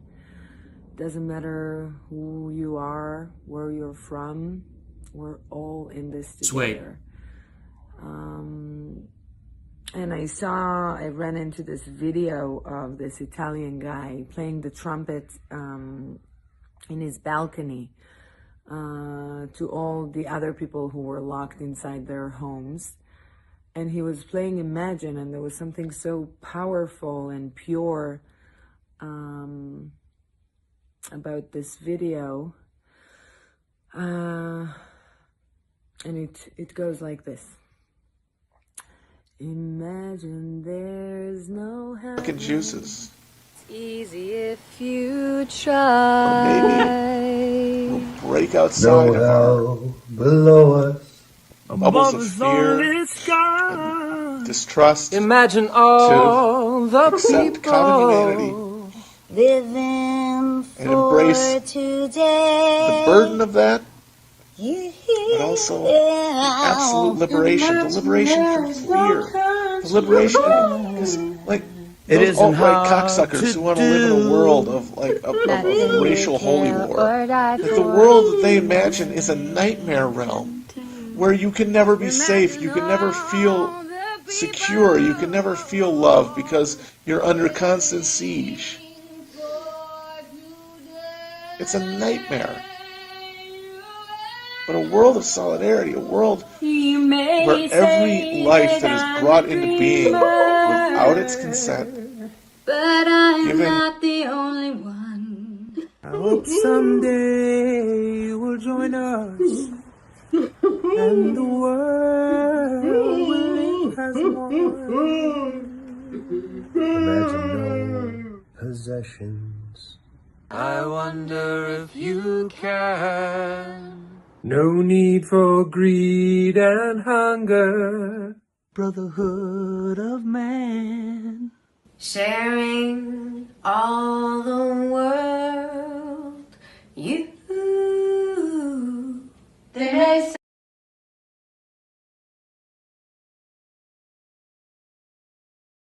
This is for Hillary. Facilities and abilities without their choice can live surrounded by safety and love instead of misery. That's a world we can have.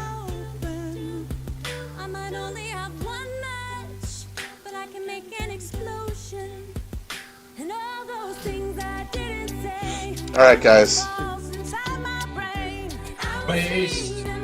S4A is a unipolar globalist he call multipolarity capitalist infighting times workers. Take back our life song. Prove we're alright song. Hello and welcome to Youth Ladies. I'm your host, Katie Halper. And I'm Matt Taibbi. And we're really excited. Shut the fuck up. My power's turned on. Starting right now, I'll be strong. This is how I picture hipsters, Chapo hipsters to dance, right? This is how they probably dance.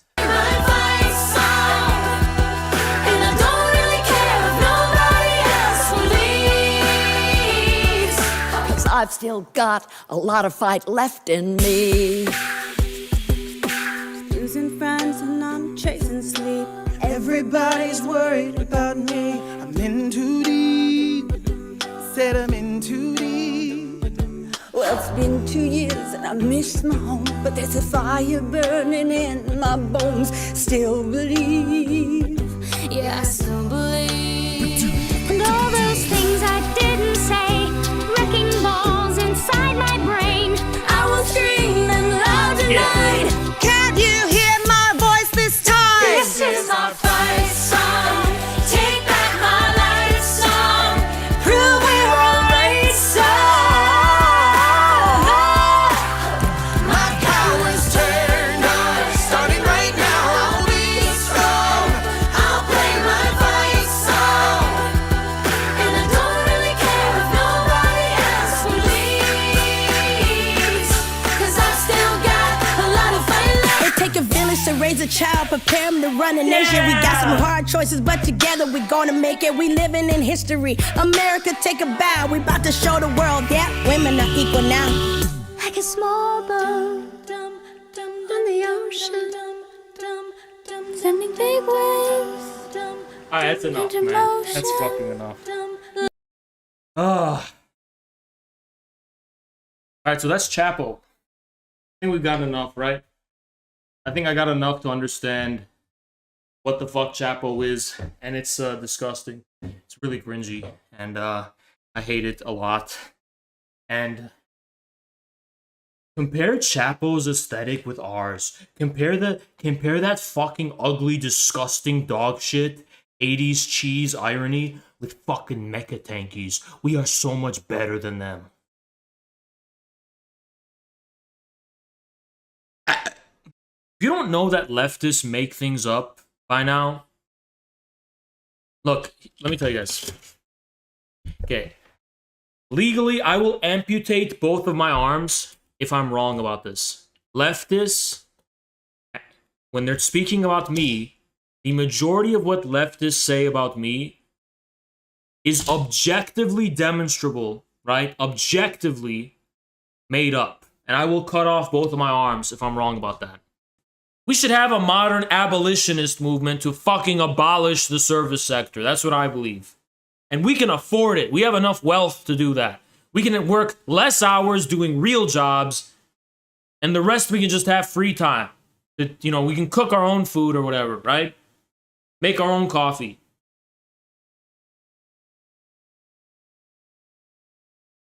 Hell, I'll be on board. I'll have to make my own food and my own coffee. I don't drink coffee. I'll have to make my own protein. Now what? I'll do it. I'll get my protein straight from the warehouse. Won't even get it from a store. And I'll have to just blend my own protein. Okay? And I'll have to make my own food. And that's a sacrifice I'm willing to allow my future wife to make. Such an acute, rational disconnect between the actual material forces of production in terms of what we actually need as a society. And all these various parasitical bullshit industries that, from the perspective of the material forces of production, have no fucking reason to exist. I challenge anyone to sit here and tell me that Starbucks as an industry should exist. As a service industry, at least, should. Go ahead and tell me that. Well, Hans, some people think it's valuable. And Marxists have told me that. Dude, you are repeating the Mises subjective theory of value. Some people think it's valuable. I don't give a fuck. If some people think it's fucking valuable to fucking shit in people's kitchen sink, I don't give a fuck if that's what they think. I'll wage a fucking holy war against that trend, right? Because it's fucking disgusting. But we're talking about something that is objectively wasteful. The only reason these bullshit jobs exist is because people's time is being wasted having to work bullshit jobs to fucking get by. If we all worked heavy industry jobs, we would have way less hours, and that's because there'd be rotations in shifts, because there's not enough heavy industry jobs, Hans. That's not true, okay? First of all, that's not true. This country is in need of reindustrialization and infrastructural change. So yeah, that would create a ton of fucking jobs. But to the extent that this labor is not even materially necessary anymore, we can definitely lower the workday and grind it down. I mean, materially speaking, we could probably grind down the workday to an hour. They did something in the 70s where it was 2 hours is all they needed. Materially speaking, right? To reproduce all of the functions of society. So that'd be 2 hours a day. So yeah, we can reduce the workday, severely. And then if there's some fucking guy who's like, well, I think Starbucks is valuable. Okay, then in all of your free time, you can turn your home into your own little Starbucks, and you can make coffee for people that want coffee, since you think it's so valuable. You can just fucking do that on your spare time. And everyone else who needs coffee can just make their own fucking coffee. I don't even make food most of the time, right? You think I'm gonna fucking be like, well, I find it valuable not to have to make my own food. No, of course. Look, you give me a fucking button that will force me to make my own food, I'll fucking click it as long as it eliminates the service industry. So that's just fucking stupid. That's just really fucking stupid. But Hans, I like going to massage parlors. Okay, then in your own free time, you can get with your fucking friends and you can take turns massaging each other. How about that? Okay? At the end of the day, the fucking service industry has no reason to exist. None. Anyone who defends the service industry, you're pretty much defending the collective misery of this fucking society. You're just defending, I'm not going to say you're defending slavery, but you're defending the indignity of tens of millions of people. Do I support the truckers in light of all these interesting circumstances?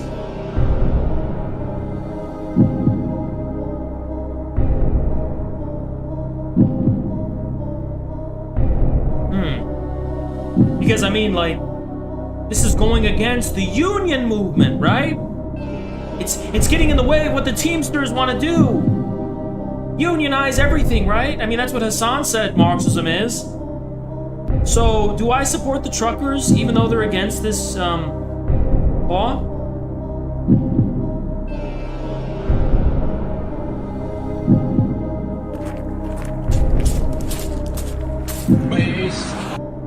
I have a friend who is a longshoreman here in SF. He tells me rank and file support truckers and won't cross the line. Beautiful. While management is pro AB 25. Chris Morlock, you're saying the actual industrial working class, the heavy industry working class, support the truckers? But Chris, that doesn't make any sense. The truckers are petite bourgeois because they own their own trucks. That makes them petite bourgeois. And the longshoremen are, they're, you know, workers. They're the most reactionary segment of the working class. The most progressive one being Google engineers. But regardless, no, you're wrong, Chris. According to my Marxism, that does not make any sense. So you're wrong. So I'm really undecided. Should I support the truckers or not? Well. Breaker 19, this here's a rubber duck. You got a copy on me, Pigpen? Come on. Yeah, 10-4, Pigpen, for sure. By golly, it's clear to Flagtown. Come on. Yeah, it's a big 10-4 there, Pigpen. Yeah, we definitely got the front door. Good buddy, mercy sakes alive. Looks like we got us a convoy. Of course I fucking support the truckers. Of course I support the California truckers. 6th of June in a Kenworth pulling logs. Cab over Pete with a reefer on and a We're bringing the Freedom Convoy to the United States. We are bringing the Freedom Convoy to the United States. And I'm about to put the hammer down. Because this is the rebellion and this is the revolution of the Mecca proletariat and the Mecca working class. They may have a mech, so what? That's what it means to be a real worker. So of course I support the truckers. Unconditionally. I unconditionally support those truckers. How could you even ask? Matter of fact, let's get a convoy going in this chat in hopes that this turns into a Freedom Convoy USA. Let me see the convoy in the chat.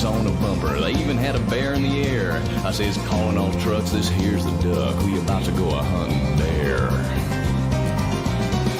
Cause we got a great big convoy rocking through the night. Yeah, we got a great big convoy. Ain't she a beautiful sight? Fuck the Democrats. Fuck fuck Gavin Newsom and fuck the Democrats.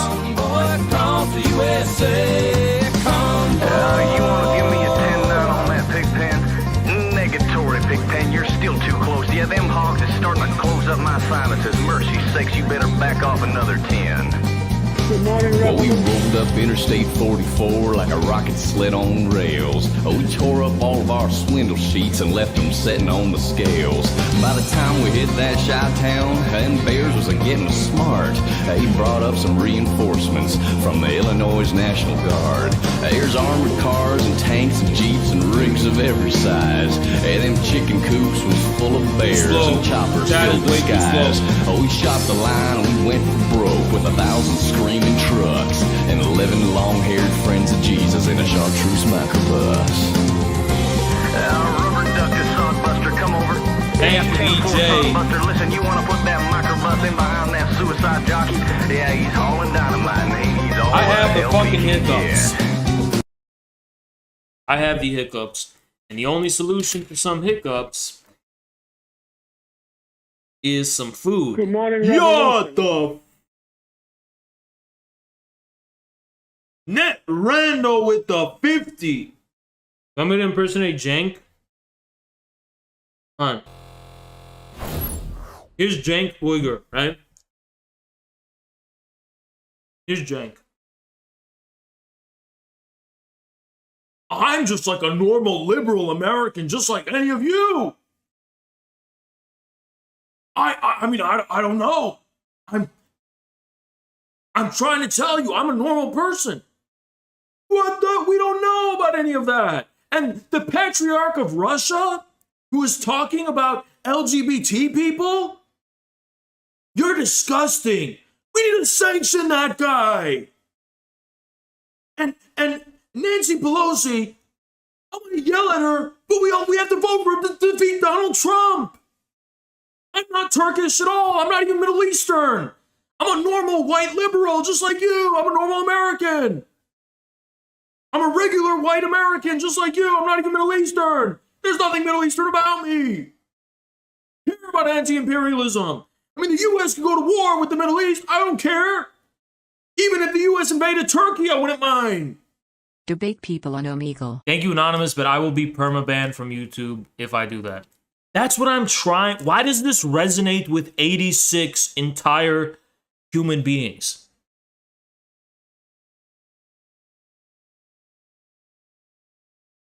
Because, like, it's just like, look, there's something so, like, stupid. I become depressed, and I just want to sit on the couch and just be like, all around me are familiar faces, worn out races, worn out faces. The retarded people are taking over, all on Twitter. Stupid fucking people. There's no use in arguing anything, publicizing, saying anything, 'cause I'm going to retarded Burger King. Would you like an apple pie with that? Apple pie with that? Ding, fries are done. Ding, fries are done. Twitter, leftist, Twitter, ding, ba-da done, ding, ba-da done, ding, ba-da done, ding, ba-da done, ding, ba-da done, retarded Burger King on the left, everyone is a mental retarded, everyone is a retarded, when the left Twitter, everyone is mentally retarded, everybody is a retarded, ding, ba-da done, ding, ba-da done, ding, ba-da done, we're retarded on the Twitter, really bad. I would come a reply over this. I'm an over this. Ding, brother, done, ding, brother, done. I'm an retarded, anytime, man, you're retarded. I don't know what I am even saying. I don't even know why I am tweeting. I'm a reply. 2,000 tweet. 200 tweet, even though it's retarded that I'm saying this, it doesn't even make sense. I would never say it anyway. Actually, I was just trolling anyway. Look, I'm losing my mind. You could see it. You could see that I'm losing my mind. You see that I'm losing my mind. You're witnessing it in real time. Okay? You're witnessing it in real time. What? It's just so fucking stupid. Did they think the point of this tweet was that it's bad to stream and it's bad to have a Patreon? Is that the takeaway from the tweet? Wasn't it clear that I'm talking about the hypocrisy? Wasn't it clear that I'm saying that these people who virtue signal against streamers and shit are just as much clout chasers as anyone else? Why would that apply to me? Are they trying to say I'm signaling against? I just don't get it. I mean, look, why am I saying this? Why do I have to make this argument? Why do I have to say this? Why do I have to say this? Look, why do I have to say this? Isn't this just self-evident? Okay, let me give you another example. All right, so I'm mocking the people talking about Twitch streaming, and I go, we need to stop getting our political opinions from literal pamphleteers. Stop reading papers and go out to, and you could apply it to Marx, right? Because Marx is time to doing pamphlets.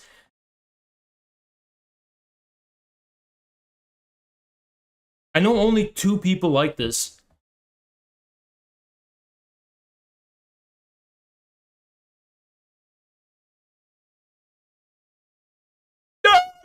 Left Twitter, retarded. Everybody on left Twitter, retarded. Everybody on left Twitter, retarded. Ding, brother, done, ding, brother, done, ding, brother, done, ding, brother. Welcome to Starbucks Coffee, and I get you an espresso shot. I'm a barista. I'm a barista. Ding, brother, done, ding, brother, done. Well, on left Twitter, and everybody is on drugs. And everybody is smoking weed and high on drugs. Everybody's smoking weed and high on drugs. Ding, brother, done, left Twitter, put up the fucking retarded people.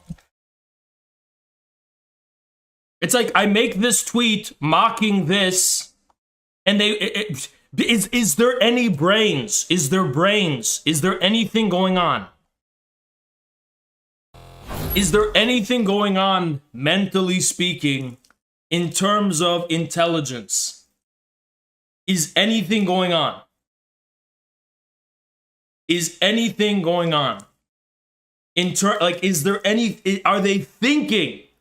Is there thought? I mean, and then I try to, look, this is what I do. I read that shit and I go, should I argue with this? I mean, do they not get it?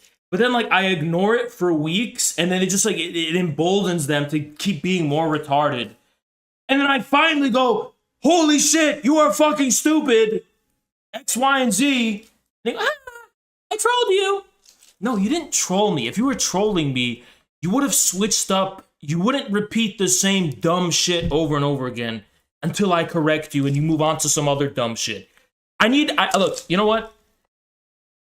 I've been outed as a neo-reactionary, but I kind of feel like that now. I kind of feel like, yeah, I don't want stupid people to vote. I'm sorry. That's how I feel right now. Because I'm looking at these dumb fucking people on Twitter every day. I want to put them in jail. I want to put them in jail. Thank you, Janar. Appreciate you. I want to put the stupid people in jail. I don't want to live in the same... These people are fucking so stupid. It's...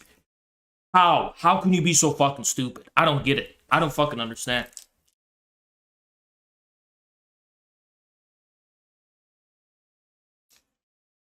I do not fucking understand. How... It's not an argument. You guys understand this is not an argument? It's just the it's irrefutably objective stupidity. And they will... Does anyone else see the fucking stupidity? Does anyone else see it? Based. They do this because they actually get all their opinions from podcasts and streams. You are a heretic in their high clergy of influencers. Oh yeah, I know that. Thank you so much for the dono dials. I know that, but it's just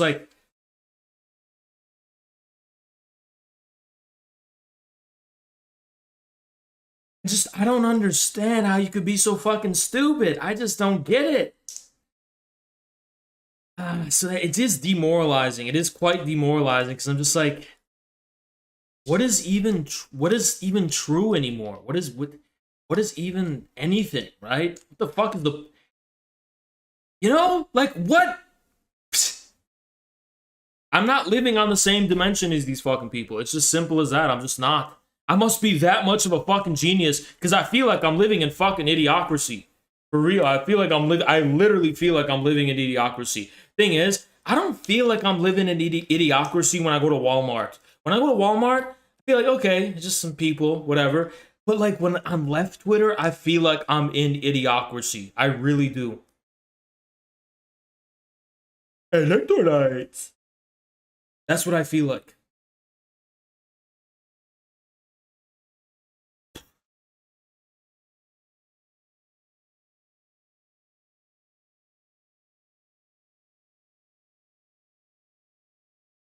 It's like when we're talking about productive laborers and Starbucks, and then people go, but Hans, you're a Twitch streamer. You literally stream on Twitch.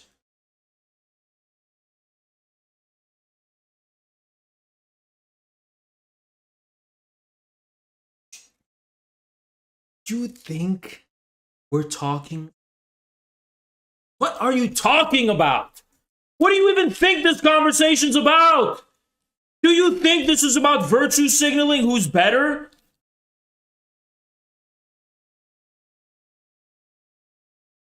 But Han, you're a Twitch streamer, Han. What? And what are you trying to say?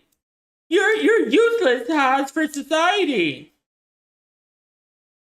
You dumb fuck. There's literally one Haas. No one's standardizing the Haas job for all of society. There's one me. It's not a standardized job that we're gonna fucking invest trillions of dollars in to fucking turn our society into a Haas streamer economy. So what the fuck are you talking about? It's fucking stupid. It's such a fucking stupid thing to say. They're this is what they say. Look, No, I want to rant about this. This is what they say. They go, Hans, Starbucks baristas are not performing useless labor because some people like coffee. But what you're doing, Hans, is useless. Okay, well, riddle me this. Who makes more? A Starbucks minimum wage coffee maker or me? Who makes more? I do, right? A little bit more, right? So that must mean there's a demand for what I'm doing then, right? So your whole fucking argument collapses. If baristas are productive laborers, so am I, apparently. Except I think neither of us are productive laborers, right?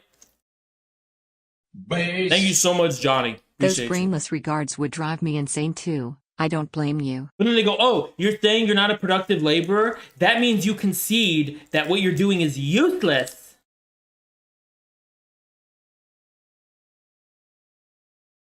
Are you mentally retarded? And Andrew Saturn, there's the pedophile, Andrew Saturn.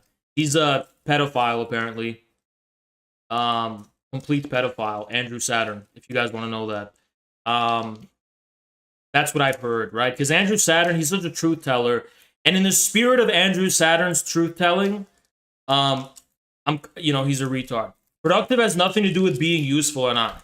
This is what I'm talking about. Here's a mental retard in my chat. Andrew Saturn, someone who is actually mentally retarded. When I am literally paraphrasing my opponent's arguments, and you're in my fucking chat trying to debunk my opponent's arguments as if it's mine and not my opponent's. I am literally saying, according to my opponents, I am a productive laborer. Because that's what they're saying. They're saying that Starbucks is still productive labor because it's needed in society, because it's subjective. What people find useful is subjective, Haas. Okay, then I'm a fucking productive laborer then, you dumb fuck. Because I get paid more. It's your argument, your entire argument is whether we need Starbucks baristas in your dream world. No, it's fucking not, you dumb fuck, you pussy. Andrew, what is your excuse for not getting in my VC? You're a cocksucker. You dedicated your whole fucking life to seething about me. So what's your excuse for not debating me? I've been making this argument. Really, when has my argument been that Starbucks workers don't produce value because I don't personally like Starbucks, you dumb fuck? I said the opposite. I said regardless of whether people subjectively like Starbucks or not, doesn't fucking matter because Starbucks workers do not produce surplus value. That has been my fucking argument. I already beat you in a debate without saying a word. You spent 2 minutes making... You're a fucking coping pussy. You will never be anything more than a coping pussy. That is all you fucking are. You're a coping pussy. You will never amount to anything more than that. You are objectively a pussy. If you had anything to stand on... Look, no, Andrew. I'm going to nail you down on this, Andrew. So give me a fucking response to this. Give me a fucking response to this if you have anything to stand on. If you're right about me, okay, Andrew, you're in my stream here too. No, I'm going to nail you on this. If you are right about me, Andrew, everything you're saying is correct. Why would you spend why would you even spend a minute of your time talking about me, engaging with me, tweeting about me, or any of that? Why are you spending so much of your time dedicated to me if you're correct? Are you trying to appeal to my audience? Just who are you trying to appeal to? No, Andrew, just who are you trying to appeal to? Watching a train wreck. So this is what my coping bitch leftoid stalkers have said for a year. But it's been a year that it's been a train wreck, Andrew. So you're saying you're obsessing over me and seething over me just because you're watching a train wreck. Really, Andrew? You think anyone believes that? You think anyone believes that you're just here to validate your own sense of superiority? I mean, if you had an objective sense of superiority, you wouldn't need to constantly validate it by watching my streams. You'd be confident that your position was superior, and you'd fucking move on with your life, wouldn't you? So why are you still here, Andrew? What exactly are you hoping to accomplish? How does this help your true socialist movement? If you're correct about infrared and you're correct about Haas, why are you still leeching off of us? What exactly are you looking to gain from this? Go ahead and answer us. You're here at 12:30 a.m. on a Friday. It is a Friday night at 12:30 a.m. on a Friday night, Andrew Saturn. So why are you here? What are you hoping to gain? You don't want to fucking debate me. You're too much of a pussy to debate me about anything. So what are you here for? What's the purpose? He's silent in the chat now, apparently. Maybe cat got your tongue, Andrew. Maybe you're shaking with nervousness. I don't know how to respond to Hans. You don't know how to respond to me because I'm fucking right. You have nothing to say. You're a completely bankrupt pussy. You can't even justify your position. You're a pathologically motivated, seething retard. You literally have nothing. You are completely bankrupt. Even on your own terms, even if someone were to agree with you that, yeah, Infrared and Haas is full of shit, you could not logically sustain why you're still here. You couldn't. It's completely indefensible. And you're a glasses-wearing nerd, aren't you? You can't defend this from the perspective of logic. Even from the perspective of fucking syllogistic fucking logic that uses mathematical variables and shit, you could not defend this. Dude, you are completely fucking bankrupt. Completely fucking bankrupt. What a fucking pussy. What a literal pussy. Again, stupid fucking people. I just like abjectly stupid fucking people. I'm telling you, these people are fucking stupid. It is beyond the threshold. It is almost sublime stupidity. Like, it's black and white. They can't defend anything they say. Even the entire purport of their engagement with us is based on stupidity.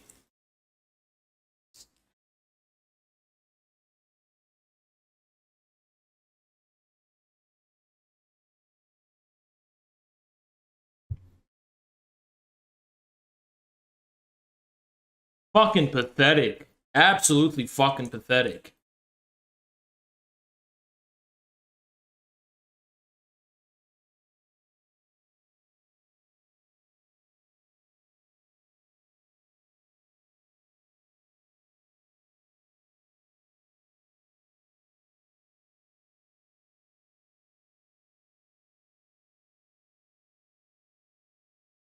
Oh, this is like so fucking stupid. It's so fucking stupid. If Starbucks baristas are productive laborers, so am I. I'm the working class. Literally, no. Tell me what the difference is. What? I don't get paid a wage.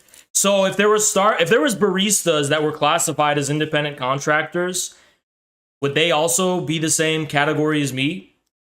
I mean, just think about it, guys. Think about this shit, right? Think about it. Why wouldn't I also be a productive laborer? I don't own the YouTube means of production. I have to give YouTube 30% of my income. I didn't own the Twitch means of production. I had to give them 50% of my income. Okay? So, according to their definition of productive labor, wouldn't that make me a productive laborer? Look at me, Haas. Guys, Haas, me. I'm literally dancing on a fucking camera on the fucking internet. And according to these people, I am qualitatively in the same social class as a steel worker. They literally think I am literally in the same social... I'm literally a guy dancing on the fucking computer. And they're saying I'm the same thing as a steel worker. That is what these Marxoids want us to believe. No joke. Just because I am doing a use value in return for an income, for money, right? They say, Hans, you don't get paid wages, Hans. So if I was an independent contractor, would that make me not proletarian? Uber drivers don't get paid a fucking wage. They get paid per trip, right? So it's like, it's so fucking illogical. It's so fucking illogical. Apples and oranges. What is the difference, according to them? What is the difference? I don't own the streamer means of production.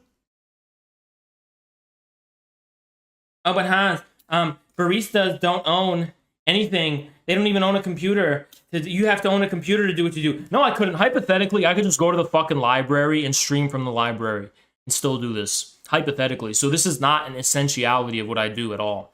right? So, I mean, and also in California, the difference between a contract worker and an employee is a law. They could literally just, they're trying to pass that law, whatever it's called, AB5, where they want to turn all Uber drivers into employees. So how does it fucking make sense? How does that make sense at all? Right? How does that fucking make sense?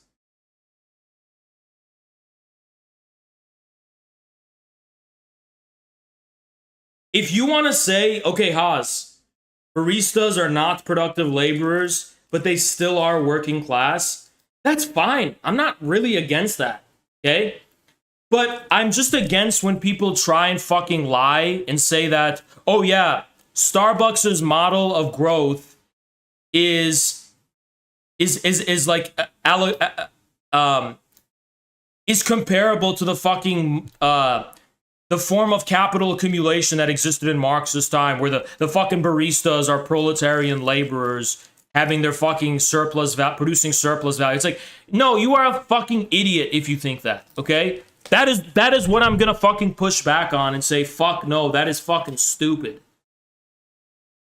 That is objectively fucking stupid. I'm not against people calling Starbucks baristas working class, but I am against people using them, A, as a symbol for the working class, and B, as a segment of the working class that produces surplus value. That's what I'm fucking against.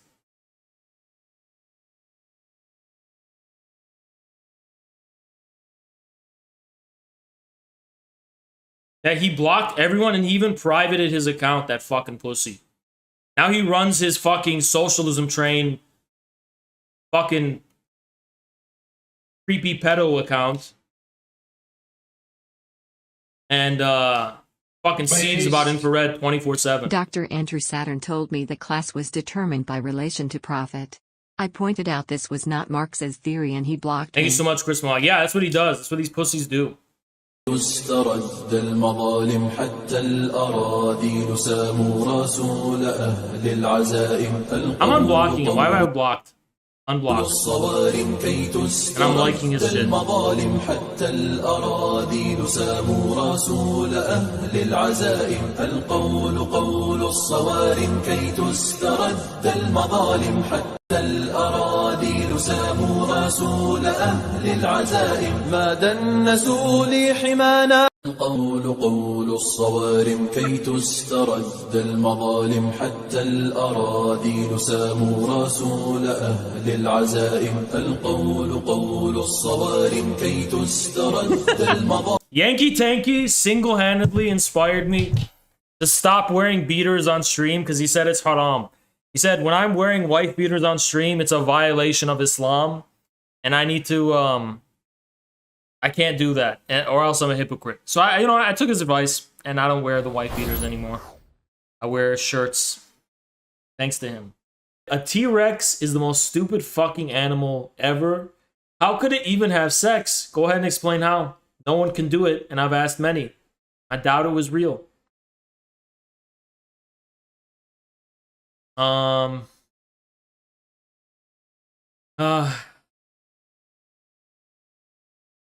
then this is what they fucking posted. I'm sorry.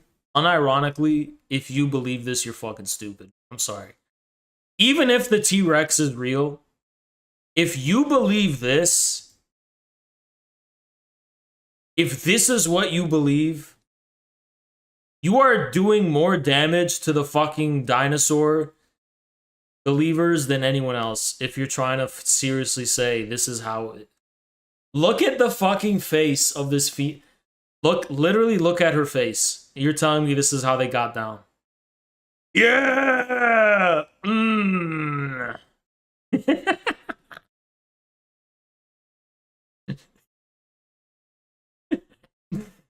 This is what they want us to believe.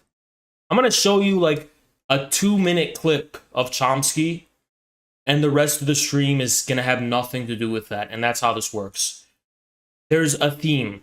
Okay, the theme is they, them is watching you is the theme. That's the theme. Okay? And you will not expect what do you think that if this was just gonna be about Chomsky's fucking 1 minute Twitter clip, this video would literally be a 3-minute video. Is that what you want? No, it's gonna be an hours long stream. So you better buckle in and realize what's going on. Paper win. If I ever meet anyone going Gorillas and Sons IRL, I'ma run the hell away. That's smart. The best thing gorillas can do for each other, be low-key in real life. Be low-key. Y'all see each other at the club. This is how I want you to interact.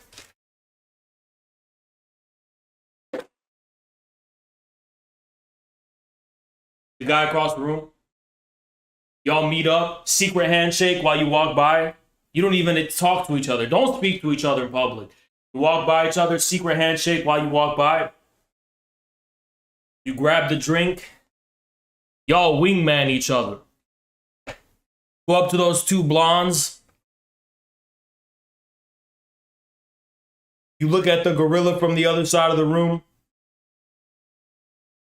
He looks at you back. Y'all in that bitch, you understand? We don't do that shit where we go in real life being cringe and shit, right? This is for the internet. In real life, you gotta keep it low key. You gotta be smooth. Okay, this is you sitting down, you know, eating your steak or whatever, and then you see a gorilla walk by. This is how you should interact. The gorilla walks by you. Very, very briefly, head nod, okay? Gorilla sits from the other side of the restaurant, dimly lit, with piano music playing on and shit. And then the gorilla's on the other side of the room.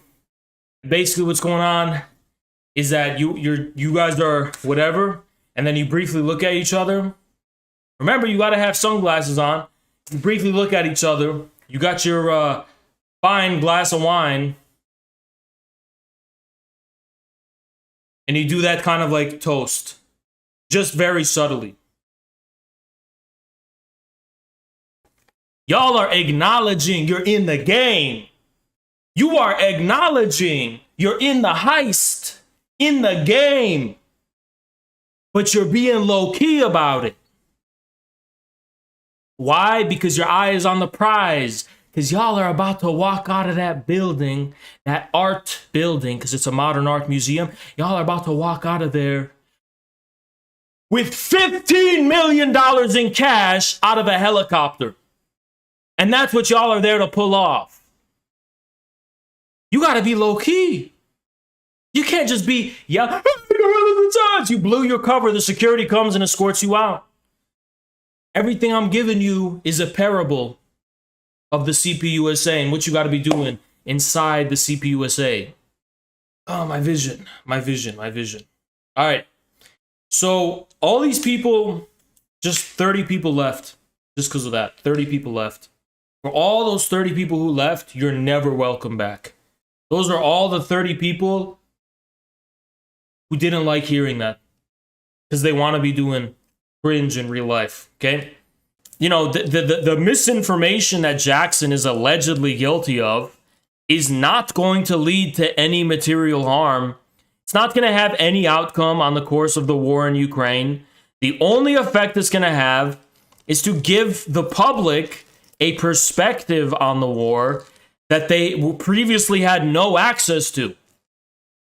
Meanwhile, you have these cock-sucking fucking Redditors. Fuck every Redditor, by the way. Fuck you, Reddit. Bunch of fucking cocksucker cowards. They're fucking on the front page of Reddit. Oh, Slava Ukraini! We need to save the free world and democracy. But you're not even able to be exposed to dissenting perspectives. You don't even know what the other side is. You don't even know if the fucking thing you're peddling is true or not. Because these big tech companies whose cock you're taking for granted, which is firmly stuck up your fucking ass, have not even permitted you the fucking ability to know or even test whether you are wrong about this or not. And you're sitting there acting like you're a fucking freedom fighter, or you're promoting you're not promoting a cause, you're a cuckold. You're a fucking bitch. You're a cuckold and a bitch. You're just doing something That doesn't even matter if you do it or you just do it. You're just cucking yourself for free. You're not even allowed to have the opposite perspective. So why would you cheer on and jeer on like this as if you're like making a difference individually? Oh, I'm expressing my free will to say Slava Ukraini. Except you don't have a fucking free will because you literally have to say Slava Ukraini, or eventually, one way or another, you're gonna get fucking censored. And you have the audacity to sit there and act like this is a movement of people on the internet coming together. I mean, this is the truth of all these fucking hashtag revolutions and the Arab Spring and the Maidan, all these fucking color revolutions where everyone was like, fellow Redditors, we are anonymous, we are legion, we are making social change based on our hashtags.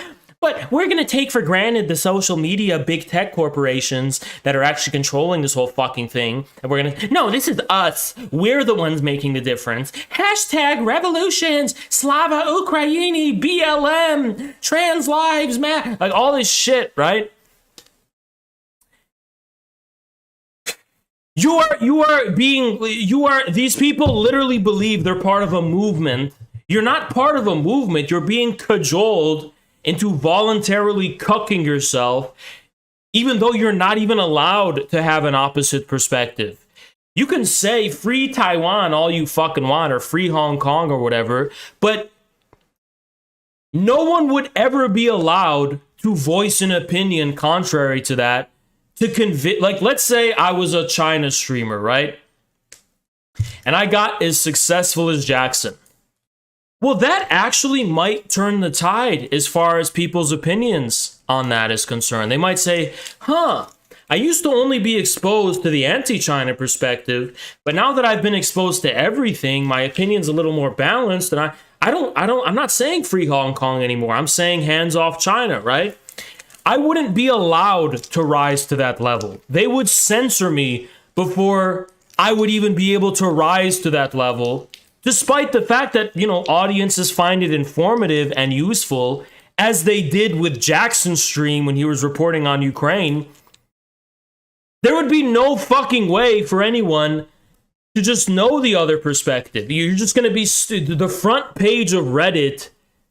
That doesn't reflect the truth. That just reflects what you're allowed to see. You're not allowed to see the opposite. You're plainly just not. And the opposite perspective has to be confined to these marginalized websites. So apparently a normal, average, and neutral person can't know what the truth is. And that's also why, look, it's actually fucking so sad. It's actually so sad because you have a situation, I kid you not, I'm shitting you not, right?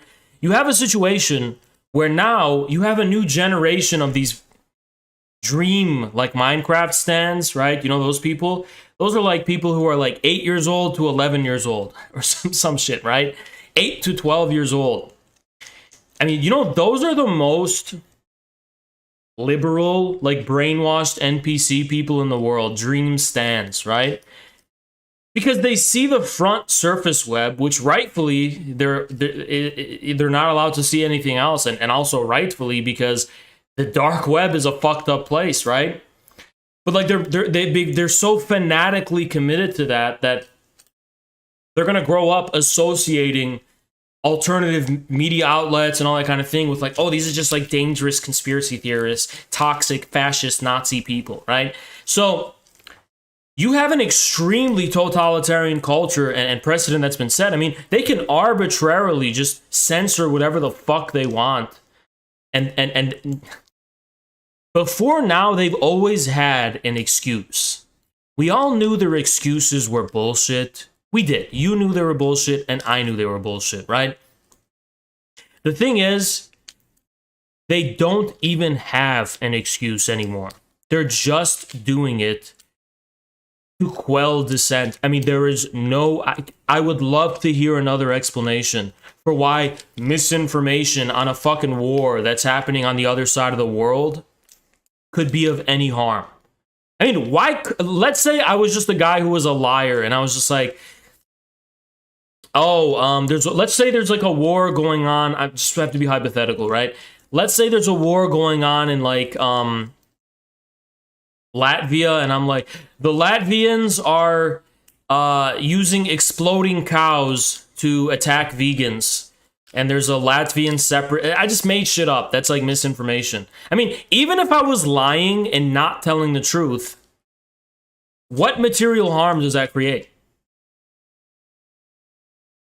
What material harm does that... You're just what? You're not allowed to... is humor allowed then? I mean, it's like there's no way... There's no way of being able to vet the facts and the truth in a way that there's a universal consensus written in our Constitution somewhere about, all right? We are always going to disagree about facts as a society. That's why the Constitution doesn't say, the First Amendment, the people are entitled to have freedom of speech only if it's factual. No, our Constitution says freedom of speech. Why? Because people are always going to disagree about facts, right? So why is it harmful to spread misinformation, even if the charge could be sustained, which it can't be, keep in mind? Look, one of the biggest pro-Ukraine streamers, this is what boils anger inside of me, okay? Adam Something is by far one of the biggest pro-Ukraine YouTube content creators. Hey, YouTube, are you listening to this, YouTube?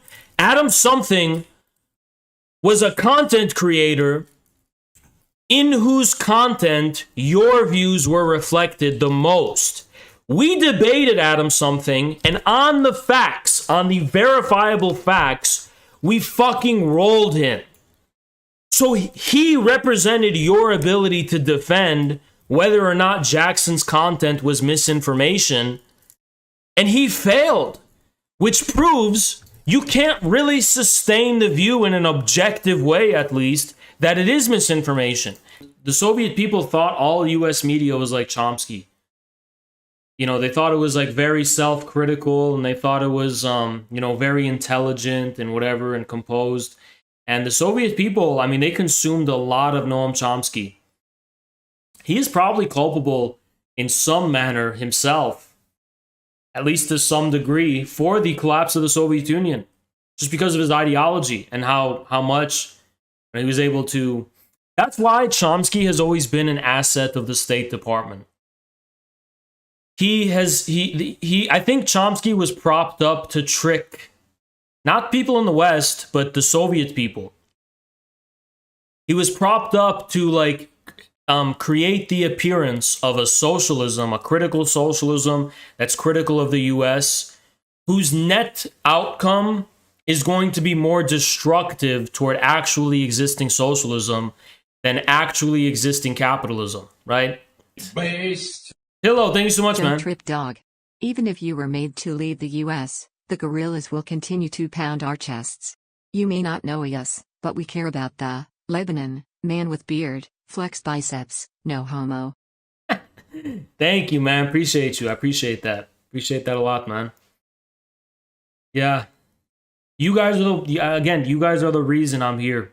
If the barista profession produced any type of surplus value, then franchises... This guy's laughing, so he's going to be able to debate really well, I imagine. Then franchises before Starbucks would have been able to take off. And they never were. Their model of accumulation, it was never enough to exploit labor for them to take off. Okay, this guy's laughing, so I'm sure he has really good arguments. So this is Mecha taking moments, making fun of Haas, Samira, and Keaton every day to expose their hypocrisy. Let's add them as a speaker. Go ahead. Why do you insist on doing some of the most obscene bullshit I've ever seen within social media? You are producing content to Can you light your cigarette in the hole that's in your neck again? I can't really hear you that well. Can you maybe cough out that hairball, Cat in the Hat? Because this is the Cat in the Hat. There's no doubt about that. He's a super duper feline, right? This dude's got a motherfucking hairball he's got to spit out. And he's trying to light his fucking cigarette on his neck. Now, if I recall correctly, you were spamming the laugh emote. I'm not hearing anyone laughing. I'm just hearing somebody who most likely has lung cancer and is not going to be with us within the year, okay? So first of all, that whole posturing where you're spamming the laughing emoji was completely just a form of performative posturing. It had no basis in reality. Congratulations for admitting you're a bitch and an insincere pussy, right? But do you have any actual arguments about the debate at hand?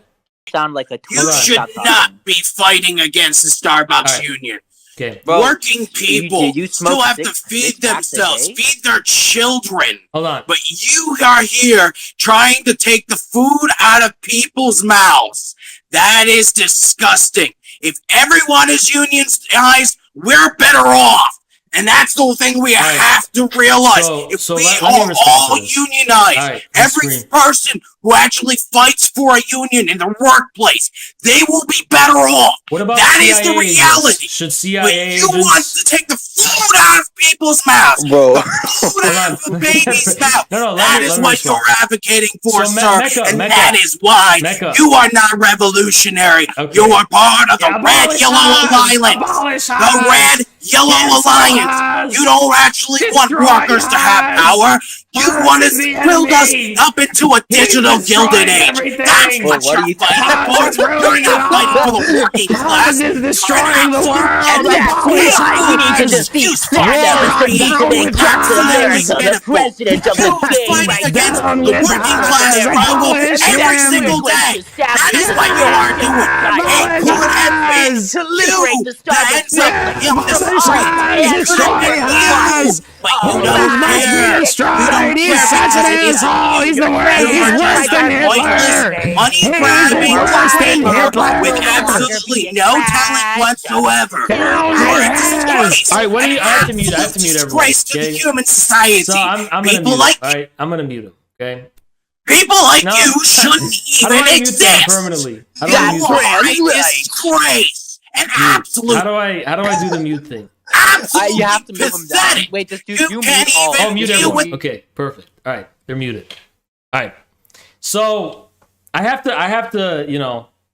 So you're saying that, first of all, there's a number of problematic things you're saying, right? First, you're saying I'm destroying the Starbucks labor union. I actually was going to make a tweet about this earlier because I find it really pathological. I think it's inevitably going to fail, and then you're going to blame people like me, even though all I'm doing is pointing out why communists, who are in no way decisive for the victory of that union, should have nothing to do with the Starbucks thing. Should focus on our efforts on something that actually matters, right? So me not giving a fuck about the Starbucks union doesn't mean I'm destroying the Starbucks union or taking food out of people's mouth. In all honesty, I'm completely fine with Starbucks workers stealing out of the cash register. Fuck it. I mean, if they want, I would never advocate for anything illegal, but like if they broke into Howard Schultz's house and like took all his money and shit, do you think I would care? I wouldn't. Go. It's a dog-eat-dog world. Get your bread however you want to get your bread. Could communists have a stance on... I see, the thing is, if there was a working class movement, I don't think this shit would exist in the first place. There would either be, you know, a broad political movement to destroy the service industry, or at best, there could be resources for an independent union that's communist-led or something. But it's like, I don't see how you could logically say this is something communists should give a fuck about right now. I just don't. So I'm going to unmute this screaming fucking pussy, and hopefully they will have a coherent argument. Go ahead.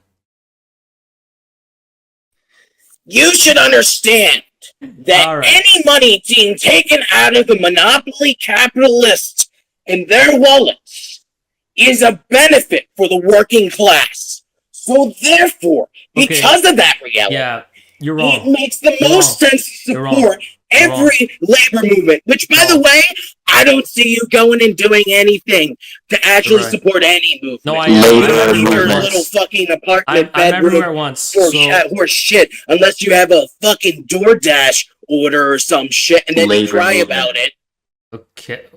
Okay. So I'm going to respond to that. The first thing you said is that we should support any attempt to remove money from capital. If that was the case, then we should support capital more than anyone else. The inherent tendency of capital in the ruling class right now is to burn as much money as they can and throw it away in the most wasteful manner. And moreover, even if you were right, since fiat money isn't actually commodity money, they can just print more, right? So they pretty much have unlimited money.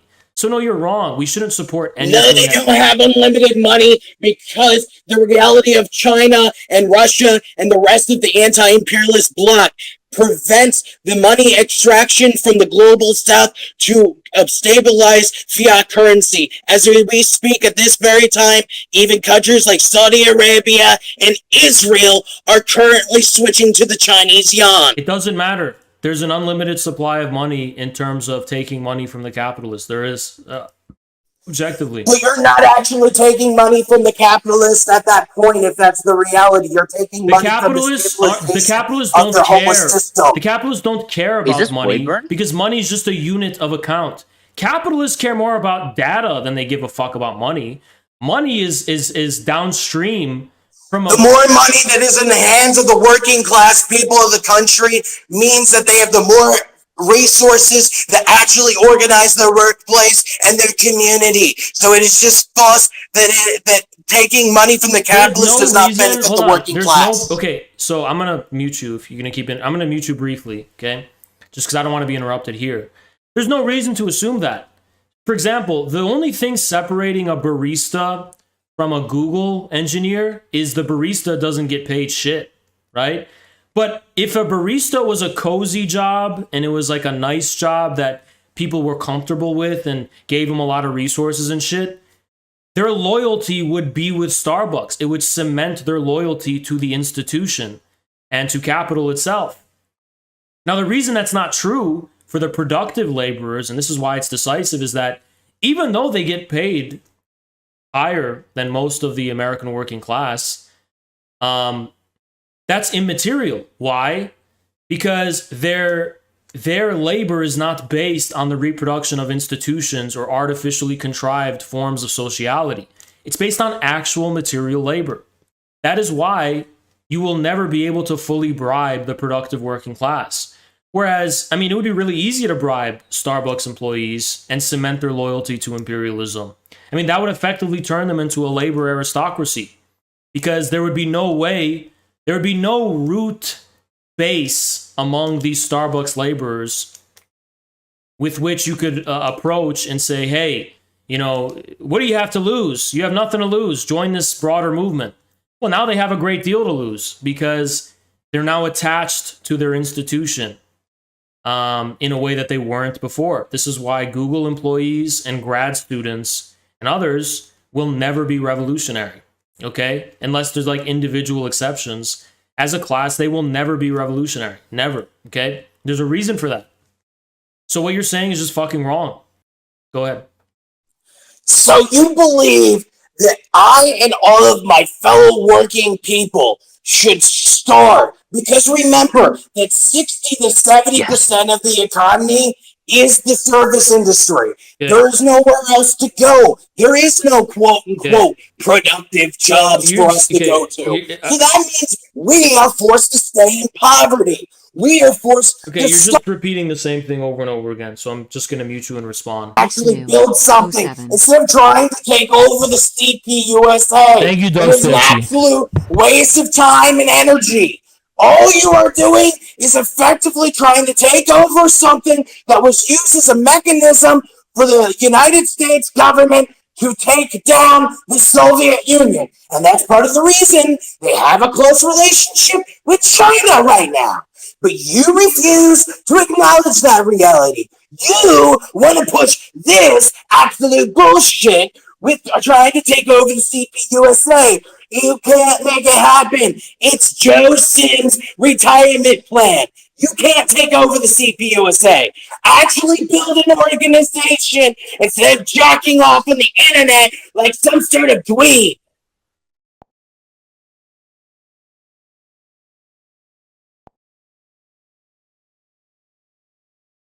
This cannot be a real person. My mic was muted. Why can't we take over the CPUSA? Tell us. You can't take over the CPUSA because it is already an asset of the U.S. State Department.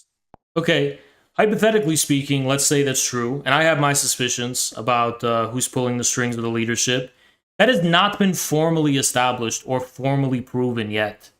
And there's no way to formally establish whether a party or an organization is part of a government unless they literally release the information themselves. I think if you can get the majority of people in the CPUSA to adopt a line opposite to the leadership, and the leadership still goes against the majority, including all of their delegates, circumventing the formal protocols and formal process that the organization uses to legitimate itself, that would be a legitimate grounds for a split. But having a different ideology... But a split has already happened. If you just want to do that, join the PCUSA. Listen, PCUSA was one fucking club of dissidents. So obviously it's going to be easy for them to liquidate one club of dissidents. PCUSA was never able to get the majority. And you will never get the majority either because you push away people that already are a member of the PCUSA and already are members of the CPUSA that are actually members of the CPI. So how can we quite honestly take your thought process into any consideration realistically? I don't need you. We I don't need need to people unionize like you. now. Mecha Tanky, I don't need people like you. Why do you think I'm growing? My plan is to grow. And as I grow, I want to put more people... You don't not need people like me, but the reality is that there are a bunch of people that have similar thought processes as they do. And they are not as extreme sounding and off-putting as I am. Hey, Mecha Tanky, the fact is, I've done a much better job at growing the amount of people who listen to what I say. All the people that come and listen to you are a bunch of incel idiots. Okay, I'm gonna just mute you. I'm just gonna mute you. You're missing the point. Even if you were right about all of those characterizations, they are joining the party en masse, and we're responsible for a huge spike in people joining the party. All I have to do is scale up that model, correlating with my growth as a quote unquote influencer, and hypothetically, there's no real reason why. Democratically speaking, the CPUSA's own structures should be able to prevent this from happening unless they circumvent the very foundational democratic centralism of the party, which, would be grounds for a split. I just don't buy this idea that disagreeing with the leadership ideologically is enough to form your own party. If you keep forming parties based on your disagreements ideologically, you're just going to reproduce a culture of sectarianism. And how do you even respond to that? How are you not just reproducing a culture of sectarianism if you think you can found a party based on your interpretations and your ideas and your ideology? Don't you recognize that a party represents a more fundamental collectivity and a more fundamental social unity than one individual's ideas or even a group of individuals' ideas? You are such a fucking cuck. Why the fuck would someone living in Iraq care about a fucking American cartoon? Is it America's job to represent you? Why the fuck is it America's job to represent the world? Yeah, fucking Aladdin is not accurate. Yeah, Aladdin isn't culturally accurate. Why the fuck would it be? Aladdin was made by white people for white people. Do you think in China the way they depict foreigners is always accurate? Do you think in Korea the way they depict foreigners is always accurate? Do you think in the Middle East the way they depict Europeans is always accurate? No, because you're own separate people. If Hakim was real, he would be promoting Iraqi cartoons. He would say, let's make our own cartoons, right? By the way, speaking of Aladdin, growing up, I didn't even know Aladdin was Arabic or meant to be Arabic. I watched that shit and I'm like, I don't know where the fuck that is. Maybe that's a movie about some fucking place in Europe or some shit. I don't know. I didn't even know it was supposed to be Middle Eastern growing up, honestly. And then when I found out it was Middle Eastern, I was like, oh, okay, that must be like some Saudi or Gulf shit or whatever. I've never heard of any of that shit. So I just thought, okay, maybe that's down below, like, those people in Kuwait or some shit, in Qatar, maybe they got that shit going on. You guys, believe it or not, most Arabs are not that familiar with other countries. That's the truth. At least in the diaspora. They don't really know anything about, like, oh, like, look, someone from another fucking village is gonna be a foreigner to you, okay? So someone living in a different country, they're very much not well known to you. That's just my experience, right? So yeah, when I watched Aladdin and they told me, oh, this is supposed to be out the Middle East, I'm like, okay, that must be some fucking place it's got nothing to do with. But then, you know, they're like, oh yeah, no, that they actually just made it all up. And I'm like, okay, well give the fuck, because it's not real. Hakeem made a fucking video that got like 500k views and he's like bitching about how it's not real. Well, yeah, Hakeem, it's a fucking cartoon in a fictional place. Agrabah is not a real place, Hakeem. You can chill. It's not even a real place. It's literally a fictional world. This dude is gonna make videos complaining about Skyrim next. Skyrim doesn't accurately reflect. Well, it wasn't meant to, because it's a made-up fantasy fictional world. Well, they're clearly alluding to Nordic culture. Dude, that's what I'm trying to say. What a fucking nerd. I can't stand that guy. Fuck that guy, right? Can't stand him. I can't stand people like that. Edward Said. Fuck Edward Said, too. Fuck Edward Said. Fuck Edward Said. I am an Orientalist, bitch. I'm an Orientalist. Orientalism's based. I don't give a fuck. Everything is Orientalism according to them. Everything is Orientalism. Everything's Fine, then I'm an Orientalist. I don't give a fuck, bitch. If Orientalism means, you know, opening yourself to foreignness and otherness without distilling it with, I'm gonna be an Edward Said academic. Fuck the academics, right? It's cool to get vague impressions of other cultures and then synthesize those into representations and artistic impressions. Everyone does that. You don't think they do that in China? They do. You don't think they do that in Japan? They do. You don't think they do that in Korea? They do. And it's based. I should have actually prepared this before. I didn't know this website was going to be such a piece of shit. Such an absolute piece of shit website. Maybe we can just fucking zoom in. Yeah, we can just zoom in. Fuck it. What? What is this? Okay. Wait.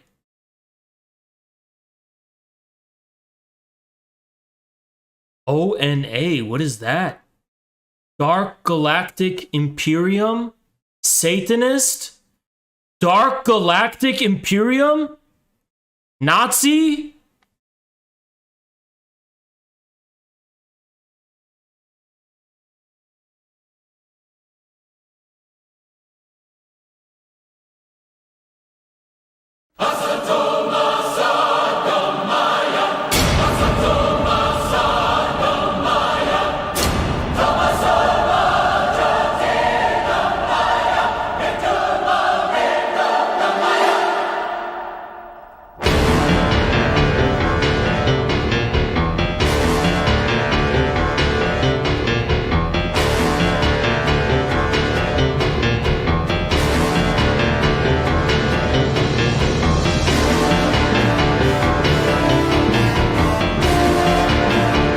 Shifting? Dugan? Heidegger? Oh, and LHP? Terry Bolton?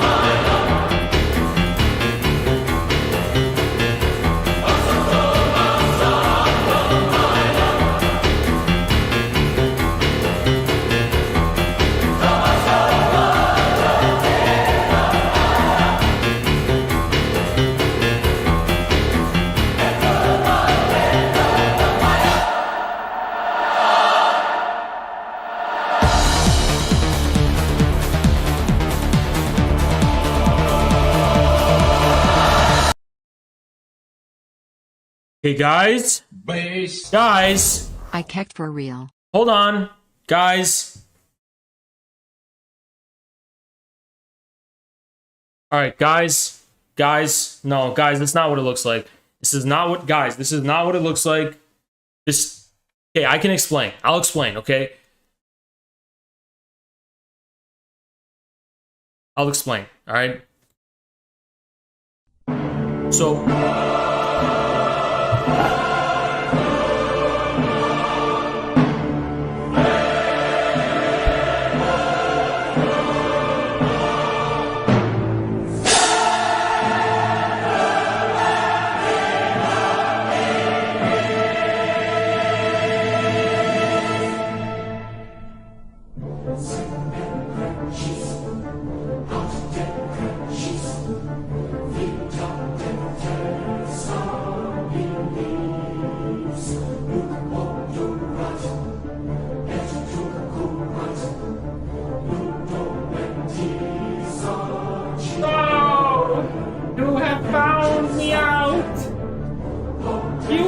Discovered the truth of infrared.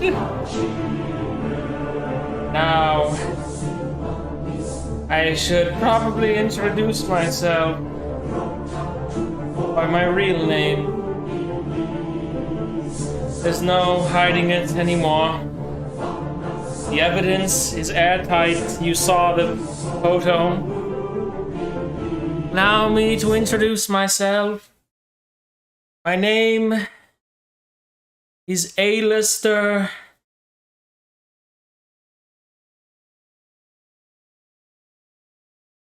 My name is A-lister.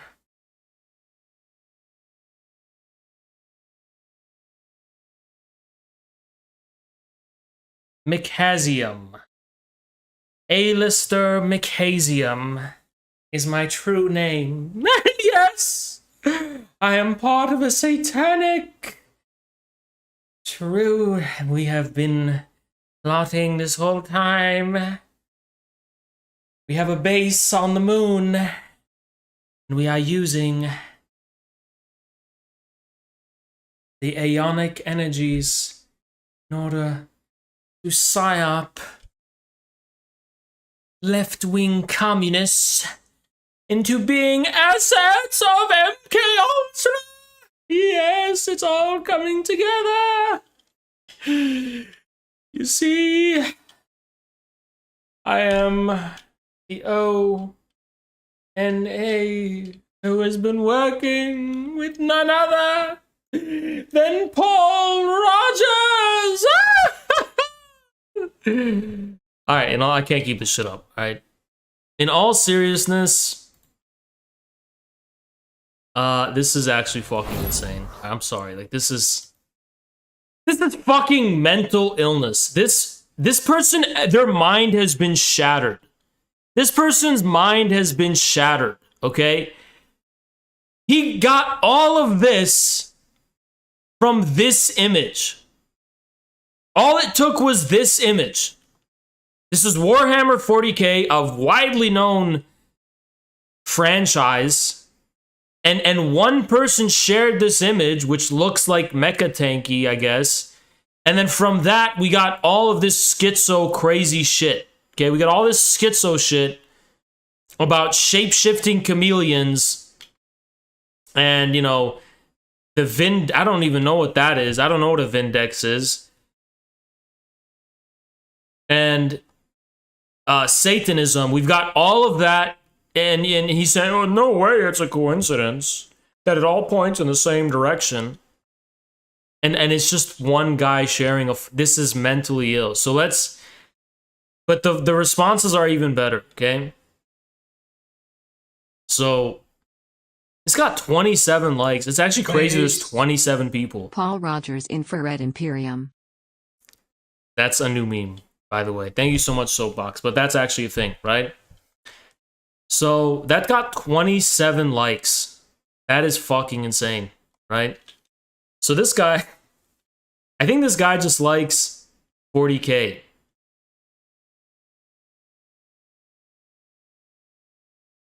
No way.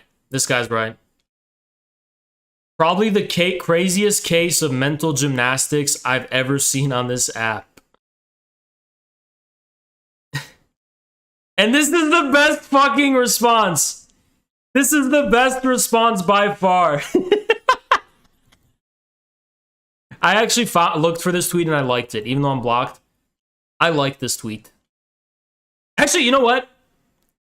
Let's all fucking ratio the shit out. Let's all like Yankee Tanky's tweet. Let's do it. All of us, let's like his tweet.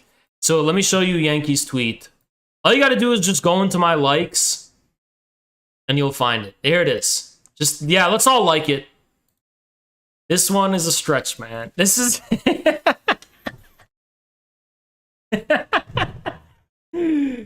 by far the funniest fucking response to the entire thing. By far the funniest response. Well, guys, the reason he blocked me because he's scared of ratios, so if you ratio him, it's going to cause a lot of mental damage and trauma to him. So if you ratio him, it's going to cause a lot of mental trauma because that's why he blocked me. No, you can like Yankees thing. You can definitely like it. It's definitely likable. Oh. So yeah, Paul Rogers chimed in on this one, and Paul Rogers is not having any of this nonsense. He's just not having it. Paul Rogers, he's seeing past this, and he's going, you know what? I'm not buying it. Paul Rogers is not buying the nonsense, period, okay? Paul Rogers just doesn't... It's not squaring with him. He's just... It's not being run by him in the right way, right? He's not buying it, okay? He's not buying it.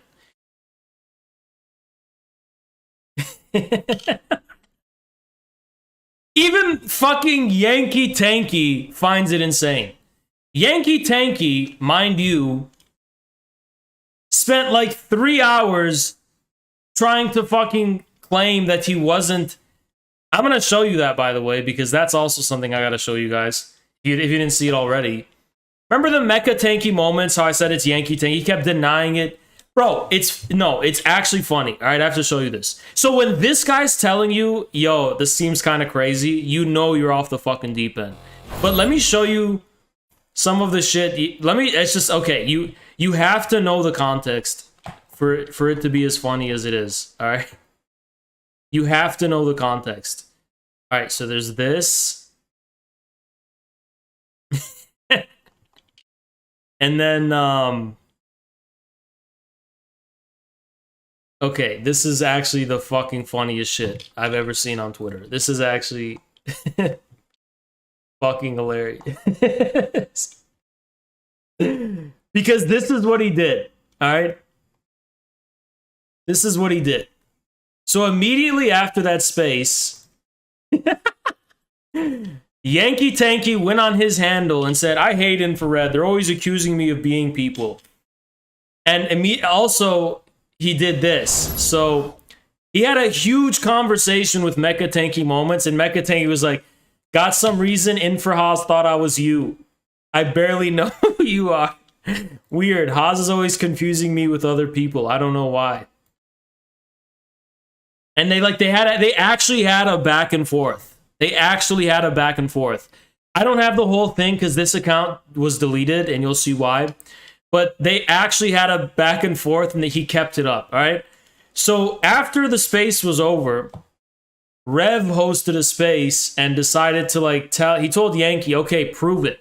I want you to be in the space at the same time as Mecha Tanky, and that's the only way you're going to prove your innocence, all right? So this is what happened. I don't want to fucking... I'm going to full screen it so it doesn't spoil. But this is what happened, all right? So Mecha Tanky came on. Talk to us like people. Please, pause and listen. Pause and listen. Wait, does he not realize what account he's on? Wait. Speak. Wait a minute. Oh! You're Mecha Tanky, but you were talking like Yankee Tanky. He didn't realize Holy I hacked moly. the account, by the way. That's why I know. Oh! He said he hacked the account. What do you mean you hacked it? That fucking Rev made this goddamn account. So I fucking hacked this shit, and that's how I fucking know. يا اخي تقول لي في هذا كلام. Talk to us like people. All right, so that is probably the funniest fucking That's like the funniest fucking thing I've seen in a long time. All right. That is definitely an infrared moment in infrared history. See, I don't. Okay, look. This we have to be careful about this, guys. All right. Yankee has given us a lot of content. All right. Now he's just saying, "Oh yeah, I was just joking." You weren't joking, dude. You actually were trying to pull that off. All right, which is fine. There's no. All right, listen. Don't go after him. But don't trust Yankee Tanky. Don't get too comfortable with him, all right? I am Semitic. It doesn't make any fucking sense that I would come from that background at all. I am literally a Semite. I literally share DNA with Jewish people. I literally share more of my DNA with Jewish people than I do with white people. Unless, you know, you can call Jews white or whatever you want, but like if Jewish people have Middle Eastern DNA or whatever, which I heard they do, right? Ashkenazi Jewish people, I literally am related to them, like pretty closely. Where I come from, where my family comes from, is literally like right next to the historical Judea, if not having been a part of it at one point. So it's like, why would I be part of why would I have some neo-Nazi occultism background? It doesn't make any fucking sense. That doesn't make any fucking sense at all. That's fucking stupid. Why would I have a racial problem with Jewish people at all? That's the most stupid thing ever. People literally think I'm Jewish when they look at me.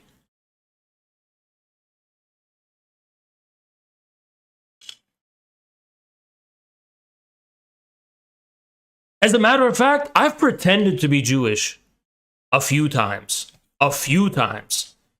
In LA, I was talking to this rich Jewish girl and I pretended to be Jewish. We both had drank, and she asked me first if I was Jewish, and I was like, yeah. So it's not like I imposed it, but she asked me first, and I said, yeah. Okay? So there's no accusing me of racial anti-Semitism don't make any sense. That's the most stupid thing in the world, right?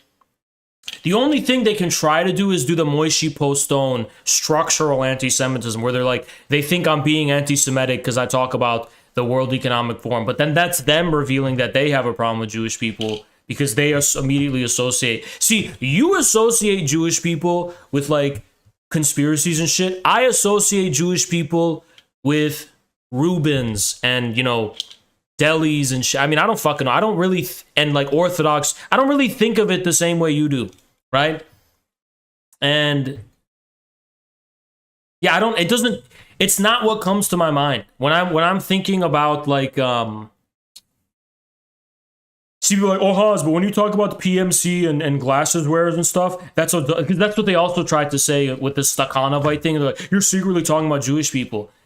No, I'm not. Because all the Jews that I know are not like that. They're more like Italians, to be honest. They're more like Italians and Mediterranean Levantines, where they have that kind of like street smart mentality, like the no bullshit, yeah, get out of here type of mentality. They don't have this fucking nerdy, like, oh, I'm actually going to. They don't have that fucking mentality. I'm sorry, not the ones that I met at least. So no, you probably just don't even know any Jewish people. When you are throwing around the accusation of anti-Semitism and shit, lightly, it's probably because you never met Jewish people. You've probably never been to a Jewish person's house to have dinner with them. You don't have any Jewish friends. You never met any Jewish people, if that's what you've got going on. That's the truth. That's the truth. There's no ethnic Redditor. Redditor is a post-human prototype for the cyborg fucking absolutely hollowed out humanity, devoid of any soul, complete slave of globalism and of the fucking the cybernetic control institutionalized society. That's what it fucking is.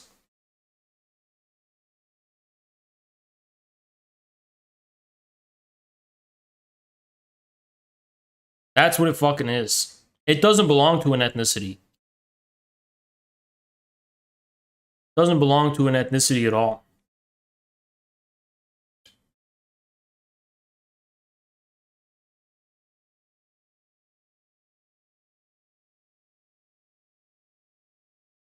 Can't say, oh yeah, I forgot, because globalism is another anti-Semitic euphemism. Even though the architects of globalism are literally the inheritors of Nazism. Yeah, globalism also doesn't have an ethnicity, by the way. I've done my research. Globalism is more Swedish than anything. If there's any nationality that's more globalist, it's the Nordic Social Democrats. That's very interesting. Come to think that there's not really a lot of young people on here. Who is this? Who is this? I'm gonna look her up. Francesca Donato. Member of the European Parliament. Oh, she's part of the right-wing party. The Nord Party. Huh. Huh. Huh. Interesting.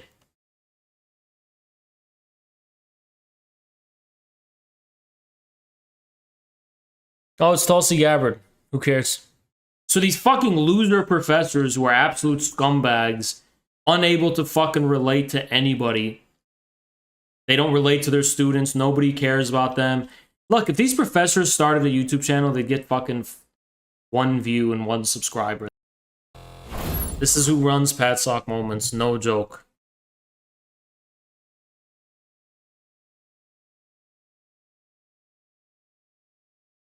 This is them. I'm not even kidding. Not even kidding. You know, extreme erratic weather conditions are becoming the norm, but this is also a perfect representation of like this is also a perfect representation of how ill-equipped we are in the wealthiest nation on earth, in one of the wealthiest fucking cities on the fucking planet that has more billionaires than any other city on the planet. So ill-equipped to deal with it. Like, our infrastructure is dog shit.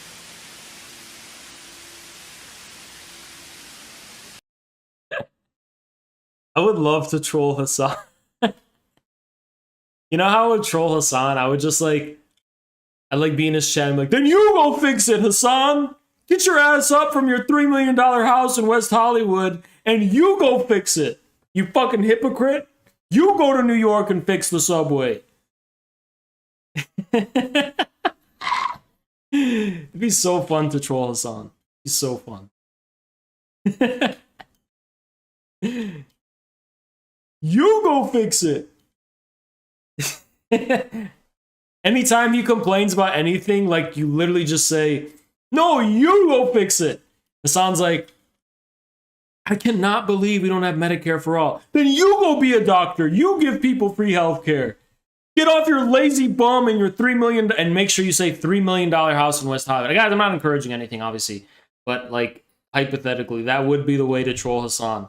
The way to troll Hassan would just to like tell him that he has to solve every problem personally that he has. He has to solve it himself. You go clean it up, Hassan. Here's a mop, and here's a mop, and here's a tub, and there you go, Hassan. You go mop it up. Get to work. You want to complain about it? Then you better walk the walk. Don't just talk the talk, you freaking Twitch streamer.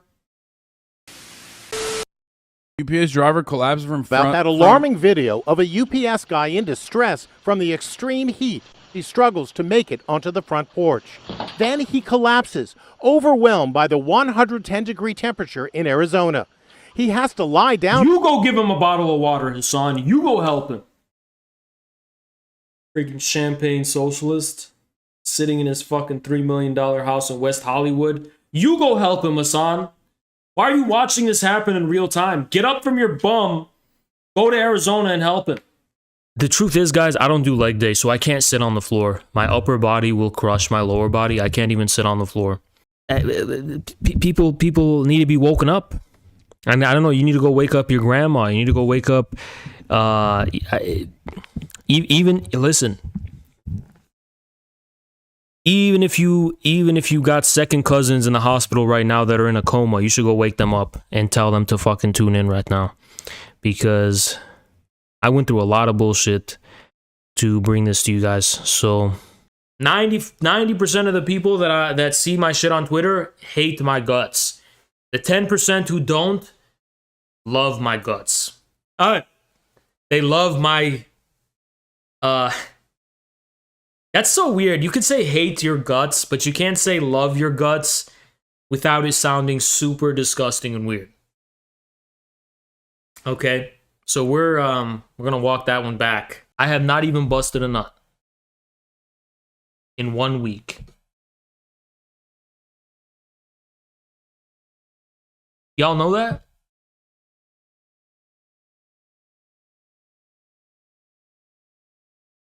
That's important information. That's also news. That's also news. That's also news. Everybody must listen to every when I'm talking. Listen, when I take a shit, y'all gotta hear about it. Okay? You have to hear. I wear it on my sleeve. Goddamn Weasel Hakeem has been lying. So Hakeem got an earlier stream of mine pretty much taken down because he age restricted it. Hello. So Hakeem, I exposed him. He's a white boy from Wyoming, and he lies about being Iraqi, or at least he's lying about living in Iraq, because we know he's not living in Iraq, and I have evidence to prove it. Okay, now evidence part 1. And I'm going to tell you why this is relevant. I'm going to continue to show you this throughout the stream before we get into the Taiwan stuff. Look at this evidence. First piece of evidence. Hakeem's active hours. Hakeem's tweeting activity. Look at it. Look at it. The times he's most active, that's European time. This ain't, he's not active in Iraqi time. This is European time. He's active in Europeans' hours. Okay? And if you think this test is shoddy, if you think this is a shoddy test, okay? If you think this is a inadequate test, there's a much more simple test, right? All Hakeem's got to do is speak some Arabic. That's all he's got to do, right? Well, apparently he is, right? Because he recently released a video in response to my last stream, which he got people to raid and age restrict, basically take it down, where I exposed his ass. And he says, why do foreigners speak English so well? And why people think I'm white? Now, the people in question, make no mistake of it, is us. That's Infrared and RTSG. We are the Hakeem truthers. We have told the truth about Hakeem. We've exposed the truth about Hakeem. And he made a whole ass video on his main channel in response. Now, Hakeem is a snake in the grass. He doesn't like direct confrontation. What Hakeem does is he indirectly attacks you like a snake, mass reporting you and raiding your shit, doing things like that. And he acts like he's some wholesome, oh, I'm Hakeem, I'm such a wholesome, nice guy. I see past your facade, Hakeem. I walk with demons, Hakeem. I walk with fire, Hakeem. I can detect a snake when I hear one. Want to know why, Hakeem? Because I walk with demons. I can sense that energy. I can sense evil. I can sense hostility. I can sense aggression. Now, Hakeem, he acts like this wholesome guy. Oh, Hakeem gets along with everyone. Hakeem never does anything to upset anyone, right? But then when the computer is turned off and when things go offline, that's how Hakeem is acting. That's his energy. That's the frequency he gives off. He's he's like a little rat. And he's if they bring down Haas, I'm gonna report Haas. I'm gonna get my minions to attack Haas on Twitter. I'm gonna age restrict this video. See, Hakeem, he's got a lot of hatred and bitterness and aggression in him. He's got a lot of hatred, bitterness, and aggression in him. And a lot of people don't know about that. A lot of people don't know the real Hakeem. They just hear this, oh, well, you ever watch Disney's Aladdin? He sounds so wholesome, and Hakeem, he don't have any drama. I'm giving you drama, Hakeem. This is the first drama you ever gonna get, Hakeem. The first and last. You getting it from Infrared. Infrared's calling out your bullshit. Just like we called out Bosch's bullshit. We don't take no bullshit. We don't, Luna Oil, I don't give a fuck who these bread tubers are. If you are CIA and you are a federal agent, I can see past you with infrared vision. Infrared's coming for you. You don't understand what Infrared's going on. Hakeem is a fraud. I'm bringing drama your way, Hakeem. You want to be so wholesome and shit. You want to be so wholesome. You are not wholesome, Hakeem. You are not wholesome. Infrared sees past all that with infrared vision. You damn Khrushchevite revisionist, social democrat Hakeem, talking about Disney. Who gives a shit about Disney? Why does an Iraqi give a fuck about Aladdin's correct representation? Aladdin's an American movie. What, it's America's job to represent the world? Why don't you make your own damn movies? Of course our movies are going to be based on Americans' ignorance and prejudice. We don't live in Iraq. That's not supposed to. You probably were calling for the Iraq war or some shit. Iraq is not America's turf. Why would an Iraqi seek validation from America? Oh, I want to be represented by America's fucking movies. Why? America's fucking Hollywood movies, which is owned by the damn Pentagon? You want to be correctly? You want to just, I want the Americans to represent me correctly. No, make your own damn movies. That's what a true patriot would do. A true Iraqi patriot wouldn't care about no Mickey Mouse. A true Iraqi patriot is making Farfour spin-offs. A true Iraqi patriot is making Farfour. Yo, Farfour! You don't have that Mickey Mouse Disney shit. You got Farfour. Y'all already got some of your own shit. You should expand that. You should expand upon that. Make a whole franchise. Make your own Aladdin. Make it yourself. And ban Disney. A true Iraqi patriot would ban Disney from Iraq. We're not asking Americans to represent us correctly. We're going to represent ourselves correctly. We're going to have our own shit. We're going to have our own cartoons. We're going to have our own Hollywood. That's what the Iranians are doing. The Iranians got their own movie industry, Hakeem. I know you hate Iran so much, but the Iranians are not saying, oh, Disney represents Persians badly. They're saying, we are Persians. We are ancient Persian civilization, and we're going to make our own films. They're not asking America to represent them correctly. They're representing themselves correctly with their own entertainment industry. Why? Because they live in Iran. Iran is their homeland. Iran is their country. They're not seeking validation from no Disney or no America, Hakeem. So let's check this out. A different kind of video today. I frequently get comments to the tune of, this guy can't be Iraqi, his English is too good. We are the only ones who tell the truth about that. So he's talking about us. He's talking about us. Okay, just keep that in mind. He's talking about us. Some people have even claimed I'm from this or that part of the US. Some say Rhode Island. Some say Vermont. Some even say, God forbid, Wisconsin. The last one was all of that is... Every single one of those states was us and RTSG. The infrared community and RTSG. And we've pretty much been playing... We've been playing... darts, and we're just trying to throw some shit at the wall, see what sticks. But I'm pretty sure it's Wyoming. Okay? But yeah, all that shit was us. We have spread every single one of those rumors. Because it's true. One of them's true. Something's true. He's not living in Iraq. This is a white boy. He's living in Europe. I already showed you the... Look at this. I already showed you the smoking gun proof. All right, this is a smoking gun. So this is a white boy, ladies and gentlemen. He's not living in Iraq. This is not somebody living in Iraq. a joke, but you get what I mean. Apparently, something unspecific, even generic, can be heard in my accent. As unenthusiastic as I am about being called white, this does ask an interesting question, though. Why is it that... I was at the beach watching the dark origins of infrared. I turned off the video, got an ocean and got stung by a stingray. The power of it is unruly. I'm sorry, Jahan, but we did that on purpose. Thank you so much, Johnny. And now the RTSG Deep State exposed him for being a white dude LARPing as an Arab. That's exactly true, Johnny. So, Jahan, basically what's going on is that we sent that stingray. Has anyone Thank you, noticed Emila. that he sounds like Adam something? European accent cack. He does. He actually does sound like Adam something. It's a good observation. Thank you so much, Emila.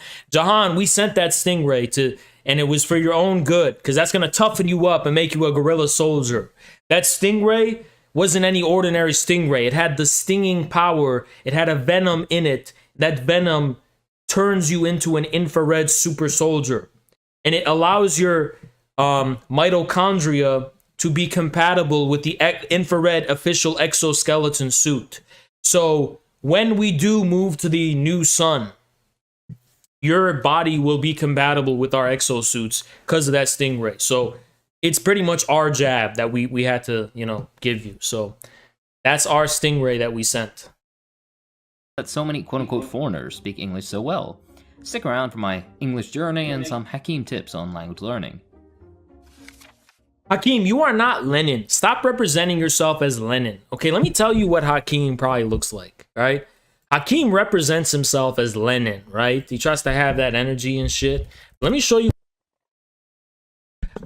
what he actually probably looks like, okay? So I'm pretty fly for a white guy. I'm pretty fly for a white guy. This is exactly what he looks like. That's exactly what he looks like. All right, this is exactly Hakeem's voice mapped onto a person. I'm pretty fly for a white guy. Ooh, no, ooh, ooh, ooh. I'm pretty fly for a white guy. Ooh, ooh, ooh, ooh. That's what we're dealing with Hakeem, okay? This is Hakeem. You are not Lenin, Hakeem. You don't got Lenin energy in you, Hakeem. That's what Hakeem is looking like, okay? I'm pretty fly for a white guy. Ooh, ooh, ooh, ooh. I'm pretty fly for a white guy.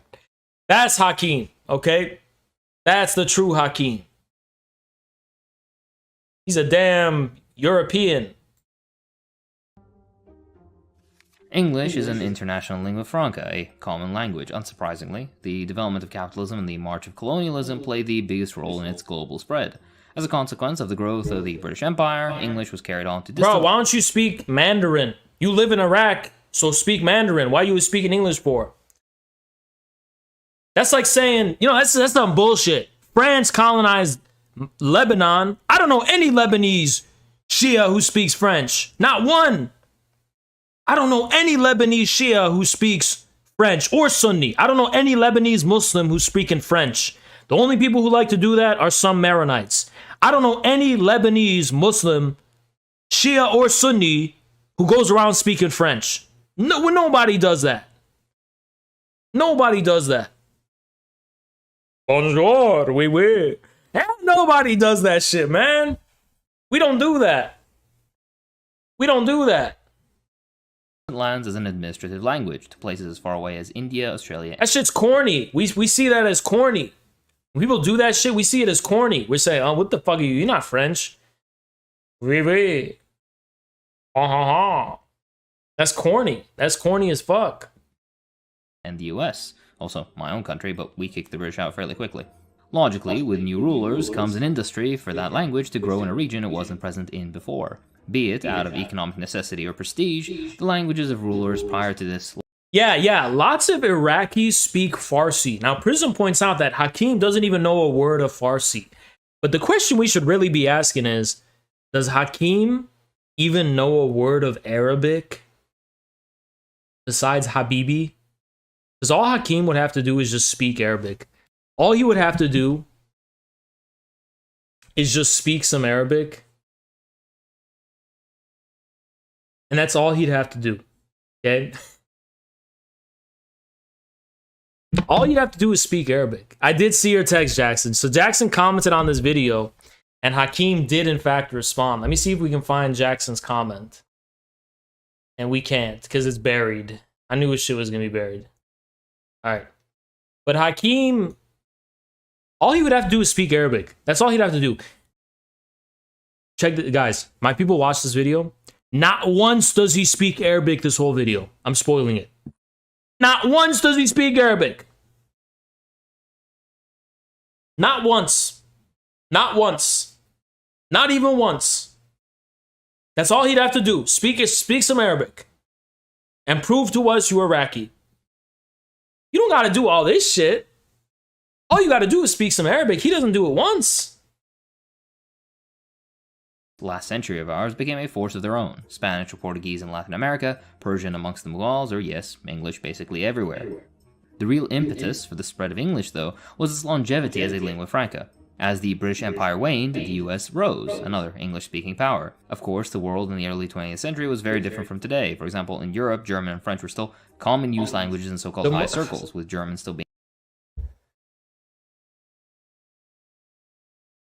the most fraudulent video yet. All you would have to do to disprove the serious allegations is speak Arabic. You did not do that once in this video, and that is because you, a white boy from Wyoming, living in Europe, according to the facts at hand. No one believes you, Hakeem. Trust me. Everyone, even your fans, secretly believe this.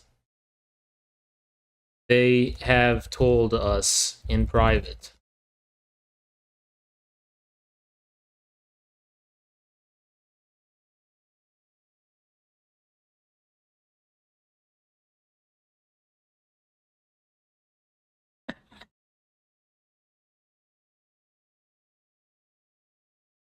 being a popular publishing language in the scientific spheres of, for example, Scandinavia. In the 20th and 21st centuries, as an... Hold up. Prism apparently has got a devastating clip in the video.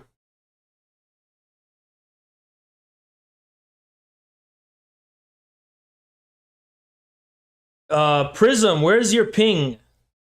Is that in the RTSG Discord? Where you at, Prism? Oh, for some reason I mixed you up with Pesto Mime. That's in the mod chat. All right, I got you. It's right here. ContraPoints and Sean. I like all of them. I watch all of them. They have good videos. I think my favorite would be Sean.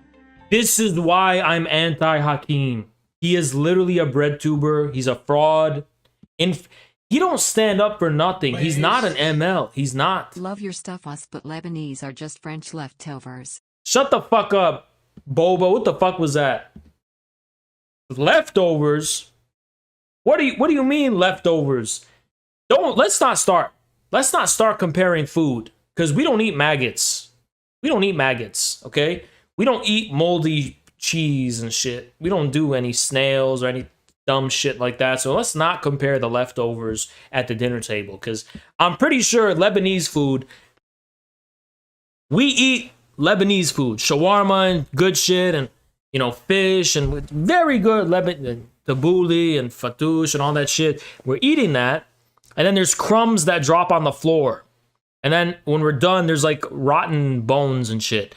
And you pick up the crumbs, you put it on the table, and you leave it outside for 35 days. And the French will literally pick that shit up and call it, this is the bourgeois, bourgeois. And they'll fucking say it's the national dish of France, and they'll just eat that shit, all right? Let's not play games, okay? But this is why I got a problem with Hakeem, okay? Hakeem, he's a bread tuber. He didn't even confront Vosh. He didn't even debate Vosh. He did nothing to push back on Vosh. Nothing. Okay? He didn't do any... Hakeem probably hid my comments. He did nothing when he talked to... He's a bread tuber. 1000%. Hey guys, Hakeem, he wants to be friends with everyone, right? You can't be friends with us, Hakeem. We're bringing you some drama. We're dragging you down to our level, Hakeem. But that's because, well, some people would consider his videos like kind of dry and very, you know, I like them. I like the way he delivers as well. He's always very calm. And that, I don't know, that appeals to me a lot. Drama Guy is very funny, and ContraPoints is very extravagant, so it's fun to watch her videos. But oh, Hakeem, you're getting along with everyone. You never make enemies like Infrared. We declared war on BreadTube. Infrared declared war on everybody, and we paid dearly for that. We paid dearly for that, Hakeem. We went to war. We've been at war for a year. We've been at war for a year, Hakeem. Hakeem, you couldn't go through the negative attention I get. You know, I feel like, Hakeem, you're the type, like, if you get ratioed all the time on Twitter and you got all these people talking shit about you, and you would not mentally be able to withstand it. Me? I look at that shit. I laugh. Bitch. I am here to go to war, motherfucker. You couldn't deal with what we deal with, Hakeem. You couldn't deal with what Infrared deals with. You couldn't. You don't have the mental fortitude or the strength. I see how y'all act when you get ratioed once. You start deleting your accounts and going private and shit. Look at Patsock moments. That's what they did. Meanwhile, Haas doesn't give a fuck. Haas battles the world. It's Haas versus the world. I'm a damn pirate. I'm some Davy Jones, Captain Barbossa type shit. I'm here to get my treasure, bitch. I'm not here to make friends. Hakeem. Sean would be my favorite. I would also add somebody else to this. I would add Badmouse, who makes excellent videos. Badmouse Productions. Who the fuck is that? So check him out if you. Probably some other lib, some other BreadTube liberal. Boboa! Hakeem, or on his real name's Forngoranson. Thank you so much, Boboa. And you're right, that is his real name. Haven't heard of him for some reason. He makes really great videos, and his editing is absolutely excellent. Excellent. I really like it. How do you think we should engage with fascists? With a bullet. That's how you should engage with them. They don't deserve discourse. They deserve to be shot or beat. And the dude who's saying that looks like this. Let's be honest, all right? Hakeem, you gotta chill. You gotta chill a little bit. Because the dude who's... You're saying all that, but this is... You know what I mean? It's just... Come on. It's kind of ridiculous, you know? Hakeem, let's not use that language. I don't care who it is. I don't care who you're talking about, Hakeem, but that language is a bit excessive for the person. You know what I mean? It's kind of cringe, man. I'm sorry. It's kind of corny. That's what they deserve. I hope you're able to answer one of these. Well, and by the way, what do you mean fascist? Just if some dude just calls himself a fascist on the internet, that's a license to kill. That's just a fucking internet ideology. Now, if you're talking about Azov, people who are actually doing it and practicing it in real life, like Azov Battalion, okay. But if you're just some dude, you know, on the internet who's interested in this, you know, cringe, whatever ideology, they like reading Julius Evola and whatever. Like, who gives a fuck? That's a license to kill just because someone's got the wrong views. Infrared declares war. Good shit, man. I'm with you. Thank you so much, Tuco. Yeah, I don't play games. I don't play around. I deal with all the repercussions, and I don't complain about it, okay? I'm not complaining. I got a lot of negativity my way. I get a lot of hate directed at me, and I don't complain. I roll with it. I roll with it, because I'm going to survive all of it. I'm an Afro-Asiatic Mediterranean male. I'm sailing the seas. And it's all worth it to me, because it's funny. Listen, isn't it funny? Thank you, Diogenes. Badmouse's last video is attacking tankies. Fuck him. Fuck that bitch. Thank you so much for the 5. But guys, so I'm trying to tell you. Lex Manca, thank you so much. Paul Moron, Hakeem admitted he is barely if ever read theory in Arabic. Almost if not all of his alleged theory reading has been in English. So he's not reading Arabic Marxists. He doesn't read Arabic communists. By the way, there's a lot of Arabic Marxists and communists that I wish I could read. I can't read Arabic. I'm an American, okay? I can only swear at you in Arabic, and I can only tell you, like, I want to fuck your mother's pussy and shit. But, like, I wish I could read these Marxist Arabic Marxists, because these are brilliant people, and I can't read them because they're not even translated into English. And you know, Hakeem's not focusing on that. It makes you wonder. Makes you wonder, for a dude living in Iraq, he has an awfully limited, you know, interest in Iraqi Marxists, of which there are many, by the way, in history. Not only Iraqi, but just Middle Eastern, right? So it's quite suspicious if you must ask me. But what I was trying to say before that is, y'all listen, isn't it funny? There's just some random ass Arab dude that came out of nowhere and declared war on. I'm a thorn in their side, dude. They get up angry that I exist. Damn it, I hate how that Haas guy is a thing now. I hate how it's a thing now. It's Haas's reign of terror. We've been at Haas's reign of terror for a year. And these people are so upset that I'm here. They're so upset that I've inserted myself in the leftist space. Get rid of him. Ratio him. I'm not going anywhere, bitch. Here I am. I spoiled their plans. I spoiled everything for them. I spoiled everything for them. And it's funny. It is funny. Think about it. I answered all of yours. Is that the Metal Gear thing? Shut the fuck up, Hakeem. All right, we're going to go back to Hakeem's other video. Empires crumbled and a different world arose, we got the development of common market economies, increased trade across the globe, boycotts of the former Central Powers, and of course, all the undesirables, such as the early Soviet state. Walls went up and fell, the Cold War erupted and died down, and several languages previously way more popular slowly gave way to English. This was by no means complete, but the trend is obvious. Pretty much any teenager from any corner of the globe has consumed English language media, and any university student has had to confront at least some English sources.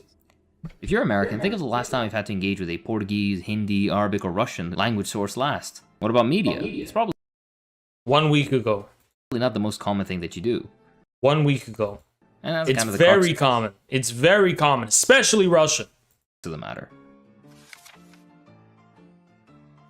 This dude's making excuses. Hakeem, you speak Chinese. But Hakeem, you don't even read Arabic theory. You've never even proven you can speak Arabic. Whether you're in media, do you speak Arabic? I don't have to. I'm an American. I'm not LARPing as a Middle Easterner. I'm an Arab American. Yeah, I'm Middle Eastern, ethnically and culturally. But, like, that's not my national identity. I'm an American, English-speaking American. Thank you, Pablo Killer. George Ganite is greater Oh, than shit. Infrared and Hakeem combined. Bruh, we cannot have Hitler. Bro, Pablo Hitler? What the fuck kind of name is that? Bro, come on. Chill with that shit, okay? I don't know if that's a joke or that. Bro, what the hell? All right? What is Pablo Hitler? What does that mean? Who is that?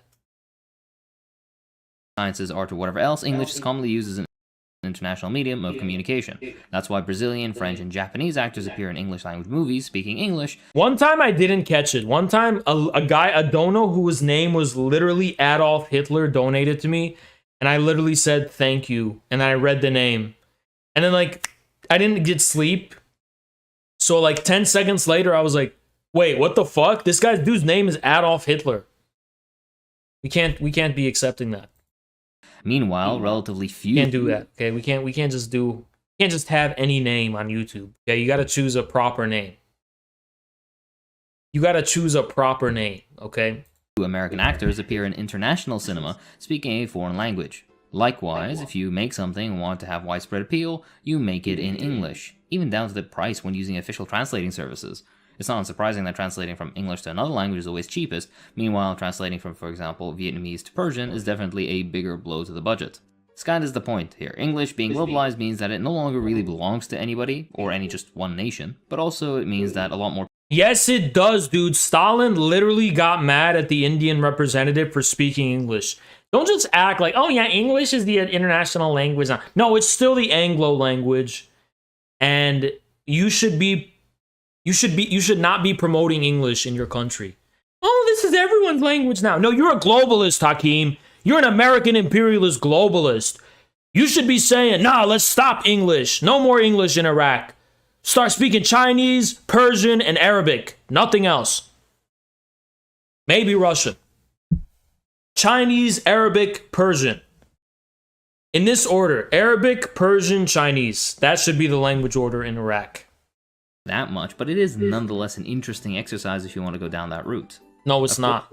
It's not interesting. Nothing you say is interesting. Imagine bald Haas. I would look good.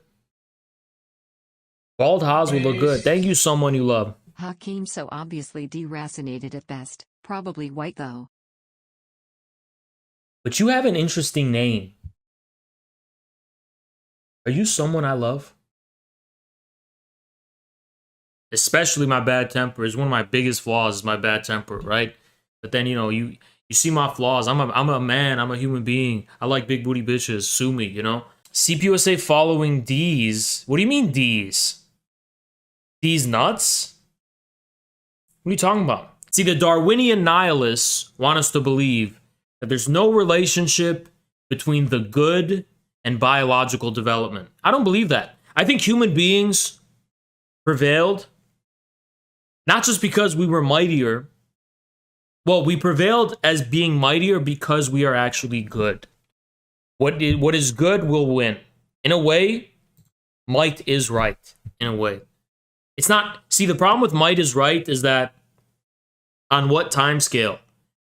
If you just go and push a grandma down the stairs, yeah, that was might. But that's not... That seems immediately a form of might, but it's not. Because when you look at the broader repercussions and the broader context, it's not a mighty thing to do. Something's going to happen to you, right? A society can't sustain itself if it tolerates people engaging in those actions. So the might of a higher force is going to put you in check. And if it doesn't, and you got away with it, it's only insofar as, you buried it and you made sure no one could find out. Might is right, all right? If you just run around slapping the elderly in the face, that don't make you mighty. Not in the long term, at least. That will not make you mighty. You will really see how weak you truly are. So yeah, might is right. Yeah, right. That's a great way to put it. It's not just that might is right. It's that righteousness is inherently mighty. So if you're righteous and weak, you're not fucking righteous. A righteous person couldn't be weak. How do I get rid of this dot on my nose? For real. It's so ugly. I look like Rudolph the red-nosed reindeer. Ha's gonna eat. We're not wholesome chungus in this bitch. There's no wholesome chungus here. Ha's gonna eat. Do I play any instruments? Yes, I do. I play the drums. I play the guitar. Ready?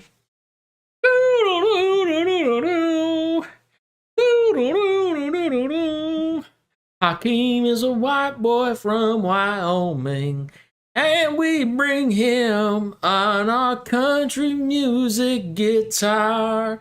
Every day Hakeem's rolling down. Hakeem in the town, when the park in town. Hakeem is a hero and the man will win. And the banjo's in the backbone too. And Hakeem is just a nerd right month. And Hakeem is doing on the back of a bus.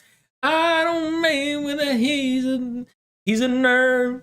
And Hakeem is a country boy. Hakeem is a white boy from Mississippi down to the river. Hakeem is a white boy, he catches fish. Hakeem is a white boy, he do the dish. Hakeem is a white boy catching frogs. Hakeem is a white boy on the logs. Hakeem is a country boy in the woods. Chilling out the back of the burning mud. I'm a country singer and I tell you the dawn. Everybody's gotta get along. Now we're going to the backwoods, trying in the May and the forest and the books don't buy. I'm a country boy. You guys know I've always loved American country music. I'm not even kidding. But I don't like country. Is it country music? Well, my Miss American Pie. From the Chevy to the levee on the breast being by, and all the boys and the girls and they sing well to my, and saying this will be the day that I die. Saying this will be the day that I die. Cause my miss, even when I was 5 years old, I liked that.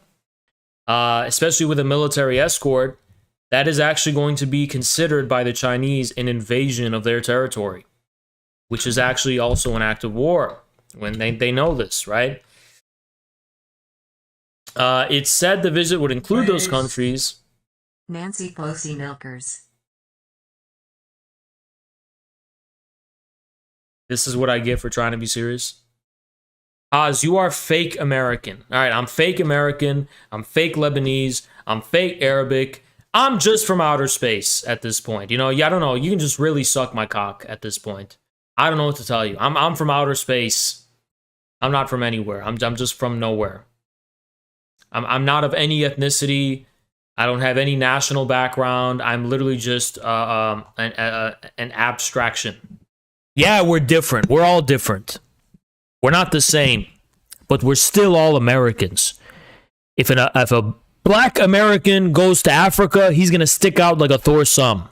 If I go to Lebanon, I'm gonna stick out like a sore thumb. And if you white people go to Europe, you're going to stick out like a sore thumb also. Because all of us have something in common. Excuse me? Excuse me? Because it's the motion of the ocean, motherfucker. That's why. That's why. You think this is bad? You think this is bad? Imagine me and your mom last night. You don't think I'm rocking? The whole building's rocking. And you try to tell me what to do. And I don't know where you get the idea that you're in a position to do this. I just don't. But I do not appreciate it. I do not appreciate it at all. And it's not something you want to do. Okay? You don't ever want to @ me in the chat. Because it's going to put a target by your name.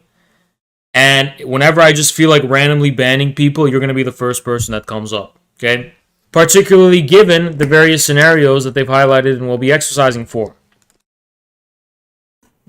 So Tuesday night, China's vice foreign minister urgently summoned the U.S. ambassador, Nicholas Burns.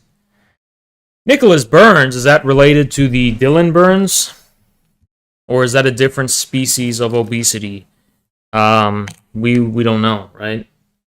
Hold on, give me a moment. This is weird stuff. I'm getting reporting and news of an obese presence.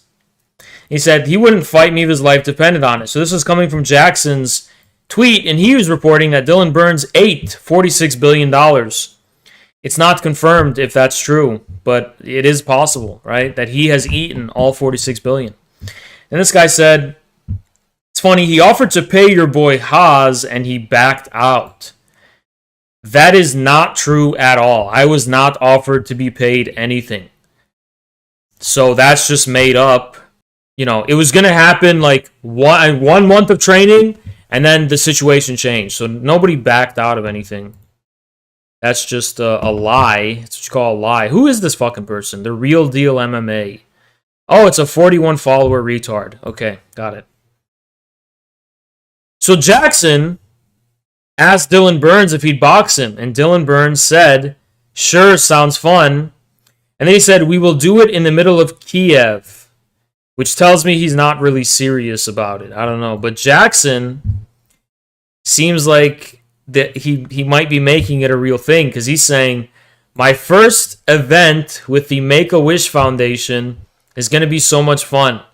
Looking forward to fixing the shape of your fucking head.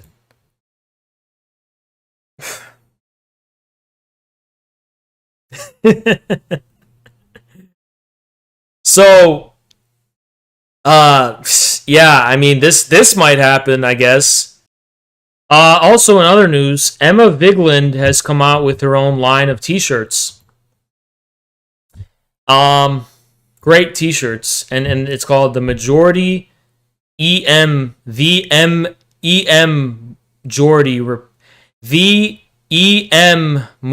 Report. The Emma Jordy Report. Oh, Emma Jordy Report. That's really clever. But the problem with these t-shirts is that, you know, this shit is ugly. It's just ugly, right? And what the fuck response is this? Yeah. See, this is one of those tweets where, you know, there's only 32 followers, you're just getting blocked, right? You know what I mean? It's one of those things. It's just one of those people that you just block.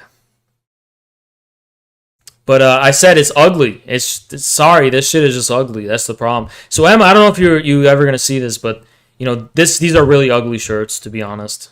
But the federal government, in collaboration with an oligarchic family, the Pritzker family, as well as Chapo Trap House, have all allied to copy Infrared's, you know, social media army aesthetic, which is the Mongol hordes, to promote this Sockdem Pritzker from Illinois, who's part of the corrupt Pritzker family. And I'm going to give you some details about that, about who Pritzker is, okay? Now, it's actually pretty scary, okay? So if you don't know who Pritzker is, there is currently a very weird, glowy, astroturfed campaign to promote this guy. I mean, just look at how many sock puppet accounts for Pritzker. There's this one. There's this Pritzker account. I don't know what the fuck this is. Anarchists for Pritzker. We've got socialists for Pritzker. We've got communists for Pritzker. We've got Buddhists for Pritzker. We've got juggalos for Pritzker. We've got libertarians for Pritzker.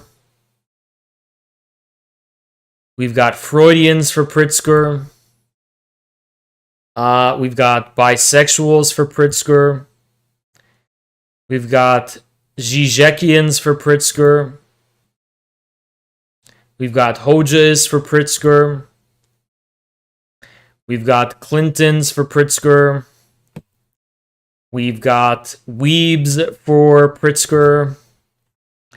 And we have capitalists for Pritzker. So pretty much everyone for Pritzker. So this is a Chapo meme, semi-ironic, that is actually trying to astroturf and promote this Illinois candidate, Pritzker, who I found out about like yesterday. And Chapo's promoting Pritzker because Pritzker is pretty much like the new kind of, you know, like with Bernie Sanders and AOC and these lineup of sock dem progressives. Apparently Pritzker is the next thing. But someone decided to steal the infrared aesthetic, and they're calling it Nomadic Warriors for Pritzker, and they do pretty well, right? 1,000 likes for this. You know, this one got 1,000 likes. Some of these 4,000 likes. I mean, some of these, you know, 13,000 likes, right? For Pritzker. And it's Chapo trying to promote this milquetoast sock dem as some kind of fucking badass. And you know what I said was, this is a cringe Fed account trying to rip off our vibe, but it fails pathetically. So I don't know if you guys know this, but there's actually a connection between Chapo Trap House, reportedly there is, and the Pritzker family. But this is fucking... Why is this so fucking laggy and shitty? You know what the problem is? Is I have Steam running. I have things like, first of all, I'm closing the Xbox game app. And that's gone forever, okay? And then I also need to update my NVIDIA, maybe that's it. But the frame rate is complete dog shit. Go to therapy. I would literally rather strap myself to a cannon and shoot myself in the middle of the ocean than fucking go to therapy. I could make the therapist cry, okay? I could make a therapist cry. Send me to a therapist, that therapist will be in a mental institution. Here's a retard in my chat, Ghost Sleeper the retard. And you fall apart like a child instead of spreading Marxism. Ghost Sleeper, you specifically, you are too retarded to understand Marxism. I've actually lost faith trying to convince mentally retarded people like yourself anything about Marxism. You are so fundamentally fucking stupid. I have badgered you over the head for months about Marxist theory. You can look at my fucking live streams and you will see the past 3 months, all philosophy, Marx, and you didn't learn shit. You didn't learn a fucking thing. You still come to me shitting out the same fucking garbage, retarded garbage that you learned from God knows where, that you're so confident in, not even thinking critically about anything you fucking say. So excuse me for feeling a bit fucking demoralized about teaching people about fucking Marxism when you are just too stupid. I never used to believe in natural intelligence before becoming a streamer, but now I am convinced that maybe some people are just naturally fucking stupid. Yes, you are born that way. You are born a fucking idiot, and there will always be a ceiling to your ability to learn things. There will always be a ceiling somewhere that you'll always bang your empty peanut head on that will prevent you from fucking understanding anything of any value, insight, or merit. You will always be confined to your NPC retarded dialogue loops, and God himself cannot save you because that's how he created you. And people like you have convinced me of that. It's these people who come in my chat saying, why don't you go talk to the workers, go talk to the workers. No, the fact that you tell me shit like that, I fundamentally believe you are naturally stupid. I don't believe in IQ, but I do think, I'm starting to believe there has to be some innate basis of intelligence, and I don't think it'll be measured in IQ. I just think I measure it as like, are you a retard in my chat or on Twitter? That's how I measure your natural intelligence. If I try to educate you and you don't budge, and you cannot, you just have dialogue. Look, anyone who has dialogue loops is naturally stupid. New Assmoutha is a naturally stupid fucking person. I have never spoken to someone so fucking stupid, by the way. The most stupid, I'm not even saying that. I am not even saying that. By far, the most stupid fucking person I've ever spoken to was New Assmoutha. I have spoken to crackheads on the street who are much more intelligent than New Assmoutha. I've never spoken to a literal robot who literally loops. And I do think that is natural. I do think that is innate. There's something innate about that. The way these people loop has to be innate. Thank you, Sug on these nuts. There's something has to be innate about that. I cannot bring myself to believe that a person could choose to be so fucking stupid. And that is extremely blackpilling and demoralizing. That is extremely blackpilling and demoralizing. Like, there are some people, they're so fucking stupid like naturally stupid. I don't know what I could fucking do for you. I just don't. And you know what? I'm gonna be really fucking mean right now. Thank you so much, Natsuki. Maybe these people trying to coach you on streaming and Marxism. Smiley face, smiley face. You are a glimmer of hope to a lot of us. We're behind you to the end. Gorilla, son. Thank you so much, Natsuki. Thank you so much, Boydburn. Remember how we found out that people don't have an inner monologue to sort out their thoughts? When I was a kid, I thought everyone had that because I had it. Now I think all of our most corrupt American leaders are people with no internal monologue. And I'm gonna talk about that today.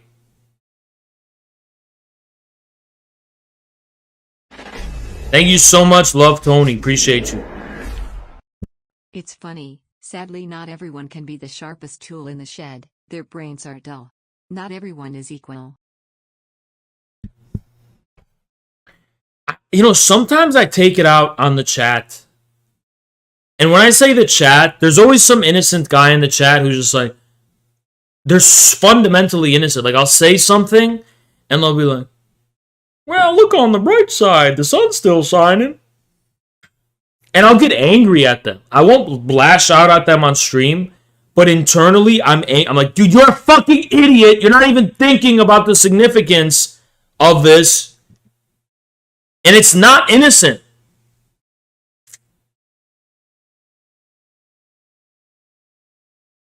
You know what it is? It's like, I feel like I want to push everyone.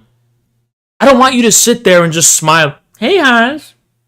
Lovely weather we're having. No! I want to shock you and awaken you into fucking changing the world around you somehow. I want you to cause some trouble. I want you to produce works of art and produce polemics and Substacks and all this. You know, a lot of you send me DMs of your Substacks and shit. And maybe I need to start positively responding because y'all are really for real doing good work. It's just I don't have time to read the whole thing or whatever or respond most of the time. But it's like, that's what I want. I want you all to do something with what I'm telling you. A lot of people just sit there and they go, well, that's interesting. You know what it is also? I gotta know, what do people need right now? What do people, like, I don't know what people need. I've tried to explain Marxism. I've tried to explain all sorts of kinds of shit. And I don't know at this point. I don't know what's gonna actually see. This is what I'm saying. I go on YouTube and I click on a video of Hakim or one of those fucking beta Marxists or whatever. And then I hear Hakim saying some shit like, socialism is when workers own the means of production. And he gets like, 100,000 views, and everyone is saying, thank you so much, Hakim! I learned so much! This is so valuable and useful to me! Thank you so much for teaching me, Hakim! And then I look at that and I think to myself, and I'm like,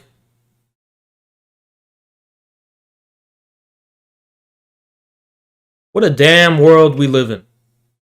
What a damn world we live in. Like, I drop so... No one gets it.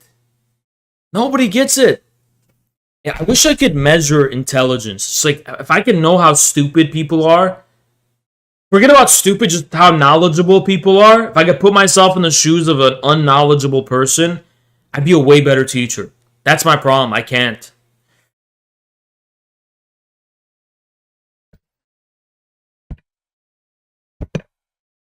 And Hakeem, oh, you're so right, Hakeem. The workers' revolution will be led by a party and event. You know what I mean? I want to know where people are at. What do people need to know right now?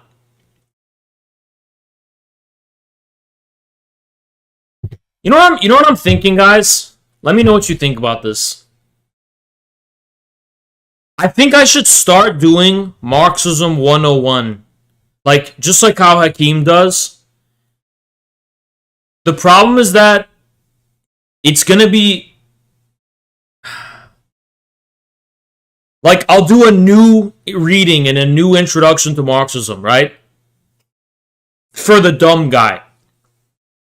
I'll make it for the dumb fucks out there, right? Dumb people. But the problem is that it's going to be super heterodox. That I wonder how many... You know, guys... Here's the problem with going back to the basics. Hakeem is successful because he doesn't contradict the orthodoxy. So on the one, it's the law of the gatekeepers. Like on the one hand, there's like let's divide it into army divisions. There's Division 1. Division 1 are academics, like, you know, nerds, super Marxist nerds. Division 2 are people who are faintly familiar with Marxism. And then Division 3 is like the random dumb fuck, right? Only because Hakeem gets approval from the first 2 divisions can he reach the third. Because I can't, I'm always going to be fighting the 2 divisions. I'm always going to be finding myself fighting the first 2 army divisions of gatekeeping Marxism. And they will always cockblock my ability to reach the random dumb fuck. If I could just make videos without ankle biters and gatekeepers like bothering me, I really feel like I could really be the Jordan Peterson of Marxism. Thank you, sir. You always impressed me by articulating things that I knew intuitively. For the first time said out loud. For me, that was the brilliance of infrared. What if I start doing this? You know what? It's Haz's fault. It's my fault. It was my fault from the very beginning. You remember when my first streams when I started to do like Marxist pedagogy? And then I found myself just like in the comments debating everyone and getting mad and shit. What if I just be like Hassan for a little bit and I'm just like, you know what? I'm just going to censor all comments. You know what?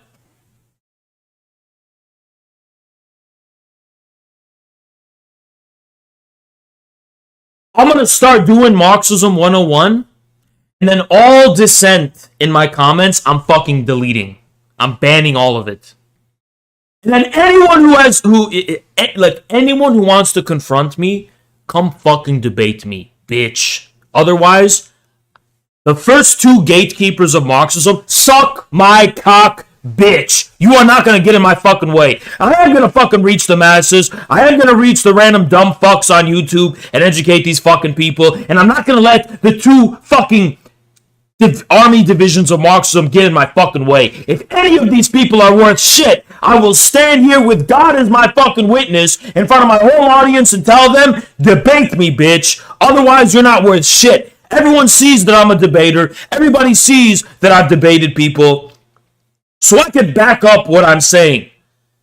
So I feel, you know what? I'm right. I'm cucking myself. I'm doing this shit to myself. I'm letting these fucking gatekeepers prevent me from doing this shit. But why should I? What can they do? I'm willing to debate anyone. They're not going to do shit. They're not going to do shit. And the burden is on them to debate me. I think that's the new orientation I'm going to go down. I think that's it. Thank you, EJ, so much. Don't beat up on yourself that much. You've helped me a lot since last spring. You are right to continue in finding new content for Infrared. Keep digging. I did it to save the world. You're a cuck. You know Che Guevara wanted them to press the red button? He wanted them to hit the button. Just fucking do it. Just fucking do it. If we wake up in Fallout, so fucking be it. If we wake up in Fallout 4 with Jason Unruh, so fucking be it, bitch. At least that will be new. At least that will be new.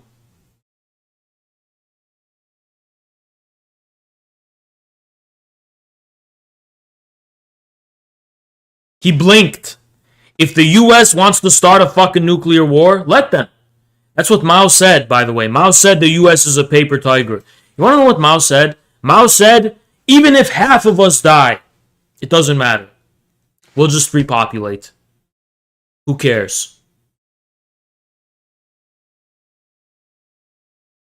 Never compromise, even if it means the most immense pain, suffering, destruction. It doesn't fucking matter.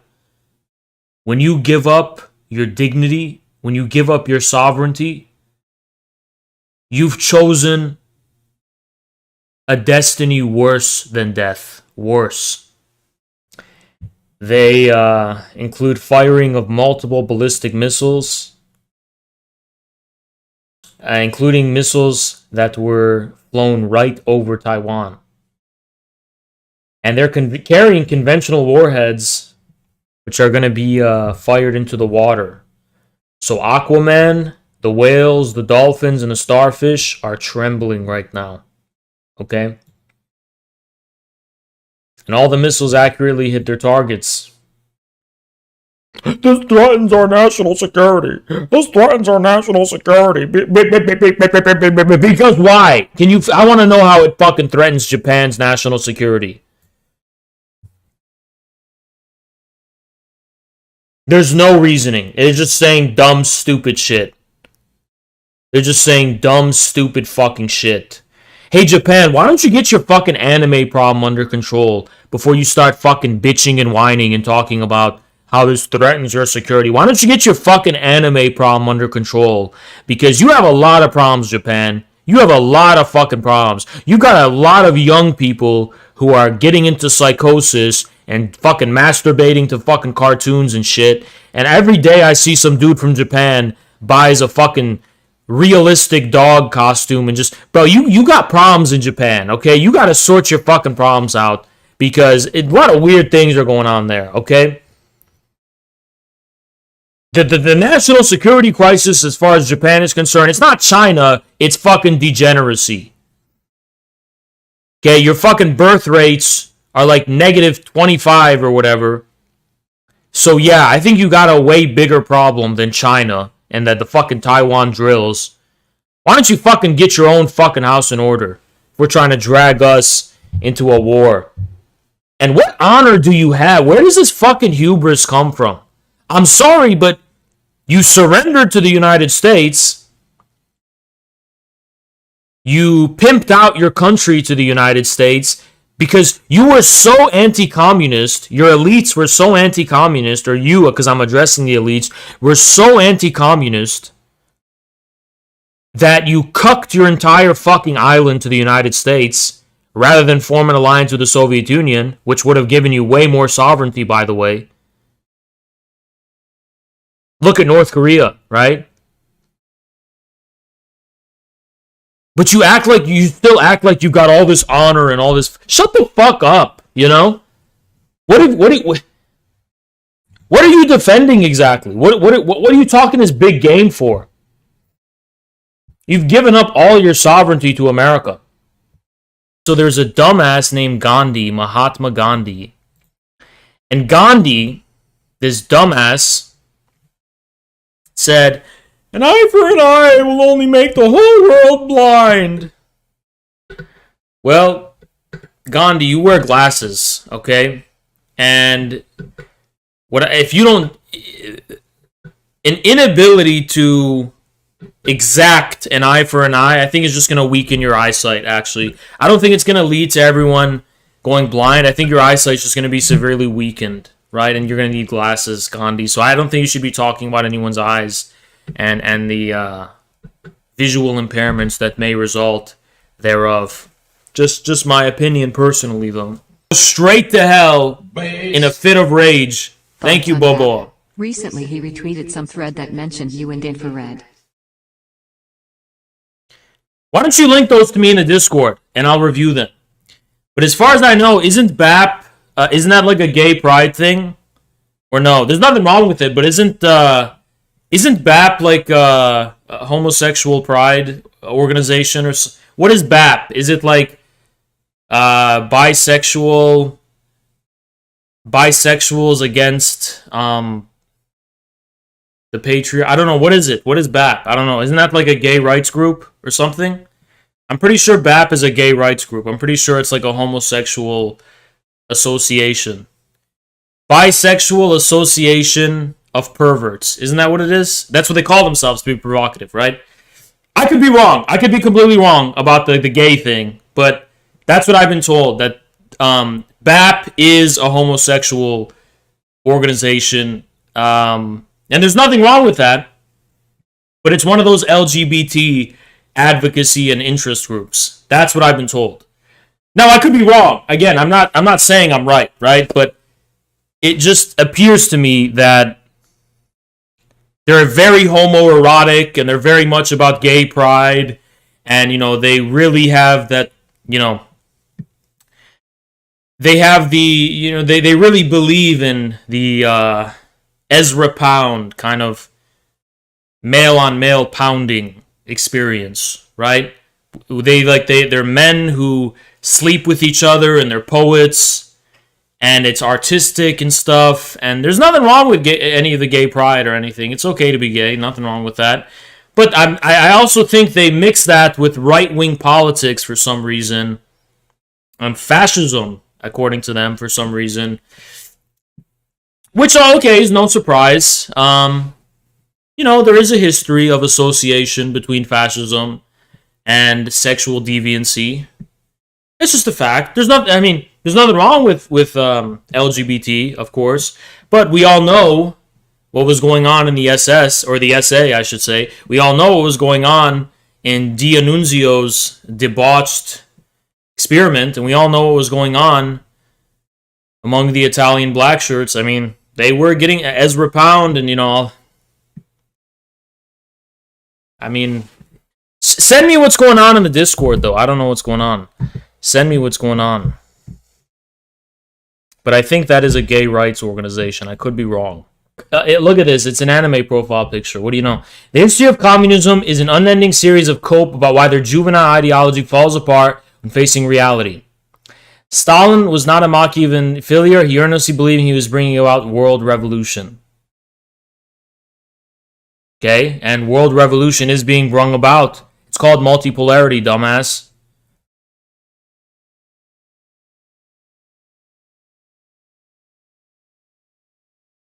The first leftist to breathlessly explain why seizing an enormous amount of state power doesn't contradict with Marxian anarchism.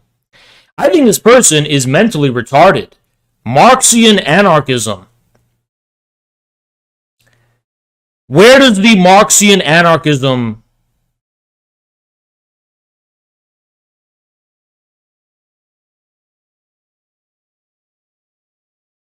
Anime profile picture moment.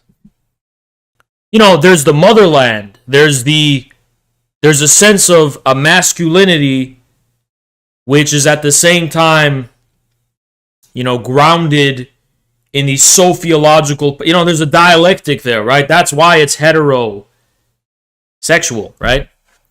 Whereas with fascism, I'm just talking about it as an ideology, not as the individuals. There's gay, communists, whatever. And there's also straight fascists, I think. That has never been confirmed to me, by the way, but I think it's true.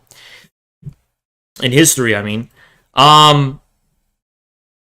Whereas fascism is it's just like communism. It claims to be logocentric, but it's the logos as the principle of exclusion. It doesn't have Mother Chaos. It doesn't have the inclusive principle of Mother Chaos.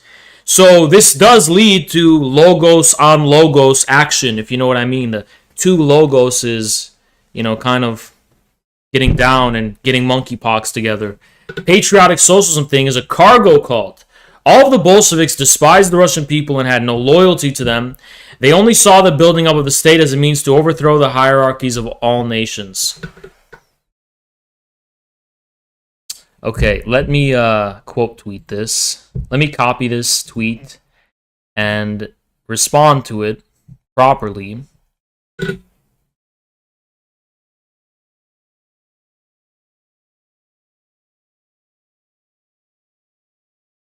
And then I'll say to that,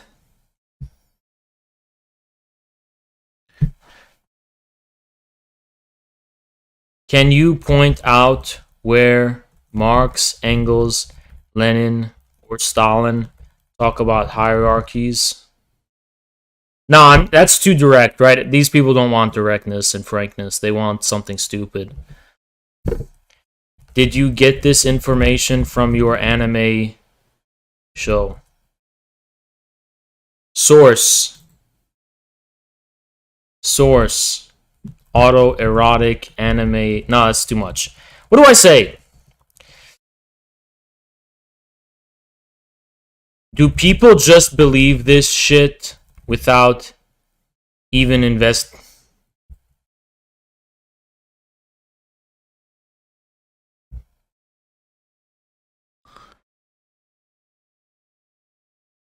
What do I even say to this? I'm trying to think of a good response. What's an anime?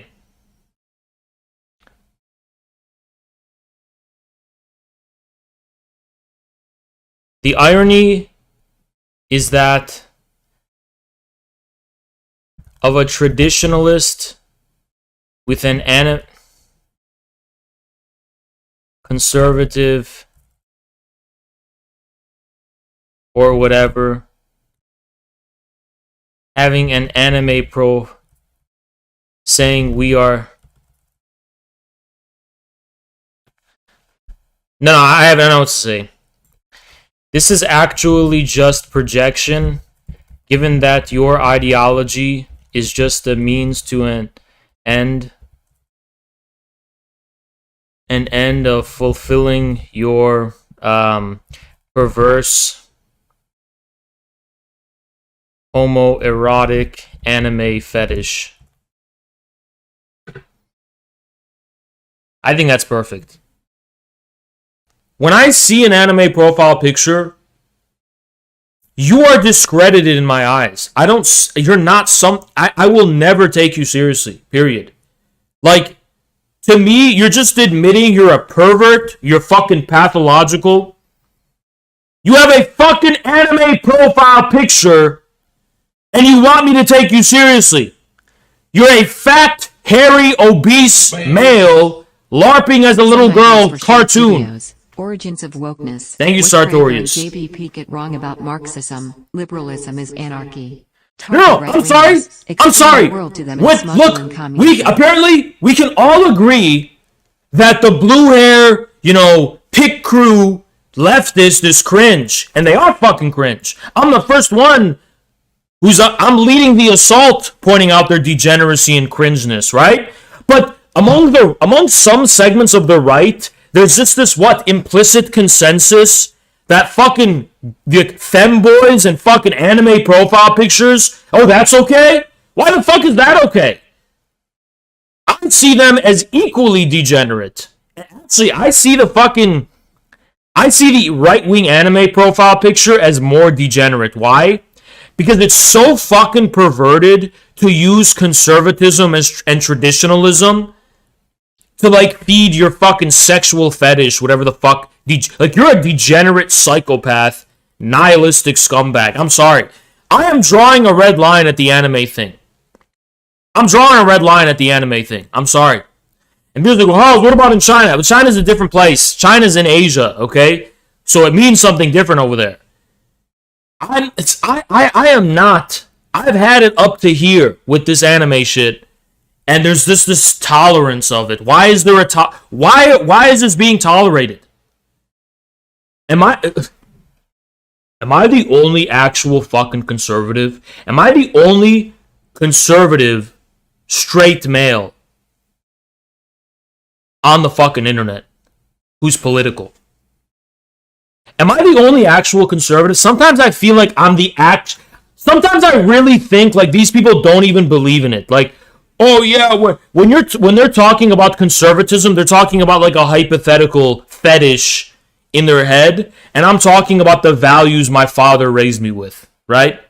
I'm not an anti-gay dude.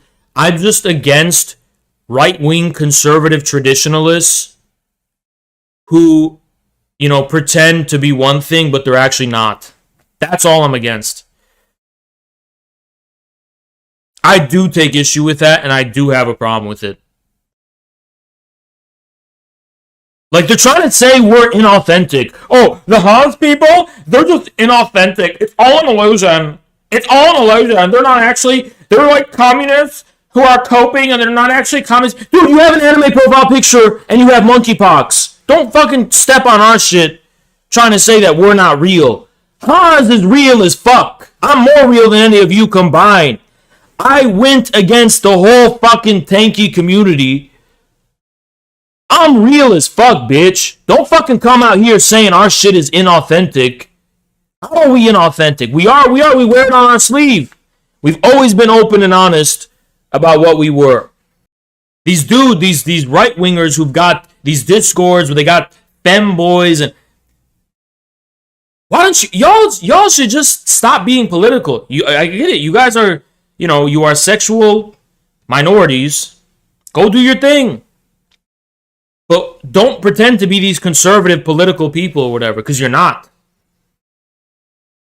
You're not. I mean, look, you can be gay and conservative, but you can't have an anime profile picture, and you can't have femboys on some weird shit, You can be like a tuxedo gay guy, who's like a conservative dude. I mean, I don't know. I don't make the rules for this shit, but it's like, you can't like be out here with anime shit and like all this. You can't be a conservative if you're like that. Whether you're straight or you're gay, it doesn't matter what you are, right? It don't matter. Whether you're straight or you're gay, it don't matter. This is just degeneracy. This is just plain degeneracy, okay?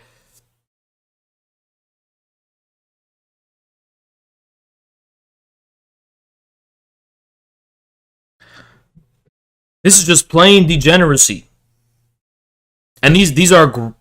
I don't know what is a groiper. I don't even know what this shit means, right?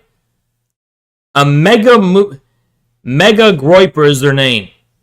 And they got an anime profile. What in the world, man? What in the world? These are leftists, man. Same shit as leftists, man. Same shit. This is the most based response yet, okay? This is where we're coming from, okay? This is where we're coming from. This is exactly it. This is we gotta be Mr. Krabs. We gotta shame people with the energy of Mr. Krabs, okay? We gotta shame people with that Mr. Krabs energy. Because listen, you wanna know the truth?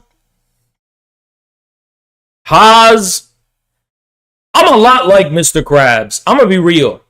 Mr. Krabs, this dude greasy, this dude about his business, this dude is a gangster. This dude, I got that mentality. I got that Mr. Krabs mentality.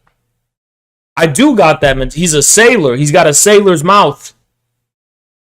Cursing, and he's got this. It's an energy. It's an energy. And I've got the energy. A lot of y'all are in the chat. Y'all are got that SpongeBob energy. Right?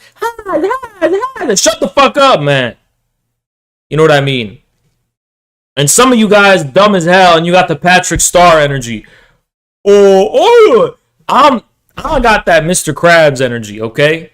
And the worst of all is the people who got the Squidward energy. The Squidward people are my enemies. Those people come after me, okay? Those Squidward people come after me. And I'm just like Mr. Krabs, man. I'm just like Mr. Krabs. All right, for real. I'm looking for my Mrs. Puff. And I got that same type of thing going on. I got that Mrs. Puff energy. You know what I mean? Looking for that Mrs. Puff energy. Mr. Krab, he like him big and thick. Just like Haas. You know what I mean? Same shit, man. Same shit. We got the same type of energy. We got the same type of energy. It's a whole... You gotta... If you know, you know. You know what I mean? It's one of those things. If you know, you know. But that don't mean I'm gonna force that on everybody. I want people to be influenced by me, by the merit of my ideas, to actually be convinced. I don't want to, like, make a community where you have to agree with me about Marxism-Leninism to be part of the community. You don't. We don't. Our community is not only communists, by the way. We don't only have communists in our community. We've got everything, dude. We got literal Muslim fundamentalists. We've got Christian fundamentalists. We've got Jewish fundamentalists. We've got Hindu fundamentalists. We've got everything under the sun. We've literally got quite literally everything in our community. We have everything except women. You got to find your way here by yourself. Ain't nobody going to hold your hand.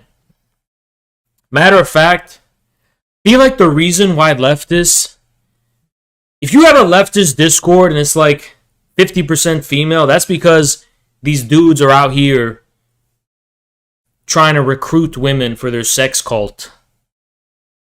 Thank you so much, Boboa. Bring back that wrathful us with black tank top and nuts hanging eye on like this yee shirt. What the fuck you talking about, bruh? Actually, isn't it true that food is correlated to gas? So I think food is just alongside oil, to be honest, economically. Batteries? Yeah, batteries are kind of up there, you're right. But I don't think batteries are as sophisticated as chips.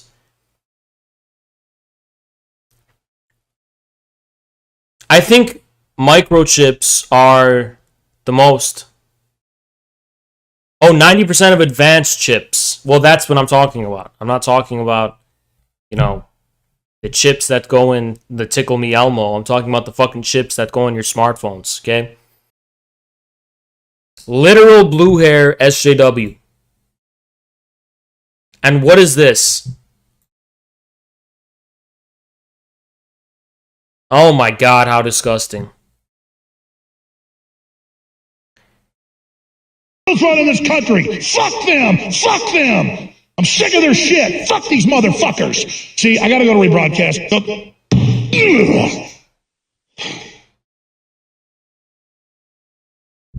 Damn criminals running this country. Fuck them. Fuck them. I'm sick of their shit. Fuck these motherfuckers. See, I gotta go to rebroadcast. All right, I'm gonna call God. Please help me. Please, God, help me. Taking these court proceedings seriously, you're approaching them in good faith. But the truth of the matter is, you've been broadcasting repeatedly a picture of our judge on fire, haven't you? Objection, compound your...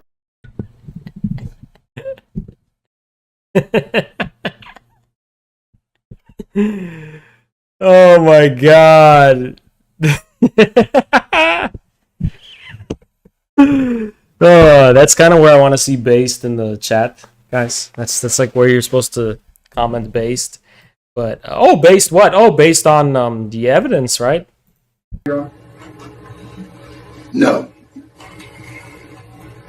The person on the left of this image is our judge, correct? Yes. The person on the right is another judge you don't like, right?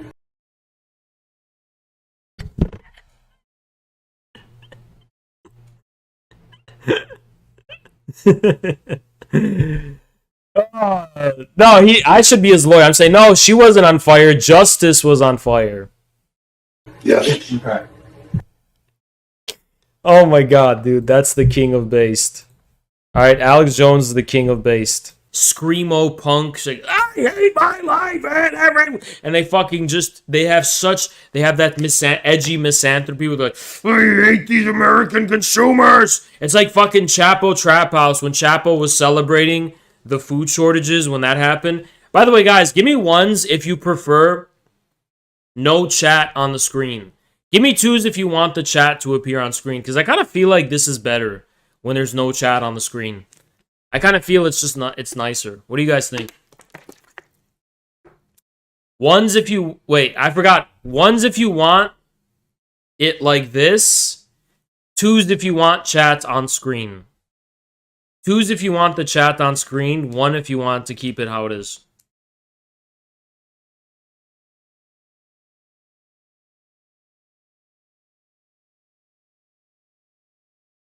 I forgot it again. Fuck. Alright, ones if you want it like this. Twos if you want the chat on screen. Alright? Ones if you want it like this. Twos if you want the chat on screen. All right. Twos is chat on screen. All right. Got it. Okay, everybody is kind of divided.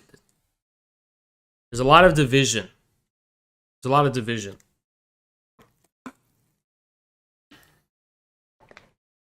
Chat really just doesn't want to give me space. Like, I'm here free, all alone by myself, and I'm just, you know, it's so chill, it's so nice. But chat says, no, we want to be right next to you, Haas. And you guys want to be breathing down my necks. All right, fine. Okay? Fine. Fine. There you go. Run wild. Ugh. Ugh. Oh, here they are. Oh, God. Oh, God. Could you guys at least have showered or something? No way. Is this real? I want to see this. Let me see this. Who was your favorite world leader to speak with? Who did you enjoy speaking with the most? I mean, many of them. You know, the ones I did the worst with were the weak ones. We had weak leaders in the world, too. The ones I did the best with were the tyrants, and they all say, oh, he loves tyrants. He wants to be a tyrant now. I just, for whatever reason, I got along great with Putin. I got along great with President Xi of China. I got along great with Kim Jong-un of North Korea. And isn't that good? Isn't that better than having a nuclear war? I did. I got along great with him. I liked him. He liked me. He wrote me beautiful letters. He wrote me beautiful letters. I called them love letters. And the press said, he's saying he wrote letters. And they are. They are love letters. So based. Let me okay, I want to talk about this new orientation too that a lot of people are overlooking. Almost no one's paying attention to it. But there's also a new orientation which has a lot to do with, let me show it to you. Steven Crowder is saying some dangerously based shit, if you can believe it. Yep, you heard that right. Steven Crowder is actually saying super based things, which is just insane, right? Let me show it to you.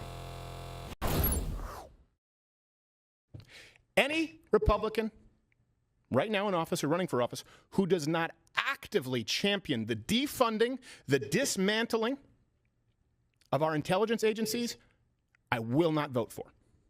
Don't care who it is. Are you listening, Ted Cruz? Are you listening, DeSantis? Are you listening, Rubio? Are you listening, no? Any Republican right now in office or running for office who does not actively champion the defunding. What the fuck, man? The Republicans are becoming the ones championing defunding the CIA and the FBI? What is going on? Right, isn't this something the left is supposed to be doing? Isn't it the left that's supposed to be at the fucking vanguard of wanting to rein in on these intelligence agencies and shit like that? Why is it that Republicans are so fucking based? There's just this huge fucking realignment. And Steven Crowder, of all people, I mean, that one shocked me. I always thought Steven Crowder was like the lowest fucking type of Republican there was, right? Where he was pretty much, because I know he was like a union, anti-union guy in the past, and I talk about real unions and shit.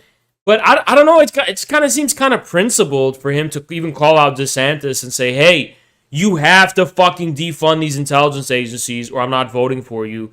That is fucking super principled and super based. And it makes me definitely have a way better impression of Steven Crowder than I used to. I definitely have a way better impression of that guy now that he's saying that. You know, and it, you know, meanwhile, this is, guys, let me tell you the world we live in. In the United States of America, the left is currently pushing war in Ukraine, war with China, pro-war, pro-FBI, celebrating the FBI, celebrating the CIA, calling Republicans traitors and Russian puppets. People still want to fucking believe there hasn't been a political realignment. I mean, there has. Look at this fucking Dark Brandon meme that's been going around. It's an openly Hitlerite fascist meme that's basically celebrating all of the fucking excesses of arbitrary power and authority that Biden and his administration is engaging in. Basically celebrating that as somehow like super badass and super cool and whatever. I mean, that's the fucking situation we now find ourselves in with the so-called Dark Brandon thing, you know? It's fucking insane.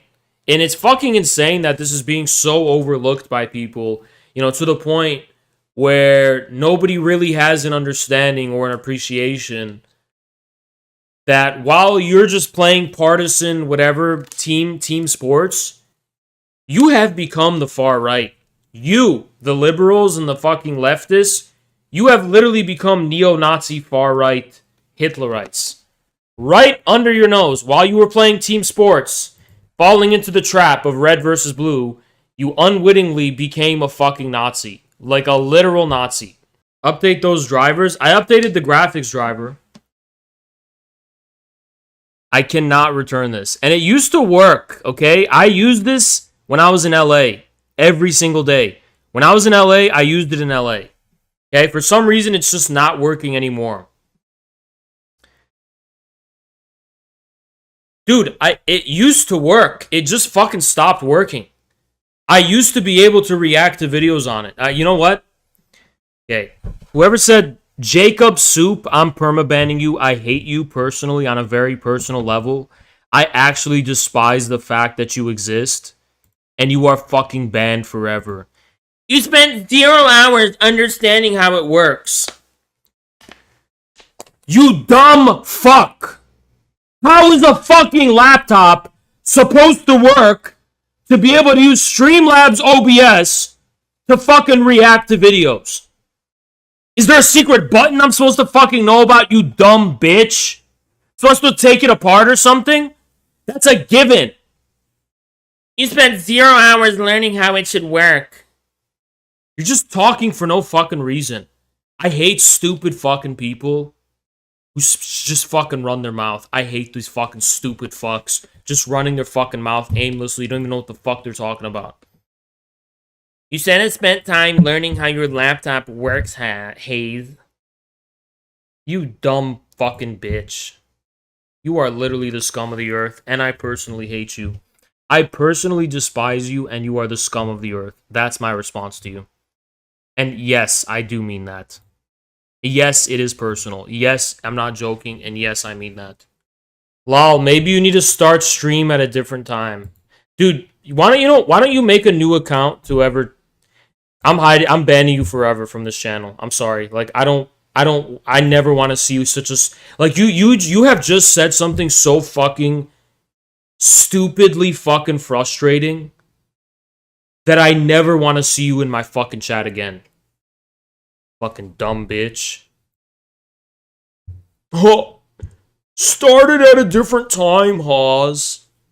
Start your stream at a different time. What?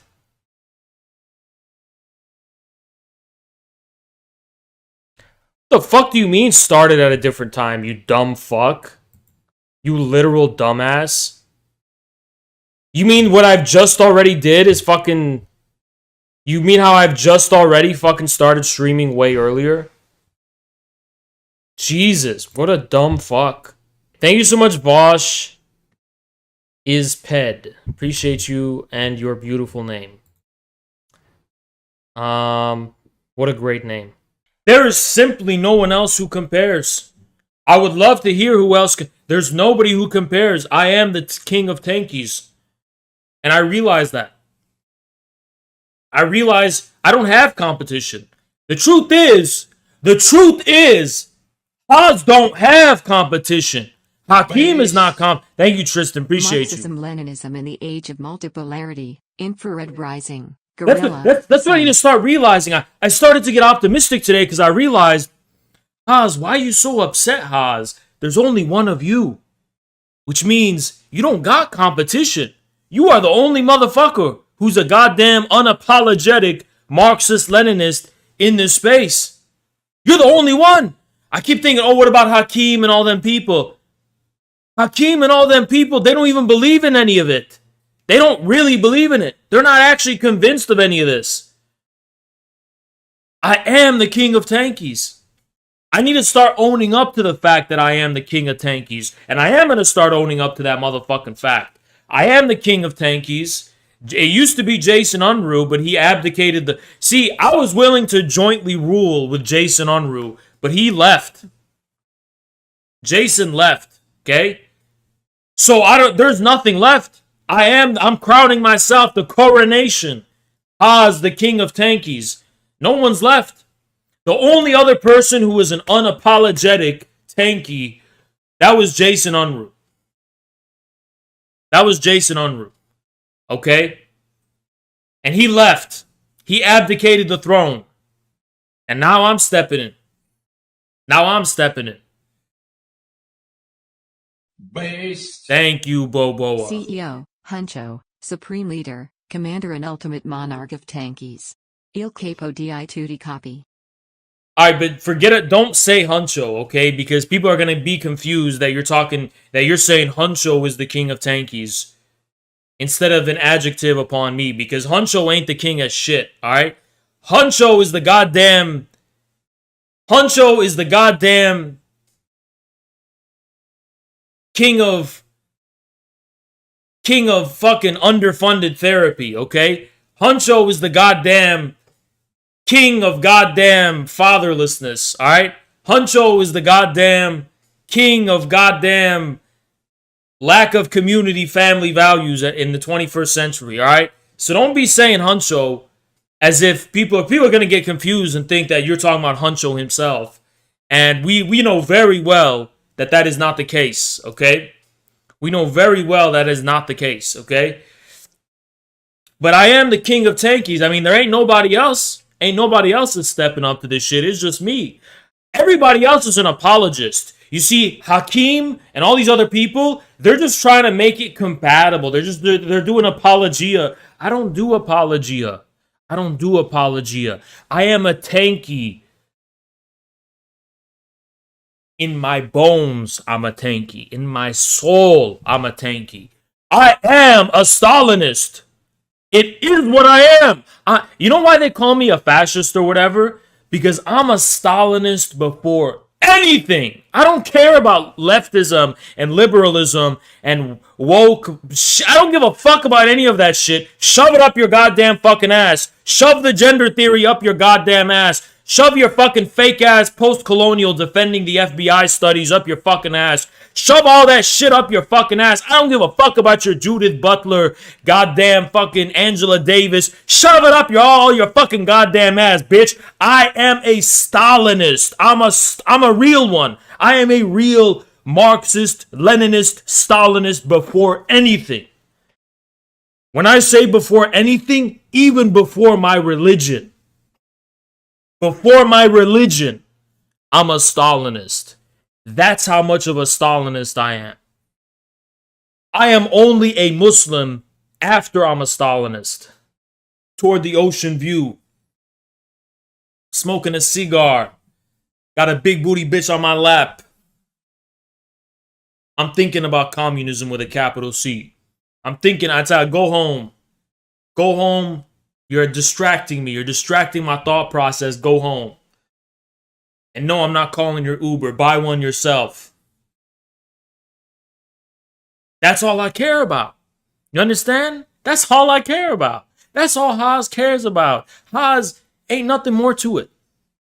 And I have to assume that responsibility. Because I'm always assuming that, oh yeah, other people care. They don't give a fuck about this shit. Other people don't give a fuck about this shit. The Communist Party leadership don't give a fuck about any of this shit. They're just liberals and they're just adopting the fucking aesthetics and the fucking legacy of the party and shit. They don't actually fucking believe in any of this shit.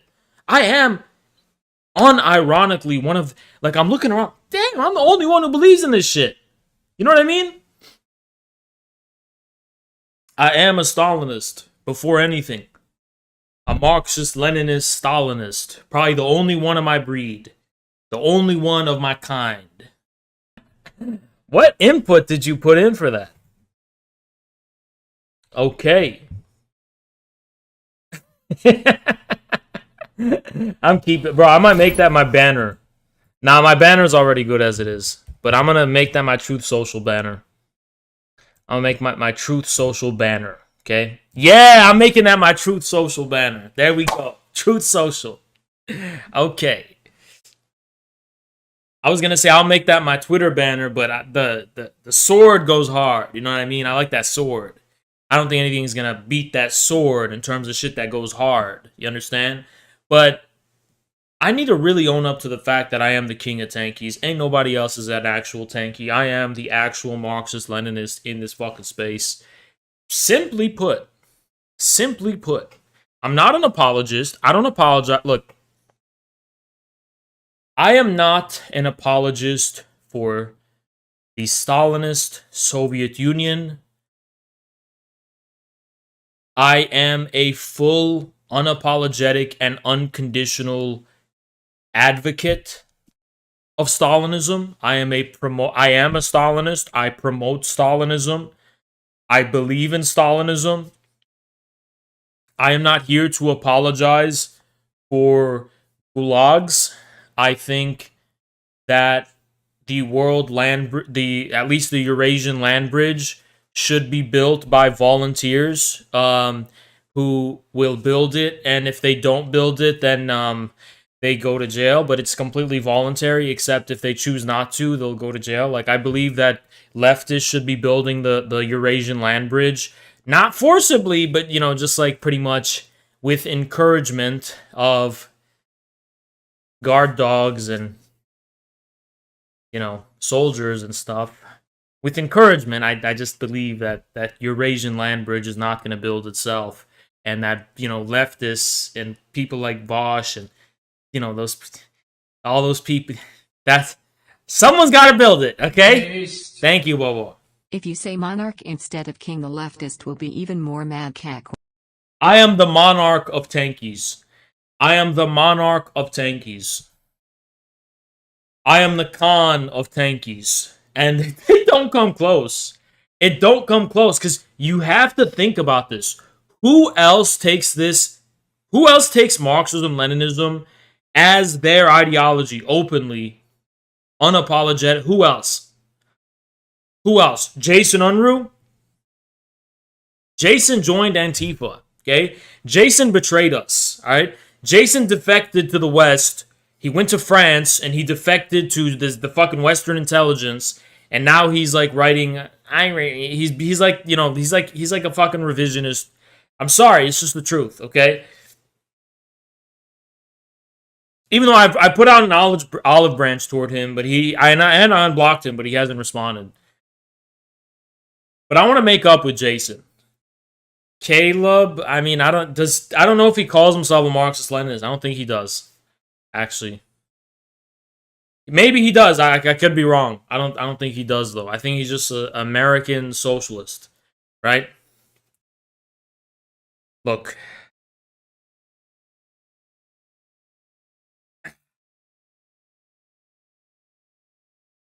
Oh man, I got shit in my nose. He does? Someone told me he doesn't. I don't know where I got that from. I do not know where he got that from. But you guys gotta understand, this is my niche. This is actually like my thing. I don't have competitors. And that's my source of optimism today.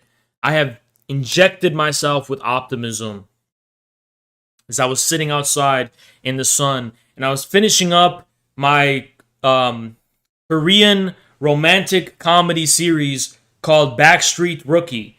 And I finished it up. There was 20 minutes remaining, and I watched all 20 minutes outside in the sun. And as it brought a tear to my eye that the couple of the romantic comedy finally got together at the end, I realized I have no competition. I am the tanky king. Okay? I am the tanky king. And listen. That's the truth. Okay? That's the truth. And I have actually, because I watched that K-drama, I have blocked 3 women I've been talking to on Instagram. I blocked all of them because I realized I am not going to settle for less anymore. Thank you, Johnny The Phony. old Jason, Red Guard LARPer Jason. I'm not settling for less anymore. I watched that Korean romantic comedy, and I said, you know what? She never did that shit for me. She ain't like that girl in that show. I blocked all of them. I'm not settling for less no more. I'm raising my standards. I used to be the dude who's just like, okay, she got a fat ass, that's okay. I don't care about personality. Now I'm saying, hell nah, she gotta have the personality. She gotta be, it's gotta be like in that show. You know, it's gotta be heartwarming and shit. It's gotta be cute and shit. You know what I mean? I'm not dealing with this bullshit where, oh, she just looked fine and that ain't enough for me no more, okay? That ain't enough. And that's the conclusion I'm coming to, okay? I'm not settling for less. I'm not settling for less, all right? She got to do all the right things. Shit's got to be heartwarming and cute and, you know, things quirky and stuff like in that show. I'm sending them that show, you know, basically to learn. You got to actually, it's got to be romantical with an ounce of comedy, comedic flair, and unpredictability and uncertainty. And that whole thing of hooking up the first time we meet, one night stand type of thing. Nah. I'm not hooking up with nobody on the first night. It's got to be like that show where it's like 16 episodes of building up just before they even kiss. All right? And even then, we're not kissing. Actually, guys, you want to know what I love about Korean TV shows, K-dramas? It's so like PG. Like there's not even really kissing, you know? And it's like even hugging is a big deal and there's nobody's having sex, none of that shit. And you know why I like it? Because it's like every time you see in like an American movie or something and they're trying, it's cringe. We know what goes on behind the scenes. I don't need to see that in a damn show. If I'm watching a drama show, you know, you should censor all of this shit, all right? Censor all of that stuff because yeah, we know what's going on you don't have to show us what's going on in the background. We know what's going on in the background. And it's just so vulgar that they show that. You know, it's just so vulgar. You know what I mean? I just find it so vulgar. I find it vulgar when there's sexual scenes in movies and stuff. It's like you don't have to show that shit. You know what I mean? Yo, Christopher, thank you so much, man. Long live the king. Thank you so much, Christopher. Appreciate you, man. Yeah, I mean, I'm not dealing with bullshit anymore. I'm taking my place on my rightful throne, and I'm taking my rightful crown as the king of tankies, and I'm not dealing with bullshit anymore. I'm coming with the fire. I'm coming for Vosh. I'm coming for all these motherfucking people. I don't give a fuck. I want to be the Jordan Peterson of tankies. The only one. This is my Hungary 1956 moment. This is Haas's Hungary 9. We're going in. We're going in. Sending in the tanks. 1956 moment. We're going in. I'm going in. We're sending the tanks to BreadTube. We're sending the goddamn tanks to the Bernie supporters like Frank the Butthurt. And all of this inspiration I'm getting is because I've been ratioing Frank the Butthurt. And honestly, it brings a tear to my eye. Because every day I'm ratioing. That's my goal is to ratio Frank the Butthurt every single day. Every single day. So we did it today already. If you guys want to see the destruction and carnage I have brought. And it's bringing a smile on my face, man. This is the dude. Frank the Socialist. This is him. And he represents the leftover Bernie left. And I'm going to come and sweep him clean. With rolling through them with a goddamn tank. All of these leftover butthurt Bernie supporters who have become fascistic, liberal, Nazi, neo-Nazi mask indoor wearers and shit like that. And then I ratioed him. Every day I'm doing this. And it's going to encourage me this is going to be my daily ritual, my daily encouragement. So get in the, every day I'm ratioing Frank the Butthurt. every day. And it brings joy to me, personally. Alright, apparently people are in VC. Alright, so I'll join, I guess. Hello!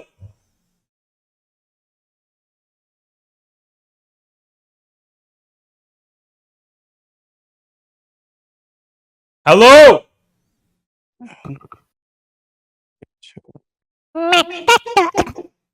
Stop, please.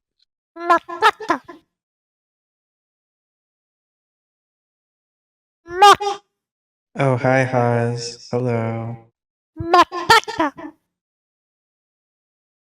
Hi, Haas. What the fuck is this? Alright, get the monkey. Get the monkey out of here. I don't want the monkey here. Remove that. The actual Haas? Can someone actually mute Stoa?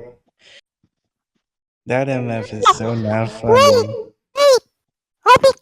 Nah, get the chipmunk out. Get the chipmunk out. Yeah, no, I don't know why he's like this. I think he's broken a little. Alright, what is this? What is this? Alright, if the chipmunk speaks again, I'm gonna have to go, okay? I just can't. Alright, I'm leaving. I left. Alright?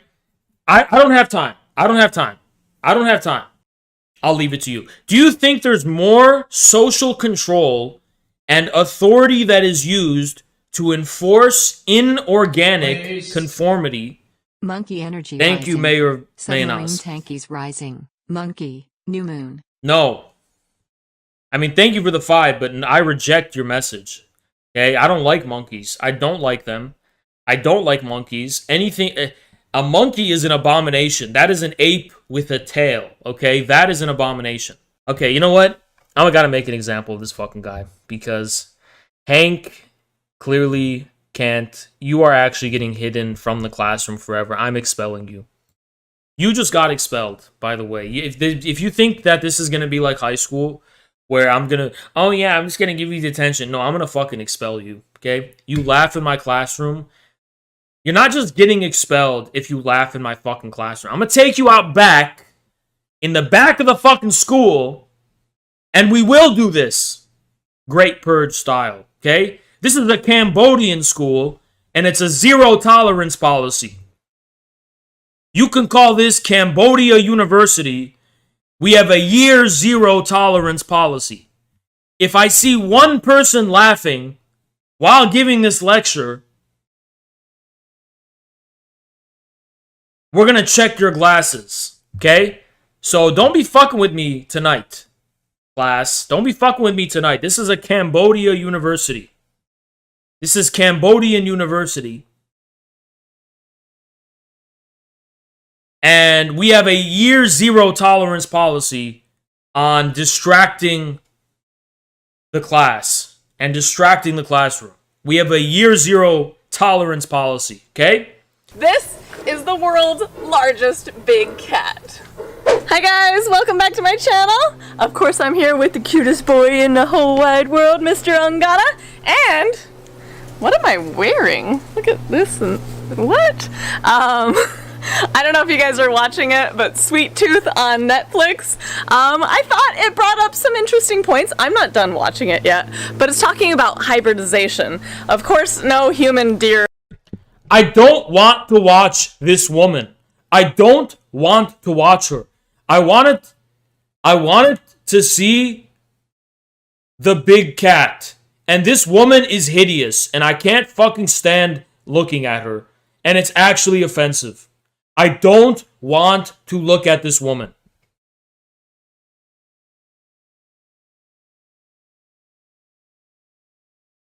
She takes up so much time. We are already 1/3 in, and she takes up so much time. Wasting our time. And that is not a big cat. That is a fucking small cat. There's nothing big about it. I don't care about that fucking cat. Finally. Has an entire lifetime in these animals. This lady seems like your perfect match. Thank you, Boboa, and she's not my perfect match. Don't say that because I actually hate her. He was actually raised in his crib. He had monkeys and tigers and ligers. So he is an incredibly amazing character who's literally Tarzan. You're Tarzan. Look at this big baby boy. Yeah. Good man. So a liger is father lion, mother tiger, and that's what makes this giant, right? Ligers only get this big if his daddy is a male lion and his mommy is a female tiger. If it was the other way around, he doesn't get as big. And of course, hybridization isn't about creating a new species. This is something that has happened in the wild forever. The last 100 years, human populations, habitat destruction hasn't allowed lions and tigers to cross territory as much. But there are amazing cave drawings and all kinds of crazy stories about giant brown beasts. They're talking about this guy. Look at him. And can you believe anything this big can run 35 miles an hour? I don't think Landon can run that fast. So being out here in this beautiful yard is just about enrichment. I've talked about it before. New sights, sounds, and smells. She's ruining the whole thing. She's ruining it. I stopped the fight before any dogs were hurt. I just want to fucking watch some animals, and all I fucking see is these fucking ugly ass people just talking. Jesus fucking Christ. Their area, treating it as their territory, and are therefore letting. I'm gonna keep on pride, just sitting out, watching the world go by, nice and chilled. So, yeah, I'm pretty happy that this. So fucking sick of the fucking British making it all about themselves. I don't fucking care about your fucking ugly face. I remember when people said that lions kill fucking cubs of the other males to fuck the mothers or whatever, and then but that was disproven. I can't fucking believe they made that shit up to fucking slander lions. Isn't that fucked up? They used to fucking be like, oh yeah, when a group of females have cubs, another lion will come and just kill the kids. People who grew up with Commander Hayes recall him kicking other kids' puppies while shouting this is against Sharia. Says a lot. Yeah, but apparently they've been saying that shit about lions, that they go and kill the other male's cubs, which it don't make sense. It don't make no sense. It don't make no sense. But that didn't make me hate male lions. That made me misogynistic against female lions. Because imagine being a female lion and male lion comes and kills your kids, and she's out here throwing down. She's out here throwing down for the killer of her kids, letting him, giving him back shot, letting him take back shots, all that kind of shit, throwing down for him, twerking all over him and shit. Getting low to the ground for the male lion that killed her kids. That made me misogynistic as fuck when I heard about that shit, man. That made me misogynistic as fuck. But it was disproven. It was disproven, but I still don't trust those female hoe-ass lions. Hoe-ass female lions. Don't letting random male lions come kill their kids and then giving them that lyo pussy. That lyussy, that lussy. You know what I mean? Shit is fucked up, man. What a fucked up world. That makes me misogynistic as fuck. Shit makes me misogynistic as fuck, man. Shit fucked up, man. All females of all species should have to take the L for that. Women of the human species should have less rights, if that was true. If female lions was doing shit like that, then even female women should have less rights and go to jail for it. All women should be sent to jail for that shit, even of all other species. If female lions was throwing down for the killers of their kids, the females of every species should all be put in one jail cell forever. All of them should have to go to jail. Judge to be tried for that crime. All of them, even insects, even all species of female should be in jail together. All of them. They all should go to jail. That shit is fucked up. All of them got to go to jail till we figure out what's going on. Because that is the most horrific, disgusting thing I ever heard in my life.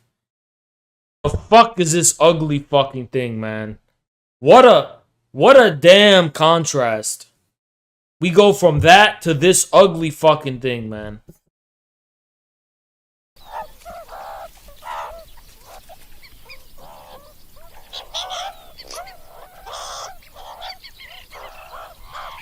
She's the biggest meerkat they've ever seen and requires serious examination. She's been made to smell like the colony, so this React to lizards. I'm not gonna fucking react to boring ass fucking lizards. There's a fucking lizard right there. And by the way, it's the same one. And I tried to catch him this morning, and he so damn fast I couldn't catch. I guess there's just a fucking lizard that lives here now. If I was living there, I would be like the Godzilla. I would be the King Kong of that entire village. Just fucking knocking them all out and shit, and punting them and kicking them like a footballs. And I'd be roaming around just knocking all of them over and shit, terrorizing that entire village of fucking ugly ass things. They need these things gotta know the real food chain of this earth. And I feel like they're not aware of who the apex predator is, and they gotta be taught. And I will be the one to teach them.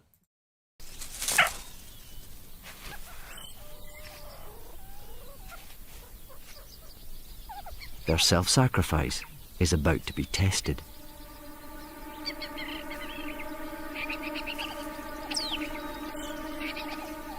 But this is no ordinary cobra. It's a spy cobra. With no regard for... What a stupid ass animal, can't even see it's fake. It's actually so fake, it's clear. But you know how fucking stupid animals are, they just... Most whales are huge, but they're not really very intelligent. Apparently, all the... I don't believe that. I don't believe that. How the fuck do you know if it's intelligent? Please tell me how you fucking know if it's intelligent. Go ahead, tell me. Did you fucking give it a math test or something? How the fuck would you know that? So who can beat an orca anyway? I thought of stingrays, but they're just part of the menu. Sea crocodiles have incredible biting power and a thick... Crocodiles are in the fucking ocean?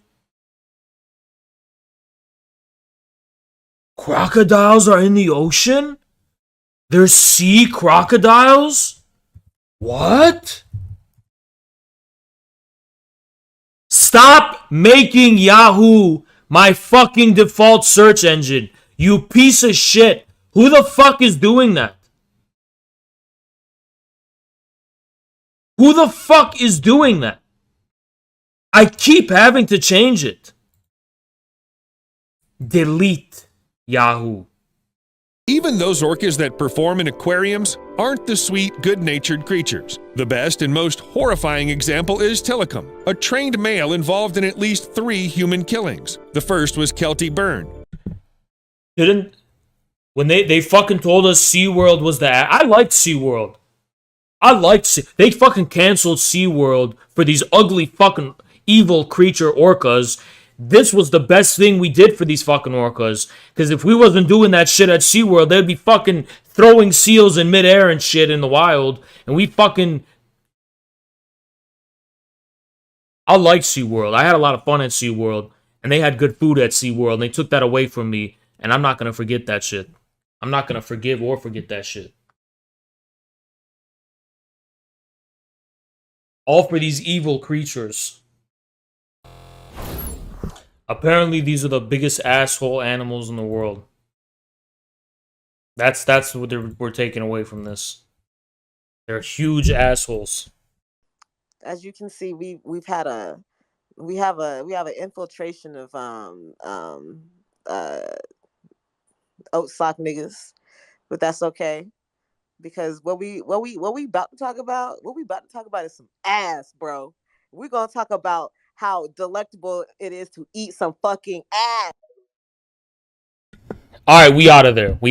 All right, we're not doing any of that. You know what? We're not doing that shit. Okay, we're not doing that. Nah, we're not doing that shit. Okay, but nah, that's not for us. Okay, we know that's not for us. I'm sorry to say, I like that piece of hair patch sticking on your back. Tell me what gender you are, because if you are not female, I am banning you from the stream for all eternity. Okay? If you, bro, you know that is not the thing to say to me. Okay? So, name is son of the gun, not daughter of a gun. So I'm very close to that ban button. Okay? I am not going to have a grown man come in here telling me like they like the hair on my back, okay? You're saying cock goblinism? You're saying cockgoblinism. You're saying cock goblinism. What's that got to do with anything? What you talking about cock goblinism, bro? What do you mean, bro? We don't sway that way here, bro. I'm not swaying that here way. I don't like what I'm hearing, bro. You gotta clarify what you're talking about, okay?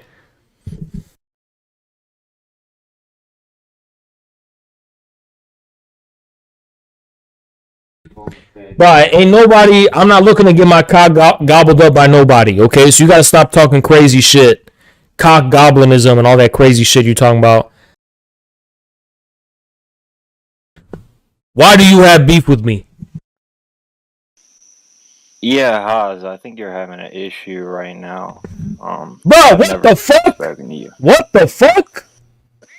Yeah, I think you're kind of What the fuck, bro? What the hell is this, bro? Oh, what happened? Did something happen? Yeah, something happened. Who the fuck are you? My bad. What's going on? You okay?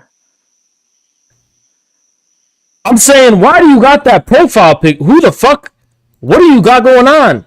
Oh, okay. Yeah, I understand. Yeah, that's I thought I was gonna be talking to this female over here. Yeah, it's okay. Get the fuck out of here, bro. What the fuck is that shit? The fuck is that shit, man?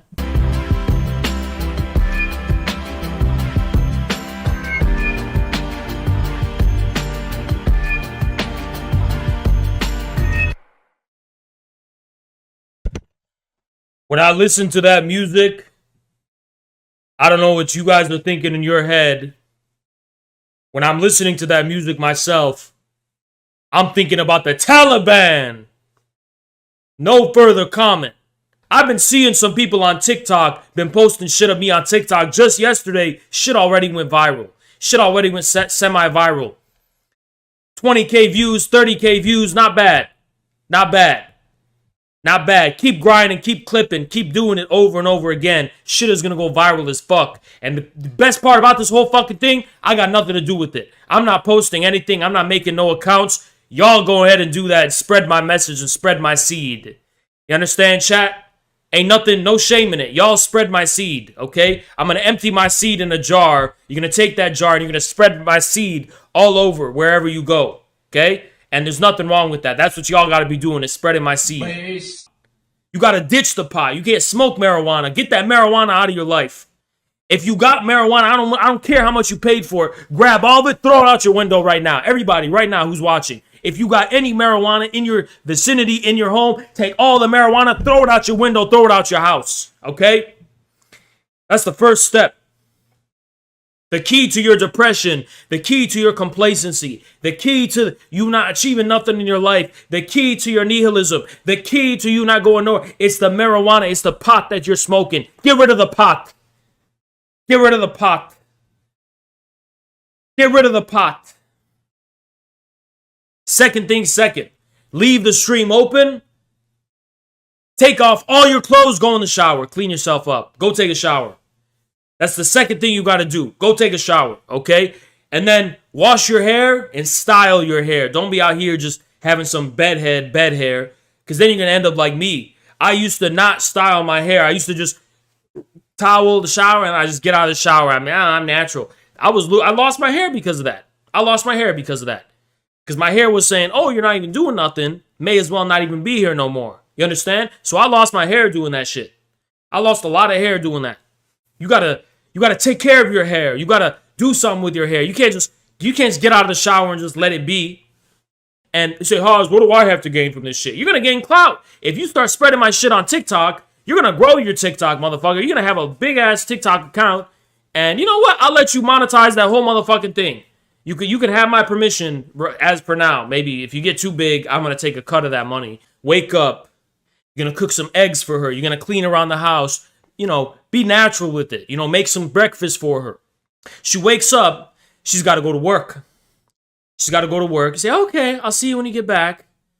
Now, she has two options. Either she can say, wait a second, you're not staying here. Or she can go the path of least resistance, just be like, well, I guess I guess this is the thing now. And because of science, you have rewired her brain where she's going to choose option number 2. She's not going to, she's not going to try and push back on it. She's going to say, okay, you could stay here now. So she's going to go to work and you're going to be there. Congratulations, brother. Now you're chilling.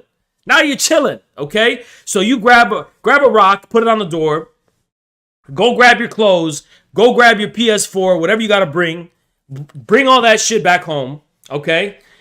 Set yourself up, make yourself at home.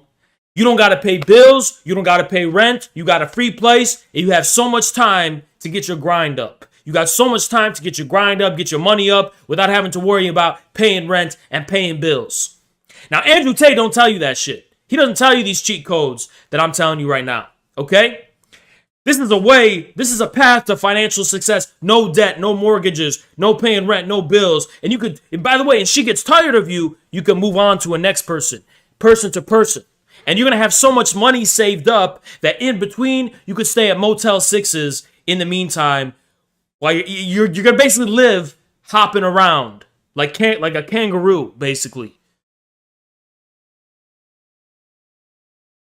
And this is free rent, free bills. You don't have to pay anything, okay? And he never gave you that advice. I'm the one who coined that whole thing, okay? I'm the one who coined. You got to take advantage of this world.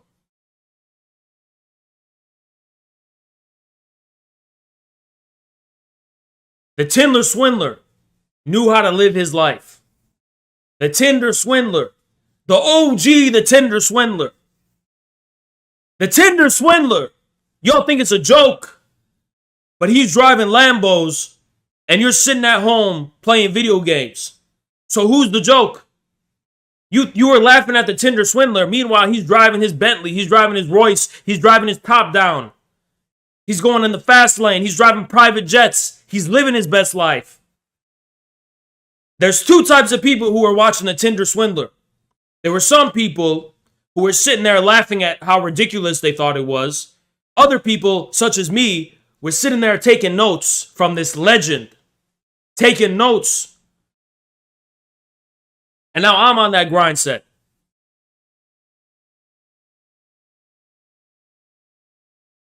The Tinder swindler. That's where you got to be. Download that Tinder app. Do whatever you got to do to live that life. Taking credit cards. See, the thing is, this is a dog-eat-dog world. This is a dog-eat-dog world. And you say, Haas, ain't that a mean thing to do? Ain't that a cruel thing to do? Cruelty is what you're talking about? Let me tell you what's cruel. Let me tell you what's cruel. What's cruel is being a sucker. What's cruel is spending your time swiping on Tinder, doing all this bullshit, not making a financial profit from it. You need money in this world to survive, motherfucker.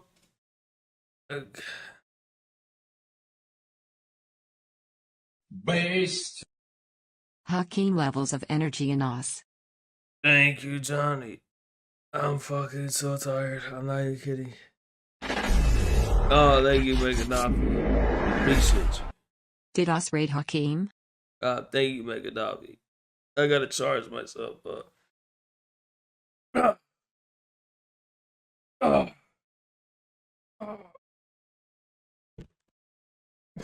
We're back, motherfucker. Yeah, we're gonna do this. High energy highs. I don't give a fuck. I'm not gonna go to sleep. I'm not gonna be low energy. Constant, uninterrupted, high energy advice. I'm not doing this bullshit where I'm gonna fucking listen to these fucking bitch ass people in the chat. Oh, this man, suck my dick, bitch. You gotta have high energy highs. You gotta have low energy highs. You are Dr. Hayes, yet where's your PhD degree? What the fuck are you talking about? Yeah, I'm not sure why anyone would lie about this. It's a very well-known fact that Che was super pissed off that the Russians backed down, and that if he was in charge, he would have fired the missiles. But I guess we're gonna have to fucking, you know, find the actual source. So Che Guevara, Bay of Pigs. Yeah, time waster over here. Not time waster. You didn't do your own homework. You always tell Che other people to do Guevara, their not Bay homework. of Pigs. What is it called? It was Cuban Missile Crisis. Hey, I didn't. Oh no, this dumb bitch. You didn't do your homework because you read something a long time ago and you didn't like recall the exact source. You dumb bitch. I didn't even fucking know you were gonna come on stream today and fucking spurg out about this fucking thing. So yeah, I'm gonna need to have some time to fucking produce the source. I'm literally live right now. So yeah, you're gonna have to sit your ass down. And so PBS is. I guess that's not a reliable source either, right? No, it's not. Okay. Well, a lot of these... Okay, why are they lying about Che? Why are so many people lying about Che? Why are so many people lying about Guevara Che? became disillusioned with the Soviet Union, attacking Moscow on every international forum. After Khrushchev removed nuclear missiles from Cuba, Guevara questioned Moscow's commitment to international socialism. Do you deny that? Yeah, questioning Moscow's whatever to international socialism because they removed nuclear missiles. Because they removed the nuclear missiles from Cuba. That doesn't equal. I'm gonna kill her. I'm gonna bomb a million. London Daily, 1962. Okay, someone in this chat has it. London Daily, 1962. Che Guevara. Someone link it in fact checking. Just link it in the fact checking for me, because this is like super easy to find. But since I'm on fucking stream right now, it's like, and I have this dumb fucking VC distracting me, it's like a lot worse. So Che made a statement in the London Daily. Che. Okay, this is not the one. I'm on Google. I'm just Googling it. Find his exact quote.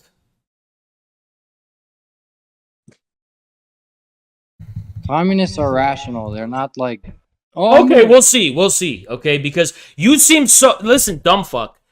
You seem so committed to the idea that this did not happen. Why are you calling me dumb? Because you are insisting this didn't happen, and you don't even know whether it didn't happen or not. How do you know? How do you know Che didn't say this? You're right. I don't know he didn't. Okay, so I'm trying to get you the source. Hey, dumb bitch. I'm trying to get you the fucking source right now, but you're mouthing your cunty mouth off while I'm literally on Google, sweating, looking for this fucking source as fast as I fucking can. Chat, you guys fucking put it in fact checking so we can get this over with. Because I'm literally on I'm literally just on Google, and I'm control F'ing looking for this shit, and it's been like 2 minutes. In an interview, Che Guevara gave a few weeks after the crisis to Sam Russell, a British correspondent for the Daily Worker. Guevara said that if the missiles had been under Cuban control, they would have fired them off. If the nuclear missiles remained, we would have used them against the very heart of America, including New York City. Okay, so Che Guevara confided this to the London Daily Worker in November 1962. Thank you, chat. There you go. There's my source. Simple as that.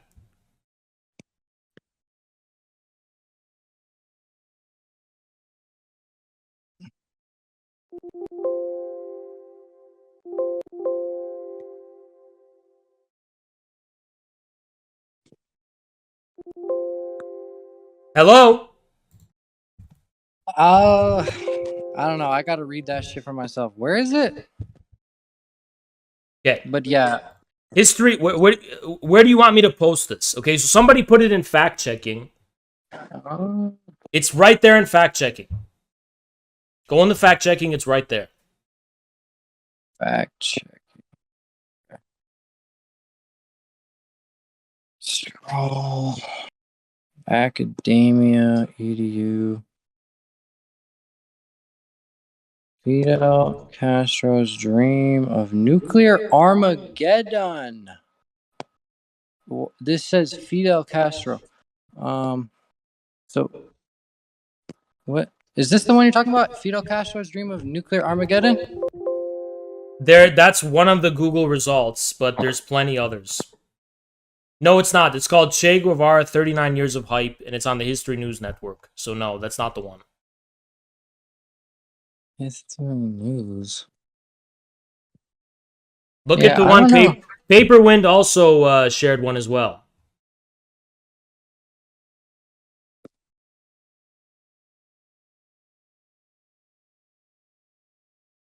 Dude, this is common fucking knowledge that Che got mad at the Soviets for backing down. It's common fucking knowledge. You are so fucking historically illiterate. I know that. No, you don't. Okay, no, put two and two together. If Che was mad at the Soviets for backing down, does that or does that not mean he was committed to having nuclear war if it came to that instead of backing down? No, it doesn't. So what is the solution except backing down? What could the Soviets have done except back down unless they wanted nuclear war? What are you talking about? Like defense? What do you mean? What are you talking about? You dumb bitch. The Soviets had two options. Start a nuclear war or back down. They backed down. Che got fucking mad at them. So if Che got mad at them, which you agreed he got mad at them, what was the solution for the Soviets? If Che was in charge, what would Che have done? If Che was in charge, he would have kept the nuclear missiles as a defensive deterrence against them. Okay, and that would have led to a nuclear war. Because the United States was going to bomb Cuba and invade Cuba. Yeah, and then if it did, then out of defense, they have the okay. Exactly. That's the same thing, you dumb bitch, because had the Soviets not backed down, that's what would have fucking happened.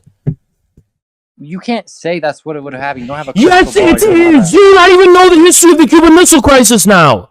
You don't even know the history of the Cuban Missile Crisis now, do you? You think that if the Soviets hadn't backed down, the U.S. would not have attacked Cuba? Can you explain to me? No, I want to test your knowledge just so I know I'm not wasting my time.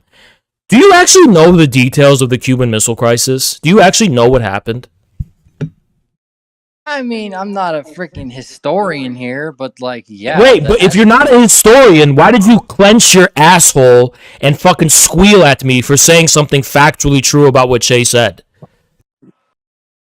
I don't know. I find it hard to believe that he would. Why? Okay, so you're scratching your ass and you find something hard to believe. So instead of doing research about it, you come to confront me on VC. You come to confront me on VC and accuse me of a lie instead of doing the fucking research yourself. And the first 100 articles were all Huffington Post and saying that Che Guevara was trying to hit the red button and kill everybody. You realize the only people who would have gave Che that voice would be fringe sources, because the Soviet, like the Cubans, were not going to say that about Che because the Cubans were aligned with the Soviets. Name only gyno nerd can't fathom the levels of base the great Che Guevara Cubans wouldn't say that about Che because they wouldn't lie. No, you dumb fuck. It's because Cuba was actually aligned with the Soviet Union in a way that Che didn't find favorable. Che was siding more with the Chinese during the Sino-Soviet split. Everybody fucking knows that. Che was extremely critical of the Soviets in ways that the Cuban government wasn't. So no, you're fucking wrong. I'm not saying he wasn't critical. Let me tell you what you are. You need to get those gorillas and sons out of your name. You are a Pat Sock Dem. You're a fucking revisionist. You're not a goddamn Marxist-Leninist. You're a goddamn revisionist. You're a Pat Sock Dem. You're a Khrushchevite. And I don't know what the fuck you're here clenching your fucking asshole talking shit to me saying I'm lying is for. But you're trying to malign Che Guevara. He's not like a responsible institutional socialist. No, he had fucking balls. And if Che was in fucking charge, the Soviet Union wouldn't have fucking collapsed. And we'd be fucking living in communism right now, bitch.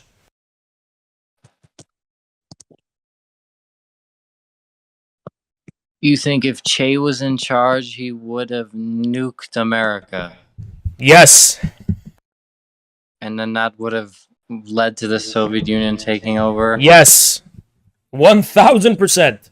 Just like Mao said, they outnumbered them numerically in terms of population. So in an event of nuclear Armageddon, the whole socialist bloc would have been victorious.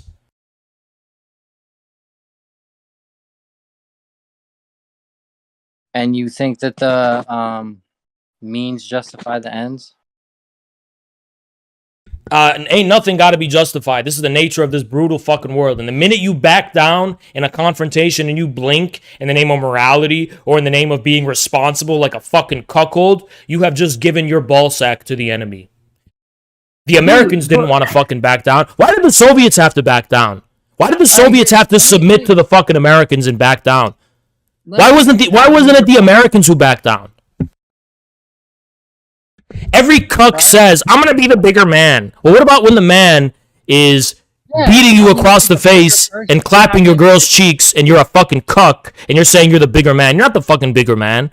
I'm not going to be the devil that my enemy is. Like, cuck, you are the reason. You are a cuck. You're a cuckold. You are a cuck. You are a cuck. A real man, you are a fucking cuck. You are a fucking cuck. A man never makes excuses. A man is willing to be a fucking devil to defeat his enemy. If you don't defeat your enemy by any fucking means necessary, you are not a man. Have you read the Quran? Motherfucker, don't come here and bring religion to me, because all you're doing is giving credence to the argument communists had made before that religion is a tool of the working. You're using religion in the same way the ruling class does, as a tool of the defense of the status quo and the ruling class. Oh, okay, let me add another point. So the other day you also said like that G was going to shoot down the plane of Nancy or whatever, and he didn't. You know, he proved that communism and don't it's none of our business. That's none of our business. That's the Chinese public's business. By the way, the Chinese public was super fucking pissed about that. You take it up with them. It doesn't matter if some people are pissed.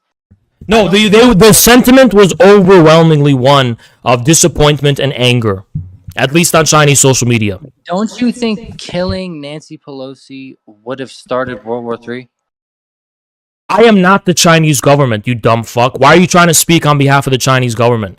And you're assuming you know why. Hold on. You're assuming, hey, dumb fuck. You are assuming two things. One, you're assuming you know the reasons why the Chinese didn't shoot her plane down. It wasn't because they had some responsibility to the world or any of that cucked shit. It's because they have a longer, smarter strategy to bring down America.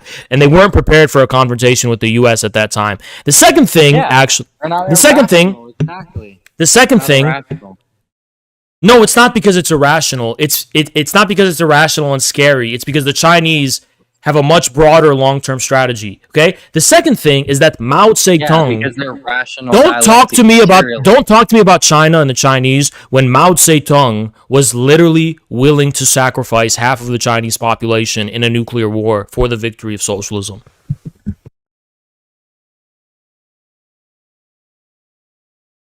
You want to deny that too? Like you were saying the other day, if everything has to end, so be it. Like it's better as something new. I don't know, dude. I just think that's like extremist. Yeah. Because there's a difference between me and you. You would rather live as a slave, than die as a fucking man. I would rather. Cuck. You'd rather be a cuck. You'd rather be a cuckold. I don't have any patience for cuckolds. I'm sorry. All right, well, I guess good conversation. Yeah, bring that. See how far that Pat sock dem. By the way, do you wear glasses? No. Okay, well, you have the Pat sock dem mentality, and see how far that takes you. And I'm sure your girl's cheating on you, so watch out for that. You have the mentality of a dude who's getting cheated on. Single. Well, I hope you stay single, dude, because if you ever start dating anyone, they're going to cheat on you, because you got that mentality where you're slow on the kill, and you don't have the aggression, you don't have the manhood, you don't have the pride to defend what's yours. And you're going to say, well, I'm going to be the bigger man. Let her go. You know, you got that mentality, dude. Good luck. All right, good luck to you too. Eat or be eaten. That's the nature of this world. Eat or be eaten. No in between. Go read Jack London's book, The Call of the Wild. Go read Call of the Wild by Jack London. You'll fucking understand this. That's the nature of this world. Dog eat dog. Eat or be eaten. You blink, you die. You blink, you submit. You become a slave. Master-slave dialectic Alexander Kojev's lectures on Hegel's philosophy of history. Go read it. Master-slave dialectic. Master-slave dialectic. All right. I'll write it down.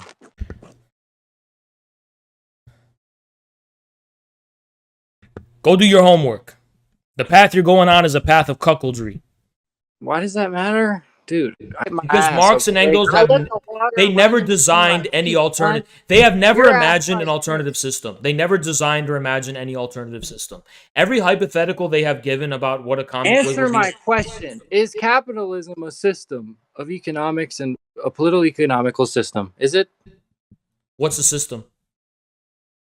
Is capitalism a political economic system? What is a system? What I just said. It is the relationship between the infrastructure and the superstructure.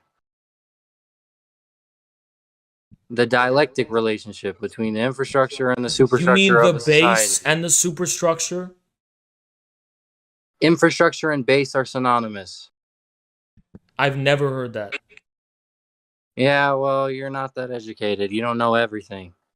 What translations say infrastructure? Now I'm curious. Maybe they exist. I've never heard that. Doesn't matter. Okay? Okay. Well, the specific relationship between the base and the superstructure across any given few decades of what we call capitalism has never taken the form of a single system. So no, you're wrong. Let me destroy your argument in like 5 seconds. Okay, Haas, are you the person that you were when you were 10 years old? Listen, that is again a metaphysical view. No. In what sense? In what sense? In what sense? No. You're mistaking from a quantum physics perspective. I'm not. From a physics perspective, I'm not, retard. From a colloquial, social, cultural perspective, I am. But from a physics, from a physics, retard, shut the fuck up. From a physics perspective, I'm not. From a physics perspective, I'm not. From a social perspective, I am. No, from a So you're confusing two things. You're confusing two things. Out of convenience. No. Only out of convenience. Retard. Only out of convenience do you say you're the same person. But in physical reality, in actual physical reality, of course you're not the same. You're very different than you were then. Biologically and everything. Yet everything that you are right now. From a physics perspective, I'm not even the same. From a physics perspective, I am not even the same as I was 10 seconds ago. From a physics perspective, we say this out of convenience for purposes of recording, memory, sociality, culture, whatever, things like that. But in physics, in actual physical reality, it's not the case. So you think every 5 seconds we have to rename the moon because now it's a new thing? No, like, dude. no, retard. But when we're talking about when we are talking about something so vastly different as the nature of the world we live in compared to in 1820, yes, we do have to rename a lot of shit. Yeah. We don't need to name this socialism as if that isn't confusing people on what the solution is.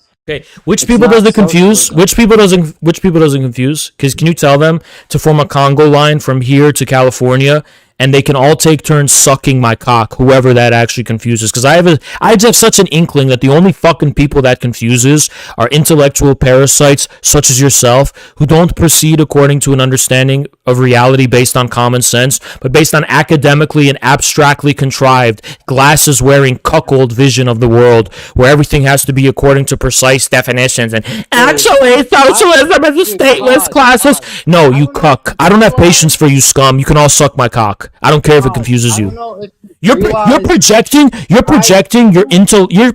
your scum-like intellectualizing position onto the masses. The size of our brains has been going down. I don't know if you've noticed, but people are not that smart, and they need. I actually think the average person is way smarter than you. The average person understands what I'm saying. Retards like you don't. Literally showing that our brains have been shrinking in America. It's not even Silver cuck. I think you're mentally retarded.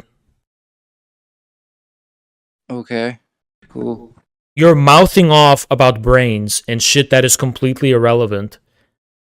Yeah, no, it's not irrelevant. Yeah, it's completely speculative. It's completely speculative.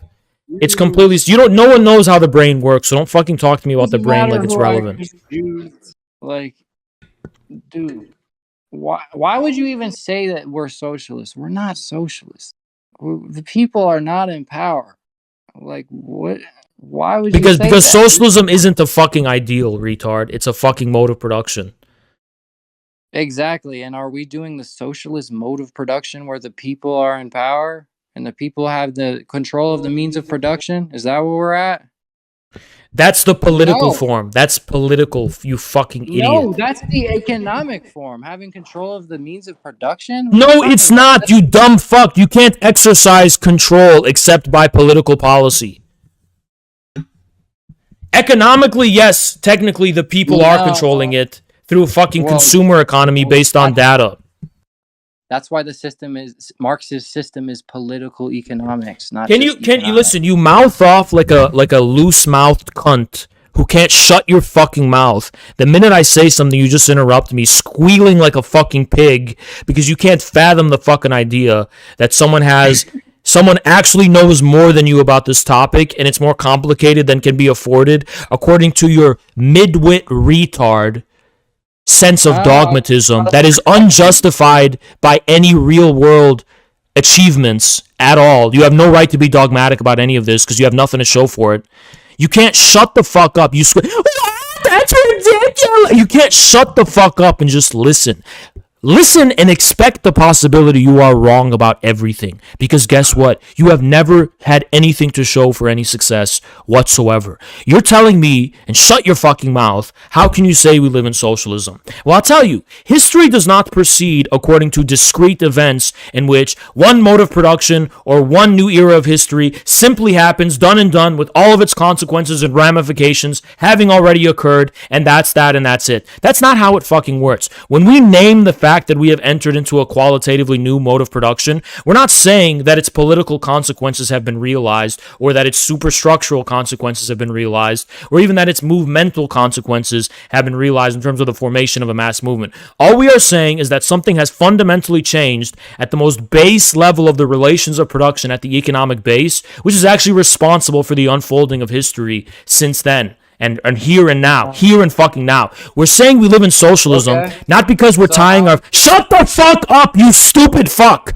You are so incompetent. You lack such rudimentary skills of baseline human self-control that you cannot even shut your cunt retard fucking mouth for less than 5 fucking seconds before mouthing off to squeal your fucking ideological theoretical prejudice, which again, is a prejudice that is fundamentally unjustified by any actual achievements in the real world, which makes it even more fucking pathetic. So sit the fuck down and shut your fucking mouth. When we say that we are living in socialism, we're not describing something from a distance passively and saying that he literally moans like a fucking bitch getting fucked in their fucking pussy. You are literally moaning like your girl is getting dicked down by a dude with a 12-inch cock. You can't shut the fuck up and have the minimum of fucking self-control. He literally can't shut the fuck up and I have to fucking mute him. When we say that we are living in socialism, we are saying that we're living in socialism not as a passive observer uninvolved in the actual reality, but as someone who has actually committed and made the commitment discursively and through the signifier itself that names the fact that we live in socialism, that this has consequences for the superstructure.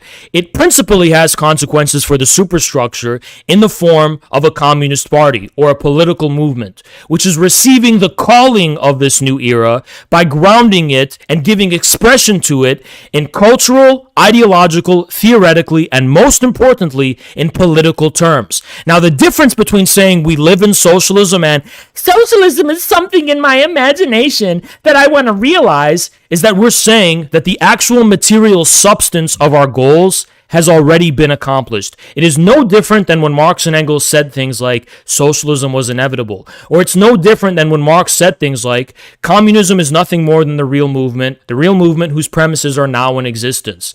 We are trying to contrast our position with the voluntaristic and utopian one, according to which we have some abstract morality that is grounded in thin air that we're going to apply to reality at the expense of reality, and everyone has to listen to us out of morality. No, we're saying our aim, our position, our socialism is grounded in actual reality and premises now in existence.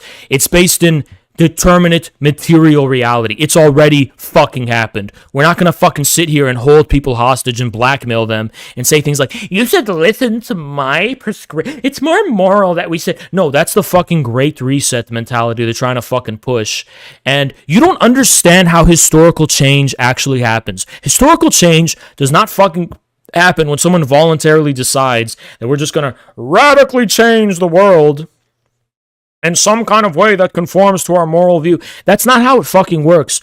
Change happens when you insist upon the same. Why? Because you don't actually know the world we live in. If you committed yourself to the scientific investigation of actually understanding the world you dwell within and know, that very knowledge would forebode a fundamental transformation already, not only already happening, but having already happened. You have to have a dialectical rather than metaphysical view to understand this. Now I'll unmute this squealing retard pig.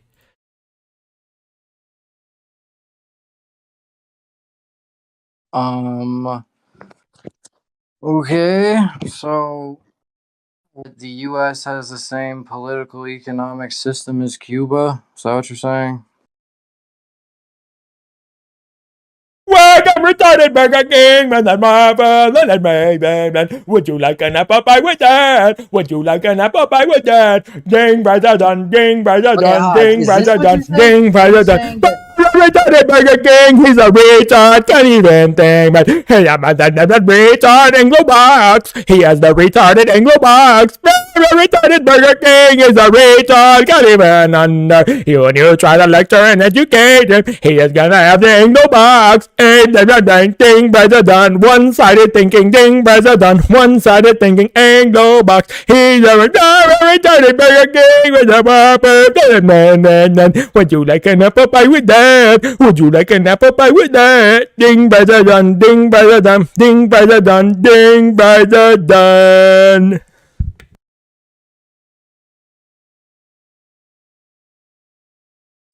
So you didn't listen to anything I said, and all you did was jump to the conclusion in your head, ignoring everything I said in the actual development of a novel thought. You foreclosed the possibility of that development on your part, and you just said, I'm just going to get him with this. It's either A or B. It's either this or that. And if it's this, then that means A equals B. So this is illogical, clearly. I already get, you already came to your conclusion before you listened to anything I said.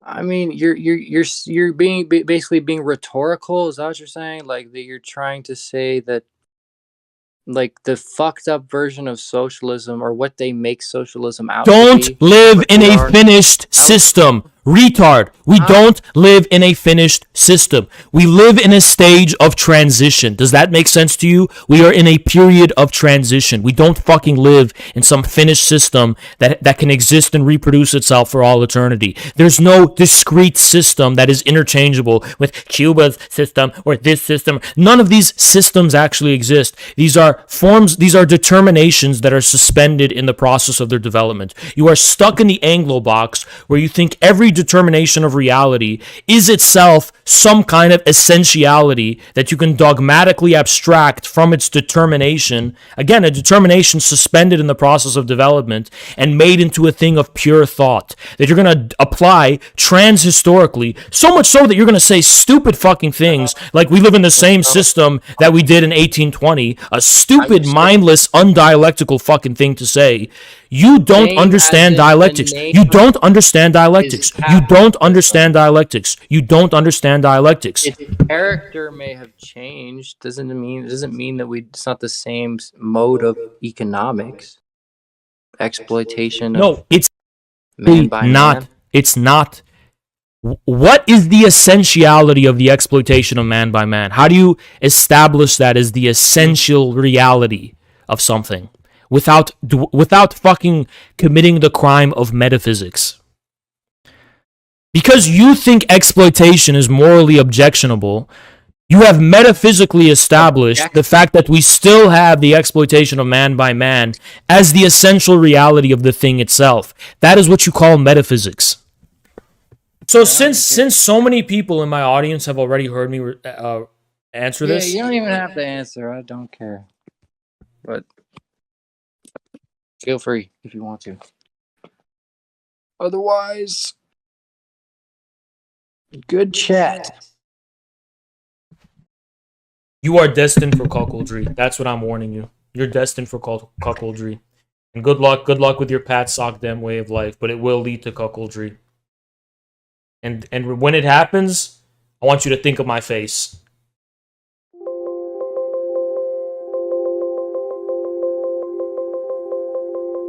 So my question was, so obviously you're a Marxist-Leninist, right? Yeah, that's correct. So what's your opinion on, mainly what I'm going for is Soviet and communist China famine. So your entire ideology is based around not getting enough food to people because, if you look at any estimate, especially for the Great Chinese Famine, sorry, it's upwards of 30 million people. So what's your opinion on that? Okay, so next up we've got data. Data, go for it. Hello, Has. Yeah, I just find it really funny. In that last question, you're talking about how like Marxist-Leninism can help Africa. When if we look at examples of Marxist-Leninism in Africa, the first one that jumps to my mind is Angola. And Hans, do you remember what happened in Angola? Do you remember what happened?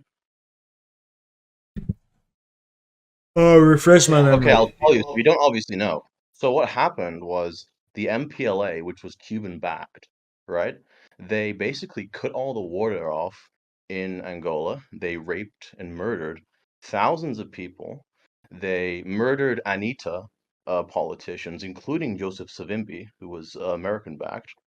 The Anita Angolan politicians were striving for democracy. They were striving for free market capitalism, the best type of system. They were striving for the best, and your fucking dog shit ideology murdered thousands. And we can go to another example. Let's go to Nicaragua, where the a famous African country as well, right? What? Like it's another African country you're mentioning, right? What do you say? Sorry. So since we're apparently globe trotting around the whole fucking world, let's just focus on Africa because we're not gonna go through every single we're not gonna go through every single bullshit propaganda allegation against communist states on a global level. Let's take up too much time. Let's focus on Angola, okay? So everything I've been presented with in terms of the claims made about the atrocities of the Angolan MPLA. It's been shown that this is all propaganda. This is Cold War propaganda, specifically funded by the CIA. So they didn't murder the leader of Anita, Joseph Savimbi, in 2002. That didn't happen. I'm not familiar with the details of what happened in 2002, but I will say that during the Cold War. Well, they did. Well. So during the Cold War, there's verifiable evidence from ex-CIA people who worked with the CIA. That yes, they did everything they could to churn out a factory farm of bullshit propaganda smears against the MPLA to demonize them and as much as they could without any regard for the truth whatsoever. So yeah, you're talking about a whole mountain of bullshit to get through in terms of what happened in Angola, and you expect me just to accept all of these claims that you're making. Well, I'm naturally going to be skeptical. Okay, so from what I know about what was. Why did they suspend elections and kill opposition politicians? They may or may not do that. I don't know. But if they do that, I mean, But you don't know? They didn't have an election throughout the whole of the MPLA's de facto authoritarian rule over Angola, and they just killed people. well, it doesn't sound particularly out of the ordinary for. It's so funny as well when you say democracy is a Western thing. Like, Western has like this inherent negative connotation. Democracy is better than your dog shit. Wait! No, it's beautiful. I wasn't gonna be the one. Hold on, this is beautiful. I was not going to be the one who plays. Hold on, shut the fuck up. No, you're not. I was not going to be the one who plays whataboutism with the West. But since you want to bring up the fucking West, we don't live in a fucking democracy. We live in a two-party duopoly where the politics never fundamentally changes in any way. And when an outsider actually does come and change, when an outsider actually does come and change up, not even the fundamental policies we implement, but just the political culture we have, like Donald Trump, the fucking FBI comes and fucking raids him and wants to fucking indict him. Don't fucking come and tell me we live in a fucking democracy. Even someone like Trump, who bowed down to the establishment in every conceivable way, just because he upset the political culture so radically and drastically, they're not gonna fucking try and send him to jail and bar him from fucking running. Don't fucking sit here and tell me we live in a democracy, you dumb little bitch. Bernie Sanders got fucking, they had the Democratic primaries were rigged against Bernie Sanders. You're gonna fucking say we live in a Western, you talked about Angola killing political opposition? My dude, are you aware of what the CIA and the FBI have done to kill political opposition in this fucking country? You are so fucking blind to the country you live in, you dumb fuck. You come here fucking yelling, bitching at me about all the dumb fucking propaganda you were fucking fed about communist states. I wasn't even gonna bring up, well, what about what happened in America and the West? Because I know it's a whataboutism. But since you insist on bringing up Western democracy, no, dude, we don't live in a fucking democracy. We're only allowed to vote for the fucking people that are compatible with the interests of the ruling class. There's never been a possibility of any anti-establishment person running successfully without being undermined in some fundamental fucking way, undemocratically and extra democratically. So don't fucking sit here and talk. I mean, who fucking killed MLK? The FBI. We all fucking know that. Who killed Malcolm X? No, they didn't. No, MLK was. No, they did. Okay. To the same extent that MLK was not killed by the FBI, Angolans didn't kill any opposition. I'm gonna go with the official government story of Angola. Wait. Since you're just like swerving around this, what about the Nicaraguan Sandinistas? What about them? I think they're gigachats. I think they're gigachats personally. Wait, they're gigachats. You think so? The Nicaragua's Permanent Commission on Human Rights reported 2,000 murders in the first 6 mons and 14,000. Can you hold on? I'll tell you what. Send that human rights. Hold on. Tell you what. Sure. It's all correct. It's all correct. They've never lied about anything. So, okay, I'll help you. Get that NGO, that human rights, whatever thing. Send them my number, and I will arrange a time in a meeting where they can like line up in a Congo line to suck my cock. Every single one of those human rights guys. So yeah, I'm against human rights. I'm 100% against human rights. And I don't believe in any of the official stories, any of these human rights bullshit. So you're against human rights. Yeah. Are you for like revolutionaries raping like the Contras, for example? I just don't buy it. See, that's the thing. I don't buy any of these stories. So if the Sandinistas like raped like people who were supporting the Contras, would you say that is valid and moral to do? Obviously not, but you know, I'm not really convinced. So at best, like this is something I could imagine. I could imagine a really ugly war in which both sides commit atrocities, but you are specific. Shut the fuck up. You are specifically fed only the crimes of the Sandinistas and what a bunch of horrible people. But the context could very well be that everyone's horrible, right? So it's like, I'm not inclined to believe this specific villainization of the Sandinistas. I don't even know if what you're saying is true, but even if it was true, I highly doubt, just from what I know about the history of U.S.-funded crimes in Latin America, funding thugs, funding terrorists, funding mercenaries, funding death squads, including death squads that have raped nuns with dogs. Yeah, the U.S. has funded death squads in, I think, Guatemala that raped nuns with dogs. So they've done a lot of bad shit in Latin America. Whatever story you're giving me about the Sandinistas doesn't come anywhere near close to the like far-right death squads funded by the fucking CIA during the Cold War. Okay? So I don't really buy any of the things you're saying. This funny characterization, death squads. It's like you're trying to paint them like fucking Nazis, all right? They were Nazis. Hold on, they literally were Nazis. The Nazis who fled to Argentina, the Nazis after the war who got sanctioned from the CIA. literally were fucking Nazis that carried out these fucking crimes. In Chile, you had that fucking farm of incest and rape and pedophilia of children that the Allende government sent opposition figures to. They literally were Nazis, dude. What are you talking about? I mean, that is literally where they fled, and they were employed as mercenaries by the CIA to commit these various atrocities. This was especially true in Latin America. It was also true in Africa, but especially true in Latin America. Wait, okay. So this death squad thing. So a House Intel committee said basically, and I quote, "The staff has uncovered no evidence that U.S. intelligence officials or U.S. intelligence policy in any way." Wait. So the U.S. decided that the U.S. has cleared itself of any wrongdoing. Is that what you're saying? The American government has absolved itself of any wrongdoing. The American government decided to investigate itself, and it found no wrongdoing on its own part, right? Brilliant logic. So if the Angolan government, if the Sandinista government did a same investigation and found no crimes on its part, you would say that's propaganda, and we have no reason to fucking believe that. But if the literal United States government investigates itself and clears itself of any wrongdoing, we're supposed to fucking take that at face value. You are so fucking brainwashed. You are the definition of the blue pill. You are the definition of the blue pill. You are so fucking brainwashed. It is out of this world. Like, I cannot believe how much fucking fluoride do you consume, dude? Your tap water, stop drinking tap water, dude. Just stop drinking tap water.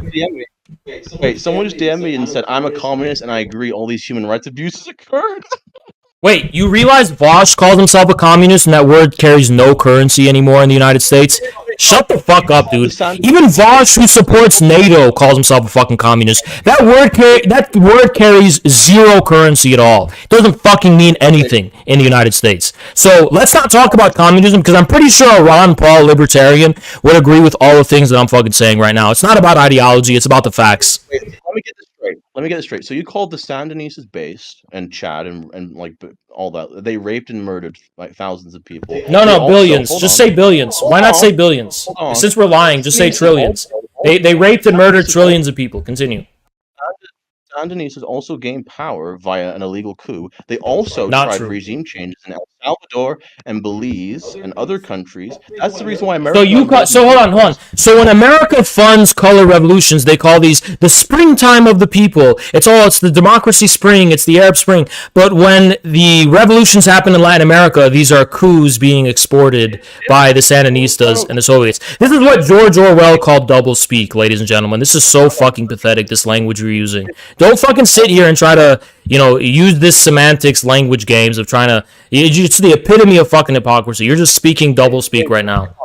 So basically, you said like you criticizing America for getting involved in South America. Do you know the reason why America started funding like El Salvador and the Contras? Oh, just out of the goodness and graciousness of its own heart. No, actually, the ICJ, the International Court of Justice. So they were just following the law. It wasn't about protecting the interests of American capitalists and American businesses. It wasn't about trying to destroy the Soviet Union in Latin America. It wasn't about the CIA trying to consolidate its global vision of control. No, it's not about safeguarding the Bretton Woods system of the USD's hegemony. It's none of those things. The actual reason is because some made-up bullshit institution created by the Americans themselves decided that the Americans should go and do something that just so conveniently happens to fall right into the interests of the American capitalist class at the time. Is that what you're trying to say? So, no, what happened was El Salvador explicitly asked Ronald Reagan and the United States for defense. You mean the puppet, the El Salvadorians who were already puppets of the American ruling class? The Sandinistas dick so hard. The Sandinistas were trying to set up a regime change, which apparently the CIA does. I understand. So it's regime change when the Sandinistas do it, but when America does it, it's like it's a springtime of the people, right? So Maidan was the Ukrainian people rising up in a glorious democratic revolution. But when the Sandinistas are helping revolutionaries, that's regime change. Got it.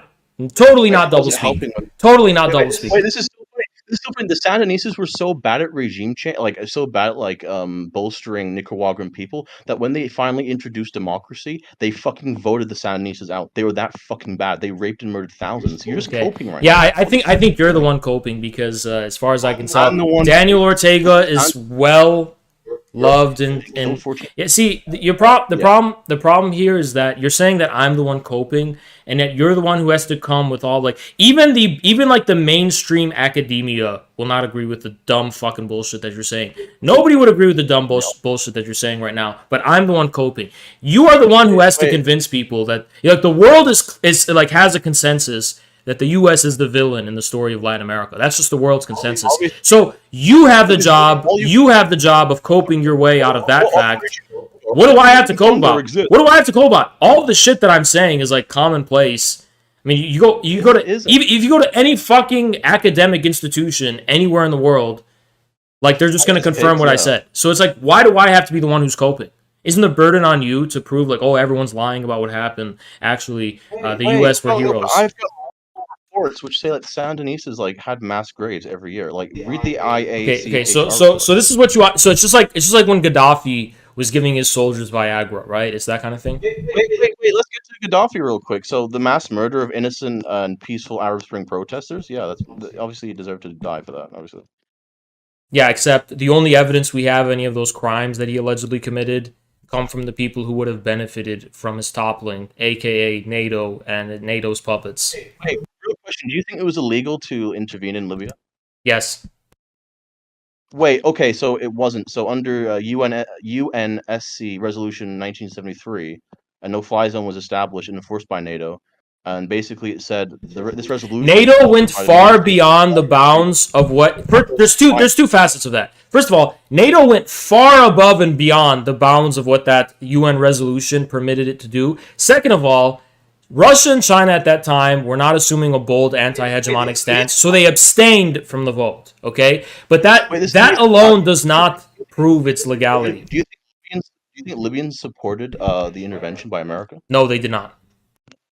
Oh, that's crazy because a Gallup poll showed that. Okay, again. If we had a Soviet or Chinese poll that was serving its own interests, like in Afghanistan, so when the Soviets invaded Afghanistan, if a Soviet poll said most of the Afghans are pro-Soviet, you would say that's propaganda. But if the Gallup poll goes to fucking Libya, why are you fucking sitting here trying to convince me that these are like some neutral, godlike, omnipotent institutions that are totally not tied to the U.S. and its interests in some kind of fucking way? It's a comedy, dude. You have to understand, you're talking to someone who's coming from a perspective of multipolarity. So when you talk to me about the Gallup poll and you're talking to all these fucking Western polls and shit, I'm thinking in my head, okay, these people are aligned with the West. We're not going to be able to arrive at a position of truth or unbiased here, because it's like if I told you the Soviet poll said that the Afghans welcome the Soviets, I mean, you would dismiss that as propaganda, and rightfully so. It would be fucking propaganda. But I can't do the same thing about the Gallup poll in Libya, and from the Western media. I mean, look. Do you think? Okay, let me ask you a question. Do you think the Western press is independent? Depends. What. Do you think the mainstream media, which is owned by like three total companies in total, right? Do you think it's independent? NGOs, they're not governmental. Okay, perfect. Do you think NGOs are independent and not infiltrated by the CIA through Rockefeller Ford Foundation money? No, Haas, you're schizo-posing. Come on. Okay, so I'm schizo-posing because I'm talking about the very prominent and widely acknowledged role of the Ford Foundation, NGO, philanthropic laundering organizations like the Ford Foundation, which were used by the CIA to funnel money into NGOs that it supported. That's schizo. Haas, you're not allowing me to disprove your first point, which we still have not. You still not allowed me to. So this idea that it was unpopular is absolute bullshit. So 75% of Libyans favored NATO's military intervention in Libya in 2011. Yeah. It's just not true. It's just not true. The theme is, the people they blame the most for Libya's like awful position? Russia. They blame Russia the most. So did you get that from Bellingcat? Wait, hold on. So there was a Gallup. What's your source? Your source is a Western source. Why would I believe only a Western source? Is there a Russian source I can look at? No, this is the skit. Well, I want a Russian source. I don't want just a Western source. I want a Russian source, and then I can balance both of them and see, truth is probably somewhere maybe in the middle. I don't know. But you can't just fucking throw at me a pro-Western source that says, oh, Libyans love the West and they hate the West's biggest enemy, which is Russia. Oh, how convenient that it just is fully in the interests of the globalists to topple the Libyan government. So let me ask you a question.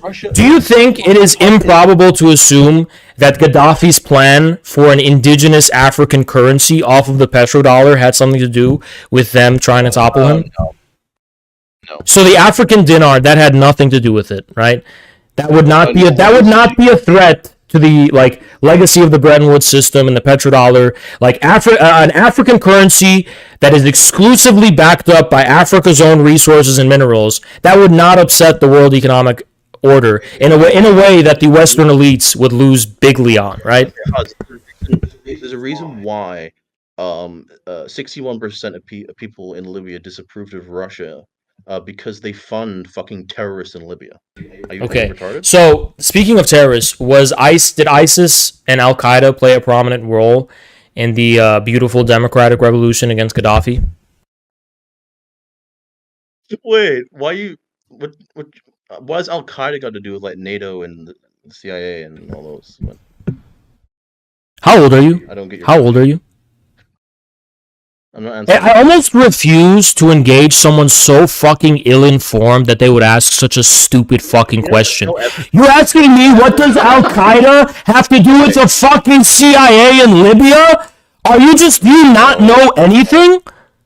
Wait, this is so funny because even Western media has admitted even Western media admitted the CIA worked with Al Qaeda in Syria. That's not even a secret, you fucking idiot. What do you mean? Oh, the Jake Sullivan thing? Yeah, sure. So basically, oh my god, I'm being fucking spammed by a retard. Hold on, let me block him. Block me. While he's saying that, so for some reason, Haas, people really want you to know that Data has an anime PFP. Yeah, I mean, I could already tell. I mean, like these are things I can pretty much intuit. Because the federal court said it. Is that a reliable standard of evidence? Absolutely, more than. Why is it a reliable standard of evidence for the feds to deny something the feds created that would embarrass them and cause a scandal? Is a fed. You think everyone's a fed who's against you, right? That's funny. Okay, is the CIA a federal agency?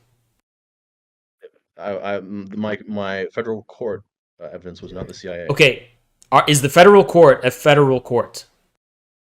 There's a difference between like a fed and a federal court, right? You understand that? No, it's literally in the name federal court. Okay, it's a federal court, and you're talking about a federal agency. So yes, they are feds. That's what they are. If you're taking this on face value, wait. So this is what I mean. Are you mentally retarded? Are you like retarded in your head? Like, are you? No, actually, are you? Should I know? Do you have anything I should know about? Pepe Pinochet, you're up next. Go for it, mister. Yeah, so I've just been like listening a little bit more. Like I said, like I haven't really listened to you much before, but I have never heard so many low IQ fucking inbred takes. Totally fucking coping for the barbaric savagery of a bunch of fucking tankies, past. Yeah, such as the Sandinistas. I mean, I heard the Holodomor shit, okay? And obviously, yeah, all right, there was some fuck-ups when it came to trying to modernize how they grow crops and everything. But, like, what I want to ask is, how is it by the way, I don't know if you've heard of a fucking body trimmer, but how is a short little fucking man like you gonna reach fucking communism when you can't even reach the top fucking shelf? That's funny coming from a completely anonymous, probably a fat, greasy fuck who won't even show their fucking face, talking shit about my fucking appearance. You're a pussy. You sound like a fat fuck. You sound like a fat, obese fuck. You're an anonymous, fat, obese fuck on the internet talking about my appearance. You already took the fucking L, bitch. You already took the fucking L, bitch. You're a fat, anonymous, greasy, fat fuck. You already took the fucking L. You're a fat fuck. I'm deciding you're a fat fuck because you're anonymous, and there's no way for us to know otherwise. No, listen to me, you fat little man. Like, you want to come onto the server? Yeah. The difference is everyone can already see me, you fat, greasy, obese bitch. Everyone can already see me, you fat, greasy, obese bitch. No one can see you. No one can see you, you anonymous pussy. You probably have you sound like you have a vagina. Literally be in my profile. You're speaking out of your vagina. Can you speak more clear? You're speaking out of your vagina. All right, let's look at this ugly fuck. Let's look at this ugly fuck that's talking. There's a reason why Pinochet had helicopters. Where's this ugly fuck that's talking? And it was amazing. Okay, you are flexing with no biceps, and you look short. How fucking tall are you? I'm 5'11". I'm not short. You're like 2 inches. So you're like 2 inches taller than me. You're talking about my height. You're a fucking manlet. You're also a manlet, bitch. You're not a fucking tall guy. You're not over 6 feet. Yeah, you're like 2 inches taller than me, you fucking dumbass. Why the fuck are you talking about height? And look how fucking you are fucking narrow as hell. You have no biceps. What are you flexing for with those fucking noodle arms? Look at those fucking noodle arms. What are you flexing for? What are you flexing for, noodle arms? What are you flexing for? Who am I flexing for? I was flexing in a fucking picture, you dumbass. Nobody can see shit. I don't know why you're flexing. You may as well not flex. It don't make a fucking difference. Can't even see any muscle there. Oh, okay. Well, Zero I biceps. a lot better than your fat ass. I can promise you that. Much fucking better looking. No, you're not, bitch. You're not. You're not. Your small ass profile picture.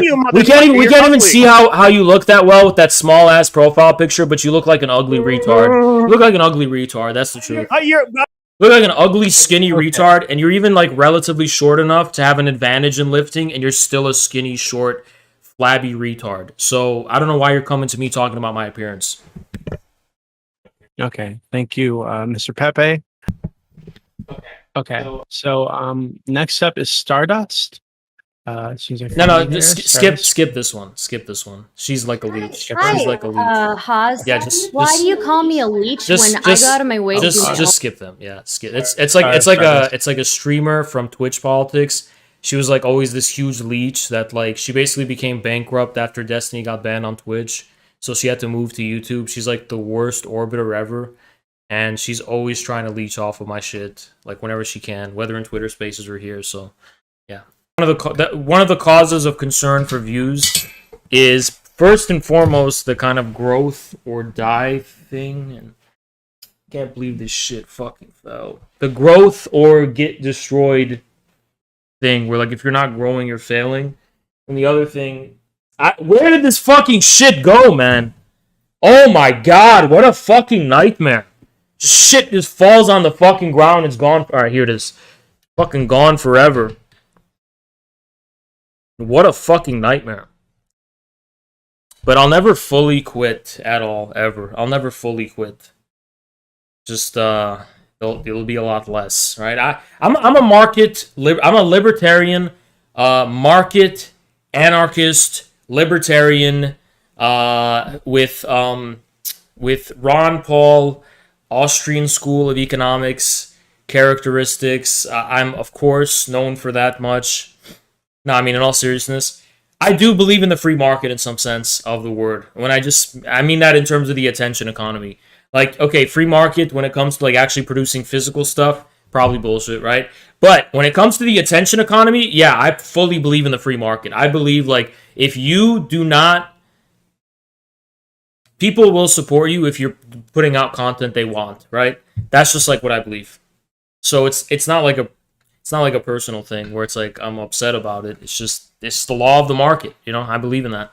That's what I believe. I don't believe anyone's entitled to be an entertainer. But leftists, on the contrary, think that, you know, I should be supported because I'm a POC trans woman, and I am also a non-binary, and I'm oppressed and marginalized, and therefore give me money and attention. And that's like where I'm a free market libertarian, you know? I'm like, no, that's just not true.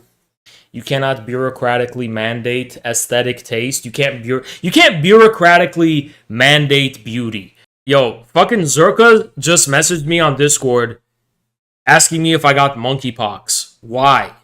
Carlos Laguna Driscoll, who actually is an offending pedophile. Carlos Laguna Driscoll was sending pictures of his private parts. I'm glad I can tell like the 1,000 viewers that are here this. But there's a guy on Twitter named Pan American Comintern, otherwise known as Carlos Laguna Driscoll. And we have DMs of him where he is sending nude photos of his private parts to 13-year-old girls. And we have evidence of that. He's been catfished several times. He is an offending pedophile. He's not on the sex offender list yet, but we're trying to change that. But he actually is a pedophile. Also, Johnny Socialism, who is a father, and has also expressed like really sympathetic views to pedophilia. I think Child Protective Services should start to get involved. I think Child Protective Services, yeah, Pan American commenter on Twitter. Not a lot of people know about this guy. He is a practicing pedophile. He's an actually offending pedophile. And Johnny Socialism is suspected to be. We don't have the proof yet there. We're working on it. But he actually has children. And some say that, you know, his children may be victims too. So these are the sick fucks we're dealing with. These are the sick fucks we're dealing with, actually. But that's just what we have to deal with, right? Super sad. I'm going to have a purge verbally because I've been thinking, and I'm sick of how entitled the fucking YouTube audience is. Whenever I want to turn off the damn comments. I don't want to hear y'all opinions. You need to really shut the fuck up, bitch. The fuck are you? I miss the Twitch days, man. Nobody said shit on Twitch. Nobody said shit. Entitled ass, goddamn fucking. You need to like. No, I don't need to do shit, bitch. Don't be telling me what to do, how to run my own shit. I'd rather never get a single donation ever again. I'd rather be run out of business and never do this shit full time than fucking be commanded and fucking slapped around by some fucking YouTube goddamn motherfucker in Australia in his damn briefs on the fucking computer telling me what to do, y'all bitch ass motherfuckers. You don't understand what kind of stream I got going on, motherfucker. This ain't the news. This ain't CNN. This ain't CNBC. This ain't any of that dumb shit you watch. You can't hold me to your standard, bitch. Infrared is its own completely different thing. Don't be holding me to your damn standards of I want you to do this type of news house. Nah, I'm not. If I want to sit here and do a silent stream for 5 hours, I will. I don't give a fuck. And you know what? We are due for a purge. We are honestly due for a purge. I'm gonna be real. It feels like 50 of the 300 Spartans just fled. It feels like they just fled. Fuck them. They're never coming back. This herd can be thinned as low as possible till I get to a point where I want to stream and I don't want to fucking feel like it's a fucking chore. I want to actually want to do this. I want to stream about shit that I care about. I'm sick of fucking streaming, feeling like I have to pander to some fucking, get the fuck out of here, bitch. I'm going to do what I want. I'm going to do the things that I consider content here on out, and I don't give a fuck. All right? Thank you so much, Scott Fox. Appreciate you. I can go off on all the fucking problems with YouTube, but at the end of the day, here we are. Nothing we can do about it, But damn, Twitch banned me. You know what I mean? I'm locked up. They won't let me out. They won't let me out. Oh, guys, I'm sorry. I'm rocking on my rocking chair. I forgot to clarify that I'm on a rocking chair right now, and that actually you're not supposed to rock on rocking chairs. You're just supposed to sit still on the rocking chair, or else, you're being sued like a baby on it. That's literally what someone said on Twitter, like a cradle. Someone got 1,000 likes saying that me rocking on my rocking chair was the same thing as a child being on the cradle. What?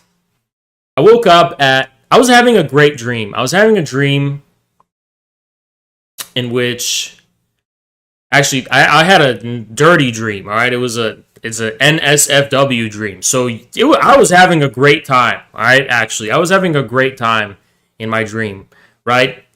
I was dreaming, and then I woke up. I literally woke up 20 minutes after finally falling asleep at like 9 a.m. because I was up all night.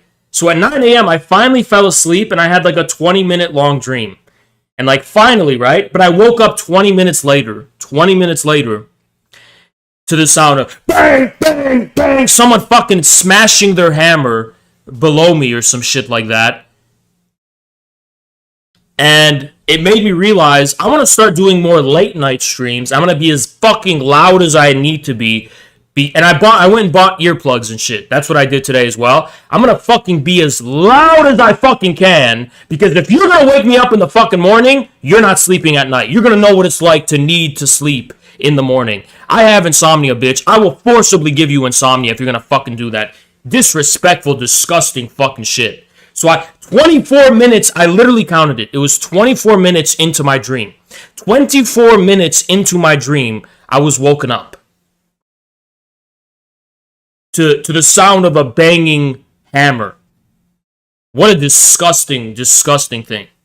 It's just sickening. It's like, because when you dream, you're supposed to be on that journey for like 3 hours or 2.5 hours or however long it is, because you get 3 cycles. I mastered this shit, right? Midway, I was fucking woken up. You don't want to wake. That's like waking up a bear, motherfucker. Thank you, Farrakhan. I've been watching Infrared since last May. There has been no other channel like Infrared. You have been a massive inspiration on so many of us, and we are all grateful for the content. We will support you any way we can. I was talking about my feelings because I was at the gym and I was feeling a lot of things today. And the reason I was in my feelings is usually it's actually the main reason the only time I'm ever in my feelings, the only time I'm feeling a little bit sad, a little bit down, is when I think about this wild, retarded world we live in. And I'm not even kidding. The mental retardation of other people is a source of depression for me. And no one believes me when I say that. But I'm not just saying that. It is actually a source of great sadness in my life. Because Haas is a mystic. I'm a mystical man. And as a mystical man, I see all of humanity as sharing one soul and one body. And there's just one human world. And as above, so below, right? So my heart is not only on my sleeve, it's around the whole fucking world. And when I see so many human beings, like, as so malicious, so fucking genuinely stupid, so unable to comprehend or fathom the beauty. I mean, like, it hurts me. I don't just sit there like Squidward, like, oh, I'm better than you. No, it hurts me. It wounds me. It's like a scar on my heart, right? So stupid people affect me greatly.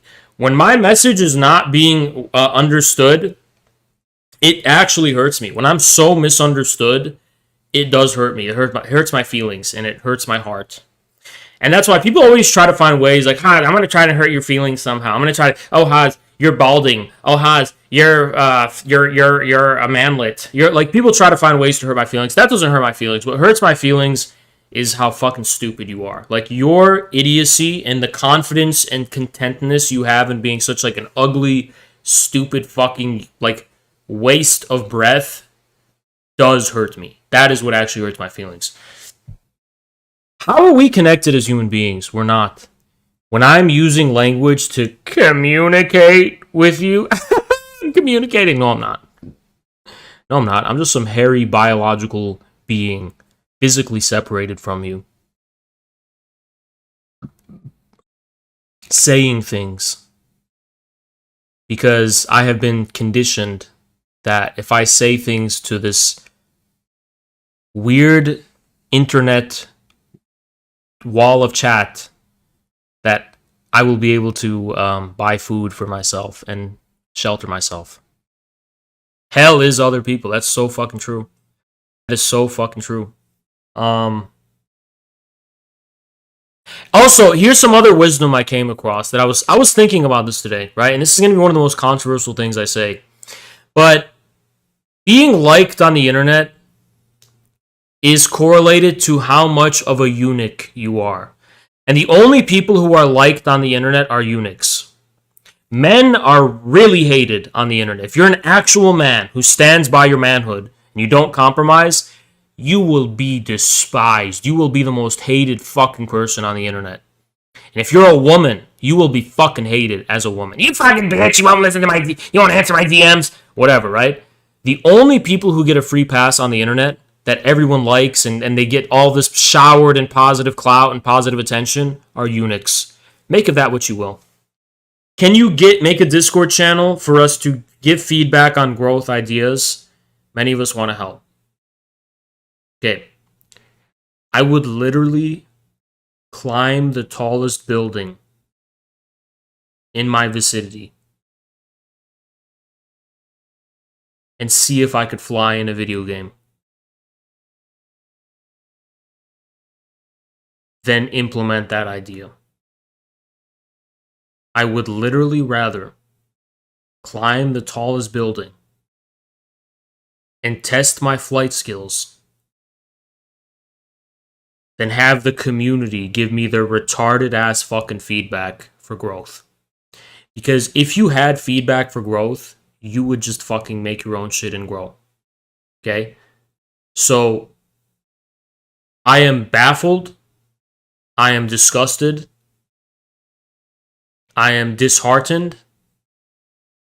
I am saddened. You say you don't want feedback, yet your YouTube uploads are all boring as fuck.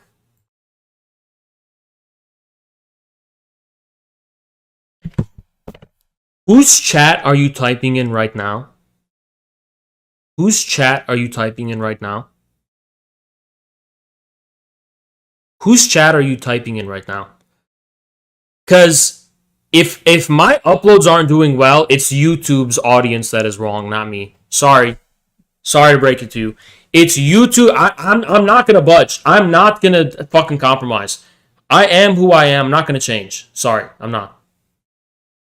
I'm just not. If I'm boring, why the fuck are you watching me, bitch? Get the fuck out of here. How about you just leave? I don't want people to fucking watch me for any other reason than they like watching me. If you don't like watching me, just get the fuck out. Period. Cut them down at least. Okay, this is why you're retarded.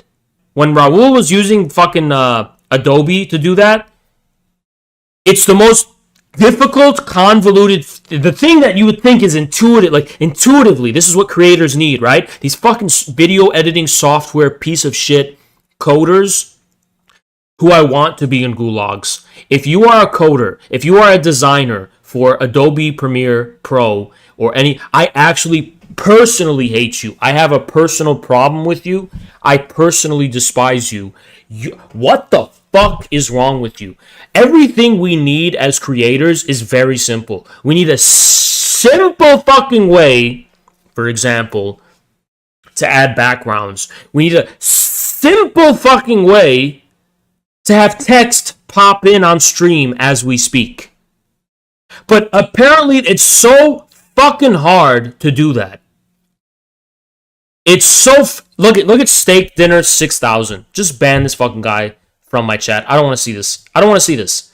I don't want to see this retarded fuck. I don't want to see this retarded fuck. Get the fuck out of here, you stupid bitch. Let me tell you something, Steak Dinner. You are personally a cuckold. You are a fat, obese bitch in my fucking stream trying to suck my cock. And you use the word felted, which proves to me not only do you have a mental disability, but you are a fat, obese retard sitting in my fucking YouTube stream.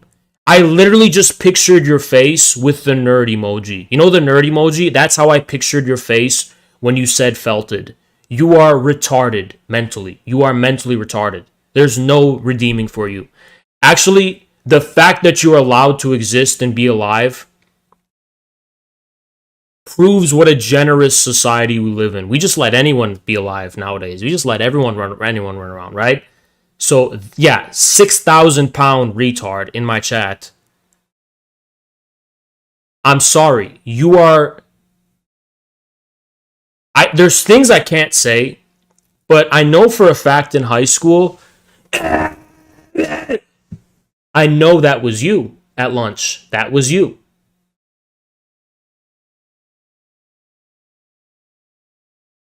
You are deranged. You wore Metallica. This is what you were in high school. You were the dude who wore Metallica shirts. You never showered. You always had boogers sticking out of your nose. Everyone always thought you were going to do something. Hey guys, it's me, and Felted, and that was you. You're just an extremely unpleasant person.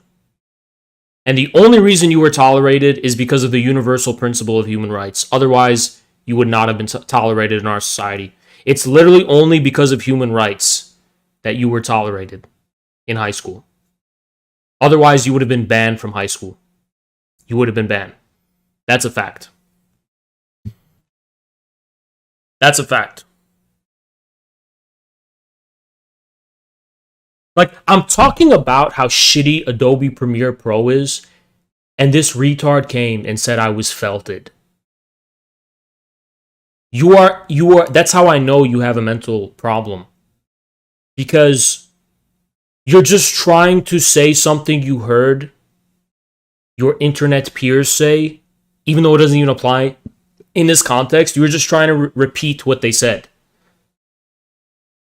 You were trying to repeat what they said because you want to sound as cool as they are.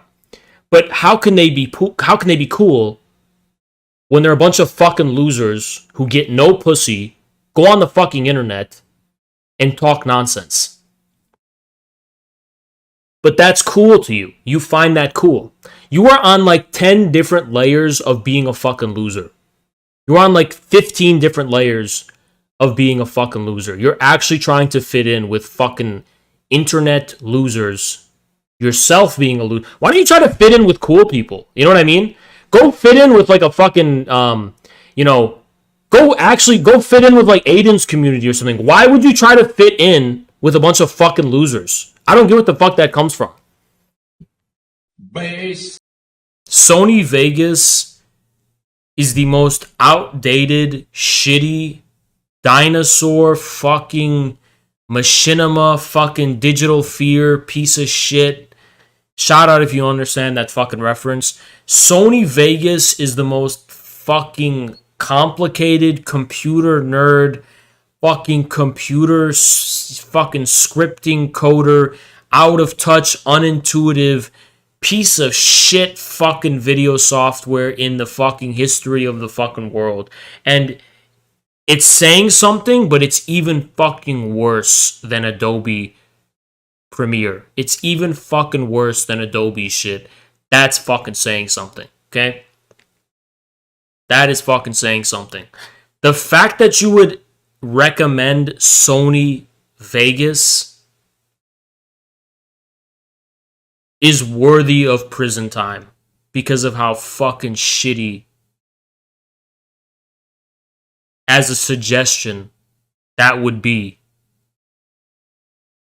When I have just said Adobe is too fucking complicated. And you actually recommended Sony Vegas to me, which is that, but way fucking worse. Way fucking worse. And the logic. There's no logic. There's no thinking. There's a complete absence of thought in what you say. Okay, first I'm going to thank you for the $6. And then I'm going to say something which is going to ensure that you never donate to me again, just because I'm going to be brutally honest with you. And it's going to be mean, and it's not something nice to say to someone who just donated to me, but I'm saying it anyway. Saying it anyway. Why? After I thank you. I'm thanking you for the $6. Thank you. I appreciate it, okay? But I'm in the middle of talking about something, and this is the problem of YouTube. I'm in the middle of giving a lecture, talking about something which I consider important. And you kick down the door and threw war games by Russia and China and Iran, that Venezuela. I don't give a fuck. Why would I give a fuck about that? If I gave a fuck about it, I'd be talking about it. I don't give a fuck about it. I care about what I'm talking about. If you don't... See, it's disrespectful. I'm talking about something, you don't care. Oh, I was just talking about... Do you hear about the war games? What?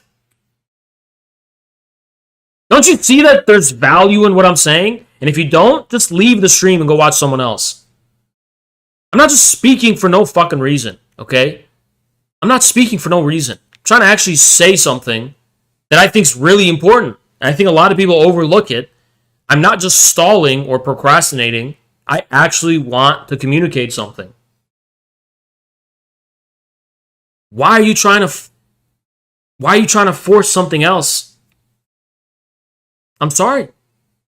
This is the brutally honest era of Haas. Because the lower the view count, the more mean I'm going to be to the chat. Everyone's going to pay, taking it out on everyone. The lower my view count is, the more mean I'm going to be to everyone. And that's a fact. If you guys want me to be nice, just pray my view count goes up. The lower my view count, when we're in the 300s, it's going to be fucking brutal. It's going to be fucking savage. It's going to be fucking mean. Because I'm fucking butthurt and bitter about having such a low view count. And that's a fact. Alright? So the lower our view count is, the more brutal I'm going to be. The meaner I'm going to be. Alright? And by the way, if there was just one person viewing me, just one person, I would drive that one person beyond the brink. That's how much psychological damage I would inflict on them. I would drive them to quit the internet forever, leave America, and go live in the woods for the rest of their life. So that will give you the spectrum that we're dealing with. Okay? That will give you the spectrum. Oz is not a nice man. Alright? I'm not a nice man. I'm not a nice man. Alright? I'm talking about Deng Xiaoping. I don't give a fuck about war games. I don't care. Talk to me when the war actually happens, because I don't give a fuck. I don't care. I expect that and more. And honestly, while you're looking in that direction, I'm looking at the Taliban. That's what Haas looks at. Talk to me about the Taliban. I care about that. Alright?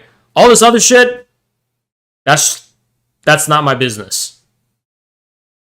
Matter of fact, some have said, because I'm not allowed to say this on YouTube. Thank you, Andrew. Okay, but have you seen the new episode of Stranger Things? Okay, that's even... Thank you for the 5, but... I'm not even going to answer that, right? That one I'm not even going to answer. That one's not even getting an answer, okay? What I am trying to say, and the only thing that's going to save this VOD is Jackson's raid, let's be honest. That infrared is a combination of the Taliban with Deng Xiaoping thought. Some have said that. Some have said that infrared's ideology is a combination between the Taliban and Deng Xiaoping thought.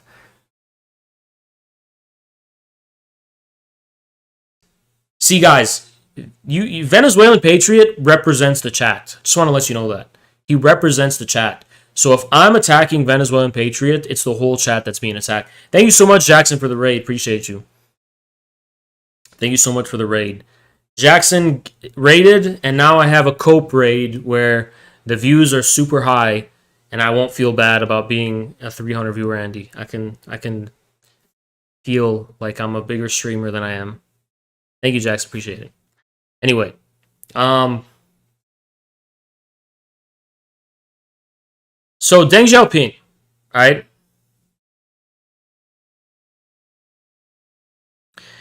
He, okay,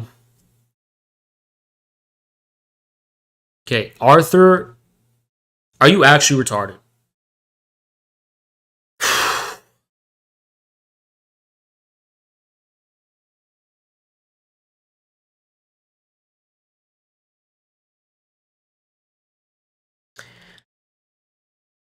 It's like I'm on a rocking chair and nobody can shut the fuck up about it. Nervous rock. So now we're going to do psychoanalysis when I'm rocking on the rocking chair. Every time I rock on the rocking chair, there's got to be psychoanalysis now. That's the internet. That's why I'm saying the world deserves to end. I genuinely believe because of something as small as that, that proves the world should end. It is so far from this fucking armchair analysis, armchair psychology alone justifies the end of the world. Nuclear extinction is justified by how fucking stupid you are. And I'm not kidding. You think I'm joking and I'm not. This isn't a fiction anymore. I actually believe it. I actually believe that.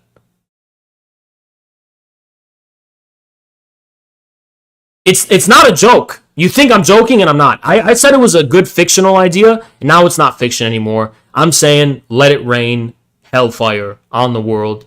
Let it all come to an end. We deserve it. I don't deserve it, but you do, and I'm willing to sacrifice. I'll go down with it if it's worth it to me. If it means an end to the level of stupidity you have just demonstrated for all of us to see, it's actually worth it to me if it means an end to that. If it means sweet, sweet release from such a fucking abject level of stupidity, we deserve it. We actually do deserve it. And I welcome it. And I will, as the sky flares up in a flash of fire and fucking whatever event horizon, I will fucking smile as my fucking skin is churned away from my face and I melt and dissolve into ashes. The last thing you will find from me is a fucking smile. That will be the last thing I give to this world, is a smile, knowing all of this has ended and there is sweet release from this cosmic level of stupidity. 10 people get in show queue, and it can't be any mods. It can't be any mods. Get in show queue, and I'm going to quiz you, and it preferably not community regulars. Get in VC, I'm going to quiz you.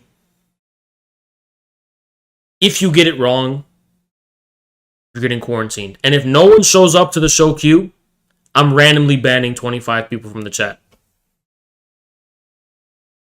I'm not speaking in vain. I'm not speaking in vain. All right? So get in show queue. 10 people. And you have 35 seconds to do this, or I'm banning 25 people randomly. 25. 24. 23. 22. 21. 20. 19, 18, 17, 16, 15, 14, 10, 11, 10, 9, 8, 7, 6, 5, 4, 3, 2, 1, 0. There's 3 people in show queue. That's okay. 25 people are getting banned. Let's do it. 25 people are getting banned. There we go. Thought I was bluffing. People thought I was bluffing. That's okay. Okay, 25 people. Let's go. Anyway, a lot of people think The Godfather is a crime movie. And it's not. The Godfather is a family movie. It's a family movie. And he was like, oh, what about all the killings and violence? Who cares? It's part of life. There's nothing criminal about that. The Godfather is an extremely... It's like Big Mama's House, you know? It's like a family movie, basically. It's not a crime thriller at all. It doesn't register to me that it's a crime movie unless we're talking about drugs. All right? If there's no drugs involved, then in my book, it is not a crime thriller at all. Sick of these dudes who think they are special because they watch Scarface and they think they're Tony Montana. You're not fucking Tony Montana. Every fucking dude in Miami thinks he's fucking Tony Montana. Every fucking dude who, after watching Scarface, thinks they're Tony Montana. You're not fucking Tony Montana. This is like, you know what this is like? This is like that dude on the driving, and he's got like a sports car on the highway, and he's like, "It's me against the world," and they're like fucking driving like an asshole. Not realizing, hey, dude, you realize the highway isn't given from nature. You're not some fucking, like, badass. Highways are built by us as a society. You're not, like, some special dude who's like, oh, I'm living on the edge. No, you're not, bitch. You're just a fucking asshole putting everyone in danger. Right? It's that pathetic type of dude. And you know what? I don't hate Andrew Tate, but there's probably a good, at least sizable minority of Andrew Tate fans who are also like that. They're like, they put the glasses on, they go to fucking their middle school, and they're like, I'm the only Andrew Tate Sigma male badass here. No, you're fucking not. You're a clone of everyone else doing the same shit. Alright? Listen. As much as I'm known for being like a toxic male and the toxic masculinity shit, whatever, I'm still a communist, and I don't fuck with that psycho individualism where you're like, yeah, it's me against the world. Because if it's truly you against the world, you're going to move in silence. You're not going to fucking be that dude at the club in Miami who's trying to be Tony Montana along with every other fucking dude there thinking they're original. If you truly are operating alone, you against the world, you're doing it in silence. You're not running your fucking mouth posturing to all of society that you're such a fucking special badass, because you're fucking not. You're really not. There's such a pet peeve of me. I'm so fucking sick of dudes who act like they're these like Sigma males when they are so fucking domesticated by society. They're so fucking domesticated. You pay $20 to get into the fucking club. You pay for drinks at the club. You fucking you're a cardboard fucking cutout. You listen to the same influencers as every other fucking dude. You go to the gym listening to the same exact fucking music as every other fucking dude. You buy the same car as every other fucking dude. There's nothing original about you. You read the same damn fucking books. Thank you, Orvo. Thank you, Orvo. You're literally an NPC. You're doing the exact... There's millions of carbon copy clones of you, but you think you're Tony Montana. You think you're the fucking special guy where you're the main character and it's you against the fucking world.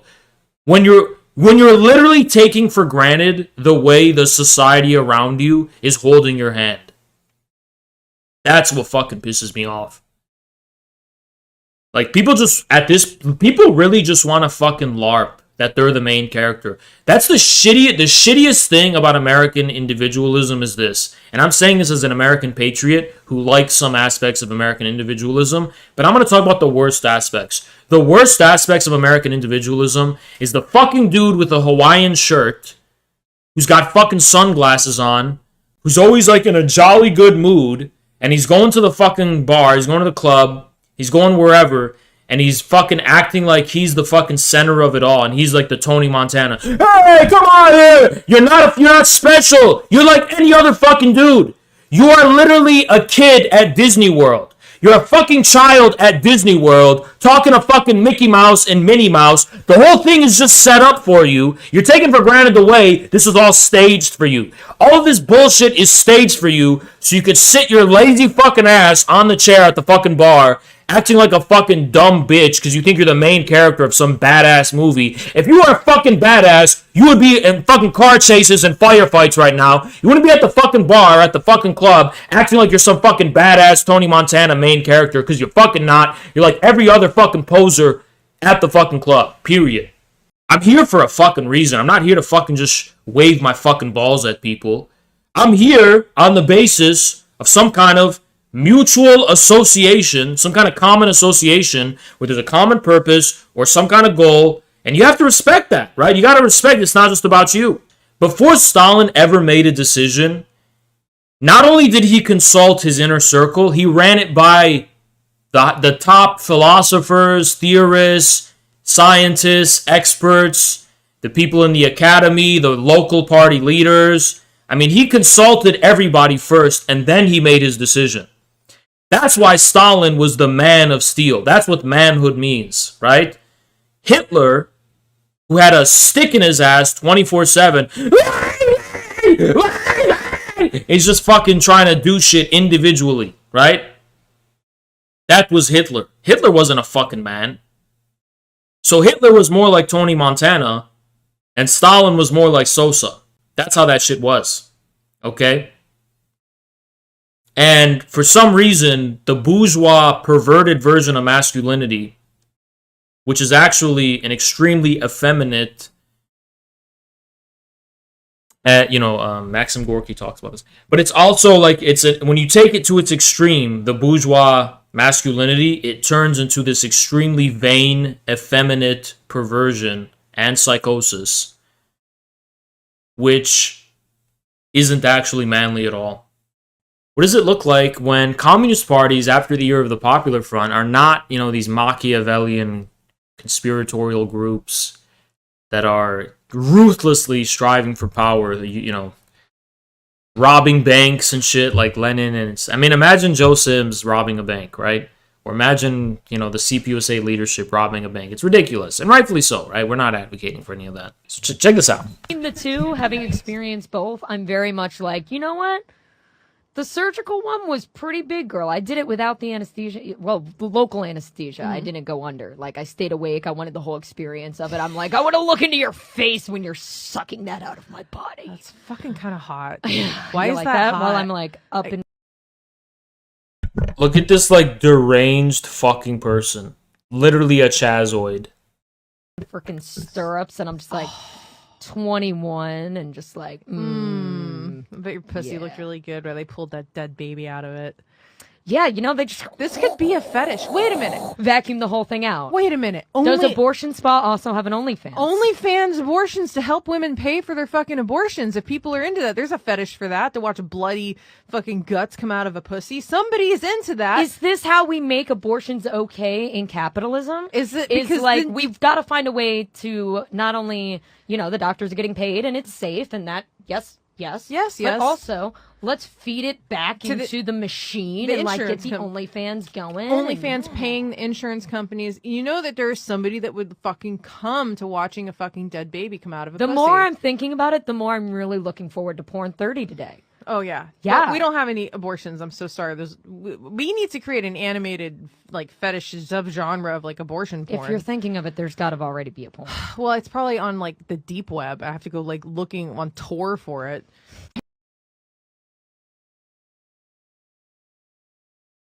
I actually think these two women should be thrown in prison. And not only do I think they should be thrown in prison, but I think they should be deported to Afghanistan.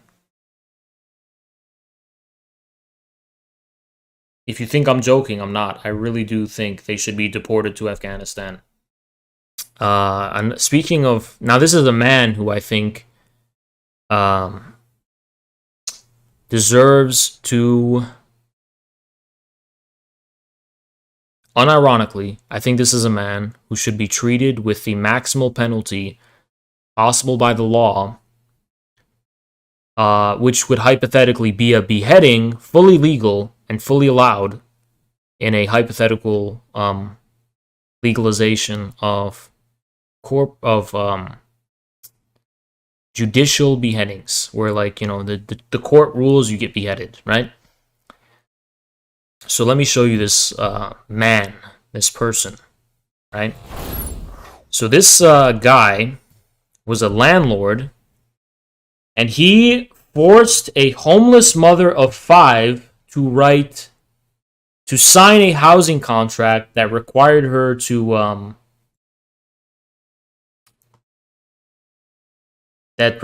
give him sexual access for 5 years, barred her for... And believe it or not, the article is way fucking worse, alright? So,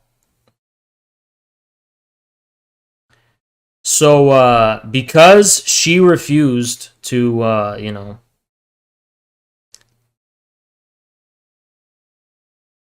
have sex with him or something, he coerced her into signing a form for direct consent for sexual intercourse.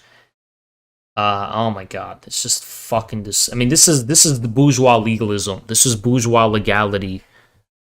This is why I'm fucking prejudiced against boomers, because they form everything formalized. No distinction between the ethics of law and the ethics of their personal lives. And that is fucking disgusting. That is sickening. This is the institutional mentality that these fucking people have, right? Formalizing sex is the most disgusting product of modernity. Both in the form of prostitution, formalizing it in the form of paying for it with money, in the form of contracts. That is the worst abomination of... One of the worst abominations of the modern era is the formalization of sex. So, this scum... So, I'm going to say something out of pocket here, because I'm not going to say it directly, but I'm going to be a little bit hinty. So, look at how this website is designed. I'll give you a hint. It's ableism. So look at how this... What does this remind you of? This font and this website. The way it's like... What is this? Doesn't this kind of remind you of specific disorder or something? Okay, well, there you go. And they ended up actually succeeding in killing his daughter, who is also an intellectual and also a philosopher. Her name was Daria Dugina. Daria was not a Russian government official, as the fat liar Vosh has recently alleged on his stream. She wasn't an enemy combatant. She wasn't involved in the Ukraine war in any capacity. She was a philosopher, an intellectual, and a journalist. She was killed, as of this Saturday, in cold blood by the Ukrainian terrorist regime. But the most shocking thing of all is the way the journalists and public intellectuals and respectable blue-checked figures of our so-called free democratic society are openly celebrating the cold-blooded murder of Daria Dugina for the sole reason that she had the wrong thoughts. All American leftists are Azov, period. Right? Additionally, I did see something. I know I don't want to talk about leftists, but this guy isn't even really a leftist. He's more like just like an outright federal, CIA, whatever shill. So the deformed and malformed fetal alcohol syndrome Dylan Burns was recently talking to Lauren Southern, and they were discussing and debating why he's such an abject, psychopathic piece of fucking garbage, who's, by the way, in an active war zone right now, supposedly in an active war zone, and is not measuring their words very carefully. And whether that's a wise thing to do, I'll leave that up to you. But he was talking about why it's okay to mock a grieving father and mock the death of a philosopher. And he basically said that her denial of war crimes, and I'm going to keep this as ambiguous as possible, while alluding to nothing, because YouTube will actually censor you to that, made it actually acceptable, A, for her to be killed, and B, for her death to be mocked and celebrated. Now, as far as that is concerned, I share Daria's views 100%. I also shared them openly on Twitch and even debated about them. So what the fetal alcohol syndrome Dylan Burns is saying is that I, Haas, as an American citizen, am a legitimate target for murder and extermination. Because I share Daria's views about what he was talking about, it's okay to murder me. And by the way, I still share those views. To this day, I share them 100%. But according to him, he's openly spreading the message that you can actually kill American citizens for having those views, just for believing certain things about certain events. That is enough to actually mark you for death. Now, keep in mind, the disgusting, malformed, degenerate piece of shit, Dylan Burns, has made his entire brand about defending the free world and defending democracy and all the rights afforded to us by democracy. But within this liberal democratic world, some of us can be actually marked for extermination without any due process whatsoever in a completely extra-legal and criminal way just for having certain views about certain events in history and in the present. So that is the liberal democratic world for you, ladies and gentlemen. I don't know what else to say. If you are not convinced yet that the whole dichotomy between despotic authoritarianism and the free liberal West is just based in complete lies and hypocrisy, look no further than that disgusting fetal alcohol syndrome, like malformed scumbag Dylan Burns to see. And by the way, that person is not part of the human race, just to let you know. That is not someone who belongs to the human race at all, in any capacity. But if I speak more, I will be banned from YouTube. But all I'll say is that it's interesting the ways people don't measure their words, given the context within which they make them. I find that a really interesting thing. I'm an American citizen. I'm not in an active war zone. So, make of that what you will. And by the way, when I say these things, I mean them. He said the fanatic anti-communism of Hitler, warmed up by the German capitalists, So he's adopting the Marxist view of fascism as an actual historical phenomenon. Thank you, super Platonomat. Dugan isn't a communist or a lefty. You're not smart. Okay, you gave me 5 of your hard-earned dollars, which you're never going to get back. Okay, I just want to let you know that I consider that an act of submission. You gave me $5, and yet you did it to insult me. So before you were allowed to insult me, you had to pay the Sultan a tax. But see, again, this is the same, like, almost subhuman mental retardation characteristic of leftists. In what ways have I called Dugan a lefty or even... Actually, Dugan is a communist, you fucking moron. Dugan explicitly identifies with a form of non-Marxist communism. So yes, he is a communism. He considers Eurasianism a type of communism. Okay, he was a dissident against the same Soviet state, which was ruled by Gorbachev and in the process of dismantling itself. You realize Yeltsin was a member of the Communist Party of the Soviet Union, you fucking idiot? So if you were an actual Marxist-Leninist in the Soviet Union who believed in Marxism-Leninism sincerely, you would have been a dissident in the 1980s. So you're a dumb fuck. If anyone isn't familiar, High Progressive is a pedophile. They're a known pedophile and a sexual predator. If anyone isn't familiar with that. And the more I grow as a streamer, I'm going to spread that message.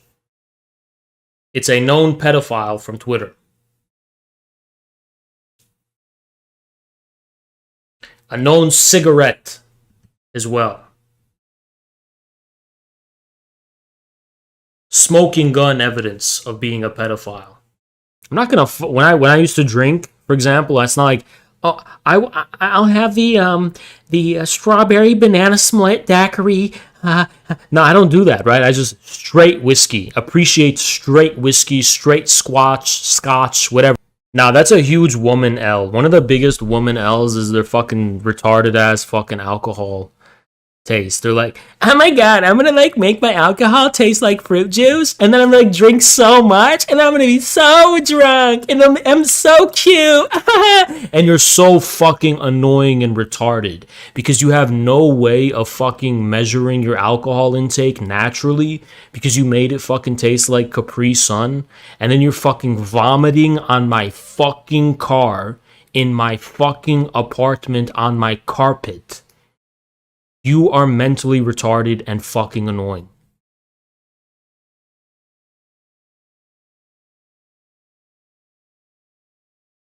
Misogynistic Haas unleashed.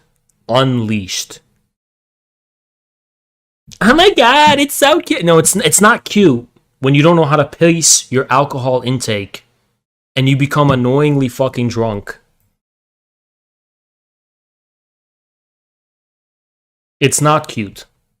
There's nothing cute about that. As a matter of fact, women drinking is the most unattractive thing in the world. I said it. There you go. I said it.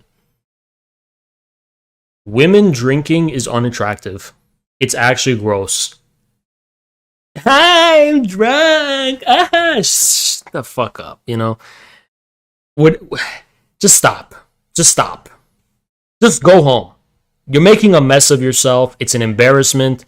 Your father's embarrassed. Your mother's embarrassed. Even I'm embarrassed for you. Okay?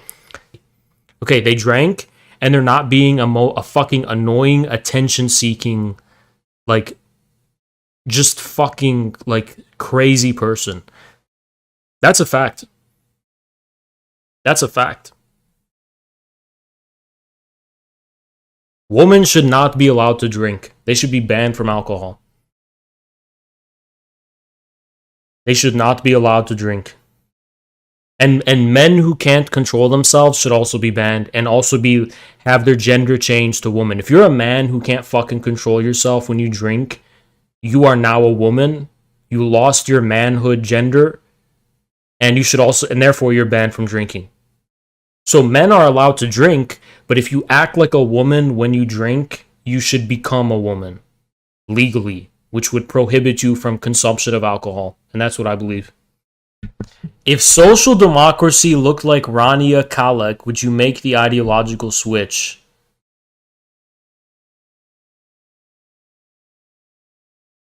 Yeah, I would make the fucking switch to a direct form of Islamic fundamentalism.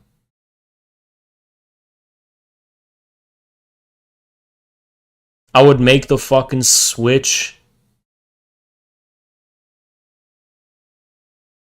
to to a literal Wahhabi fucking Sharia law, anti-Sakdem fucking fanaticism. Okay?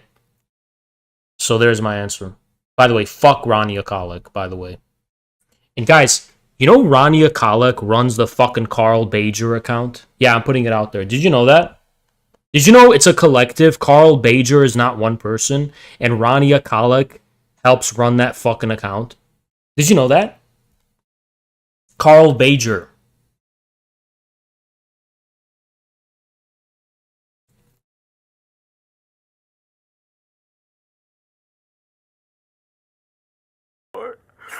No, Rania's cringe as fuck, and she's aligned with Ben Norton. And she started a good series with people from actual China. You're saying that like that's so... Like, you're saying that's like an achievement. You know China has like over 1 billion people? Oh my god! People from actual... You mean like half of the infrared fucking mod team? Shut the fuck up, dude. By the way, always weaponize identity politics against the LGBTQ community. So if a fucking LGBTQIA plus partisan comes at you, call them a fucking racist and call them white. Make sure to always emphasize they are white, because this is how you defeat wokeness. You twist them into a fucking pretzel.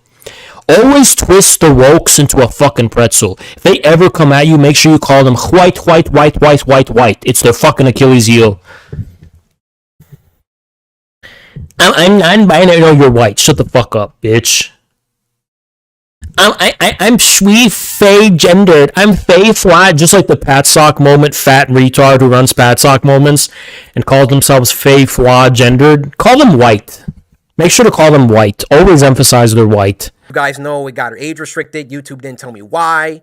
I saw that all these other YouTubers were playing the mortuary assistant, and only my video seemed to be age restricted. And I looked for like an hour, 2 hours. I was scrolling all different types of people's video.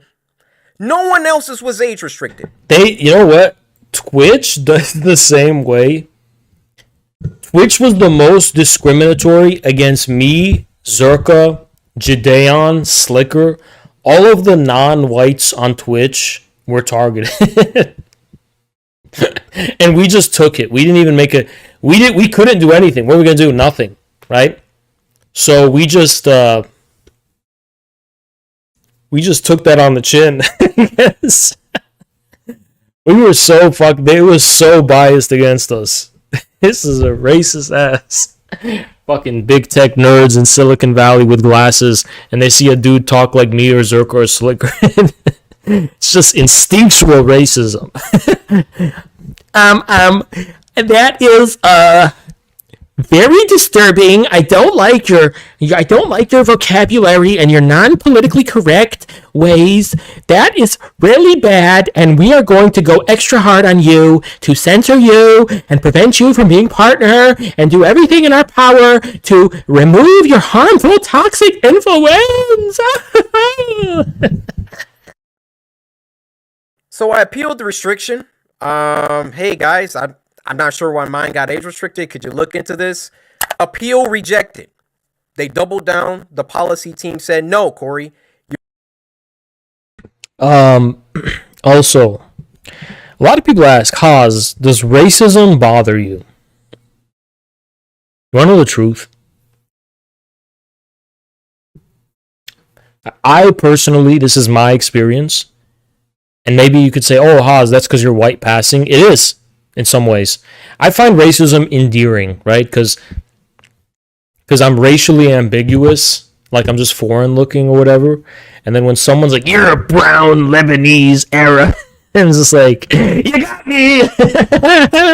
So I like it. I don't know. I find it endearing. I find it funny, charming, and endearing. Cute. I think it's cute. When people are racist against me, I find it cute.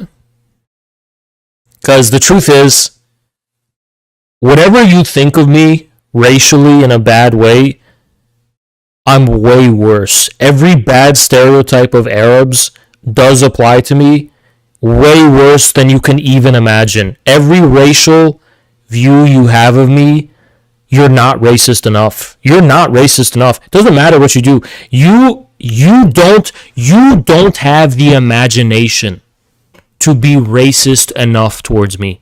That's the truth. You could not be racist enough toward me.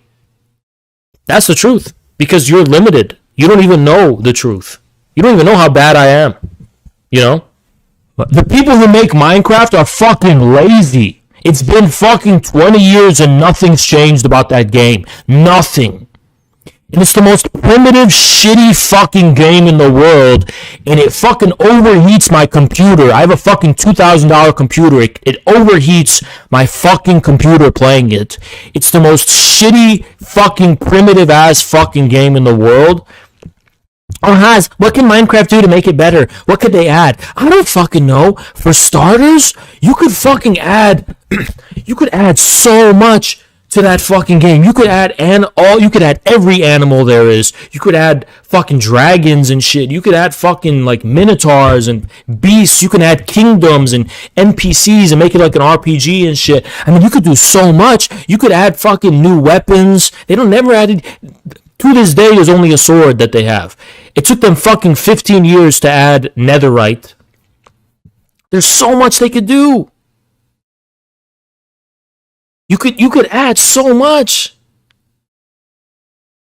I'm just saying, for a multi-billion-dollar company, whenever I hear about a Minecraft update, and I go look at their fucking updates, they do shit like, oh, we added bees. What? Oh, here's something you could add. Add ships. Let us sail on ships. Add fucking pirate ships so we can sail on the open seas. Oh, we can't do that. It's too technologically complex. Oh, you have $1 billion, but you can't do that. You have $1 billion fucking dollars, but you can't do that. Right? That's what you want to tell me? Same shit for Halo. I could fucking bitch about Halo Infinite.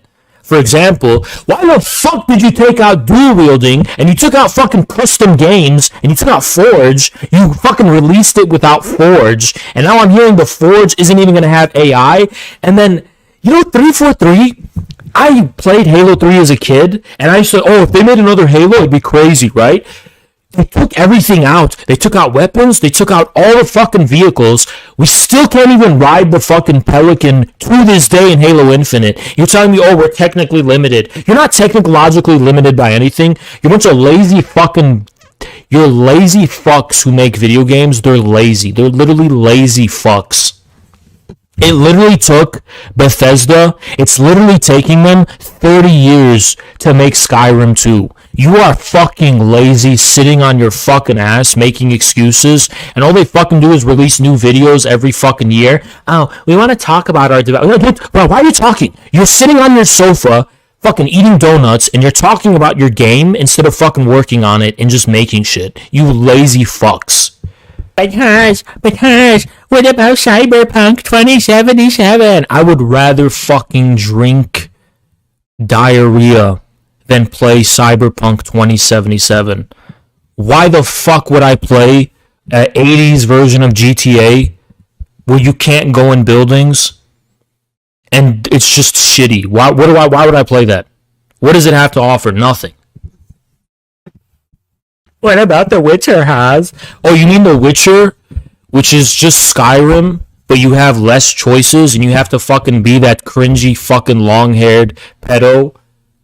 And you have to you can't even kill civilians in that game. I tried that game out. You can't kill civilians. You can't do anything in that game. You're stuck playing as a fucking pedo with fucking long, cringe fucking white hair. You can't even do shit about it.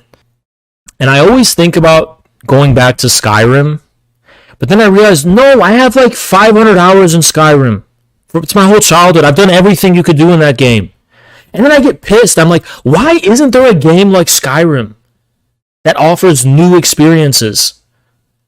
And then I look it up, and Bethesda's saying they're making the new one in 2027. And what about Starfield? Okay, I'm going to say it. If you're a Fallout fan, you're retarded. I played Fallout 3 and New Vegas. I'm not going to pretend those were fun games because they weren't. I played New Vegas, and all that happened is that I left the place, and then I died. Because I fucking died from radiation, and fucking monsters killed me. And I fucking quit it after that. And then don't tell me there's shit to do in it, because there isn't. It's a fucking clunky-ass, shitty game. And Fallout 3 is even worse, because, it's an open world game. No, it's not. It's a garbage game. There's just fucking trash everywhere. There's rubble and trash everywhere. You can't even go anywhere, and there's nothing. It's just dead and fucking deserted.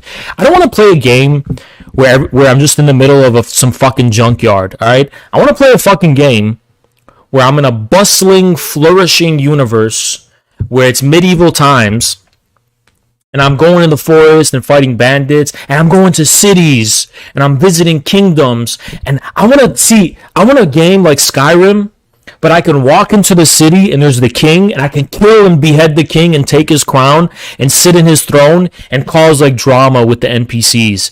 And I could, like, appoint NPCs. And I want to play a game where I could, like, be on the road riding my horse, and I stop at a village, and I can start drama in the village. Like, for example, I could spread rumors, I could pickpocket people, I could fucking set people's house on fire and blame it on another peasant. I wanted to be able to dynamically interact with the NPCs in an open sandbox way where, like, I could just let loose with my imagination and, like, cause all of these scenarios. And why don't you just make it procedural generation? And by the way, don't fucking make it that shitty Skyrim setting, which is in the fucking frozen tundra, which is the most... Skyrim was the most Fallout medieval game of all time. And it was like, oh, you like Oblivion better? Yeah, but Oblivion was really small, okay? And it's really old. But yeah, Oblivion's setting was way better. Skyrim is just a fucking shithole desert tundra. And I hate the Nords. I'm sorry. Fuck the Nords. And Nordic paganism is boring. Call me racist. I don't give a fuck. Hey, Scandinavians. You're not that cool. You're not. If I'm restricted to a Scandinavian setting, I'm in some fucking ancient shithole in some fucking northern... Listen. Fantasy in ancient Egypt, why is it going to be better? It's going to be better because you're going to see Greek stuff, you're going to see Phoenician stuff, you're going to see like all sorts of stuff from the Mediterranean, and it's going to be like diverse, and there's actually going to be like mystery and intrigue. I don't care about these like Norse fucking ruins of like fucking circles and symbols. Oh my god, it's Vikings and shit. It's boring. There's no plot, there's no story. And then, you know, at the very least you could do? Make it medieval Europe. Medieval Europe has the Roman influence, so it's like, it's got King Arthur and Merlin and shit. That shit's cool, right? Fucking Norse paganism is the shittiest fucking setting for a video game.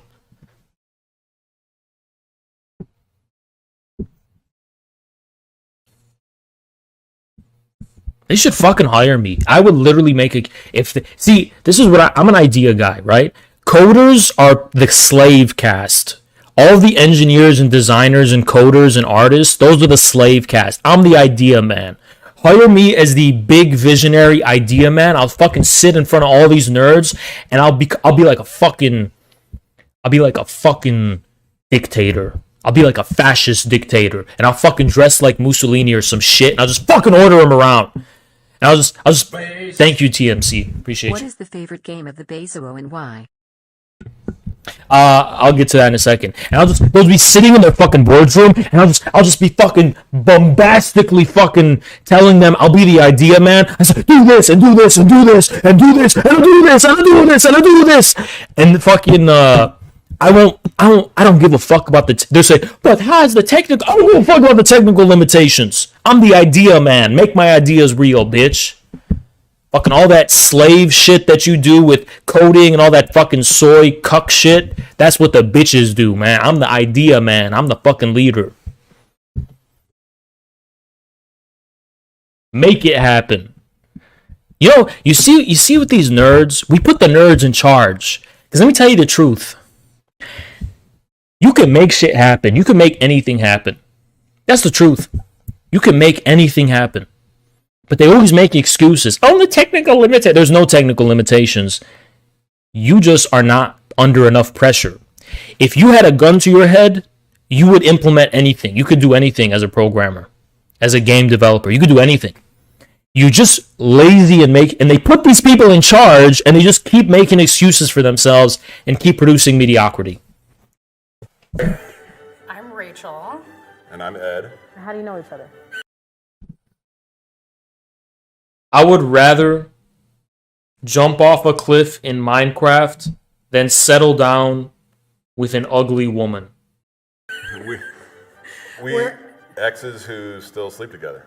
Yep, Yeah. still sleep together, still live together. Fui alaikum, you telling that to the public. Fui alaikum, you're sleeping together. Oh no. Leftist and liberal scumbags are once again repeating the libelous falsehood that her father, Russian philosopher Alexander Dugin, was a fascist. The foremost and arguably original propagator of this lie, alongside the myth of the so-called red-brown or Nazbol conspiratorial alliance, is degenerate malformoid Alexander Reed Ross. Alexander Reed Ross first gained major credibility and notoriety among the American left wing with his famous steaming pile of dog shit work Against the Fascist Creep, where Alexander Reed Ross makes a bunch of unsubstantiated claims about a supposed Nazbol or Duginist conspiracy to infiltrate the left. Now, the term palingenetic ultranationalism originates with a British professor called Roger Griffin. And Griffin is basically your typical dumb fuck pseudo-intellectual who's trying to arrive at like the mysterious origins of fascism.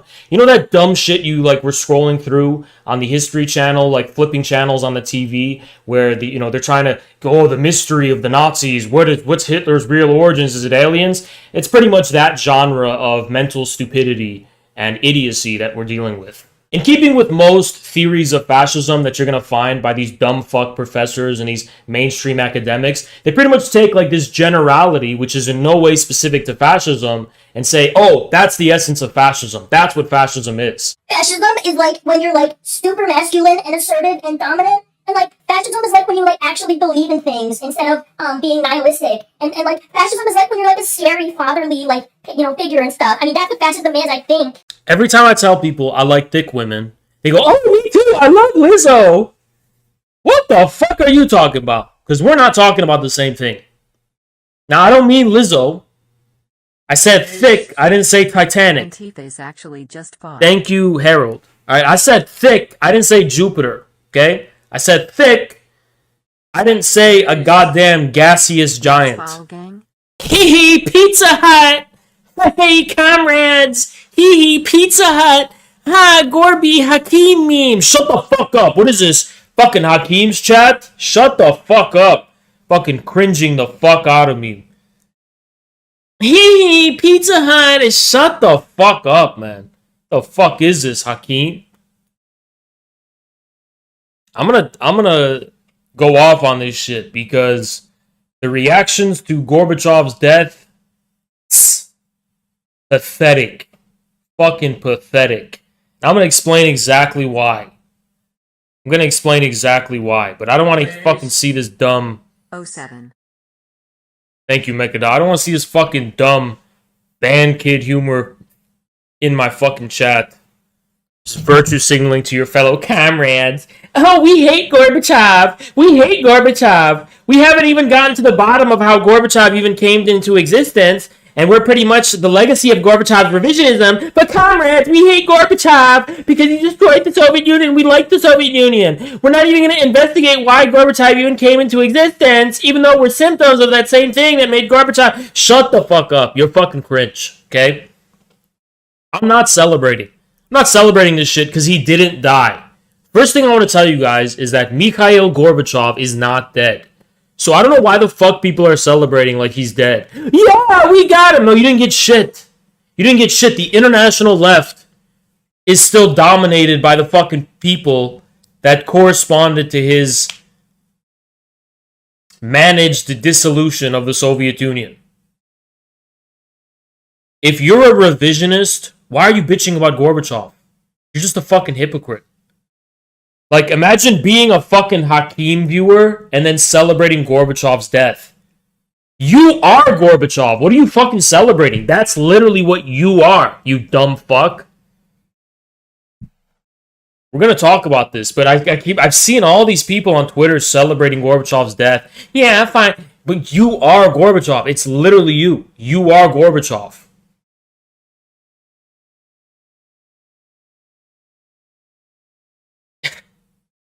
You know that you realize that Gorbachev chose the path he did because the alternative would have been something that he and you would have considered fascism.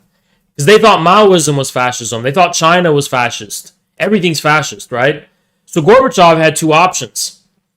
Make the Soviet Union more progressive and make it more democratic and progressive, or have a fascist revolution according to the views of the international left. Because, again, the Soviet revisionists called every revolutionary impulse that was outside of their fucking bureaucratic bullshit revisionist international network fascist. Pathetic. Absolutely pathetic.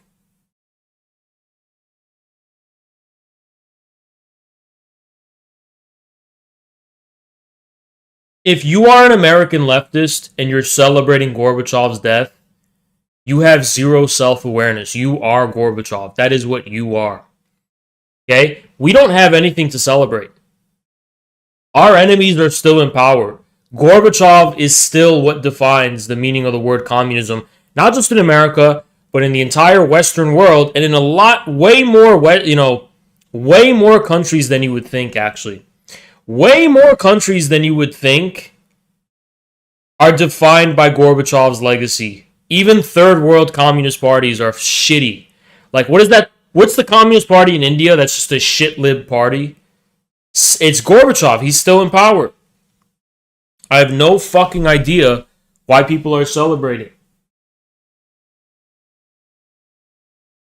I have no idea at all.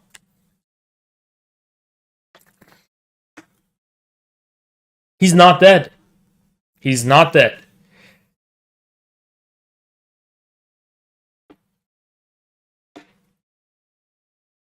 Also, why did the Soviet Union collapse? Does anyone know? Is it because of Gorbachev? Or maybe it's because the Soviet Union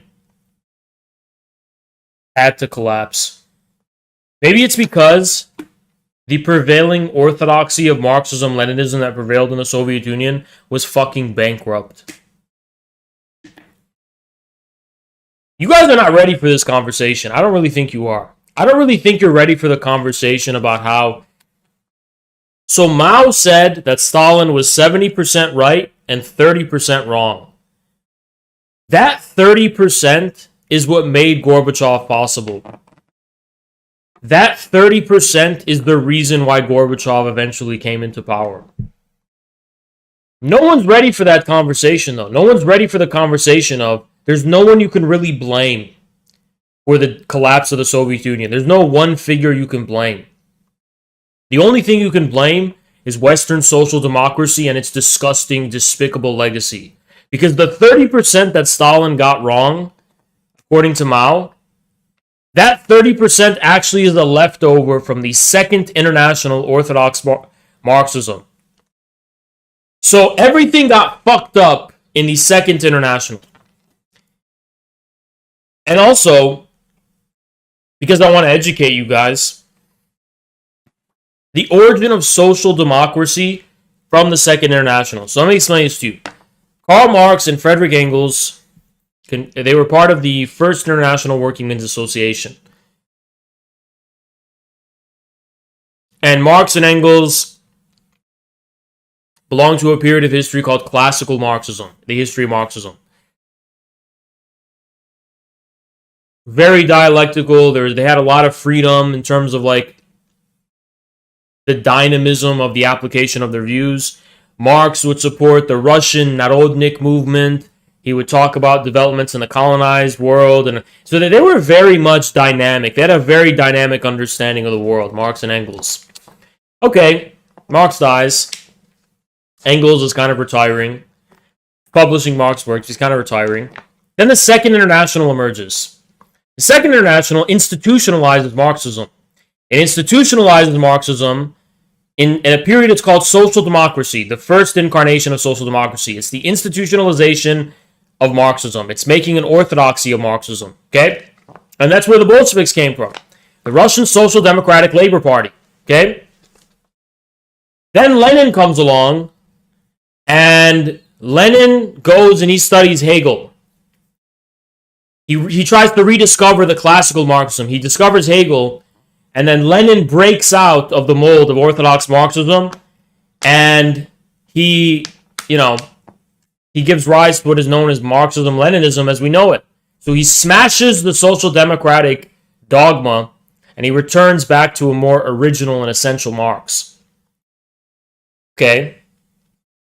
But the Bolshevik Party, which is the party he was part of, still had a lot of leftover dogmas from Orthodox Marxism, from social democracy. They didn't fully purge out that Second International from their party. So Stalin, as great as Stalin was, probably one of the greatest people to ever exist, if you ask me, he's up there with prophets, right? But even Stalin carried the baggage, you could argue. Maybe not in terms of his theories, but in terms of the things he took for granted as far as his worldview, in terms of the practical implementation of policies and the rest. Stalin probably took some things for granted that were remnants of Orthodox Marxism. And Mao critiques him for that. 30%, he's 70% right, 30% wrong, according to Mao. Because of that 30% legacy of social democracy.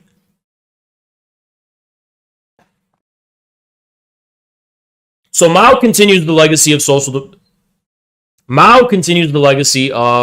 Marxism-Leninism. Because, bear with me, there's three internationals. One, that's, as far as Marxism is concerned, that's classical Marxism. Two, that's Orthodox Marxism, the Second International. Three, that's the Marxist-Leninist Communist International, okay?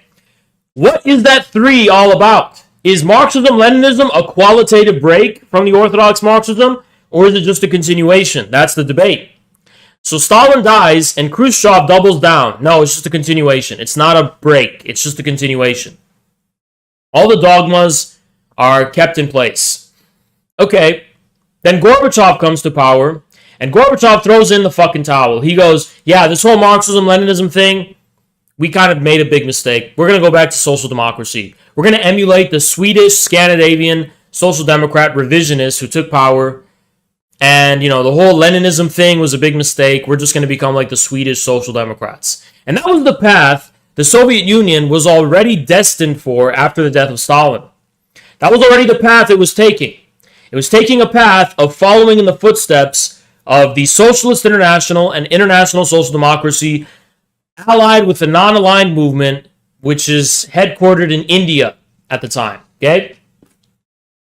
So you have to understand, Gorbachev is not some evil man who came along and fucked things up. He was a continuation of the post-Stalin Soviet orientation, which was away from Leninism and toward social democratic revisionism.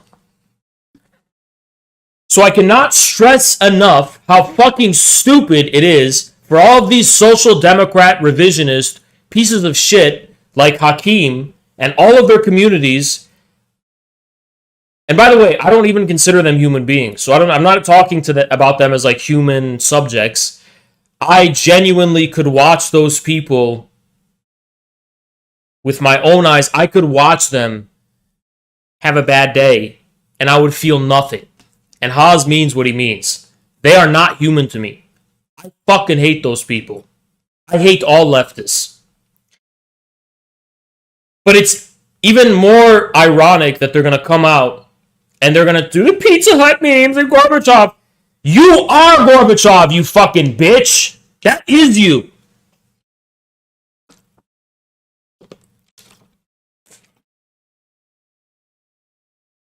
The Pizza Hut meme is fucking stupid, by the way.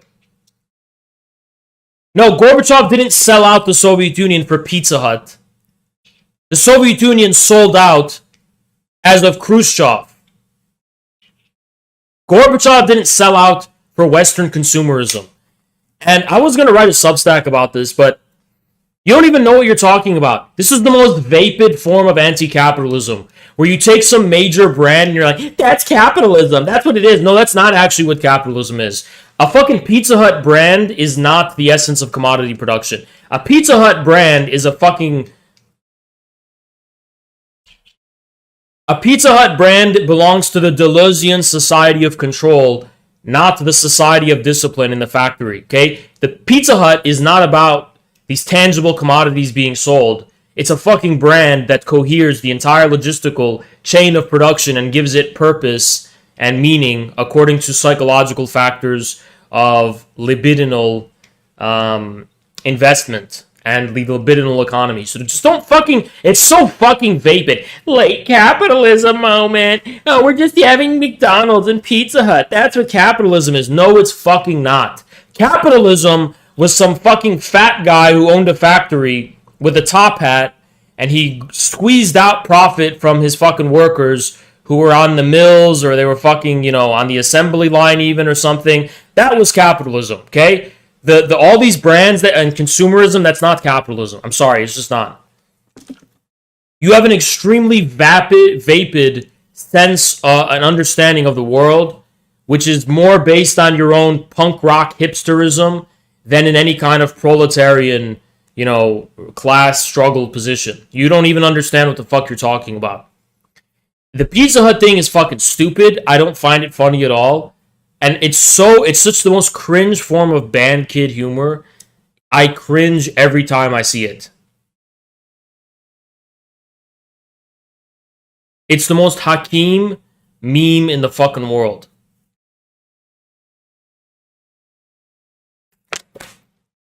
It's like freaking, this is like Twitter moment. Gorbachev is in a Pizza Hut commercial, Twitter moment. I'm gonna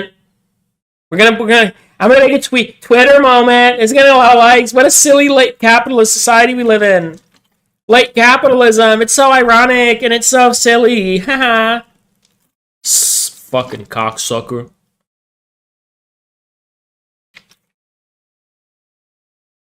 Want to know what I find silly? You want to know what I find funny? Imagine you're playing Gary's mod, and there's leftist characters in Gary's mod, and they all burn alive to death.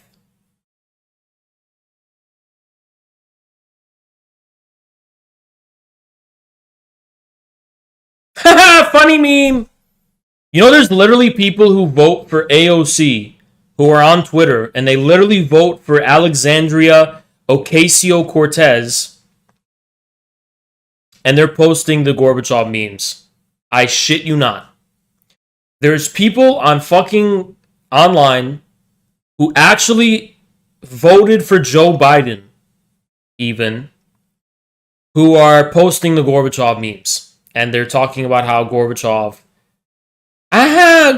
died! Pizza Hut moment! I'm saying this as someone who hated Gorbachev. Gorbachev was a symbol of my hatred. I fucking hated him. But this is not a victory. We didn't win anything. He's still in power. His legacy still lives on. And the reason I'm taking this stance is because all the people who are celebrating this represent the worst aspects. They represent his legacy. So make that make sense to me. Make it make sense how the people who are celebrating the death of Gorbachev the most on the American left represent his legacy the most. So just explain that to me. You're turning it into a democratic socialism. Thank you, He's got a man. lot of explaining to do.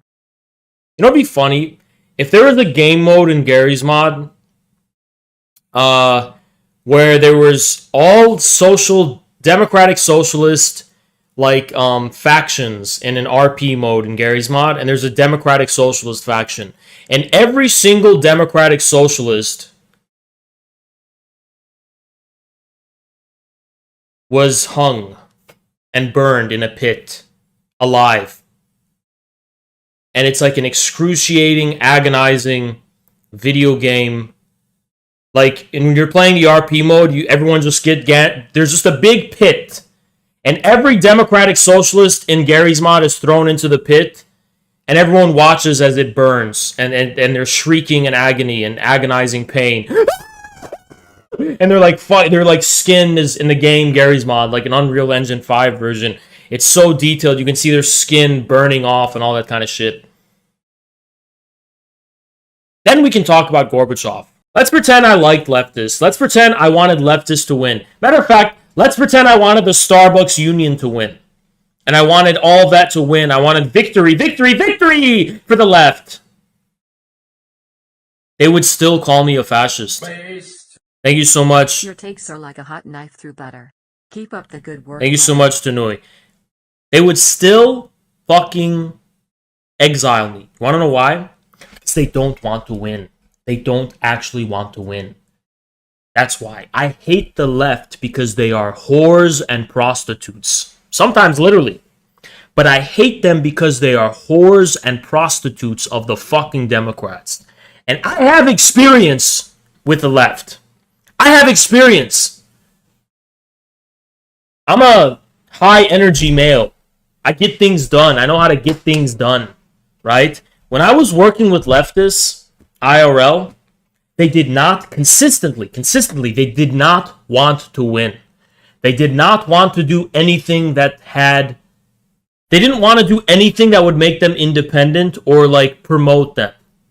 They didn't want to be successful. They don't want to be successful. They don't want to win. They want to sit and whine and bitch and have these friend networks. They want to have these huge networks of thousands of people. Yeah, networks that they're all going to use as pools to get activists to canvass for the fucking Democrats. And they're like, I'm a leftist, but I'm against the Democrats too. No, you are not. No, you are not. You are a leftist. If you're a fucking leftist, you're a Democrat. At the end, when all is said and done, you are a fucking Democrat. Why? Because every time the opportunity comes positively to actually win in any kind of fucking way or get anything done, you're going to sabotage it, you're going to say no to it, and you're going to fuck it all up because you don't want to win. And you know one of the evidence of that? If you're a leftist, why haven't you won? Why haven't you fucking accomplished anything? Why haven't you built a fucking party with at least 30,000 people? Why haven't you reached the American working class if you're a fucking leftist? No, give me your excuse. Go ahead. Give me your fucking excuse. Go ahead. Tell me. Why haven't you won? Why haven't you won? Why haven't you reached out to the American working class and fucking done anything if you're a leftist? I'll tell you why. Because you love losing. You love losing. You don't want to be successful. You are a whore of the Democrats. That's all you fucking are. It's the only fucking reason you have any of the time of day to have an audience with anyone. You're a fucking whore of the Democrats.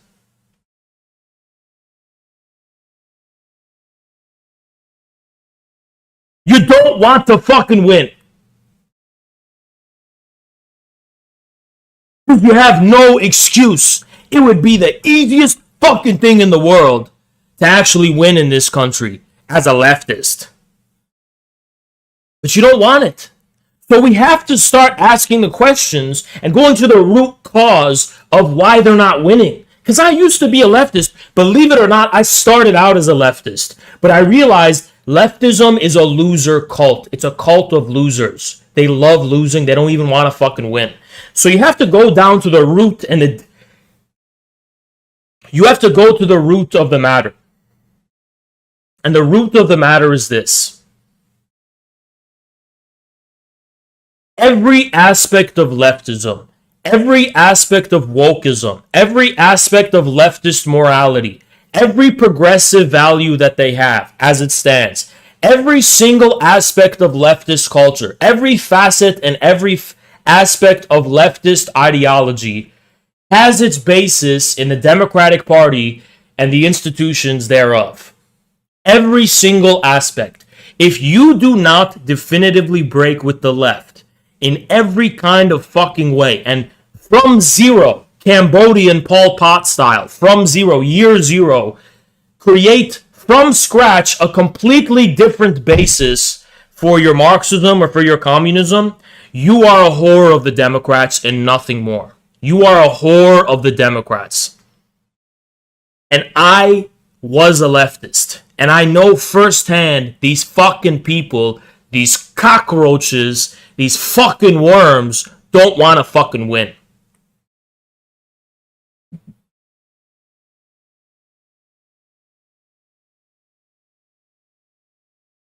And I know that from first-hand experience. They don't want to fucking win. The biggest nightmare of a leftist is if they took power. If a leftist took power, they would do exactly what these fucking cocksuckers like fucking Boric and Petro do. But they would do what Alexis Tsipras from Syriza did. You don't want to win. They don't want to win. They don't want to win. The biggest fucking nightmare of a leftist is actually taking power. Thank you so much, Nicholas. And I'll tell you what, it's just like, put it this way. Imagine some dumb bimbo prostitute who's on a fucking 90-year-old billionaire's yacht. Imagine if suddenly she was charged with responsibility for sailing the yacht. Imagine if she was charged with all of the responsibility for all of the finances, all of the piloting the private jet and fucking sailing the yacht. She would freak out. Because she's a dumb bimbo prostitute who's only there to get fucked by this old man and has no other purpose. She's not there to be a leader. She's not there to fucking be powerful in any kind of way. She's not there to fucking take charge of anything. She's a prostitute. She's a whore. Thank you, Bobo. That's the same thing with leftists. They're not there to actually be the leaders of anything. Not only that leftists Thank you, Paperwhip. want to win, they also can't. Feckless, feeble, failures. Oh, but you have to understand, they enjoy that. They want to be failures. They're in love with their failure.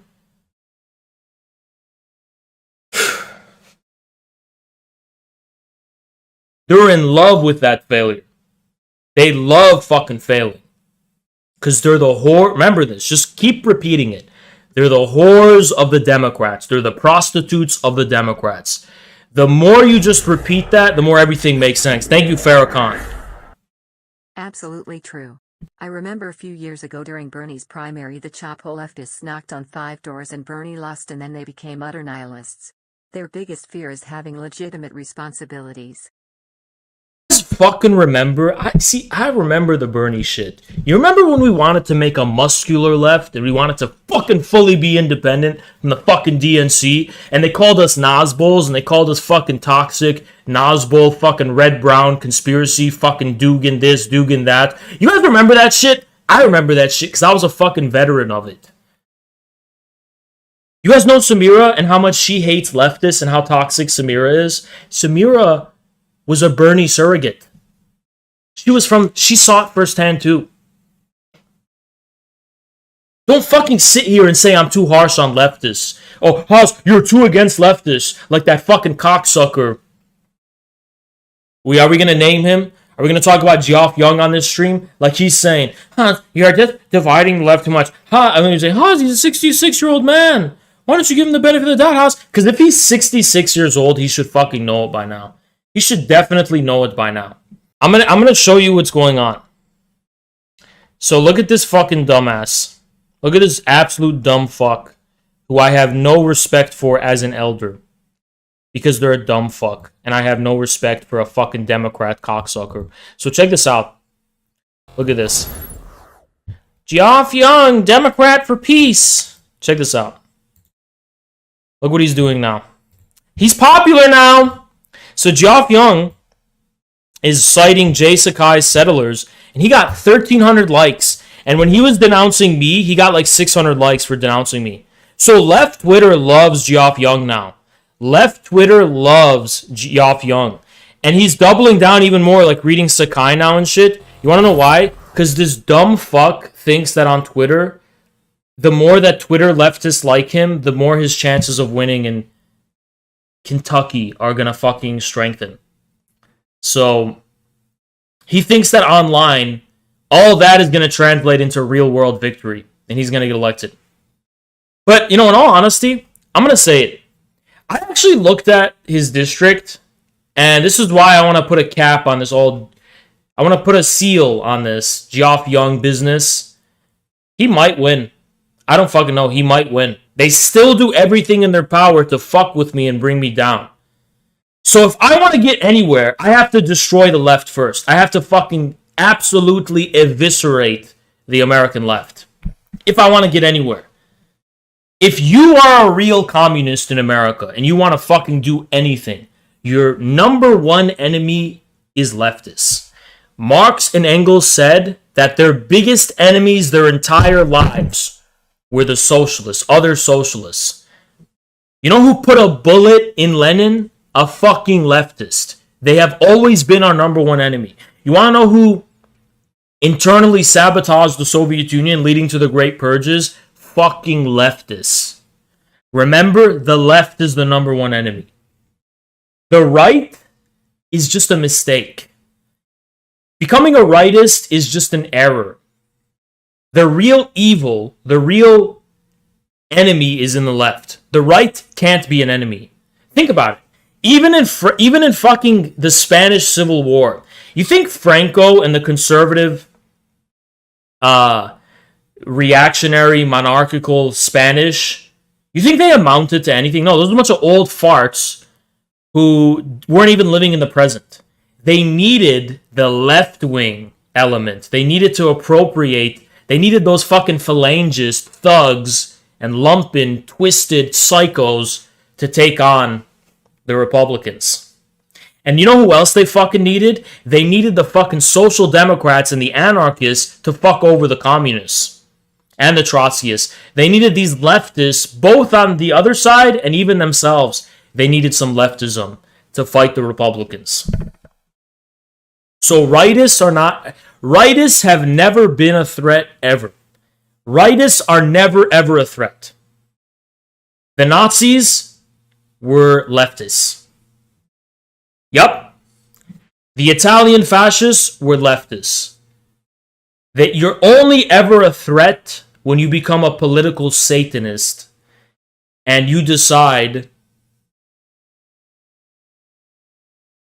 that you are going to transgress the bounds of fucking basic human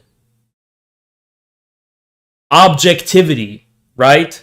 You're going to transgress the bounds of political reality. It's leftism. The left has always been the number one enemy. Enemy number one. Again, the right is not an enemy. It's never been an enemy of anything.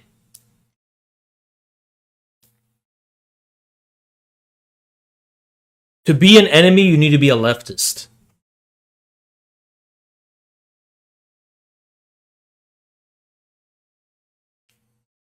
Do you think the White Guards in the Russian Civil War were the number one reason they were a threat?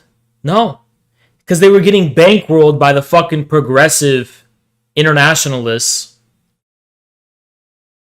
coming from England and America, and France in particular, who had this globalist, wholesome Chungus vision, which was leftist. Those were the people who helped the White Guards. They're the ones who bankrolled the White Guards. It's the only fucking reason they were a threat to anyone. in the Russian Civil War. And then who else? The traitors to the revolution who joined with them goes on.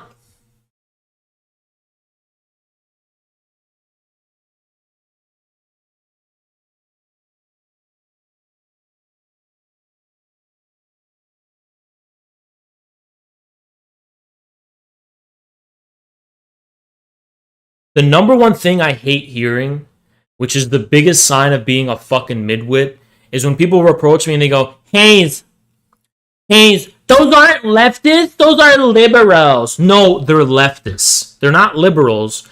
Lenin didn't write liberal communism and infantile disorder. He wrote left-wing communism and infantile disorder. They're leftists. They're not liberals. They're leftists. Haz, you think that leftists and liberals are the same? Yes, I do. Thank you so much. Solonghe and the Italian fascists were to some extent inspired by Georges Sorel. Do you consider him a toxic influence overall? No, I consider leftism a toxic influence in general. Any politics based on leftism is a form of mental retardation. Again, we're going to circle back because this is exactly what we're talking about here. Leftists do not want to win. Do you think Gorbachev had to do what he did? Oh, I'm Gorbachev. I'm a progressive leftist. I'm gonna more democracy, more openness, harmony. Bring the LGBT movement, inclusivity, progressivism, Western democratic culture. Bring the hippies, bring the drugs. He did that because he was a compassionate leftist, by the way. Now, if the Russian Eurasianist, conservative, fucking hardcore KGB, fucking hard, like, if those motherfuckers were in power, they would have completely, you know how in Tiananmen Square, they didn't run over the protesters with tanks? The tank man was not run over. They would have ran him over. If the hardcore Eurasianists, and they weren't explicitly Eurasians, but they were like these hardcore conservative communists, KGB hardliners, right? If they were in power, they would have ran motherfuckers over. And they would have fucking got away with it too. They would have ran motherfuckers over outright. But because Gorbachev was a leftist, that didn't happen. Leftists are weaklings, they're weak-willed, and they're only ever prostitutes of higher powers, such as America, and the Socialist International, and the Swedish Social Democratic, Nordic Socialist pieces of shit. The alliance between communists and nationalists was unironically fucking based. And it was no different than in fucking China when there was an alliance between communists and nationalists against the Japanese. In Russia, when they had an alliance between the nationalists and the communists, that was unironically fucking based. Unironically fucking mega based. Oh yeah, I'm going there. You're against Gorbachev because you did not agree with the dismantlement of a potential Soviet Social Democratic state. I'm against Gorbachev because I'm a Schmittian partisan who wanted to put together a nationalist communist alliance in fucking 1990s Russia. We are not the same, you fucking bitch. Based. Certain people will pass away and we will be coincidentally celebrating for unrelated reasons in Unreal Engine 5. Thank you so much, Janar. Absolutely. In Gary's mod, Unreal Engine 5. Absolutely. You know what's funny? On Twitter, the retards are responding to my tweet. The left-wing retards. And they're saying, see, this is what I tweeted. You guys know what's funny? Look at this. I know we're not doing any more Twitter bullshit. I'm just telling you. Very quickly, right? Because this is the news. So this is what I tweeted, right? And leftist retards, literally retarded, right? And I can't say anymore without getting banned. But they think that this is a pro-Gorbachev tweet. They think that this means I'm like praising Gorbachev. They literally don't even know what the Open Society Foundations is. So they literally think this tweet is pro-Gorbachev. That's how fucking stupid and worthless they are, right? And there's just there's questions I wish I could ask without without getting censored. Like, for example, like at some point when you're a fucking idiot, right? Should you be allowed to continue living by posting on Twitter, because you should be banned from Twitter, right? But Haas means what he says. Remember that. I always mean what I say. And because he wanted the workers to have emergency Among Us meetings and manage their Raytheon workplaces. Shut the fuck up, you fat idiot. Do that if it's made up mostly of members of the bourgeois.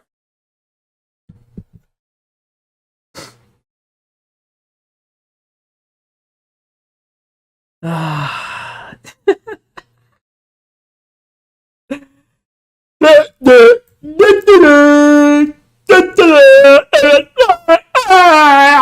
Bosch. I'm retarded. When I'm retarded, Burger King, and I'm off. Can I take you about Bosch? Hey guys, it's me, the scholarly academic who's gonna fact check Bosch just right now. Just letting you know that even if we were to agree with the idea that there's an equivalence between being rich and being the historical class that is the bourgeoisie that Marx was dealing with, that the rich and the billionaires that are in the CPC are actually an acute minority, and they are in no way a majority, and they are vastly outnumbered by both workers and farmers in the party. Just letting you guys know, just to be doing a fact check. because we're empiricists here and we want to live in reality, right? So empirically speaking, they're not a majority in the party, you Vosh. I'm fine. I don't care. I'm a retard. Same with Russia, by the way. If you don't understand how Today, majority of people in United Russia, which is also a communist party and a vanguard party, by the way, is billionaires. Retard alert! What do you think a fat retard like this would think about the idea of someone being a Taliban turbo-dengist Pol Pot Stalinist with LaRouche, Nixon,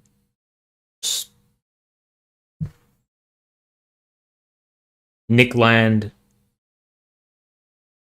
Dugan characteristics? Like, what if there was an army of cowboy Taliban, turbo-dengist Stalinists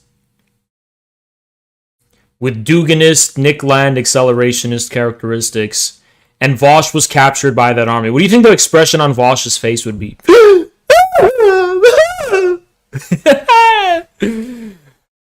I'm a Schmittian partisan. Carl Schmitt, the partisan. Fuck leftists. The bourgeoisie is in power in Russia and China. That's why they're all fleeing, and Putin's cracking down on them because they are opposed to the special military operation. And that's why in China, the billionaires are regularly jailed if they speak out against the party, and they have no power whatsoever. Terrible job, because America's still #1, baby. And 2,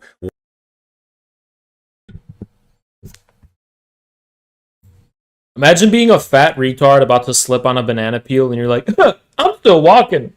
And you're literally right as you slip on the banana peel, you're like, well, I'm still walking. And then you slip and crack your head like a dumb fat bitch. Like, we're literally headed for a civil war. China has already overtaken our economy. By every observable metric, China is going to overtake the US in every possible way. And this fat retard is saying, no, because we're America's #1 right now, apparently, they've done a terrible job. Like, what a stupid fucking thing to say. What does that have to do with Marxism? If your perspective is only anti-imperialist, then just say that. But Marx would have never said, "Yeah, just let the bourgeois control your country if it lets you sufficiently exploit your working class to like." Can the bourgeois actually control your country if your policies regularly come at their expense? I don't know. Can the bourgeoisie really control your country if you are regularly challenging the very foundations of the accumulation of their wealth? I don't know.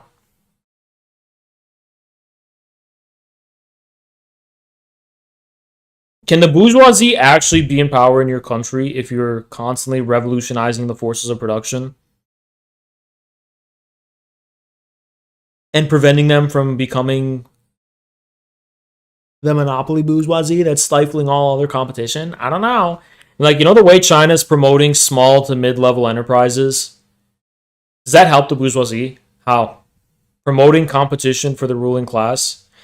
China literally has Tesla in China just to be an invasive species to spur competition. China's literally saying fuck you to the current car manufacturers, and they're just letting Tesla loose on the Chinese market just to provoke competition. How does that help the bourgeoisie? How does that help the monopolies? I don't get it. I don't get it. And can you help the bourgeoisie without helping them as a monopoly? Because that's what it means. If you're helping the bourgeoisie, you're turning them into a monopoly. That retard Bush has not thought of these things. Retard.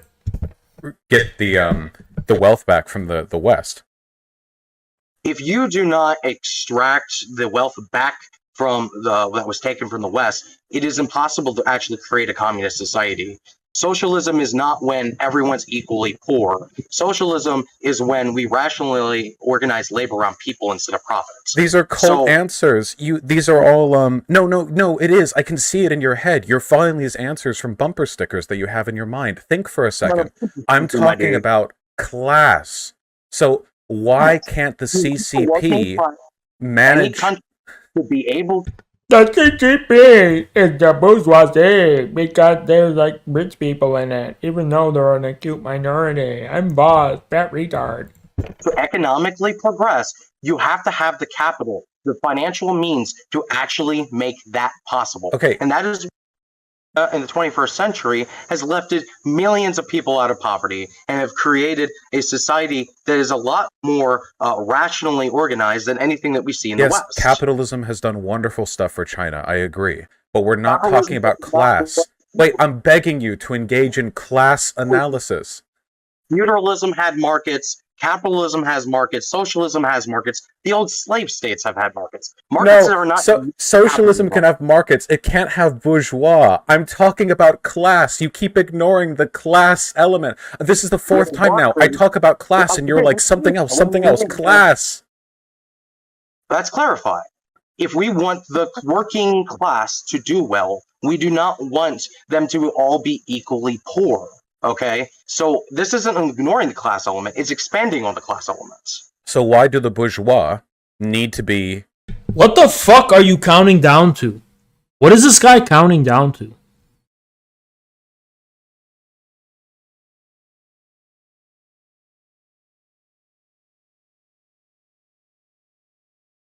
What are you counting down to? Tell me.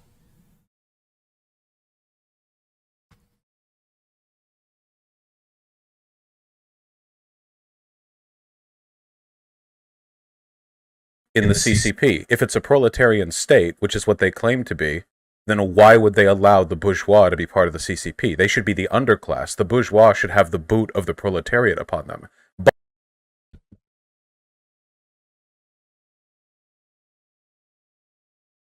they literally do.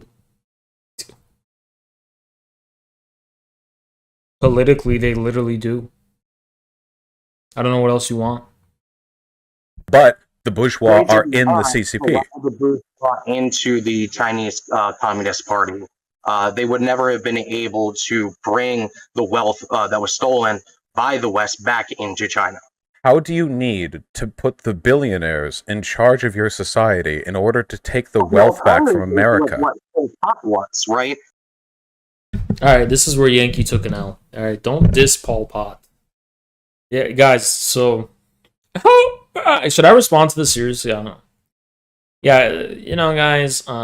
Game Racks here. So this fat retard Vosh, he's kind of saying that if China doesn't immediately, overnight, accomplish what it took centuries for the United States to accomplish, that means they didn't accomplish anything. Chinese economic development is non-existent because China has not surpassed the United States' standard of living, despite having accelerated within the same time span a degree of economic growth that took the United States more than a century. They are not poorer than average Americans. The GDP might be lower in China, but the quality of life for average Chinese workers compared to average American workers is a higher quality. Do you have a source on that by chance? I don't know if I would agree with that. I think in terms of access to luxurious consumer goods, obviously not. But I think in terms of health and well-being, it is much higher. I think so. And all you need to see is how Chinese people react to the United States. Take a Chinese person to Los Angeles and they'll be like, holy fuck, we don't have this shit in China, right?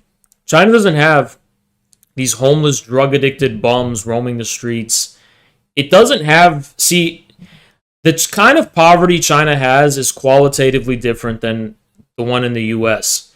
Chinese poverty is just people living in villages who don't have access to modern goods, basically.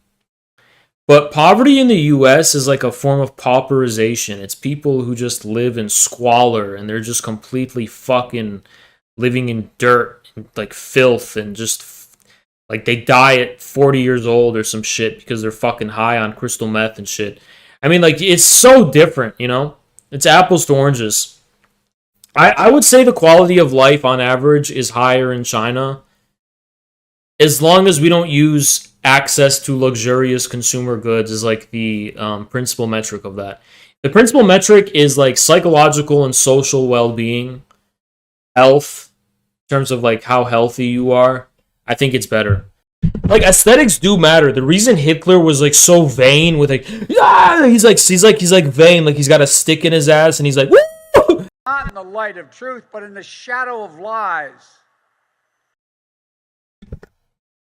Yeah, we live in the shadow of lies because you fucking censor us, you bitch. Because you tell Facebook and Twitter and all the other fucking big tech companies to censor us, you bitch. Fuck you.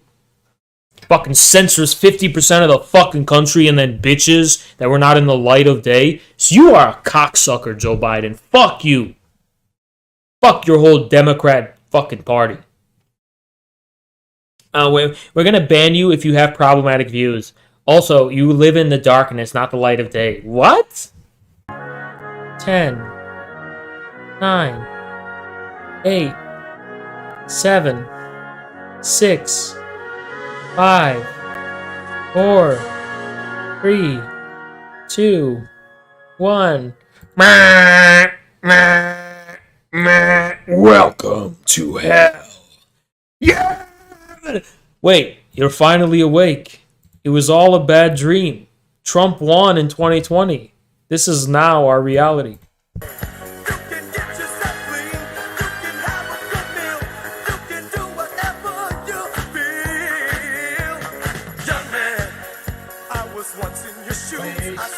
Look at this is my yard. Oh my Like, god. I'm fucking jealous, man. Yo, check out my rocking chair. Like my fucking That's rocking based. chair here. See, you are living the American dream. You got a porch and you got a rocking chair. Trad. I'm so trad, dude. I'm the most trad. I mowed the lawn this morning. I'm trad as fuck. See, I feel like you would be like what I would picture my life to have been if I didn't use black magic and converse with demons. They're totally on the board of like, oh yeah, fuck Germany, like if that's good for America. Like they're still like he's like still gonna be trying to benefit the American citizenry at the expense of like say like these recent additions to like the NATO hegemony, especially Germany, because fuck Germany. I mean that's how the empire has been. Like the British Empire is like fuck Germany has been. It's like Germany is like the bullied kid who becomes a school shooter every couple of times because he's trying to copy the British kids. Thanks to you, baristas have become the symbol of the enemy, the Schmittian enemy of my community.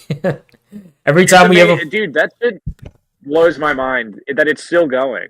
It's still going. Like I pushed the domino. No, I love it. I personally, I like it. I'm rolling with the memes. For me, fuck the baristas. Every time we have beef with someone, or I have beef with someone like Ben. Can I tell you a story? Yeah. Can I tell you a story about? So this was like I was still in the middle of thinking about all of this on this road trip, and I'm like annoying the shit out of my dad explaining political economy and whatever.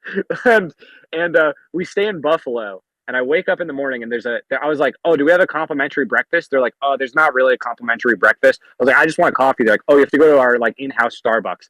I like walk across the lobby to the in-house Starbucks. It's two guys standing there. They're the baristas, and they look so fucking annoyed that I'm there. And I'm just like, I just want coffee. I just want black coffee, like with some milk. And they're like, okay. And what do they do? Do they even make the coffee? It's not even a real Starbucks. It's not even that level of Starbucks. They have the carafes with the pump that you press with your hand. That would be a complimentary coffee breakfast item at like a fucking Motel 6. You know what I'm saying? Like at a gas station, they would have these where you just press the pump and it has the hot coffee. It just goes in your cup. And then they would have like milk in a fridge and you like put milk in your own fucking coffee. That's all I wanted. They did that in front of me and then gave it to me. And I was like, this is not a real job. And they seemed miserable doing it. And I was like, this is the whole fault. No, listen, Logo, you just witnessed labor value in motion. You just witnessed the production of surplus value. It was actually an impediment to me. Like, they didn't do it the way I wanted it. Like, I could have done it myself. Oh, man. Well, listen, baristas are proletarians. Prostitutes are proletarians. Coders are proletarians. Your FBI handler is a proletarian. We're all in this together against China and Russia. Do you want to know the esoteric truth is that everyone is a proletarian. We live in a socialist proletarian Joe Biden state. is actually a proletarian. Does Joe Biden own the state? No, let me tell you, unironically, even CEOs are employees. Everyone's an employee. Everyone. The only people who are not employees are the dynastic fucking the only people who aren't employees are the guys who own their own landscaping service because they own like 2 lawnmowers and a truck, and those guys have a lot of capital because they own a business, and those guys are on the same team as like Elon Musk. They're all the same. But those guys are dangerous. Those are deplorables. Those guys, you know, they don't watch CNN, you know? They might not even watch television. Think about that. That's dangerous. I don't know.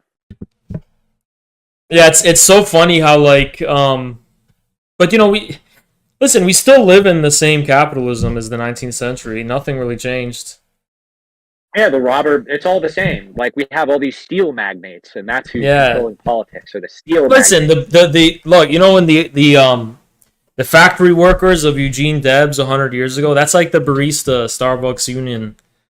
It's the same thing. It's the same thing. It's just generational change. And also, like, all the girls on OnlyFans, they're actually the same thing as the coal miners of West Virginia. Look, the only reason why is there a difference? Cobalt mine. Listen, furthermore, they are just as oppressed as the cobalt miners in Ghana. They're the same class. Okay. Yeah, you're trying to divide the workers by saying they're different. Actually, the prisoners in the prison labor industries who are building the solar panels for this Green New Deal, they are proletarians just as much as the Starbucks worker. Listen, don't divide the working class, all right? It's one working class. We've got CEOs. We're all in this together without any differences or distinctions. We're all in this as one homogenous mass.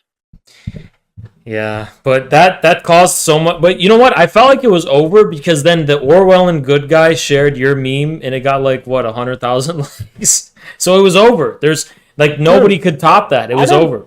The masses have spoken. Do you know how many times I've been like, someone make this meme, and then that meme, if I had made it myself, would have been the biggest thing that I'd made on Twitter. But I'm so glad I get to like push it out there. I'm like, yeah, you can take it.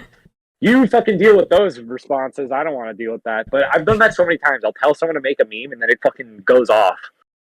Well, I was blamed for it, actually. They blamed me. Well, thank you for taking the blame. They're like, well, you're a Twitch streamer. Yeah, I mean, I'm not pretending to be proletarian. Like, I'm my whole family is basically service. I think people are like, they have this knee jerk reaction where they're like, oh, you're saying something? No, you. Like, it's really moralistic. It's really moralistic because they have this sense that like you're like that provides you your like if you're proletarian, that means like you're. No, it's like when you critique a movie. No, it's like when you watch a movie and you're like, this movie sucks, and there's that dude who goes, oh, why don't you make your own movie? It's what? No, Fidel is only gonna piss people off if you go to Miami, and I don't want to get exiled from Miami. All right. Now, are you saying, how would you denounce Fidel Castro for a big booty Miami Cuban? Yes, I would.